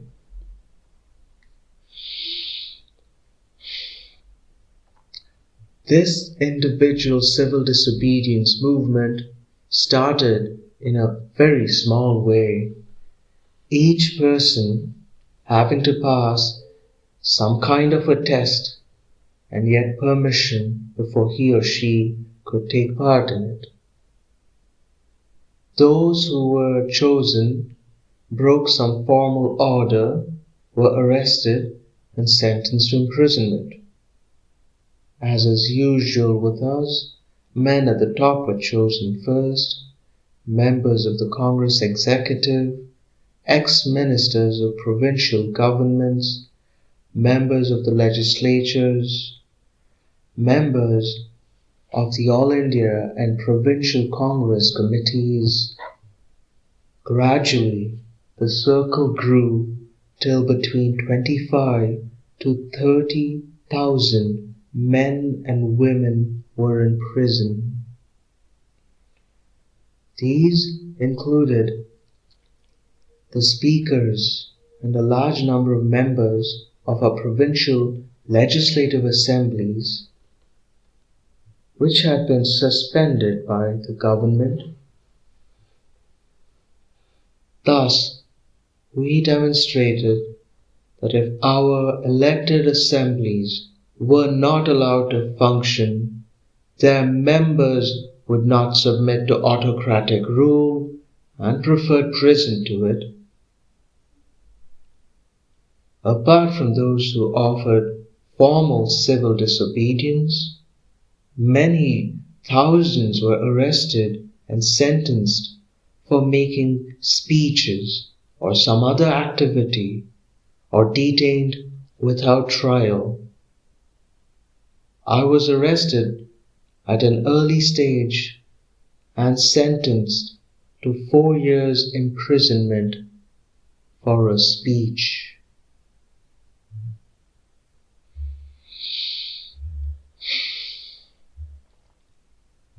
From October 1940, for over a year, all these persons remained in prison.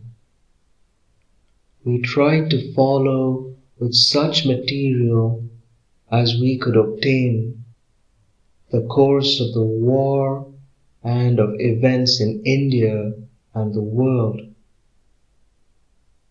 We read of the 4 freedoms of President Roosevelt. We heard of the Atlantic Charter soon after, of Mr. Churchill's qualification that this charter had no application to India. In June 1941, we were stirred by Hitler's sudden attack on Soviet Russia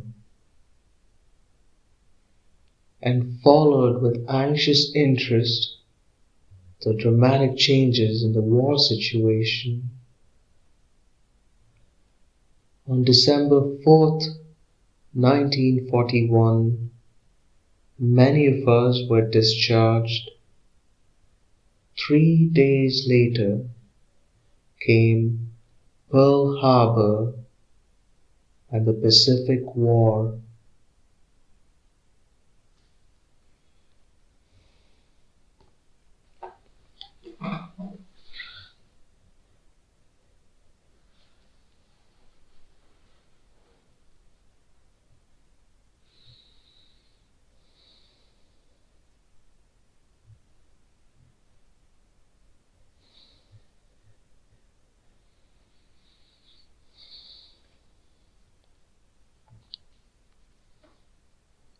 After Pearl Harbor, Gandhi and non-violence.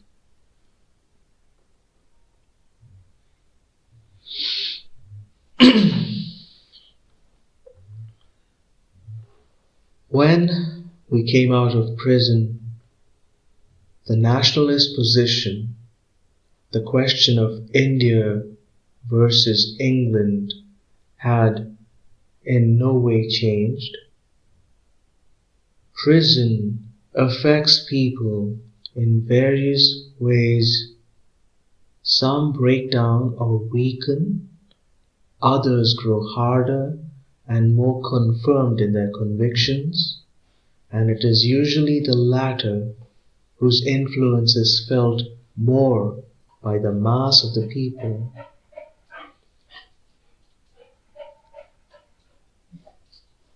But though occasionally we remained where we were, Pearl Harbor and what followed it suddenly created a new tension and gave a new perspective. The Congress Working Committee met immediately after in this new atmosphere of tension. The Japanese had made no great advance till then, but major and stunning disasters had already taken place. The war ceased to be a distant spectacle and began to approach India and affect her intimately. Among congressmen, the desire to play an effective part in these perilous developments became strong, and the jail-going business seemed pointless in this new situation. But what could we do unless some door was opened for honorable cooperation, and the people could be made to feel some positive inspiration for action? A negative fear of threatening danger was not enough.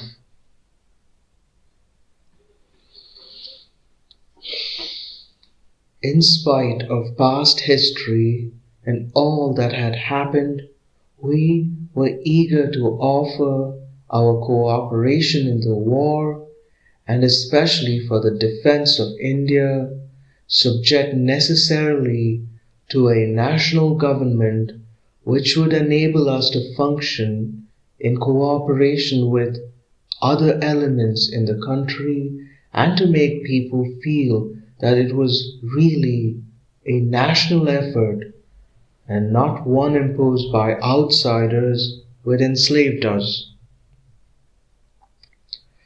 There was no difference of opinion on this general approach among congressmen and most others, but a vital difference of principle arose rather unexpectedly. Gandhiji found himself unable to give up his fundamental principle of non-violence even in regard to external war, the very nearness of that war became a challenge to him and a test of faith.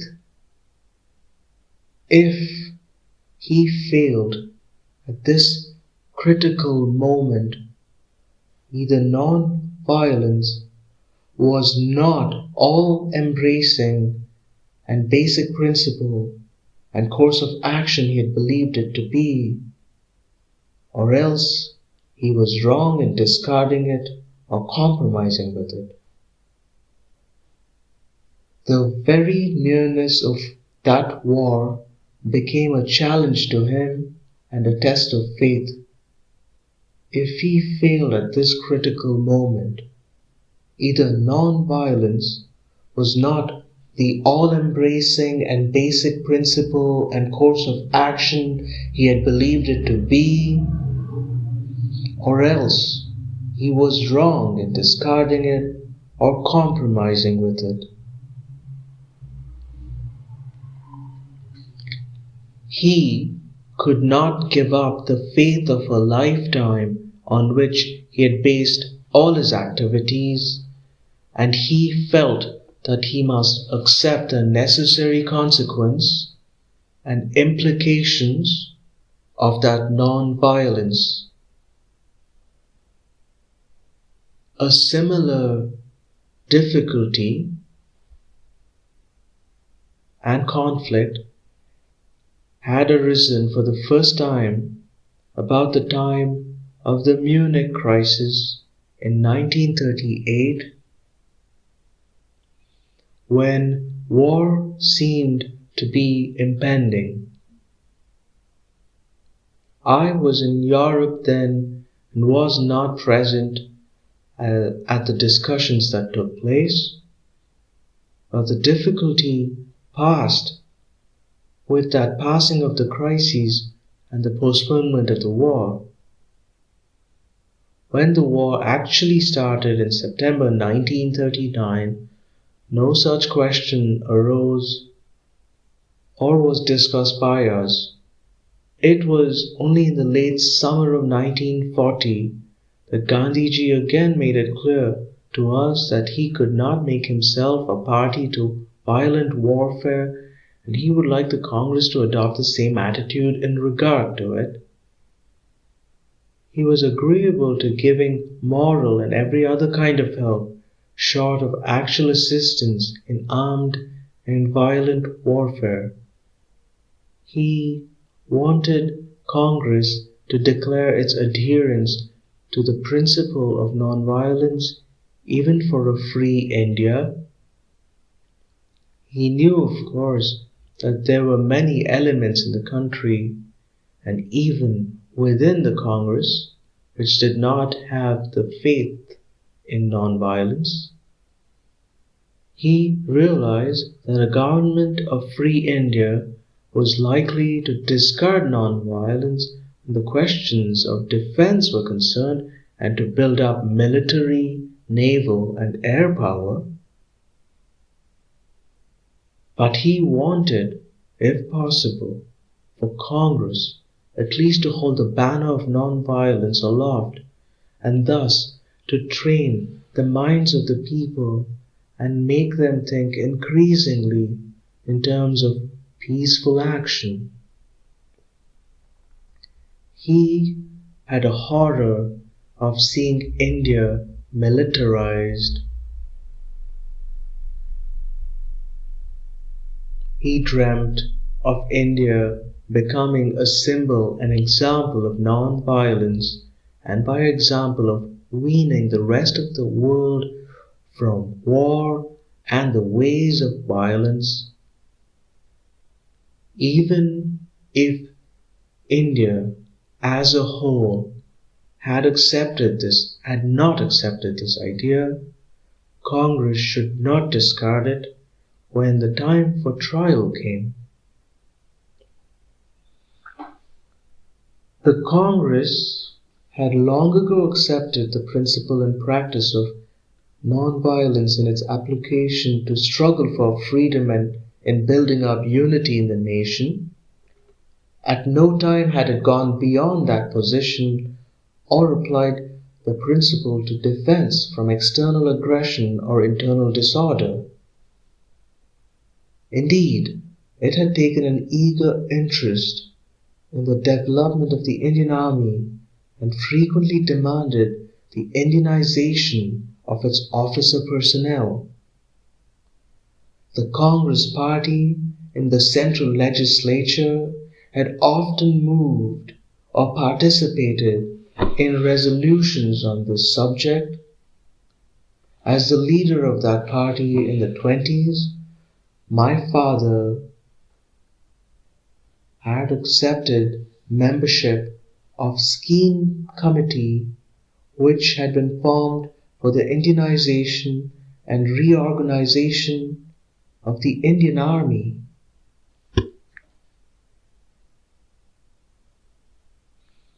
He resigned subsequently from it, but that was for political reasons and had nothing to do with non-violence. In 1937-38, the Congress Party had put forward in the Central Assembly, after consulting all the provincial governments, proposals for the expansion of the Indian Army, its mechanization, the development of the absurdly small and almost non-existent naval and air arms, and the progressive replacement of the British Army in India by the Indian Army.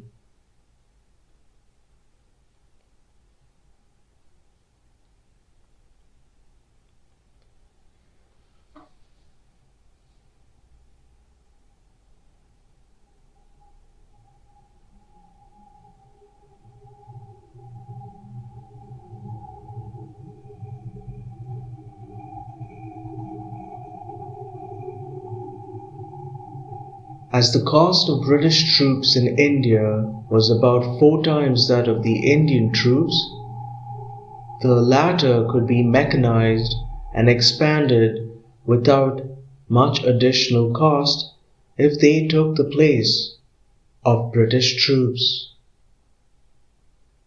In 1937-38, the Congress Party had put forward in the Central Assembly, after consulting all the provincial governments, proposals for the expansion of the Indian Army, its mechanization, the development of the absurdly small and almost non-existent naval and air arms, and the progressive replacement of the British Army in India by the Indian Army. As the cost of British troops in India was about 4 times that of Indian troops, the latter could be mechanized and expanded without much additional cost if they took the place of British troops. Again, during the Munich period, the importance of developing the air arm was emphasized, but the government said that expert opinion was not agreed about this. In 1940, the Congress Party especially attended the Central Assembly and repeated all this and pointed out how incompetent the government and its military department were in making arrangements for India's defense.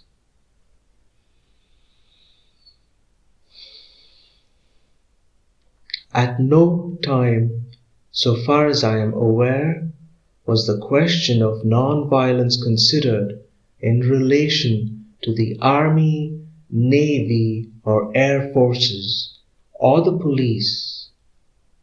It was taken for granted that its application was confined to our struggle for freedom.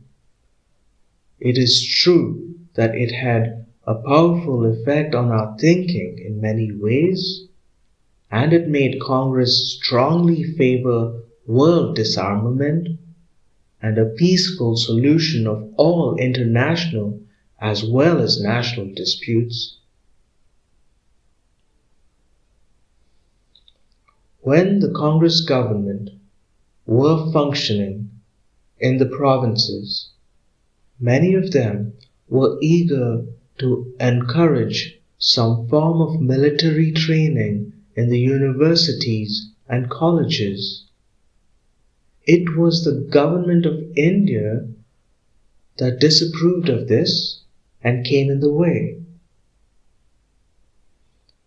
Gandhiji, no doubt, disapproved of these tendencies, but he did not interfere. He did not even like the use of the police as an armed force for the suppression of riots, and he expressed his distress at it. But he put up with it as a lesser evil and hoped that his teachings would gradually sink into the mind of India. It was his disapproval of such tendencies within the Congress that led him to sever his formal membership connection with the Congress in the early 30s, though even so he continued as the undoubted leader and advisor of the Congress. It was an anomalous and unsatisfactory position for all of us, and perhaps it made him feel that thus he was not personally responsible for all the varied decisions which Congress took from time to time, which did not wholly conform to his principles and convictions. Always there has been that inner conflict within him and in our national politics between Gandhi as a national leader and Gandhi as a man with a prophetic message, which was not confined to India but was for humanity and the world. It is never easy to reconcile a strict adherence to truth as one sees it with the exigencies and expediencies of life, and especially of political life. Normally, it is never easy to reconcile a strict adherence to truth as one sees it with the exigencies and expediencies of life, and especially of political life. Normally, people do not even worry themselves over this problem. They keep truth apart in some corner of their minds, if they keep it at all anywhere, and accept expediency as the measure of action. In politics, that has been the universal rule, not only because, unfortunately, politicians are a peculiar species of opportunists, but because they cannot act purely on the personal plane. They have to make others act, and so they have to consider the limitation of others and their understanding of and the receptivity to truth. They have to make others act, and so they have to consider the limitation of others and their understanding of and receptivity to truth. And because of this, they have to make compromises with that truth and adapt it to the prevailing circumstances. That adaptation becomes inevitable, and yet there are always risks attending it. The tendency to ignore and abandon truth grows, and expediency becomes the sole criterion of action.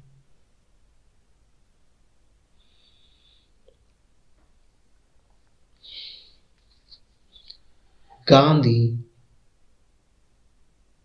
for all his rock-like adherence to certain principles, has shown a great capacity to adapt himself to others and to changing circumstances, to take into consideration the strength and weaknesses of those others, especially of the mass of the people, and how far they were capable of acting up to the truth as he saw it.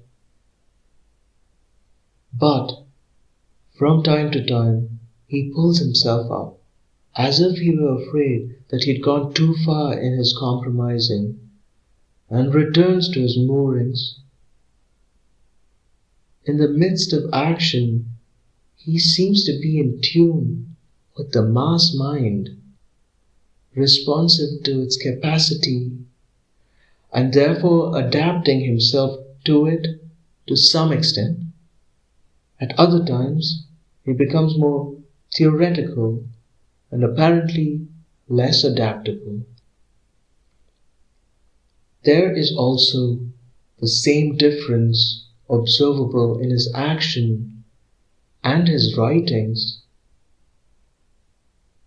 This is confusing to his own people, and more so to others who are ignorant of the background in India.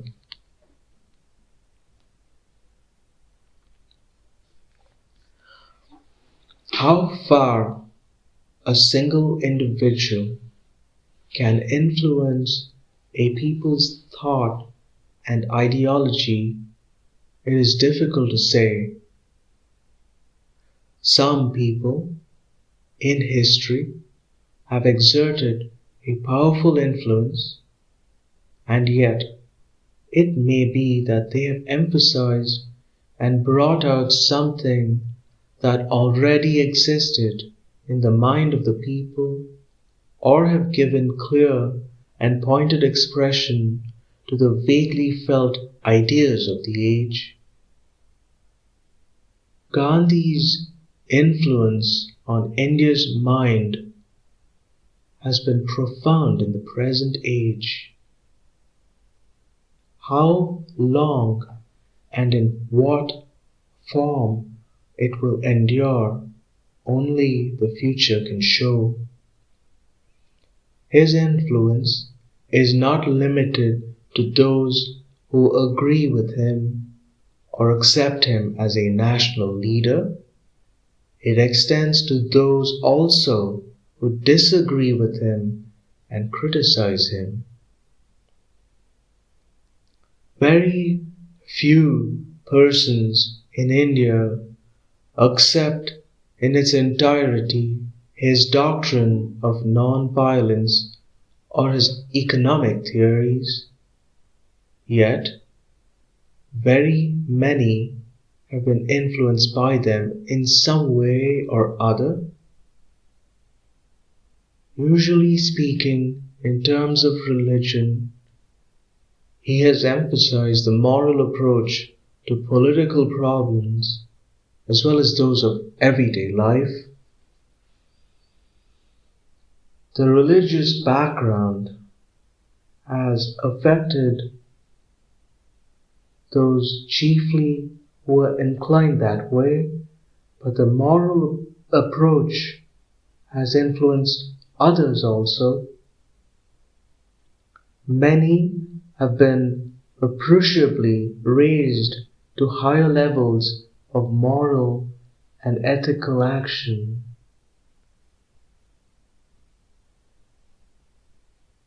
Many more have been forced to think at least in those terms, and that thought itself has some effect on action and behavior. Politics ceases to be just expediency and opportunism, as they usually have been everywhere. And there is a continual moral tussle preceding thought and action. Expediency, or what appears to be immediately possible and desirable, can never be ignored, but it is toned down by other considerations and a longer view of more distant consequences. Gandhi's influence in these various directions has pervaded India and left its mark, but it is not because of his non-violence or economic theories that he has become the foremost and most outstanding of India's leaders.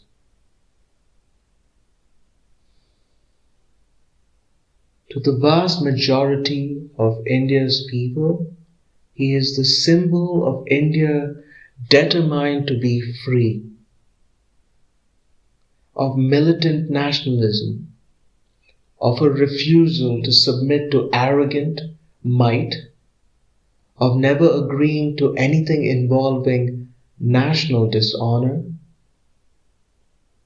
Though many people in India may disagree with him on 100 matters, though they may criticize him or even part company from him on some particular issue, at a time of action and struggle when India's freedom is at stake, at a time of action and struggle when India's freedom is at stake, they flock to him again and look up to him as their inevitable leader.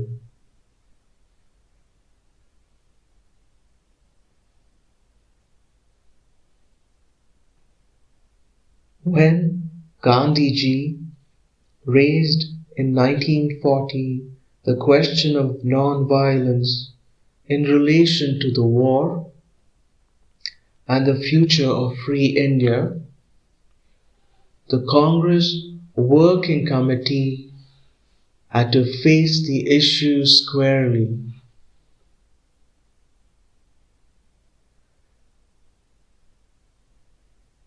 They made it clear to him that they were unable to go as far as he wanted them to go and could not possibly commit India or the Congress to future applications of this principle in the external domain. This led to a definite and public break with him on this issue.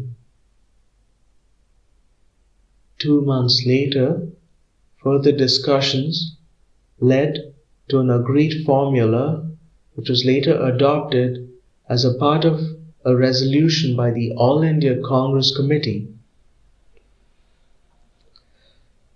That formula did not wholly represent Gandhiji's attitude. It represented what he agreed, perhaps unwillingly, that Congress should say on the subject. At that time, the British government had already rejected the latest offer made by the Congress for cooperation in the war on the basis of a national government. Some kind of conflict was approaching, and as was inevitable, both Gandhiji and Congress looked towards each other and were impelled by a desire to find a way out of the deadlock between them.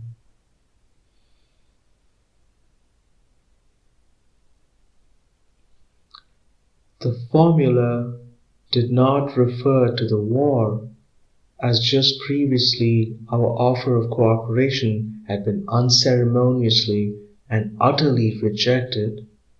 It dealt theoretically with the Congress policy in regard to non-violence, and for the first time stated how, in the opinion of the Congress, the free India of the future should apply in its external relations.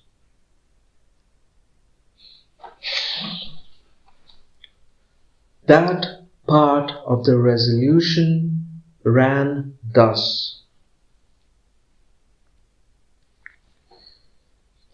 the All India Congress Committee firmly believes in the policy and practice of non-violence, not only in the struggle for Swaraj, but also insofar as this may be possible for application in free India.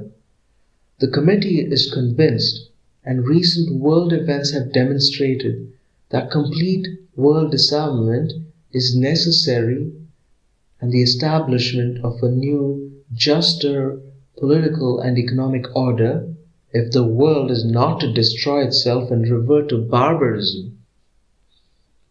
A free India will therefore throw all her weight in favor of world disarmament and should herself be prepared to give a lead in this to the world. Such lead will inevitably depend on external factors and internal conditions, but the state would do its utmost to give effect to this policy of disarmament. Effective disarmament and the establishment of world peace by ending of national wars depend ultimately on the removal of the causes of wars and national conflicts. These causes must be rooted out by the ending of domination of one country over another. These causes must be rooted out by the ending of the domination of one country over another and the exploitation of one people or a group by another. To that end, India will peacefully labor, and it is with this objective in view that the people of India desire to attain the status of a free and independent nation. Such freedom will be the prelude to the close association with other countries within a comity of free nations for the peace and progress of the world.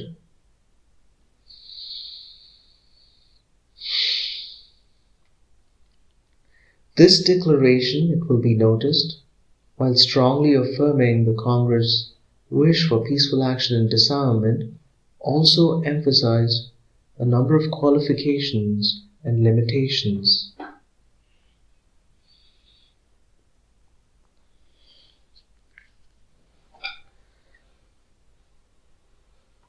The internal crisis within the Congress was resolved in 1940. Then came a year of prison for a large number of us.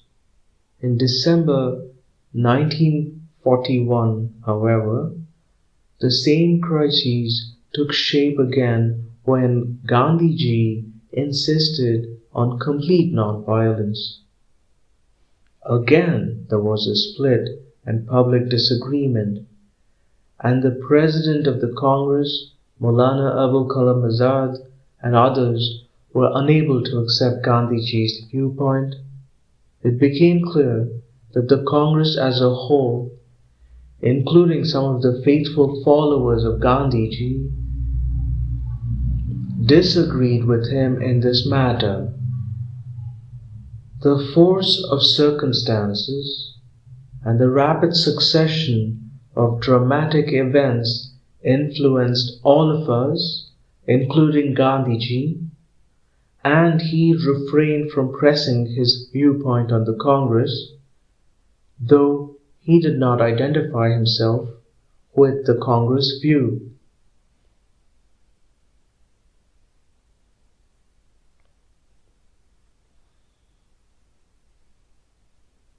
At no other time was this issue raised by Gandhiji in the Congress when later Sir Stafford Cripps came with his proposals. There was no question of non-violence. His proposals were considered purely from the political point of view. In late months leading up to August 1942, Gandhiji's nationalism and intense desire for freedom made him even agree to Congress's participation in the war if India could function as a free country. For him, this was a remarkable an astonishing change involving suffering of the mind and pain of the spirit. In the conflict between that principle of non-violence, which had become his very lifeblood and meaning of existence, and India's freedom, which was a dominating and consuming passion for him, the scales inclined towards the latter. That did not mean, of course, that he weakened in faith in non-violence, but it did mean that he was prepared to agree to the Congress not applying it in this war. The practical statesman took precedence over the uncompromising prophet.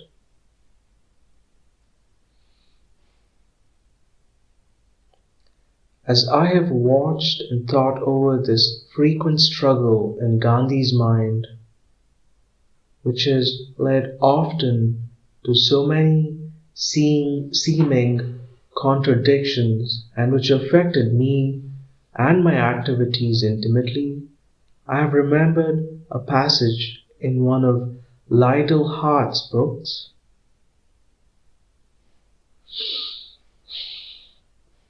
The idea of indirect approach is closely related to all problems of the influence of mind over mind. The most influential factor in human history. Yet, it is hard to reconcile with another lesson that true conclusions can only be reached or approached by pursuing the truth without regard to where it may lead or what its effect may be on different interests. History bears witness to the vital part that prophets have played in human progress, which is the evidence of ultimate practical value of expressing unreservedly the truth as one sees it. Yet, it also becomes clear that the acceptance and spreading of that vision has always depended on another class of men, leaders, who had to be philosophical strategists, striking a compromise between truth and men's receptivity to it. Their effect has often depended on their own limitations in perceiving the truth, as on their practical wisdom in proclaiming it.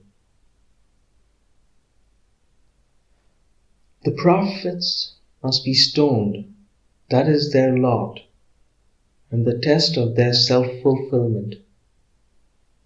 But a leader who is stoned may merely prove that he has failed in his function through a deficiency of wisdom and through confusing his function with that of a prophet. Time alone can tell whether the effect of such a sacrifice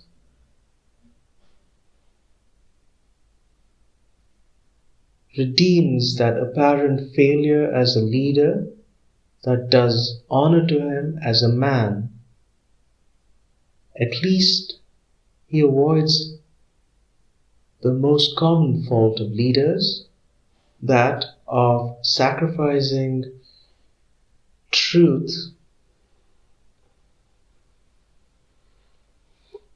to expediency without ultimate advantage to the cause. For whoever habitually suppresses the truth in the interest of tact will produce a deformity from the womb of his thought.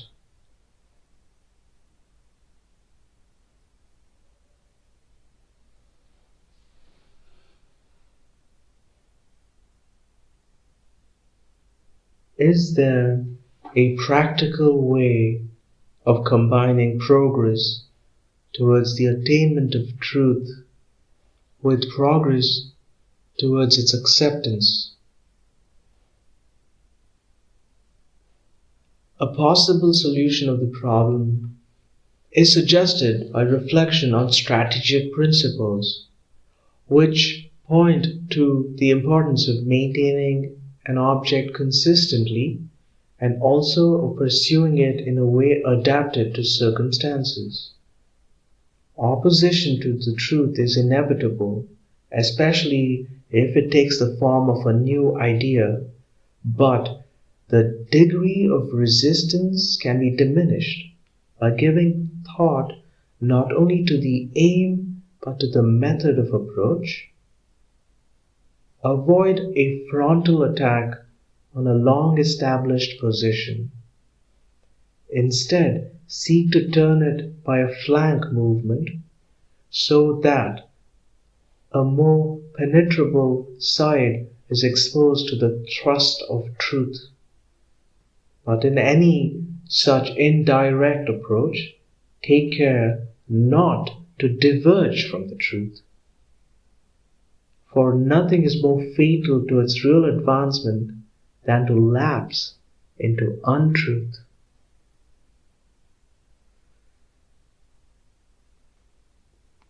Looking back on the stages by which various fresh ideas gained acceptance, it can be seen that the process was eased when they could be presented not as something radically new, but as revival in modern terms of a time-honored principle or practice that had been forgotten.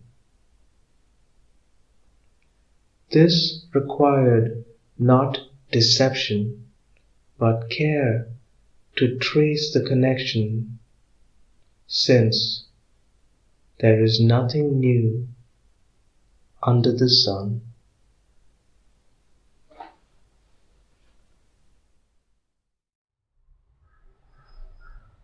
The Discovery of India by Jawaharlal Nehru, Chapter 9, Tension.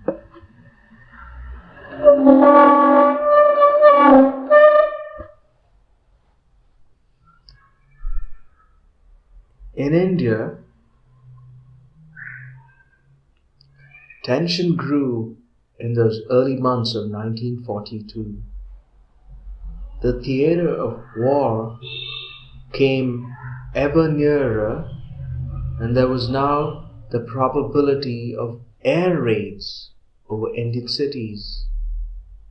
What was going to happen in those eastern countries where war was raging? What new development would take place in the relations between India and England?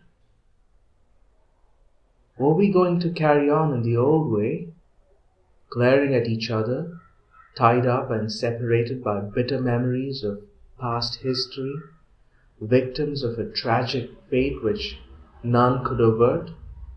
Or would common perils help us to bridge the chasm? Even the bazaars woke up from their normal lethargy. A wave of excitement passed over them, and they buzzed with all manner of rumors. The moneyed class were afraid of the future that was advancing so swiftly towards them. For that future, whatever else it might be, was likely to upset the social structure they were accustomed to and endanger their interests and special position. The peasant and the worker had no such fear, for he had little to lose, and he looked forward to any change from his present unhappy condition.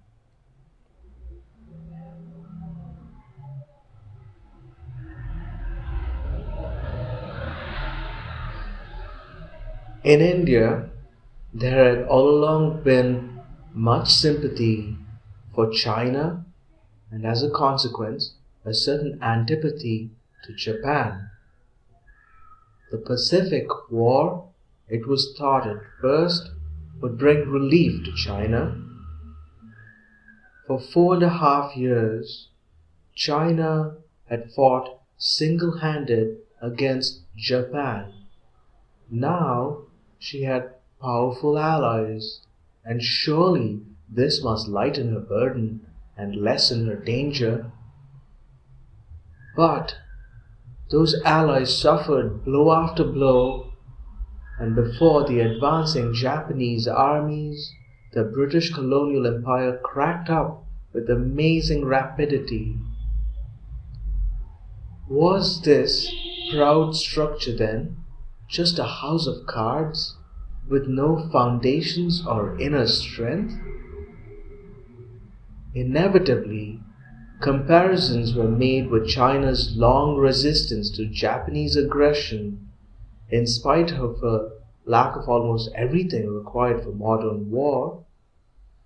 China went up in people's estimation, and though Japan was not liked, there was a feeling of satisfaction at the collapse of old established European colonial powers before the armed strength of an Asiatic power. That racial, Oriental-Asiatic feeling was evident on the British side also. Defeat and disaster were bitter enough, but the fact that an Oriental and Asiatic power had triumphed over them added to the bitterness and humiliation. An Englishman, occupying a high position, said that he would have preferred it if the Prince of Wales and the Repulse had been sunk by the Germans instead of by the yellow Japanese.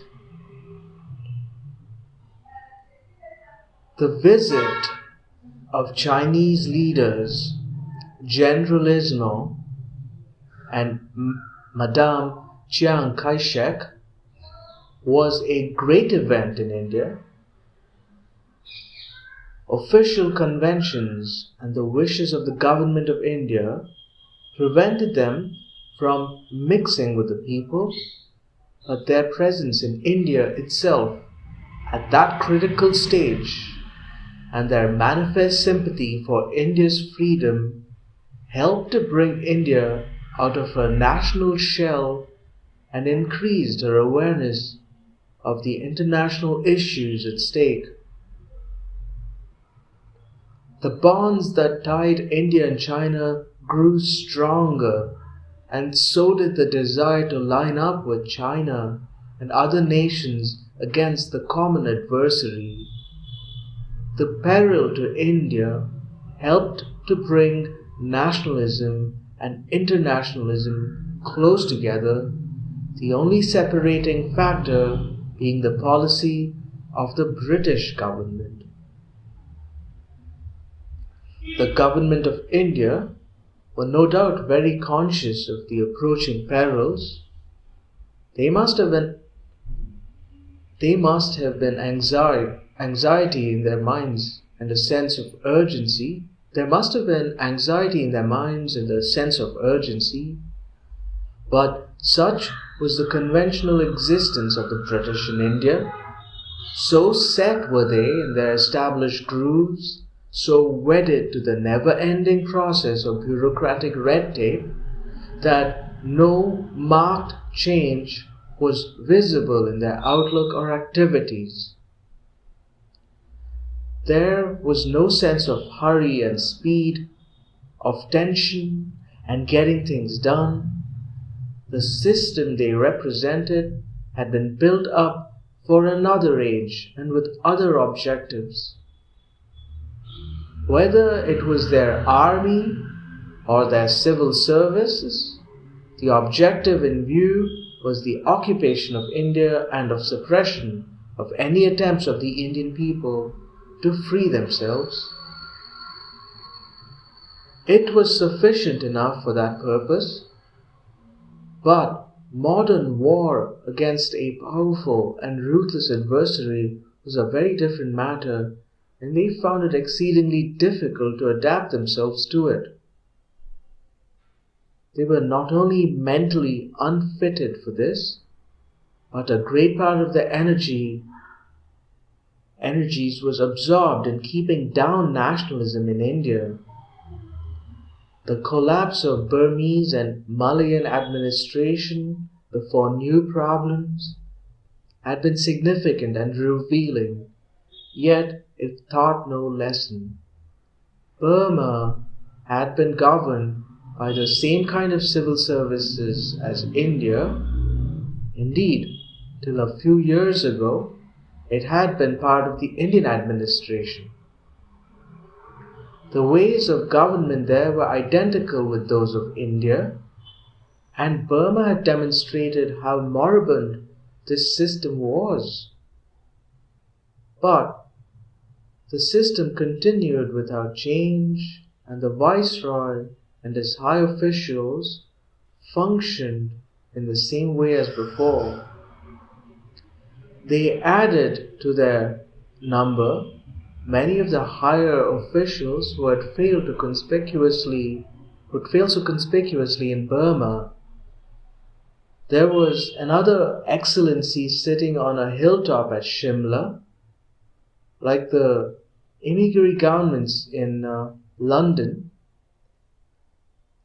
Like the emigre governments in London, we were given the privilege of having in our midst emigre officials from British colonies.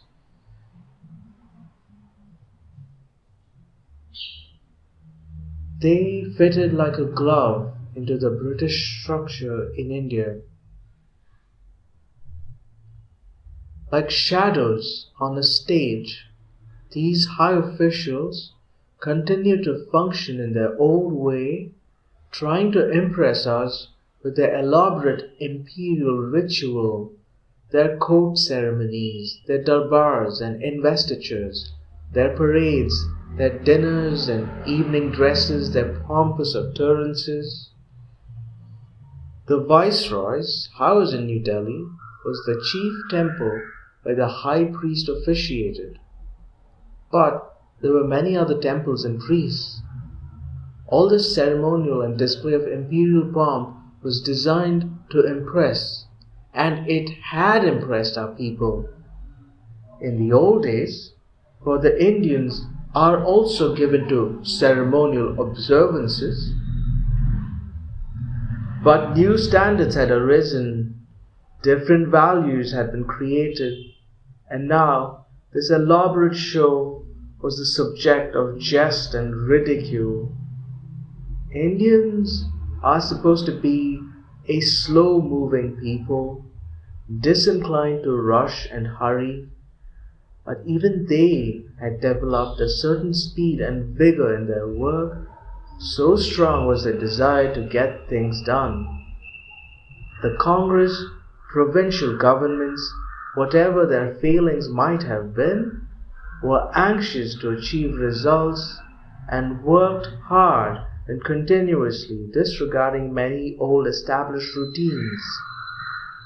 It was irritating to see the passivity and the slowness of the government of India and its many agents in the face of grave crises and peril. And then came the Americans. They were very much in a hurry and eager to get things done, ignorant of the ways and ceremonial of the government of India, and not particularly anxious to learn them. Intolerant of delay, they pushed aside obstructions and red tape methods and upset even the tenor of life in New Delhi. They were not even careful of the dress they should wear on particular occasions, and sometimes offended against the rigid rules of protocol and official procedure.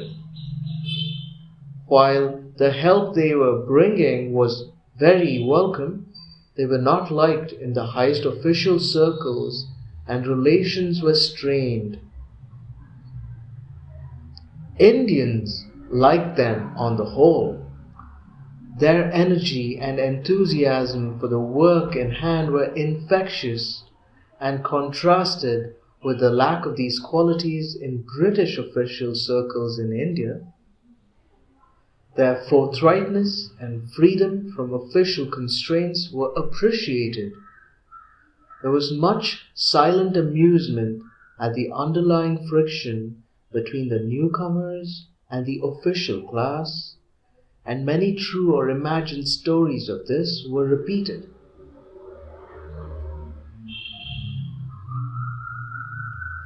The approach of war to India disturbed Gandhi greatly. It was not easy to fit in his policy and program of non-violence with this new development. Obviously, civil disobedience was out of the question in the face of an invading army or between two opposing armies. Passivity or acceptance of an invasion were equally out of the question. What then? His own colleagues and Congress generally had rejected non-violence for such an occasion or as an alternative to armed resistance to invasion, and he had at last agreed that they had a right to do so. But he was nonetheless troubled, and for his own part, and as an individual, he would not join any violent course of action. But he was much more than an individual. Whether he had any official status or not in the nationalist movement, he occupied an outstanding and dominating position, and his word carried weight with large number of people. Gandhiji knew India, and especially the Indian masses, as very few, if any, have known them in the past or the present. Not only he widely traveled all over India and come into touch with millions of people, but there was something else which enabled him to come into emotional contact with those masses. He could merge himself with the masses and feel with them, and because they were conscious of this, they gave him their devotion and loyalty. And yet, his view of India was to some extent colored by the outlook he had imbibed in his early days in Gujarat. The Gujaratis were essentially a community of peaceful traders and merchants, influenced by the Jain doctrine of non-violence. Other parts of India had been influenced much less by this, and some not at all. The widespread Kshatriya class of warriors certainly did not allow it to interfere with war or hunting wild animals. Other classes also, including the Brahmins, had been as a whole little influenced by it. But Gandhiji took an eclectic view of the development of Indian thought and history and believed that non-violence had been the basic principle underlying it, even though there had been many deviations from it. That view appeared to be far-fetched, and many Indian thinkers and historians did not agree with it. This had nothing to do with the merits of non-violence in the present stage of human existence, but it did indicate a historical bias in Gandhiji's mind. The accidents of geography have had a powerful effect on determining national character and history. The fact that India was cut off by the tremendous barrier of Himalayas and by the sea produced a sense of unity in this wide area and at the same time bred exclusiveness. Over this vast territory, a vivid and homogeneous civilization grew up, which had plenty of scope for expansion and development, and which continued to preserve a strong cultural unity. Yet, within that unity, geography again produced diversity. The huge northern and central plain differed from the hilly and variegated areas of the Deccan, and people living in different geographical areas developed different characteristics. History also took a different course in the north and in the south, and though often the two overlapped and joined hands, the flatness of the land and the vast open spaces of the north, as in Russia, required powerful central governments for protection against external enemies. Empires flourished in the south as well as the north, but the north was really the center of empire and often dominated the south. A strong central government in the old days inevitably meant autocracy. It was not a mere accident of history that the Mughal Empire was broken up, among other causes, by the Marathas. The Marathas came from the hilly tracts of the Deccan and had preserved some spirit of independence when the great majority of dwellers on the northern plains had grown servile and submissive.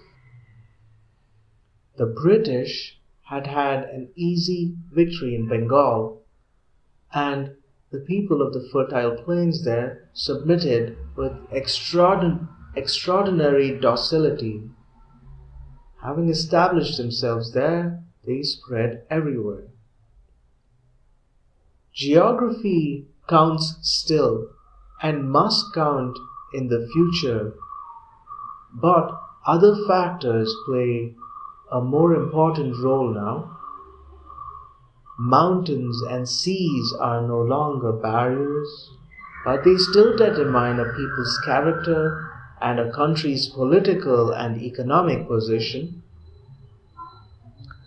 They cannot be ignored in considering new schemes of division, partition, or re-merging unless the planning is on a world scale. Gandhiji's knowledge of India and the Indian people is profound. Though not greatly interested in history as such, and perhaps not possessing that feeling for history, that historical sense which some people have, he is fully conscious and intimately aware of the historical roots of the Indian people. He is well informed about current events and follows them carefully, though inevitably he concentrates on present-day Indian problems. He has a capacity for picking out the essence of a problem or a situation and avoiding non-essentials. Judging everything by what he considers the moral aspects, he gets a certain grip and a longer perspective. Bernard Shaw has said that though he, Gandhi, may commit any number of tactical errors, his essential strategy continues to be right. Most people, however, are not much concerned with the long run.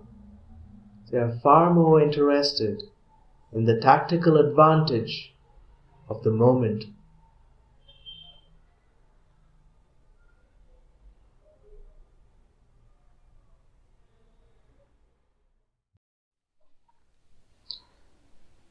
The Discovery of India by Jawaharlal Nehru. Chapter 9. Sir Stafford Cripps comes to India. With the fall of Penang and Singapore, and as the Japanese advanced in Malaya, there was an exodus of Indians and others, and they poured into India. They had to leave very suddenly, carrying nothing with them except the clothes they were in. Then followed the flood of refugees from Burma, hundreds of thousands of them, mostly Indians. The story of how they had been deserted by civil and other authorities and left to shift for themselves spread throughout India. They trekked hundreds of miles across mountains, through dense forests surrounded by enemies, many dying on the way, killed by dagger or disease or starvation. That was a horrible result of the war and had to be accepted. But it was not the war that caused discrimination in treatment between Indian and British refugees. The latter were cared for as far as possible and arrangements made for their transport and assistance. From one place in Burma, where a vast number of refugees were gathering, there were two roads leading to India. The better one was reserved for Britishers or Europeans. It came to be known as the White Road. Horrible stories of racial discrimination and suffering reached us, and as the famished survivors spread out all over India, they carried these stories with them, creating a powerful effect on the Indian mind.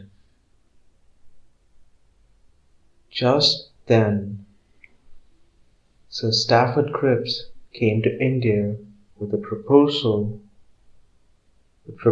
of the British War Cabinet. Those proposals have been discussed fully during the past 2.5 years, and they are past history already. It is little difficult for one who took part in the negotiations that followed to deal with them in any detail without saying much that had better to be left unsaid till some future time. As a matter of fact, all the relevant issues and considerations that arose have already been made public. I remember that when I read these proposals for the first time, I was profoundly depressed, and that depression was largely due to the fact that I had expected something more substantial from Sir Stafford Cripps, as well as the critical situation that had arisen. The more I read those proposals and considered their many implications, the greater was my feeling of depression. I could understand a person unacquainted with Indian affairs imagining that they went far to meet our demands. But when analyzed, there were so many limitations, and the very acceptance of the principle of self-determination was fettered and circumscribed in such a way as to imperil our future. The proposals dealt essentially with the future. After the cessation of hostilities, though there was a final clause which vaguely invited cooperation in the present, that future, while asserting the principle of self-determination, gave the right to provinces not to join the Indian Union and to form separate independent states. Further, the same right of non-accession to the Indian Union was given to the Indian states, and it should be remembered that there are nearly 600 such states in India, some major ones, and the greater majority tiny enclaves. These states, as well as the provinces,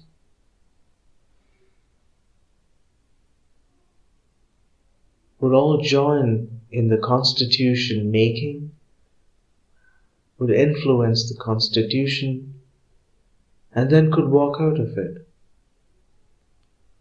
The whole background would be of separatism, and the real problems of the country, economic or political, would take secondary place. Reactionary elements, differing from each other in many ways, would unite to frustrate the evolution of a strong, progressive, unified national state.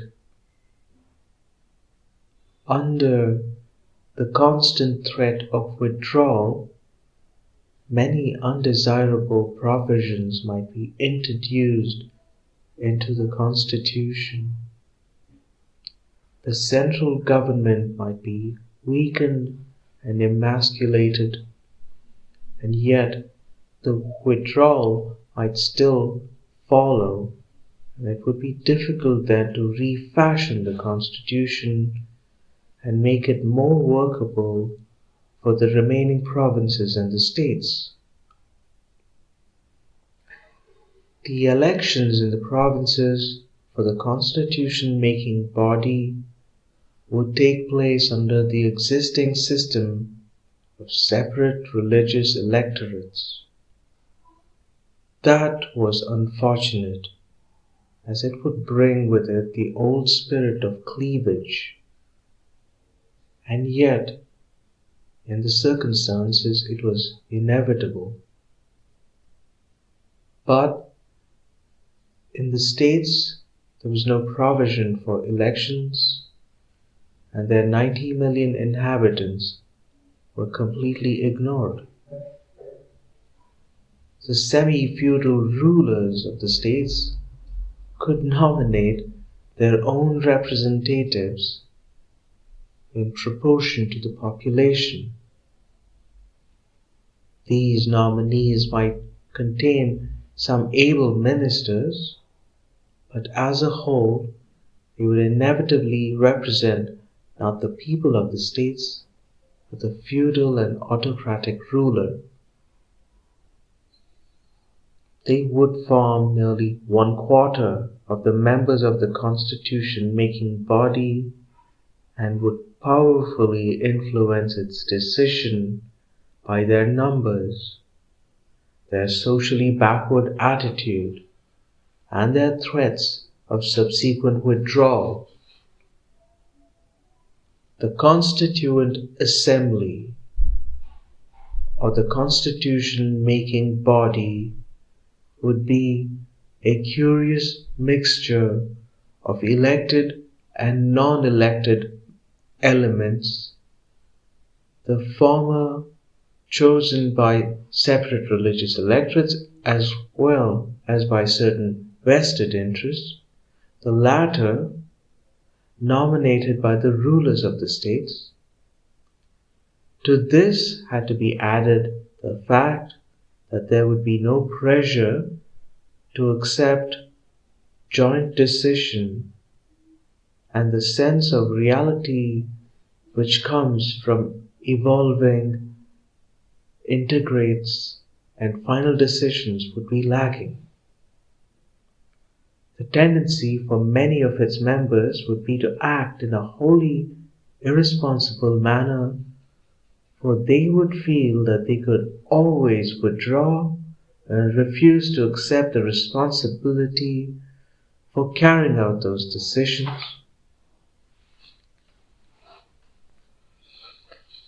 Any proposal to cut up India into parts was a painful one to contemplate. It went against all those deeply felt sentiments and convictions that move people so powerfully. The whole nationalist movement of India had been based on India's unity, but the sentiment was older and deeper than the present phase of nationalism.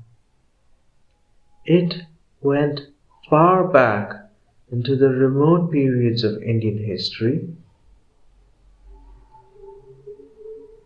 That belief and sentiment had been strengthened by modern developments till it had become an article of faith for vast numbers of people, something that could not be challenged or controverted. A challenge had come from the Muslim League, but few took it seriously, and there were certainly a large number of Muslims who did not agree with it. Even the basis of that challenge was not really territorial, though it suggested a vague partition of territory. The basis was a medieval conception of nations based on religious differences, and according to it, therefore, in every village in India, there were two or more nations. Even a partition of India could not get over these widespread and overlapping religious divisions. A partition would in fact add to the difficulty and increase the very problems it was intended to solve.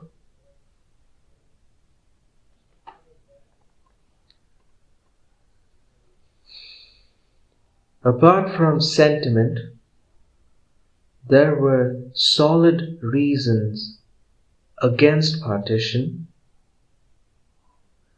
The social and economic problems of India had reached a crisis, chiefly because of the policy of the British government, which necessitated rapid and all-round progress if the gravest of disasters had to be averted.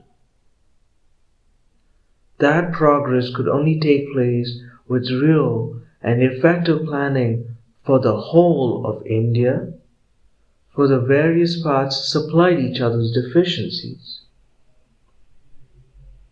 As a whole, India was to a large extent a powerful and self-sufficient unit, but each part by itself would be weak and dependent on others. If all these and other arguments were valid and sufficient in the past, they became doubly important through modern political and economic developments. Small states were disappearing everywhere as independent entities. They were becoming absorbed in or economic appendages to the larger states. There was an inevitable tendency for vast federations or collection of many states functioning together to grow up. The idea of the national state itself was giving place to the multinational state, and in the distant future there appeared a vision of a world federation. To think of partitioning India at this stage went against the whole current of modern historical and economic development. It seemed to be fantastic in the extreme.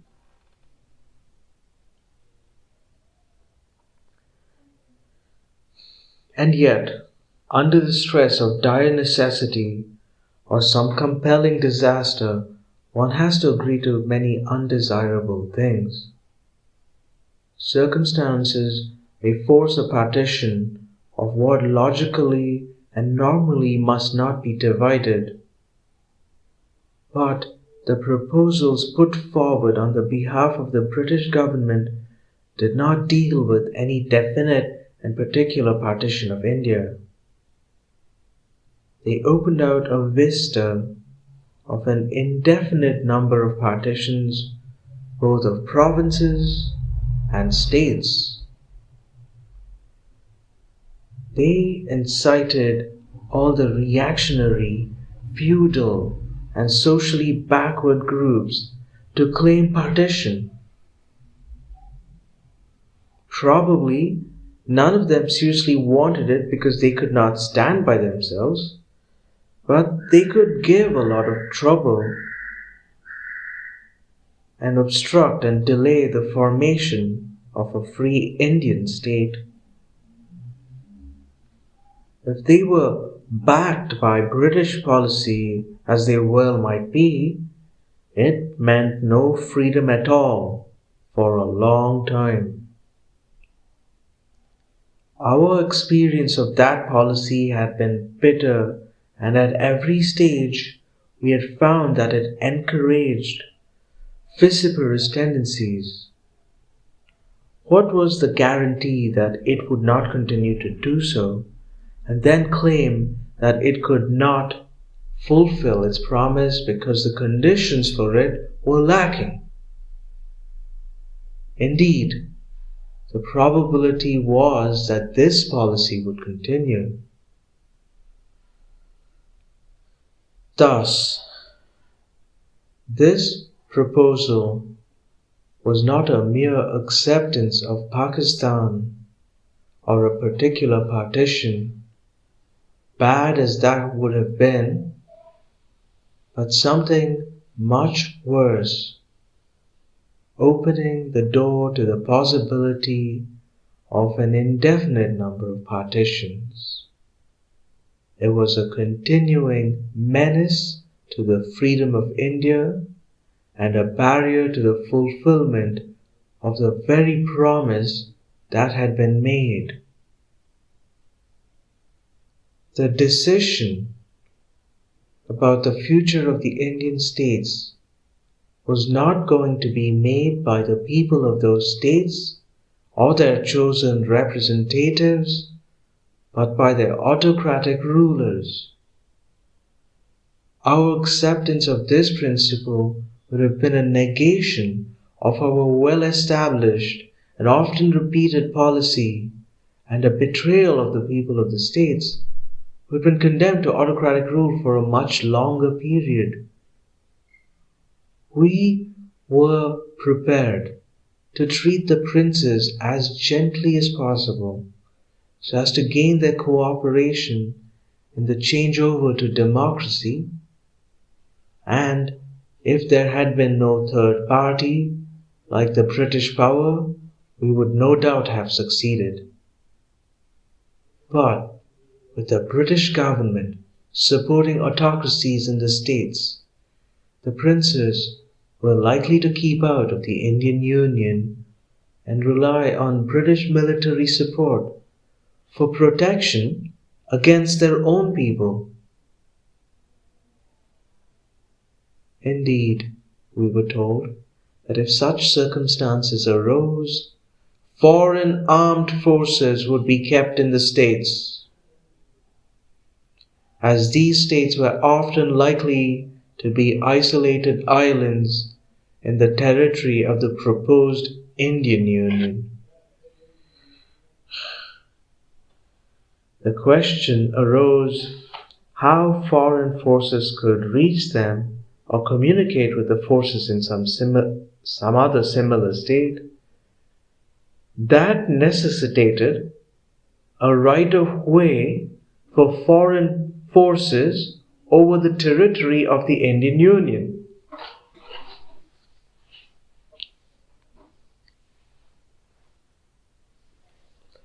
Gandhiji had repeatedly declared that he was no enemy of the princes.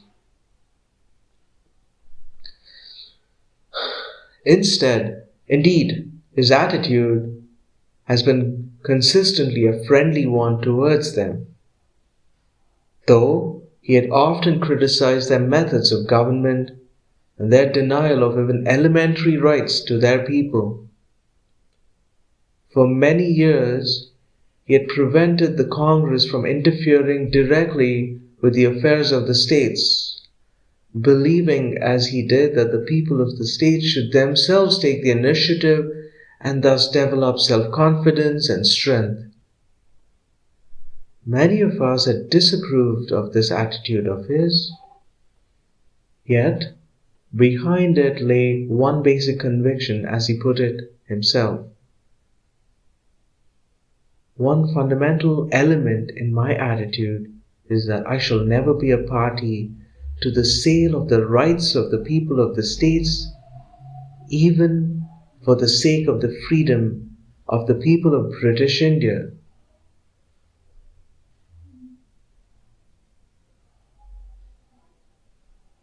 Professor Berriedale Keith, the eminent authority on the British Commonwealth and Indian Constitution, supported Gandhiji's claim, which was the Congress claim, in regard to the states. Keith wrote, "It is impossible for the Crown's advisers to contend that the people of the states shall be denied the rights of Indians in the provinces, and it is their clear duty to advise the King Emperor to use his authority to secure that all princes shall enter into constitutional reforms which will result at no distant date in securing responsible government therein. No federation can be deemed in the interest of India if in it representatives of the provinces are compelled to sit with nominees of irresponsible rulers. There is, in fact, no answer to Mr. Gandhi's claim that princes are bound to follow the Crown in its transfer of authority to people.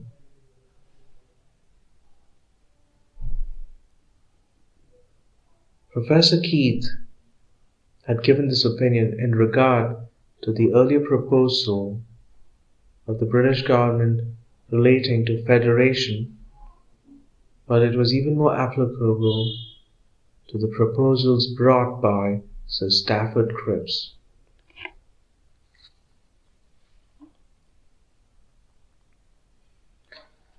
The more one thought of these proposals, the more fantastic they grew. India became a checkerboard containing scores of nominally independent or semi-independent states, many of them relying on Britain for military protection of autocratic rule. There was to be neither political nor economic unity, and Britain might well continue to exercise dominating power both politically and economically through the many petty states she controlled. What the British War Cabinet had in mind for the future, I do not know.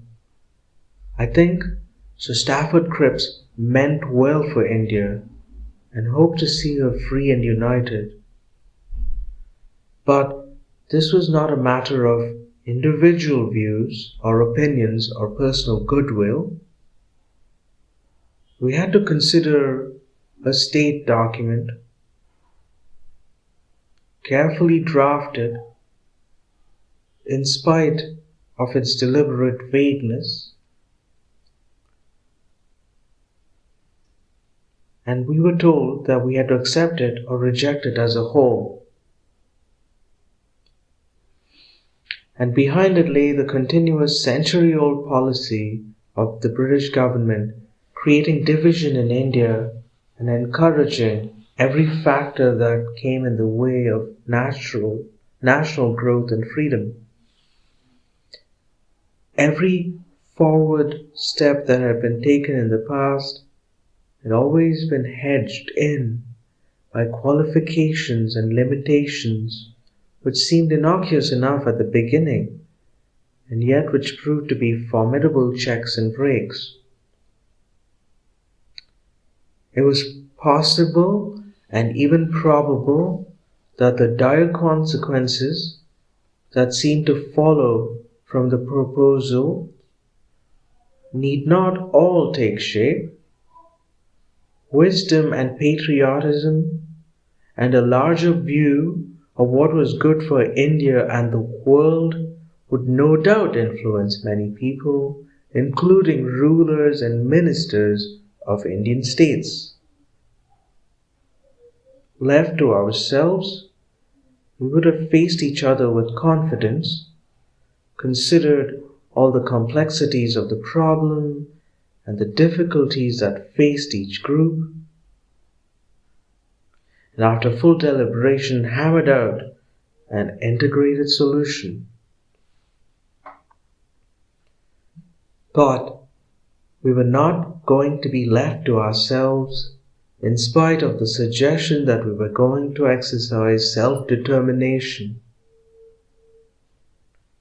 The British government was always there, occupying strategic points in a position to hinder and interfere in many ways. It controlled not only the whole apparatus of government, services, etc., but in the states, its residents and political agents occupied a dominating position. Indeed, the princes, autocratic as they were regards to their people, were themselves completely subject to the control of the political department which was directly under the viceroy. Many of their principal ministers had been imposed upon them and were members of the British service. Even if we escaped many of the possible consequences of the British proposals, enough remained to undermine Indian freedom, delay progress, and raise fresh and dangerous problems which would create enormous difficulties. The introduction of separate religious electorates a generation or more earlier had played enough mischief. Now the door was open to every obscurantist group giving trouble, and to the fear of continuing divisions and vivisection of India. We were asked to pledge ourselves to this arrangement for that undetermined future which was to emerge as the issue of the war. not only the National Congress, but politically the most moderate of our politicians, who had always cooperated with the British government, expressed their inability to do so. And yet, the Congress, for all its passion for Indian unity, was anxious to win over the minority and other groups, and even declared that a territorial unit could not be kept in the Indian Union against the declared will of its people. It accepted the principle even of partition if this became unavoidable, but it did not want to encourage it in any way. The Working Committee of the Congress, in the course of its resolution on the Cripps proposal, said, "The Congress has been wedded to the Indian freedom and unity, and any break in that unity, especially in the modern world, when people's minds inevitably think in terms of ever larger federations, would be injurious to all concerned and exceedingly painful to contemplate." Nevertheless, the committee cannot think in terms of compelling the people in any territorial unit to remain in an Indian Union against their declared and established will. While recognizing this principle, the committee feel that every effort should be made to create conditions which would help the different units in developing a common and cooperative national life. The acceptance of the principle inevitably involves that no changes should be made which result in fresh problems being created and compulsion being exercised on substantial groups within that area. Each territorial unit should have the fullest possible autonomy within the Union, consistent with a strong national state. The proposals now made on the part of the British War Cabinet encourages and will lead to attempts at separation at the very inception of a union, and thus create friction just when the utmost cooperation and goodwill are most needed. This proposal has been presumably made to meet a communal demand, but it will have other consequences also and lead politically reactionary and obscurantist groups among different communities to create trouble and divert public attention from the vital issues before the country.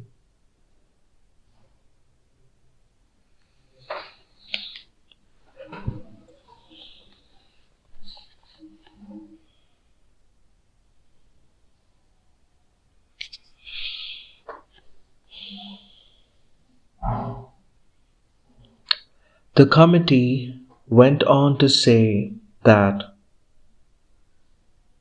in today's grave crises, it is the present that counts, and even proposals for the future are important insofar as they affect the present. Although they have been unable to agree to the proposals made for the future, they were anxious to come to some settlement so that, as they said, India might shoulder the burden of her defense worthily. There was no question of non-violence involved, and no mention of this was made at any stage. In fact, one of the matters discussed was that there should be an Indian Minister of Defense. The Congress position at this stage was that, in view of imminent war peril to India, they were prepared to put aside questions about the future and concentrate on the formation of a national government which would cooperate fully in the war. They could not agree to the British government's specific proposal for the future as these involved all manner of dangerous commitments. So far as they were concerned, these proposals could be withdrawn, might remain as an indication of British intentions. It being clearly understood that the Congress did not accept them. But this need not come in the way of finding a method for present cooperation. So far as the present was concerned, the British War Cabinet's proposals were vague and incomplete, except that they made it clear that the defense of India must remain the sole charge of the British government. From Sir Stafford Cripp's repeated statements, it appeared that, except for defense, all other subjects would be transferred to effective Indian control. There was even mention of the Viceroy functioning merely as a constitutional head, like the King of England.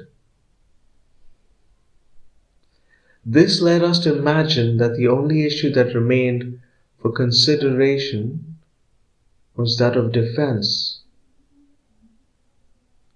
Our position was that defense in wartime might be made to cover, and to a large extent did cover, most other national activities and function. If defense was wholly removed from the scope of the national government's work, very little might remain.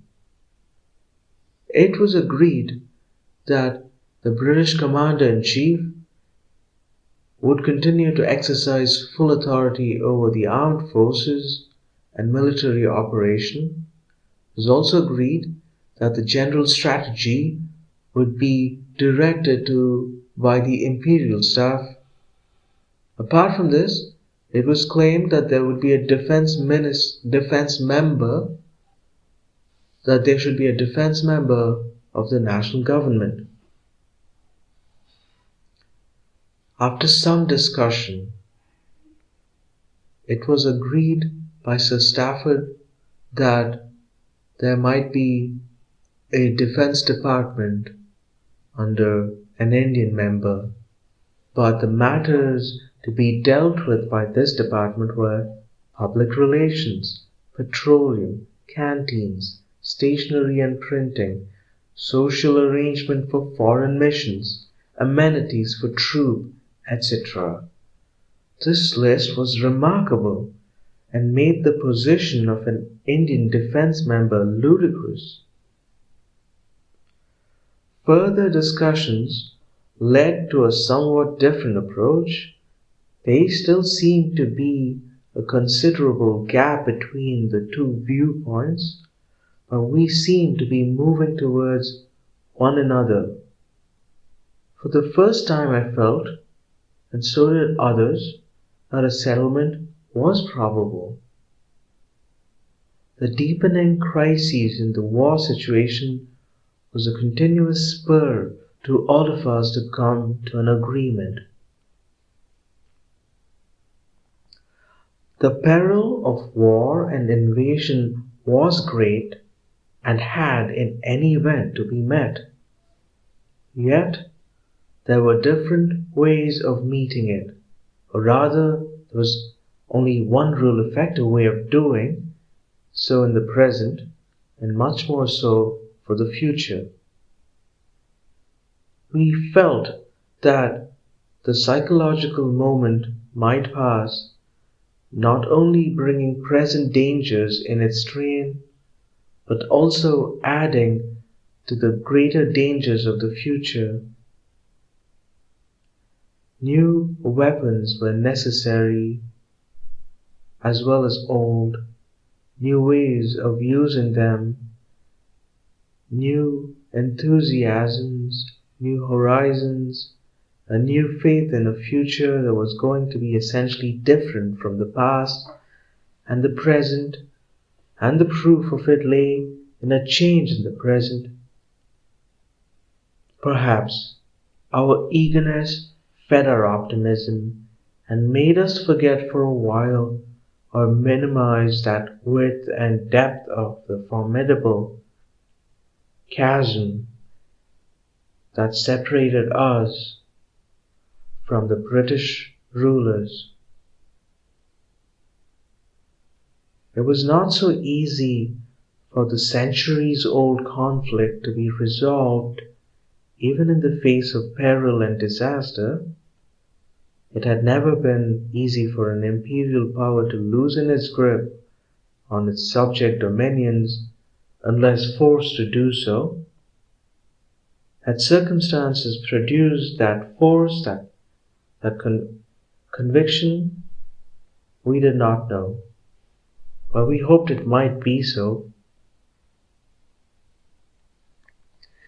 And then, just when I was most hopeful, all manner of odd things began to happen. Lord Halifax, speaking somewhere in the USA, made a violent attack on the National Congress. Why he should do so just then in far America was not obvious, but he could hardly speak in that manner when he presented the views and policy of the British government. In Delhi, it was well known that the Viceroy, Lord Linlithgow, and the high officials of the civil service were strongly opposed to a settlement and to a lessening of their powers. Much happened which was only vaguely known.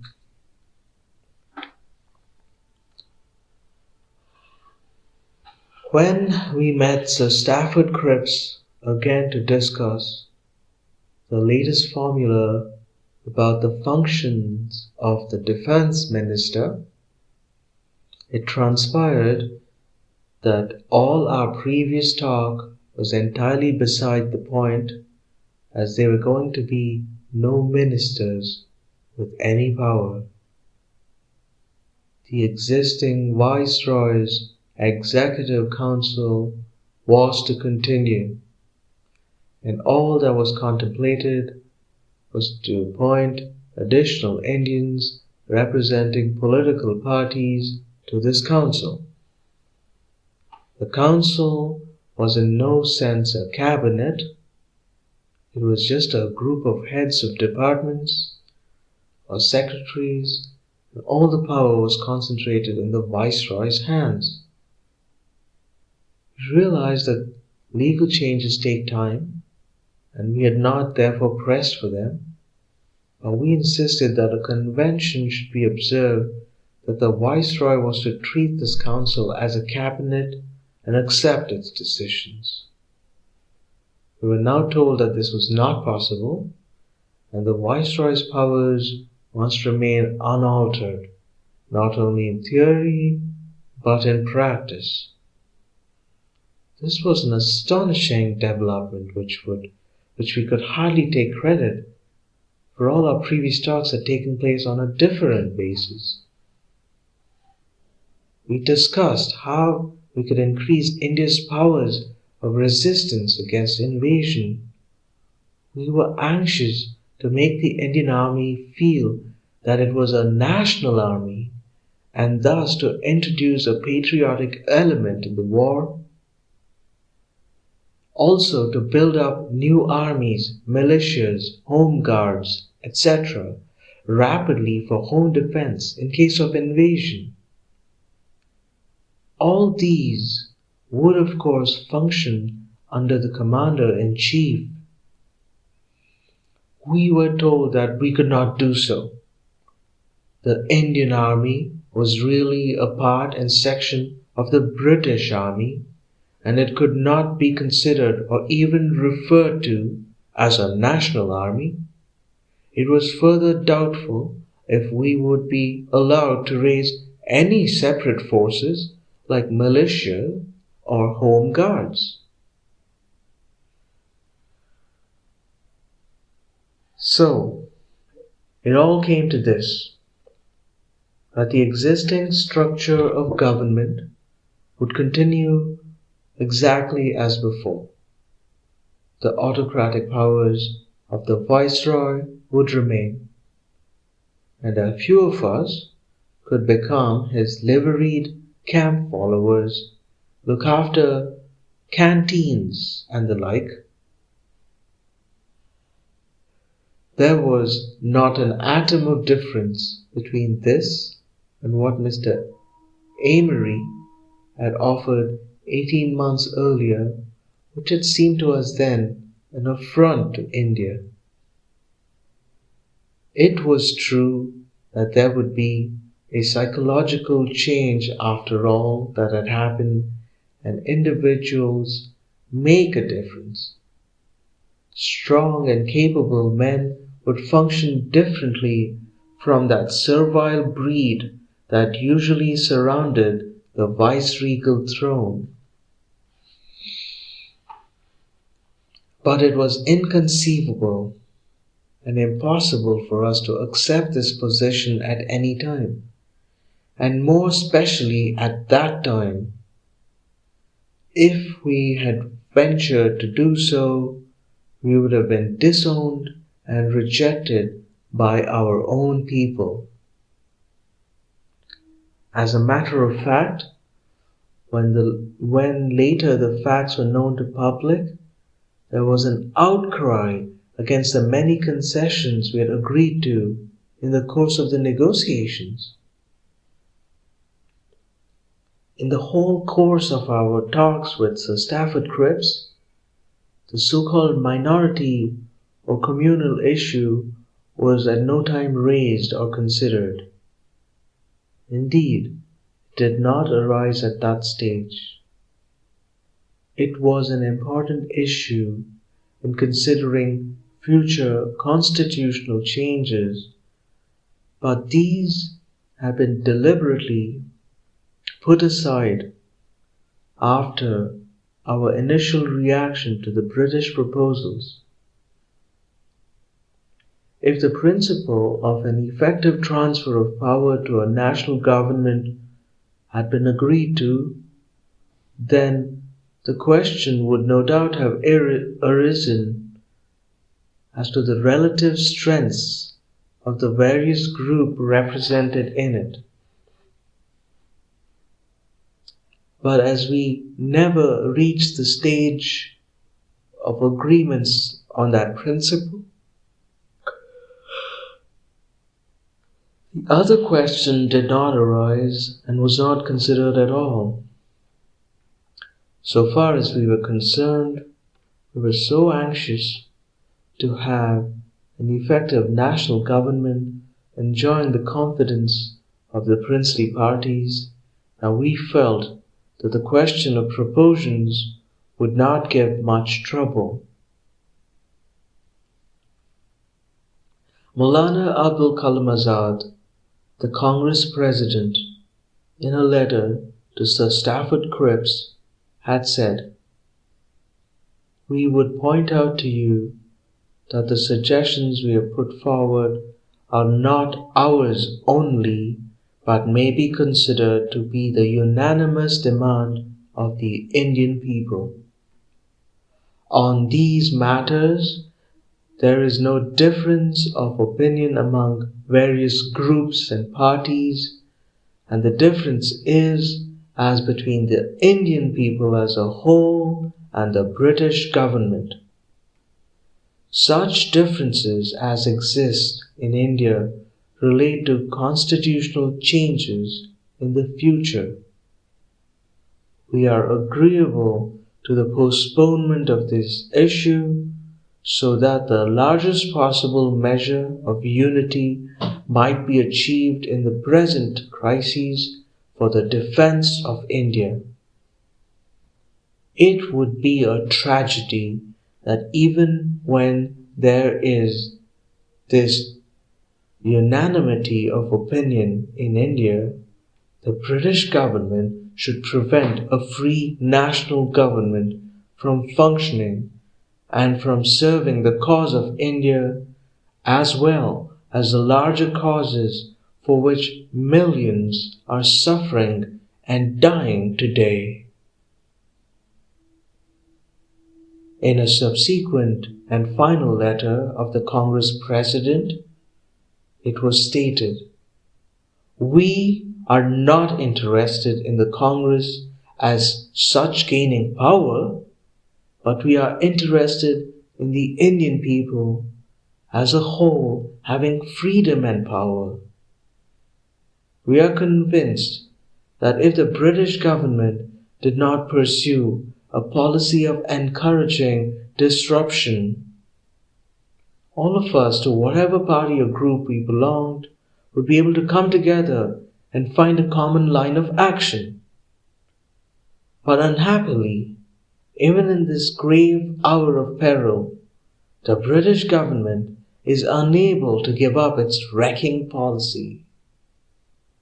We are driven to the conclusion that it attaches more importance to holding on to its rule in India as long as it can and promoting discord and disruption here with that end in view, than to an effective defense of India against aggression and invasion that overhang us. To us and to all Indians, the dominant consideration is the defense and safety of India, and it is by that test that we judge."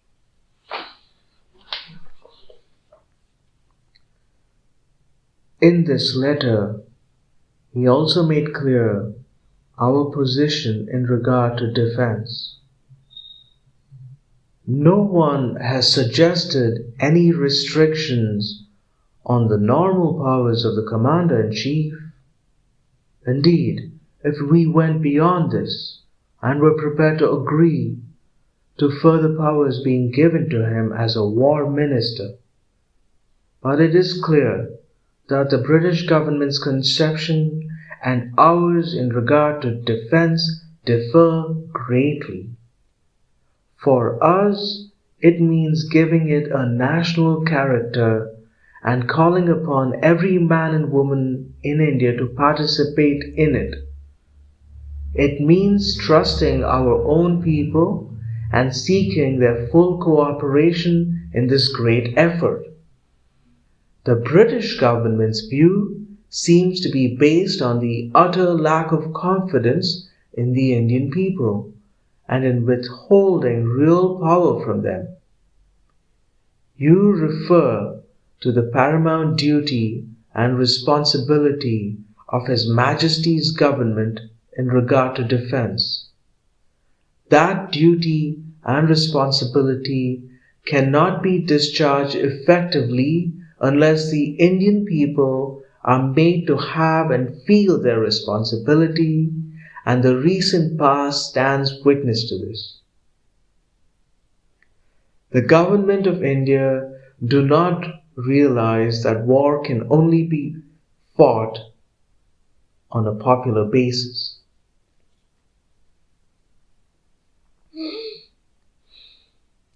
Almost immediately after this last letter of the Congress President, Sir Stafford Cripps returned to England by air. But before he did so, and on his return, he made certain statements to the public which were contrary to the facts and which were bitterly resented in India. In spite of contradictions by responsible persons in India, these statements were repeated by Sir Stafford and others. The British proposals had been rejected, not by the Congress only, but by every single party or group in India. Even the most moderate of our politicians had expressed their disapproval of them. Apart from the Muslim League, the reasons for disapproval were more or less the same. The Muslim League, as has been its custom, waited for others to express their opinions and then, for its own reasons, rejected the proposals. It was stated in the British Parliament and elsewhere that the rejection by the Congress was due to the uncompromising attitude of Gandhiji. This is wholly untrue. Gandhiji had strongly disapproved, in common with most others, of the indefinite and innumerable partitions that the proposals involved, and of the way in which 90 million people of the Indian states had been allowed no say in their future. All the subsequent negotiations which dealt with changes in the present and not with the future took place in his absence, as he had to leave because of his wife's illness, and he had nothing whatever to do with them. The Congress Working Committee had, on several previous occasions, disagreed with him on the question of non-violence and was anxious to have a national government to cooperate in the war and especially in the defense of India. The war was the dominant issue and thought in men's minds, and the invasion of India seemed imminent. And yet, it was not the war that came in the way of agreement, for the war would inevitably have to be conducted by experts and not by laymen. On the conduct of war itself, it was easy to come to an agreement. The real question was the transfer of power to the national government. It was the old issue of Indian nationalism versus British imperialism, and on that issue, war or no war, the British governing classes in England and in India was determined to hold on to what it had. Beside them stood the imposing figure of Mr. Winston Churchill.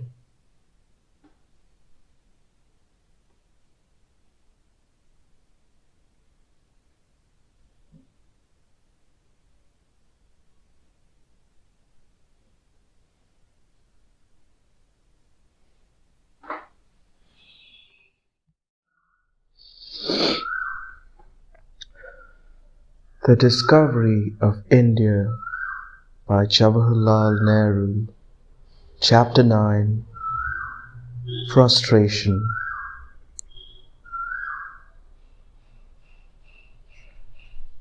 The abrupt termination of the Cripps negotiations and Sir Stafford's sudden departure came as a surprise. Was it to make this feeble offer, which turned out to be, so far as the present was concerned, a mere repetition of what had already been repeated before? Was it for this that a member of the British War Cabinet had journeyed to India? Or had all this been done as merely a propaganda stunt for the people of the USA? The reaction was strong and bitter. There was no hope of a settlement with Britain. No chance was given to the people of India even to defend their country against invasion as they wanted to. Meanwhile, the chances of that invasion were growing, and hordes of starving Indian refugees were pouring across the eastern frontiers of India. In eastern Bengal, in a panicky state of mind, in anticipation of an invasion, tens of thousands of river boats were destroyed. It was subsequently stated that this had been done by a mistaken interpretation of an official order. That vast area was full of waterways, and the only transport available was by these boats. Their destruction isolated large communities, destroyed their means of livelihood and transport, and was one of the contributory causes of the Bengal famine. Preparations were made for large-scale withdrawal from Bengal.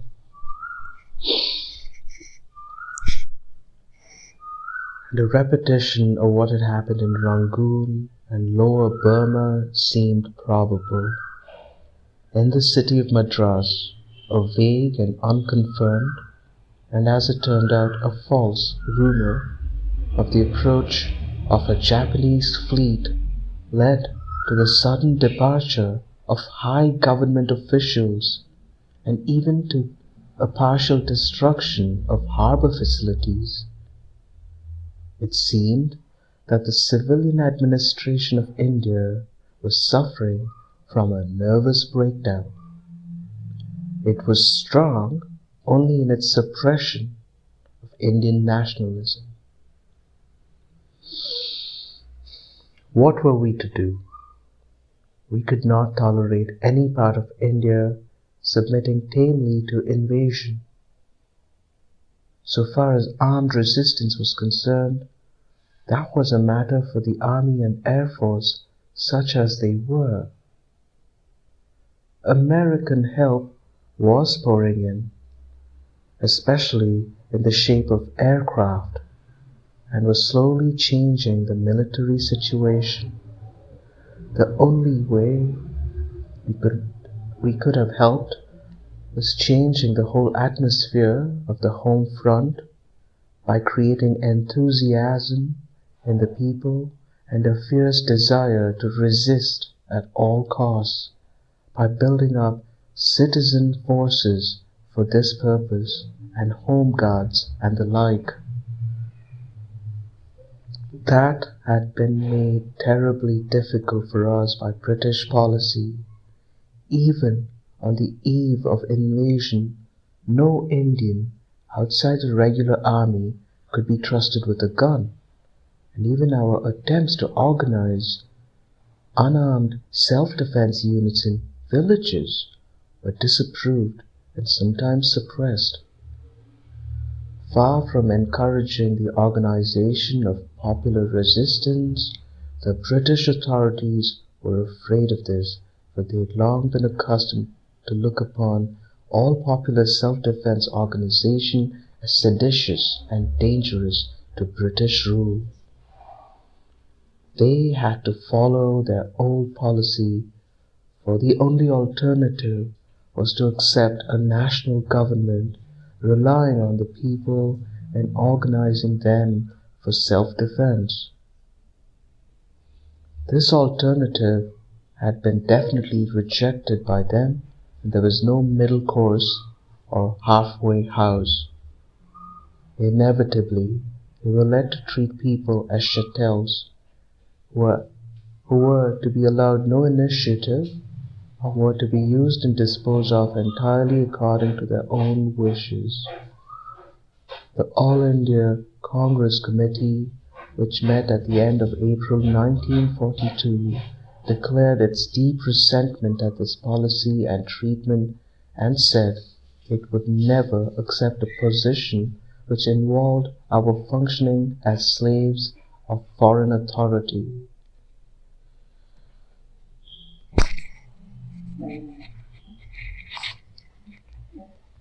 Nevertheless, we could not remain silent and inert spectators of tragedy that seemed to be imminent. We had to advise the people, the vast masses of civilian population, as to what they should do in case of invasion. We told them that in spite of their indignation against British policy, they must not interfere in any way with the operations of the British or Allied armed forces, as they would be giving indirect aid to the enemy aggressor. Further, they must on no account submit to the invader or obey his order or accept favors from him. If the invading forces sought to take possession of people's homes and fields, they must be resisted even unto death. This resistance was to be peaceful. It was to be the completest form of non-cooperation with the enemy. Many people criticized with considerable sarcasm what seemed to them the absurd notion of resisting an invading army with these methods of non-violent non-cooperation.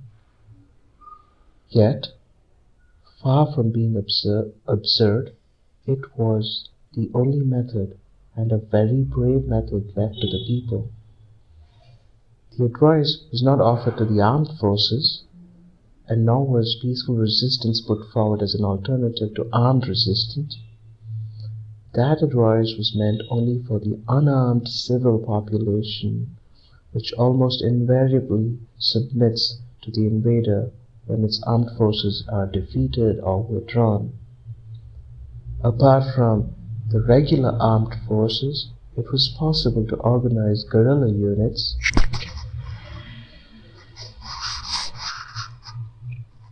to harass the enemy, but this was not possible for us, for it requires training, arms, and a full cooperation of the regular army.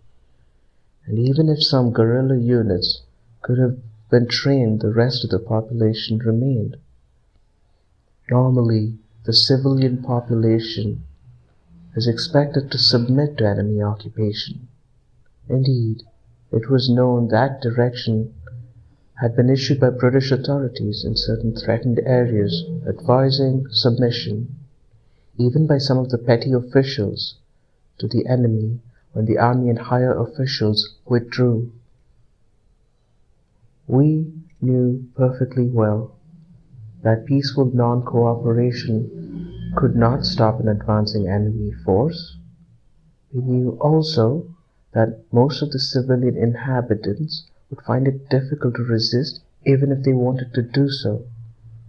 Nevertheless, we hoped that some leading personalities in towns and villages occupied by the enemy would refuse to submit or carry out the enemy's orders or help in getting provisions or in any other way. That would have meant swift punishment for them, very probably death as well as reprisals. We expected this non-submission and resistance to death of even a limited number of persons to have a powerful effect on the general population, not only in the area concerned, but in the rest of India. Thus we hoped that a national spirit of resistance might be built up. For some months previously, we had been organizing, often in the face of official opposition, food committees and self-defense units in towns and villages. The food problem was troubling us, and we feared a crisis in view of the increasing difficulties of transport and other developments of the war situation. Government was doing next to nothing in regard to this. We tried to organize self-sufficient units, especially in the rural areas, and to encourage primitive methods of transport by bullock cart in case modern methods failed. There was also the possibility of large number of refugees and evacuees suddenly marching west as they had done in China in case of invasion from the east. We tried to prepare ourselves to receive them and provide for them. All this was exceedingly difficult, indeed hardly possible without the cooperation of the government, yet we made such attempts as we could. The purpose of the self-defense units was to help in these tasks and to prevent panic and keep order in their respective areas. Air raids and the news of invasion, even in a distant area, might well cause panic in the civilian population, and it was important to stop this. The official measures taken in this behalf were totally insufficient and looked upon with distrust by the public. In the rural areas, dacoities and robberies were on the increase. We made these vast plans and in a small measure gave effect to them, but it was obvious that we were only scratching the surface of the tremendous problem which confronted us.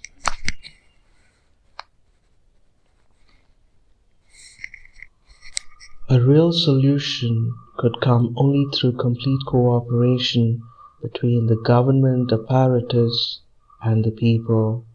That had been found to be impossible. It was a heartbreaking situation, for while the crises called to us and we were bubbling over with the desire to act, effective action was denied us. Catastrophe and disaster advanced with tremendous strides towards us, while India lay helpless and inert, bitter and sullen, a battleground for rival and foreign forces. Much as I hated war, the prospect of a Japanese invasion of India had in no way frightened me.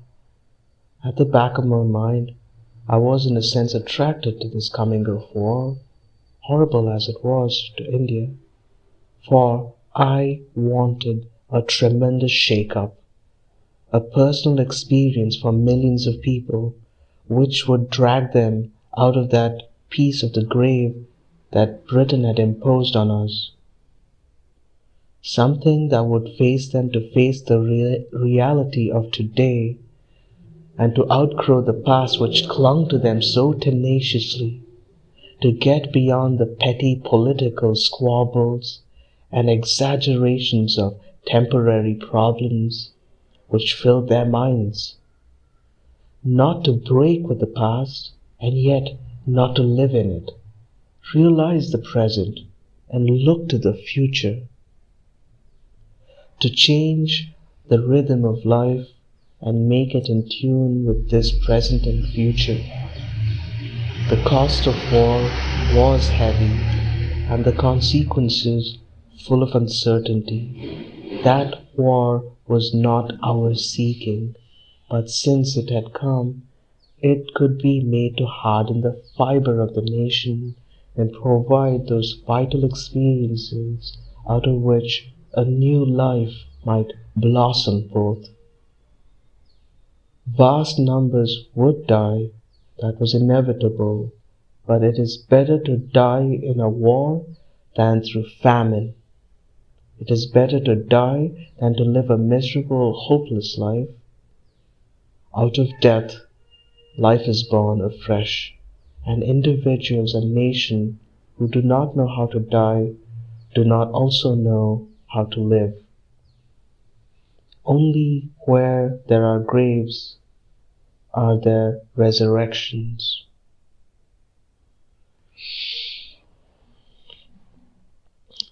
But though the war had come to India, it had brought no exhilaration of the spirit to us, no pouring out of our energies in some glad endeavor when pain and death were forgotten and self itself ignored, and only the cause of freedom counted, and the vision of the future that lay beyond. Only the suffering and sorrows were for us, and an awareness of impending disaster which sharpened our perceptions and quickened pain, and which we could not help avert.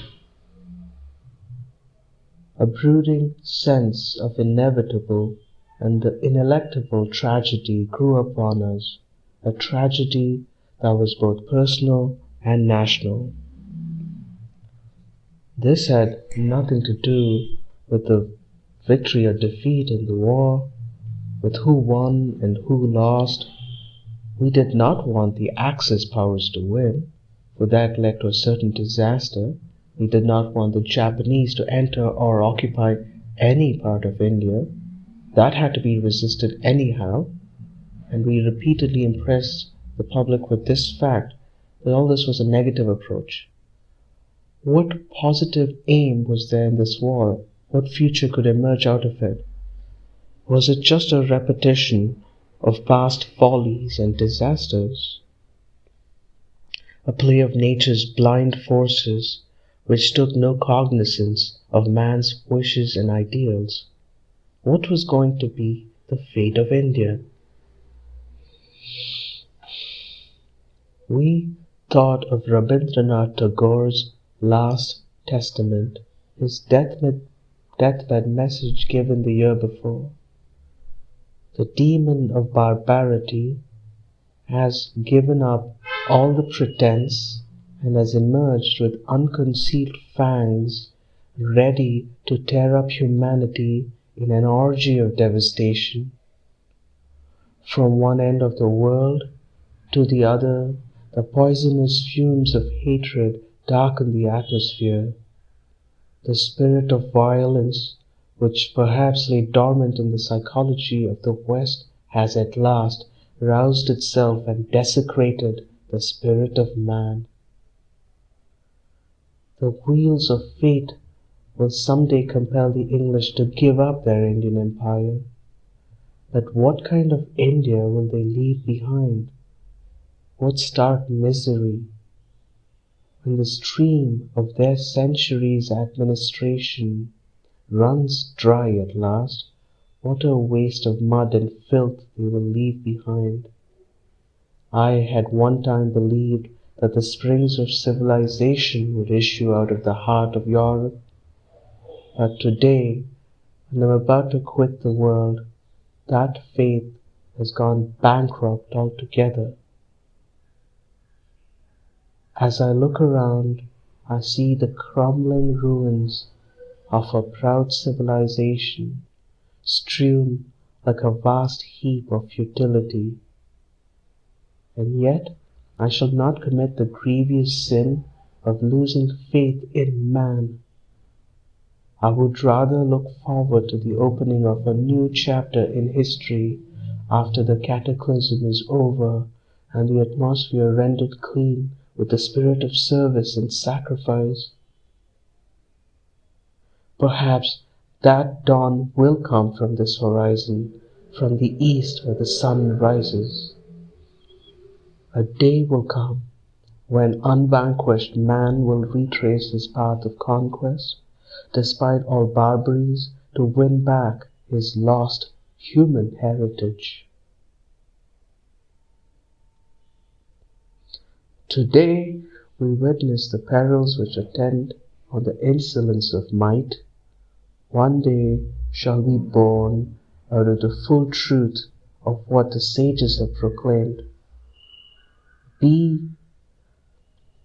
By unrighteousness man prospers, gains what appears desirable, conquers enemies, but perishes at the root.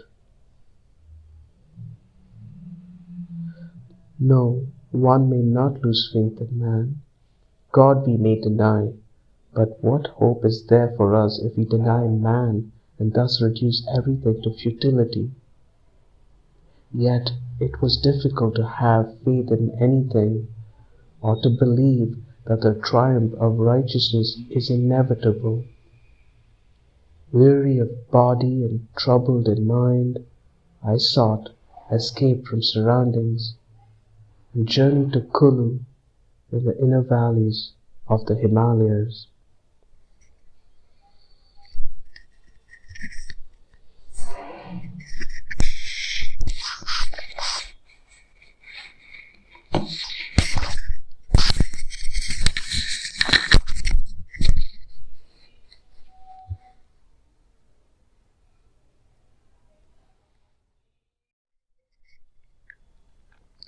The Discovery of India by Jawaharlal Nehru.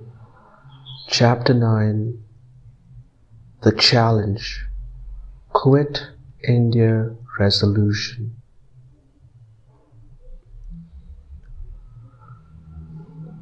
On my return from Kulu, after a fortnight's absence, I realized that the internal situation was changing rapidly. The reaction from the failure of the last attempt at a settlement had grown, and there was a feeling that no hope lay in that direction. British official statements in Parliament and elsewhere had confirmed that view and angered the people.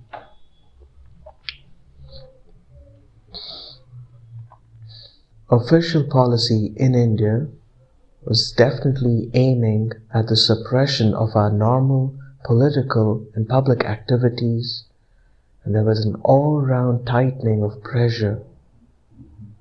Many of our workers had remained in prison throughout the Crips negotiations. Now, some of the nearest and most important of my friends and colleagues had been arrested and imprisoned under the Defence of India Act. Rafi Ahmad Kidwai was arrested early in May. Sri Krishna Dutt Pallaviwal, President of United Provinces Provincial Congress Committee, followed soon after, and so did many others.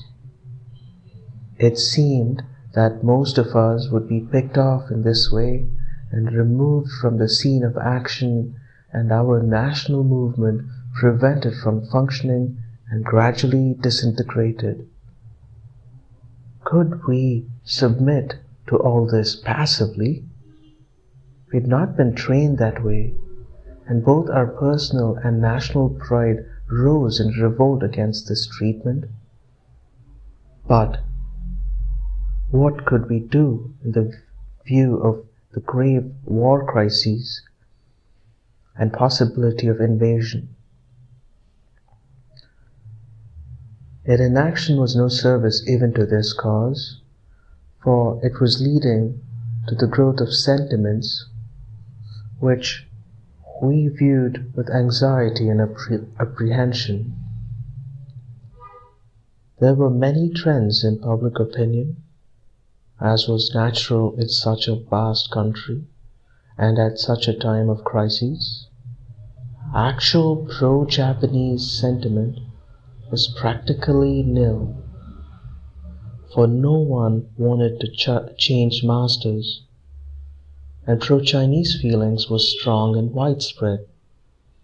But there was a small group which was indirectly pro-Japanese, in the sense that it imagined that it could take advantage of a Japanese invasion of Indian freedom. They were influenced by the broadcasts being made by Subhash Chandra Bose, who had secretly escaped from India the year before. Most people were, of course, just passive, dumbly awaiting developments. If unfortunately circumstances so fashioned themselves that a part of India was under the invaders' control, then there would undoubtedly be many collaborators, especially among the upper income groups, whose ruling passion was to save themselves and their property. That breed and mentality of collaborators had been cherished and encouraged by the British government in India in the past for its own purposes, and yet they could adapt themselves to changing circumstances, always keeping their own personal interests in view. We had seen collaboration in full flood even in France and Belgium and Norway and many of the occupied countries of Europe. In spite of growing resistance movements,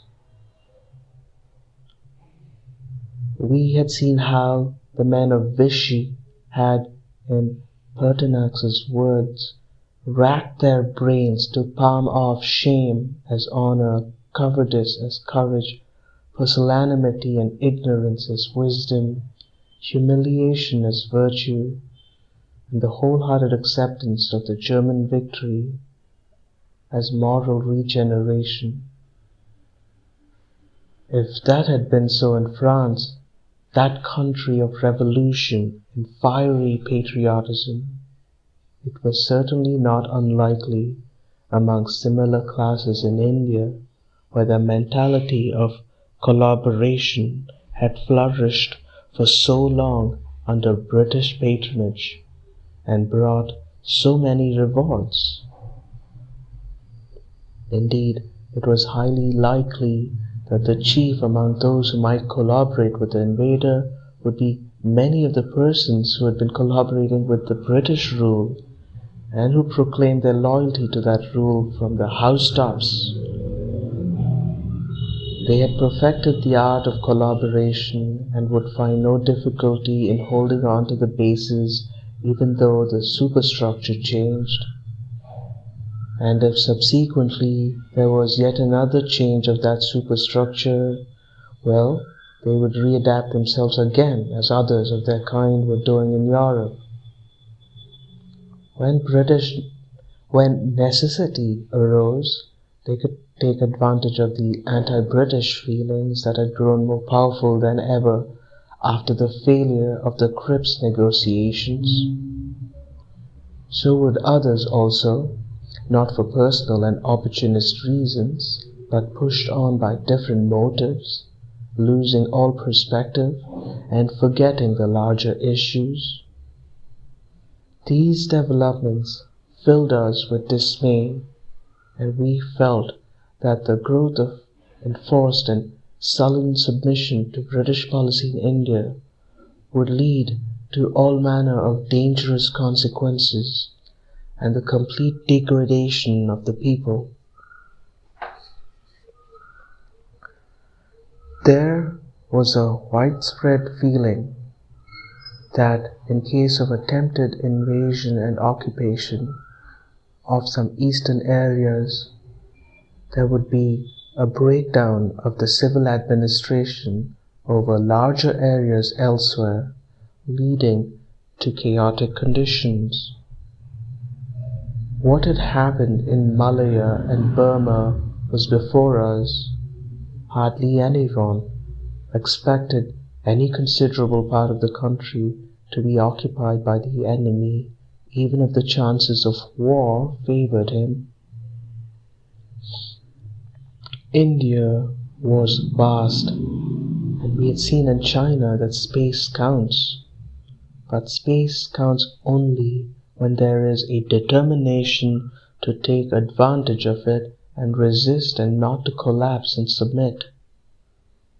Apparently, well-founded reports stated that Allied armed forces would probably withdraw to inner lines of defense, leaving wider areas open to enemy occupation, though probably the enemy, as in China, might not actually occupy them all. So, questions arose as how we should meet the situation both in these areas as well as in other areas where the civil administration might cease to function. We tried as far as we could to prepare mentally and otherwise for such crises by encouraging local organizations which could function and keep order, and at the same time by insisting that the invader had to be resisted at any cost. Why had the Chinese fought so stoutly for many years? Why, above all others, had the Russians and the other peoples of the Soviet Union fought with such courage, tenacity, and wholeheartedness? Elsewhere, people fought bravely also because they were moved by love of country, fear of aggression, and desire to preserve their ways of life. And yet, there appeared to be a difference in the wholeheartedness of the war effort between Russia and other countries. Others had fought magnificently, as at the time of Dunkirk,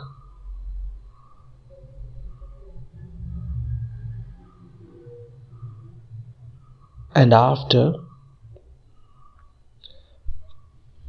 but there had been some moral slackening of effort when the immediate crisis was past. It seemed as there were some doubts about the future. The war had anyhow to be won. In the Soviet Union, so far as one could judge from the material available, there seemed to be no doubt or debate, though it was true that the debate was not encouraged, that there was supreme confidence in both the present and the future. In India, there was a deep-seated dislike of the present, and the future seemed equally dark. No patriotic urge to action moved the people, only a desire to defend themselves against invasion and a worse fate. A few were moved by international considerations. Mixed up with all these feelings was resentment at being ordered about, suppressed and exploited by an alien and imperialist power. There was a fundamental wrongness in a system under which everything depended on the wishes and whims of an aristocrat, of an autocrat. Freedom is dear to all, but most of all to those who have been deprived of it and those who are in danger of losing it. Freedom in the modern world is conditioned and limited in many ways, but those who do not possess it do not realize these limitations and idealize the conception till it becomes a passionate craving and an overwhelming and consuming desire. If anything does not fit in with this longing or seems to counter to it, that thing must inevitably suffer. The desire for freedom, for which so many in India had labored and suffered, had not only received a check, but it seemed that the prospect of it had receded into some dim and distant future.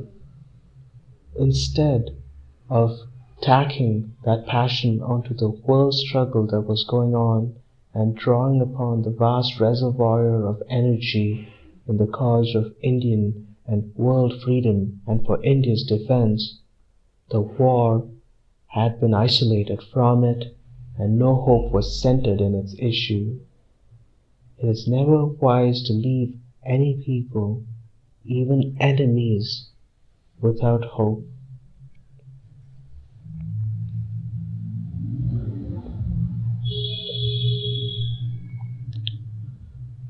There was some of the course in India which looked upon war as something far bigger and vaster than the petty ambitions of the statesmen of the various countries involved in it, some who felt its revolutionary significance in their bones and realized its ultimate issue and the consequences that would follow from it, would take the world far beyond military victories and the pacts and utterances of politicians. But the number of these people was inevitably limited, and the great majority, as in other countries, took a narrower view which they called realistic, and were governed by the considerations of the moment. Some, inclined to opportunism, adapted themselves to British policy and fitted themselves into it, as they would have collaborated with any other authority and policy. Some reacted strongly against this policy and felt that a submission to it was a betrayal not only of India's cause, but the world's cause. Most people became just passive, static, quiescent, the old failing of the Indian people against which we had struggled for so long.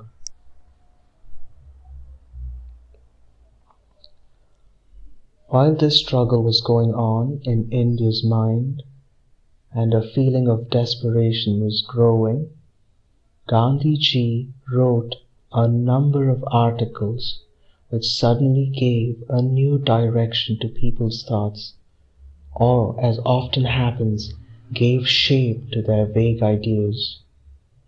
Inaction at that critical stage and submission to all that was happening had become intolerable to him. The only way to meet that situation was for Indian freedom to be recognized, and for a free India to meet aggression and invasion in cooperation with the allied nations. If this recognition was not forthcoming, then some action must be taken to challenge the existing system and wake up the people from the lethargy that was paralyzing them and make them easy prey to every kind of aggression. There was nothing new in this demand, for it was a repetition of what we had been saying all along, but there was a new urgency and passion in his speech and writing, and there was the hint of action. There was no doubt that he represented, at the moment, the prevailing sentiment in India. In a conflict between two, the nationalism had triumphed over internationalism, and Gandhiji's new writings created a stir all over India.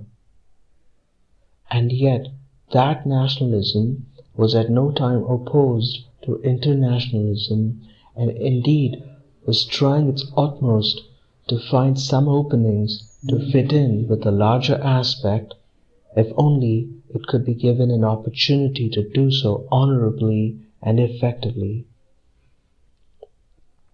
There was no necessary conflict between the two, for, unlike the aggressive nationalism of Europe, it did not seek to interfere with others, but rather to cooperate with them to their common advantage. National freedom was seen as the essential basis of true internationalism, and hence as the road to the latter, as well as the real foundation for cooperation in common struggle against fascism and Nazism. Meanwhile, internationalism, which was being so much talked about, was beginning to look suspiciously like the old policy of the imperialist powers, in a new and yet not so new attire. Indeed, it was itself an aggressive nationalism which, in the name of empire or commonwealth or mandatory, sought to impose its will on others.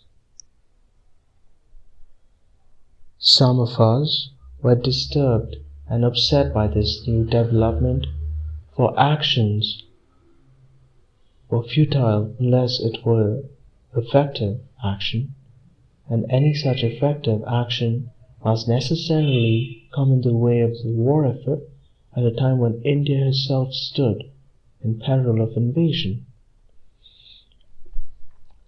Gandhiji's general approach also seemed to ignore important international consideration and appeared to be based on a narrow view of nationalism. During the 3 years of war, we had deliberately followed a policy of non-embarrassment, and such action as we had indulged in had been in the nature of symbolic protest.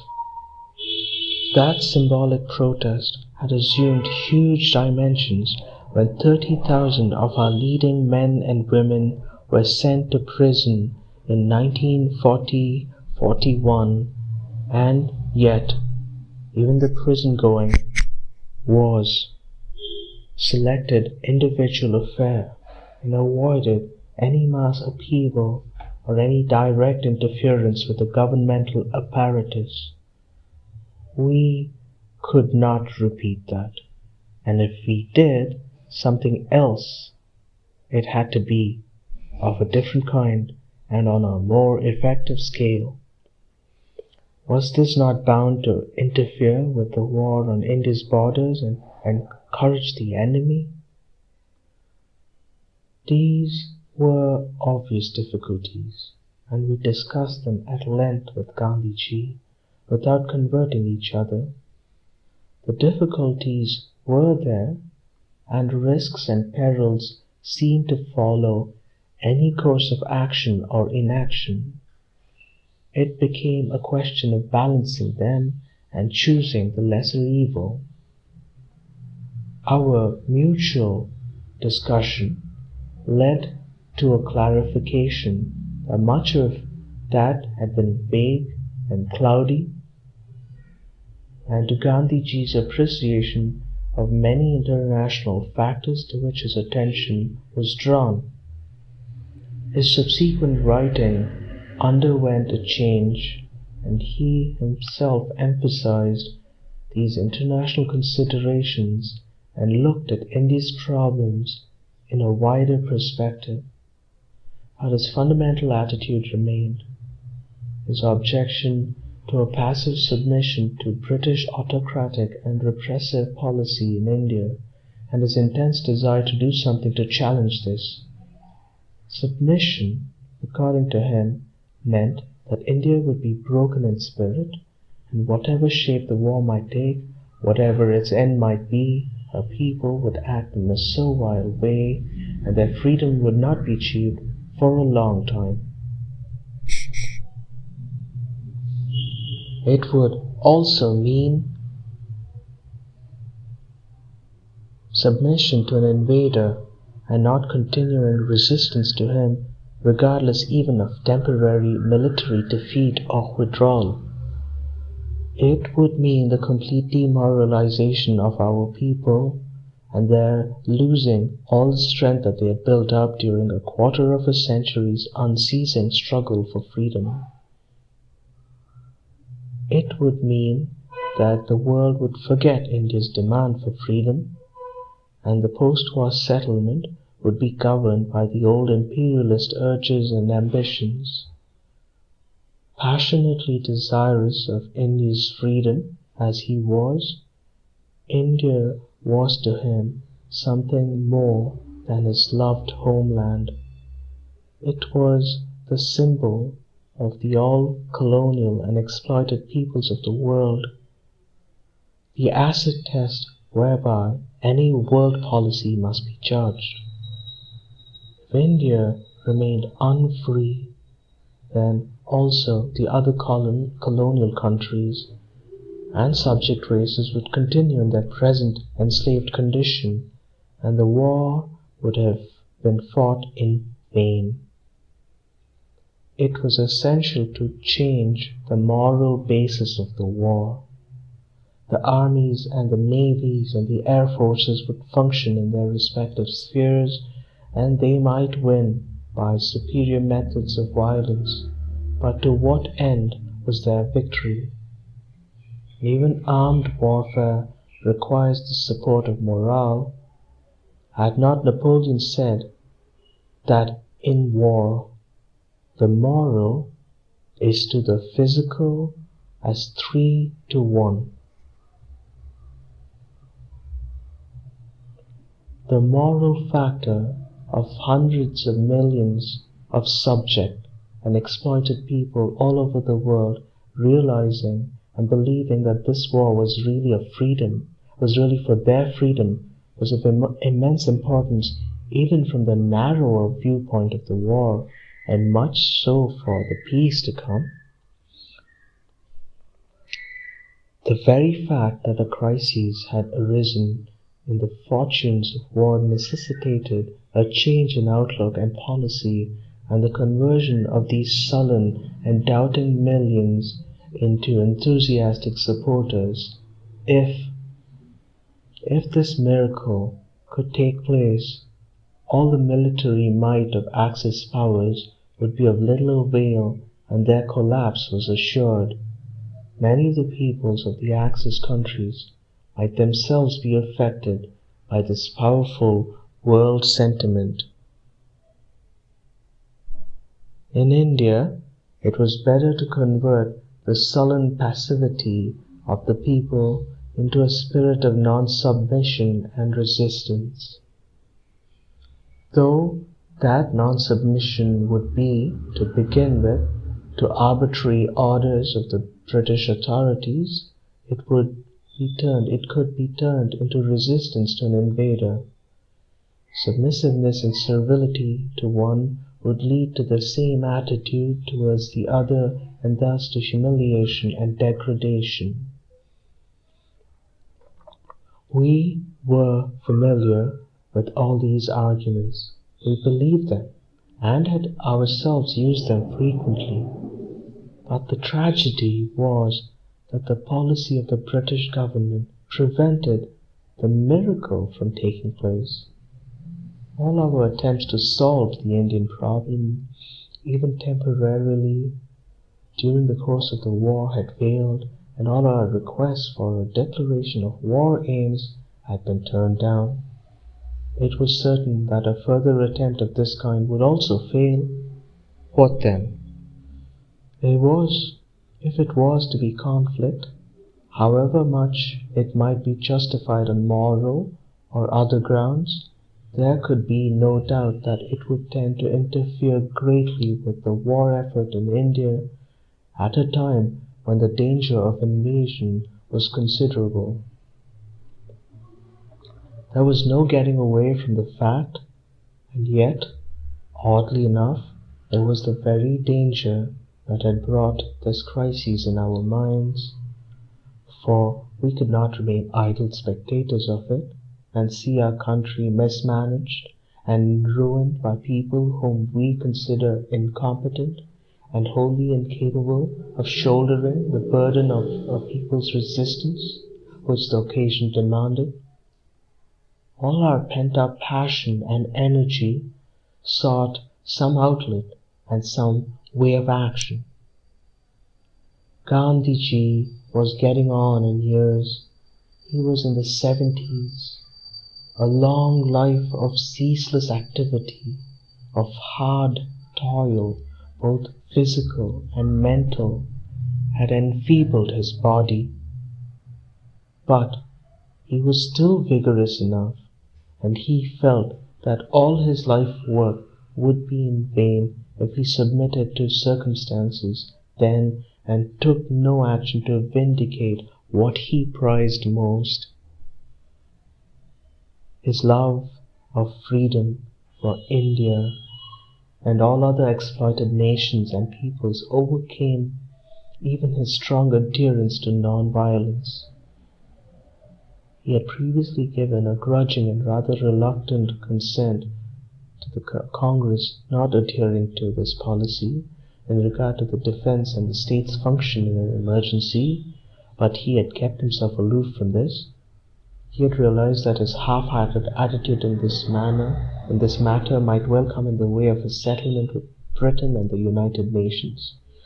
So he went further and himself sponsored a Congress resolution which declared that the primary function of the provincial government of Free India would be to throw all her great resources in the struggle for freedom and against aggression, and to cooperate fully with the United Nations in the defense of India, with all the armed as well as other forces at her command. It was no easy matter for him to commit himself in this way, but he swallowed the bitter pill. So overpowering was his desire that some settlement should be arrived at to enable India to resist the aggressor as a free nation. Many of the theoretical and other differences that had often separated some of us from Gandhiji disappeared, but still that major difficulty remained. Any action on our part must interfere with the war effort. Gandhiji, to our surprise, still clung to the belief that a settlement with the British government was possible, and said he would try to his utmost to achieve it. And so, though he talked a great deal about action, he did not define it or indicate what he intended to do. While we were doubting and debating, the mood of the country changed. From a sullen passivity, it rose to a pitch of excitement and expectation. Events were not waiting for a Congress decision or resolution. They had been pushed forward by Gandhiji's utterances, and now they were moving onwards with their own momentum. It was clear that whether Gandhiji was right or wrong, he had crystallized the prevailing mood of the people. There was a desperateness in it, an emotional urge which gave second place to logic and reason, and a calm consideration of the consequences of action. Those consequences were not ignored, and it was realized that whether anything was achieved or not, price paid in human suffering would be heavy. But the price that was being paid from day to day in torture of the mind was also heavy. There was no prospect of escape from it. It was better to jump into the uncharted seas of action and do something, rather than be the tame objects of a malign fate. It was not a politician's approach, but that of a people grown desperate and reckless of consequence. Yet there was always an appeal to reason, an attempt to rationalize conflicting emotions, to find some consistency in the fundamental inconsistencies of human character. The war was going to be a long one, and to last many more years. There had been many disasters, and they were likely to be more, but the war would continue in spite of them, till it had tamed and exhausted passions which gave rise to it, which it had itself encouraged. This time there would be no half-success, which are often more painful than failures. It had taken a wrong turn, not only in the field of military action, but even more so in regard to the more fundamental objectives for which it was supposed to be fought. Perhaps such action as we might indulge in might draw forcible attention to this latter failure and help to give a new and more promising turn. And even if present success was lacking, it might serve the saving purpose in the longer run, and thus help also in giving powerful support in the future to military action. If the temper of the people rose, so also did the temper of the government. No emotional or other surge was required for this, for it was the natural temper and its normal ways of functioning, the way of an alien authority in occupation of a subject country. It seemed to welcome this opportunity of crushing once for all, as it thought, all the elements in the country which dared to oppose its will, and for this it prepared accordingly. Events marched ahead, and yet, curiously, Gandhiji, who had said so much about the action to protect the honor of India and affirm her right to freedom, and as a free nation to cooperate fully in the fight against aggression, said nothing at all about the nature of this action. Peaceful, of course, it had necessarily to be, but what more? He began to lay greater stress on possibilities of an agreement with the British government, of his intention to approach it again and try his utmost to find a way out. His final speech at the All India Congress Committee expressed his earnest desire for a settlement and his determination to approach the Viceroy for this. Neither in public nor in private at the meetings of the Congress Working Committee did he hint at the nature of action he had in mind, except in one particular.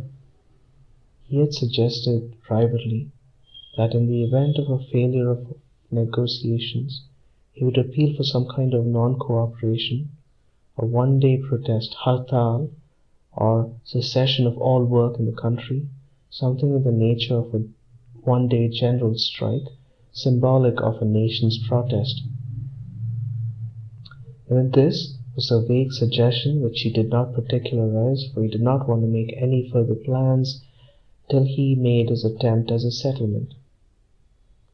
So neither he nor the Congress Working Committee issued any kind of directions, public or private, except that the people should be prepared for all developments and should in any event adhere to the policy of peaceful and non-violent action.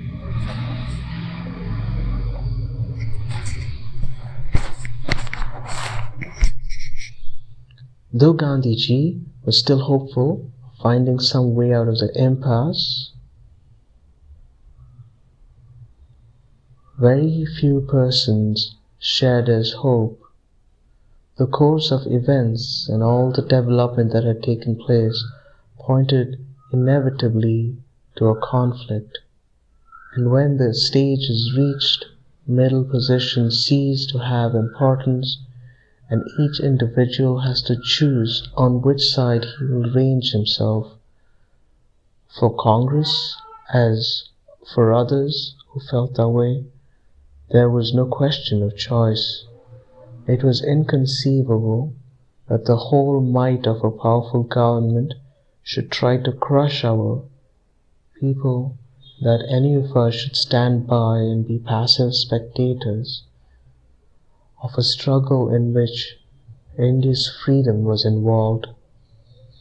Many people, of course, do not stand by in spite of their sympathies, and any such attempt to save himself from the consequences of his previous acts would be shameful and dishonorable for prominent congressmen. But even apart from this, there was no choice left for them. The whole of India's past history pursued them, as well as the agony of the present and the hope of the future, and all these drove them forward and sanctioned their actions. And all these drove forward and conditioned their actions. The piling up of the past upon the past goes without relaxation, says Bergson in his Creative Evolution. In reality, the past is preserved by itself, automatically, in its entirety.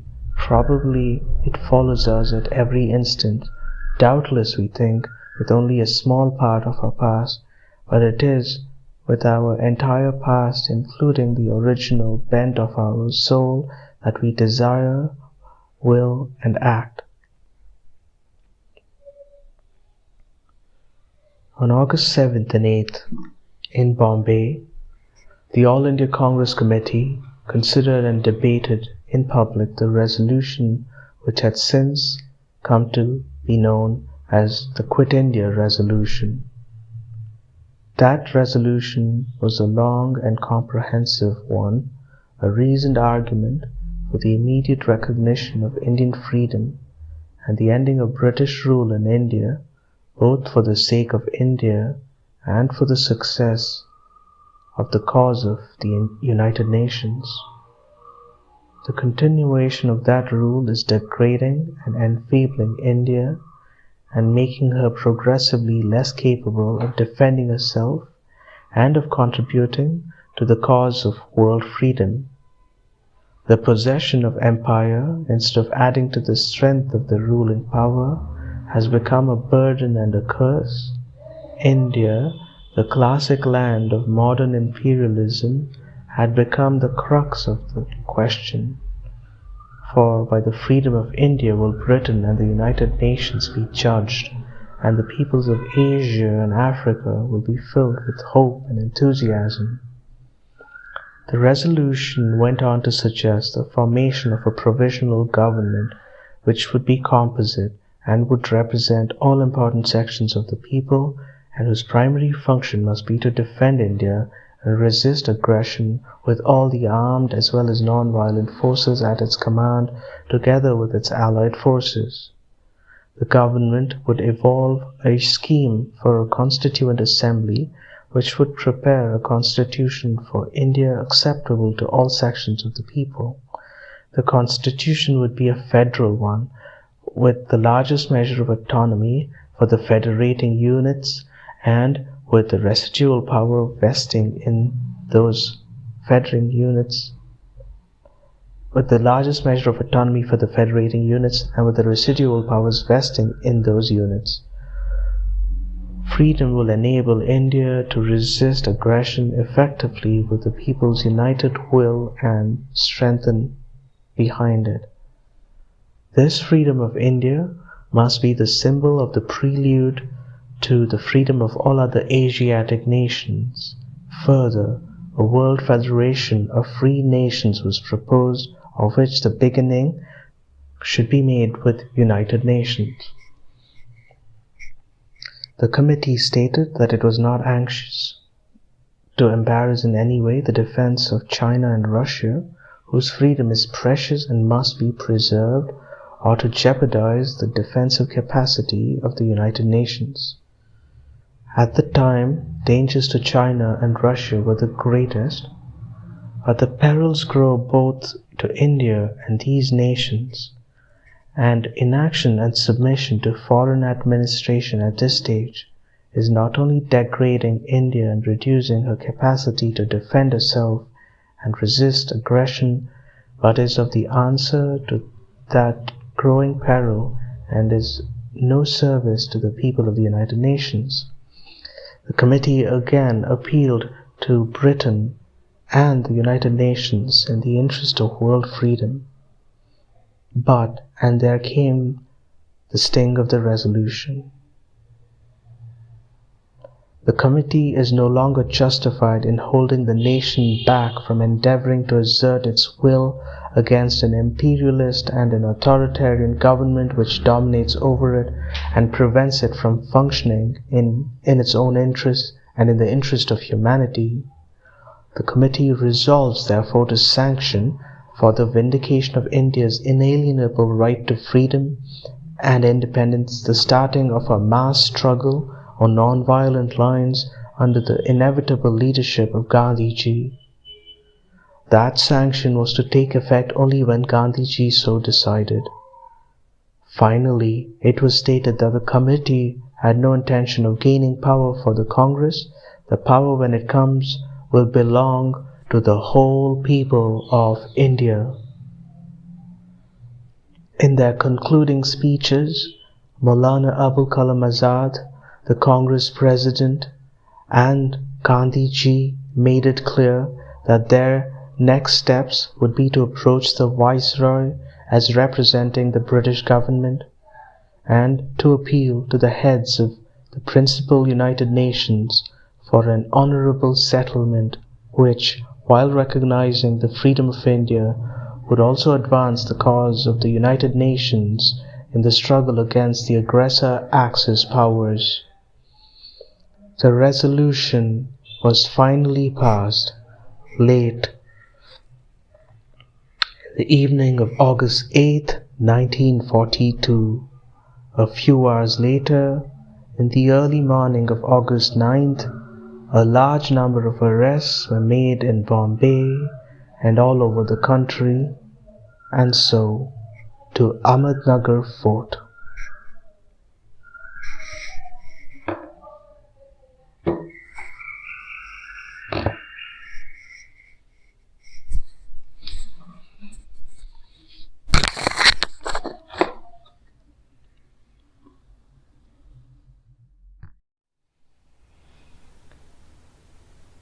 The Discovery of India. The book by Jawaharlal Nehru, read by Samir Nandan, son of B.L. Hemavathi and H.V. Damodar, and grandson of J. Lingaiah and H.K. Kempamma.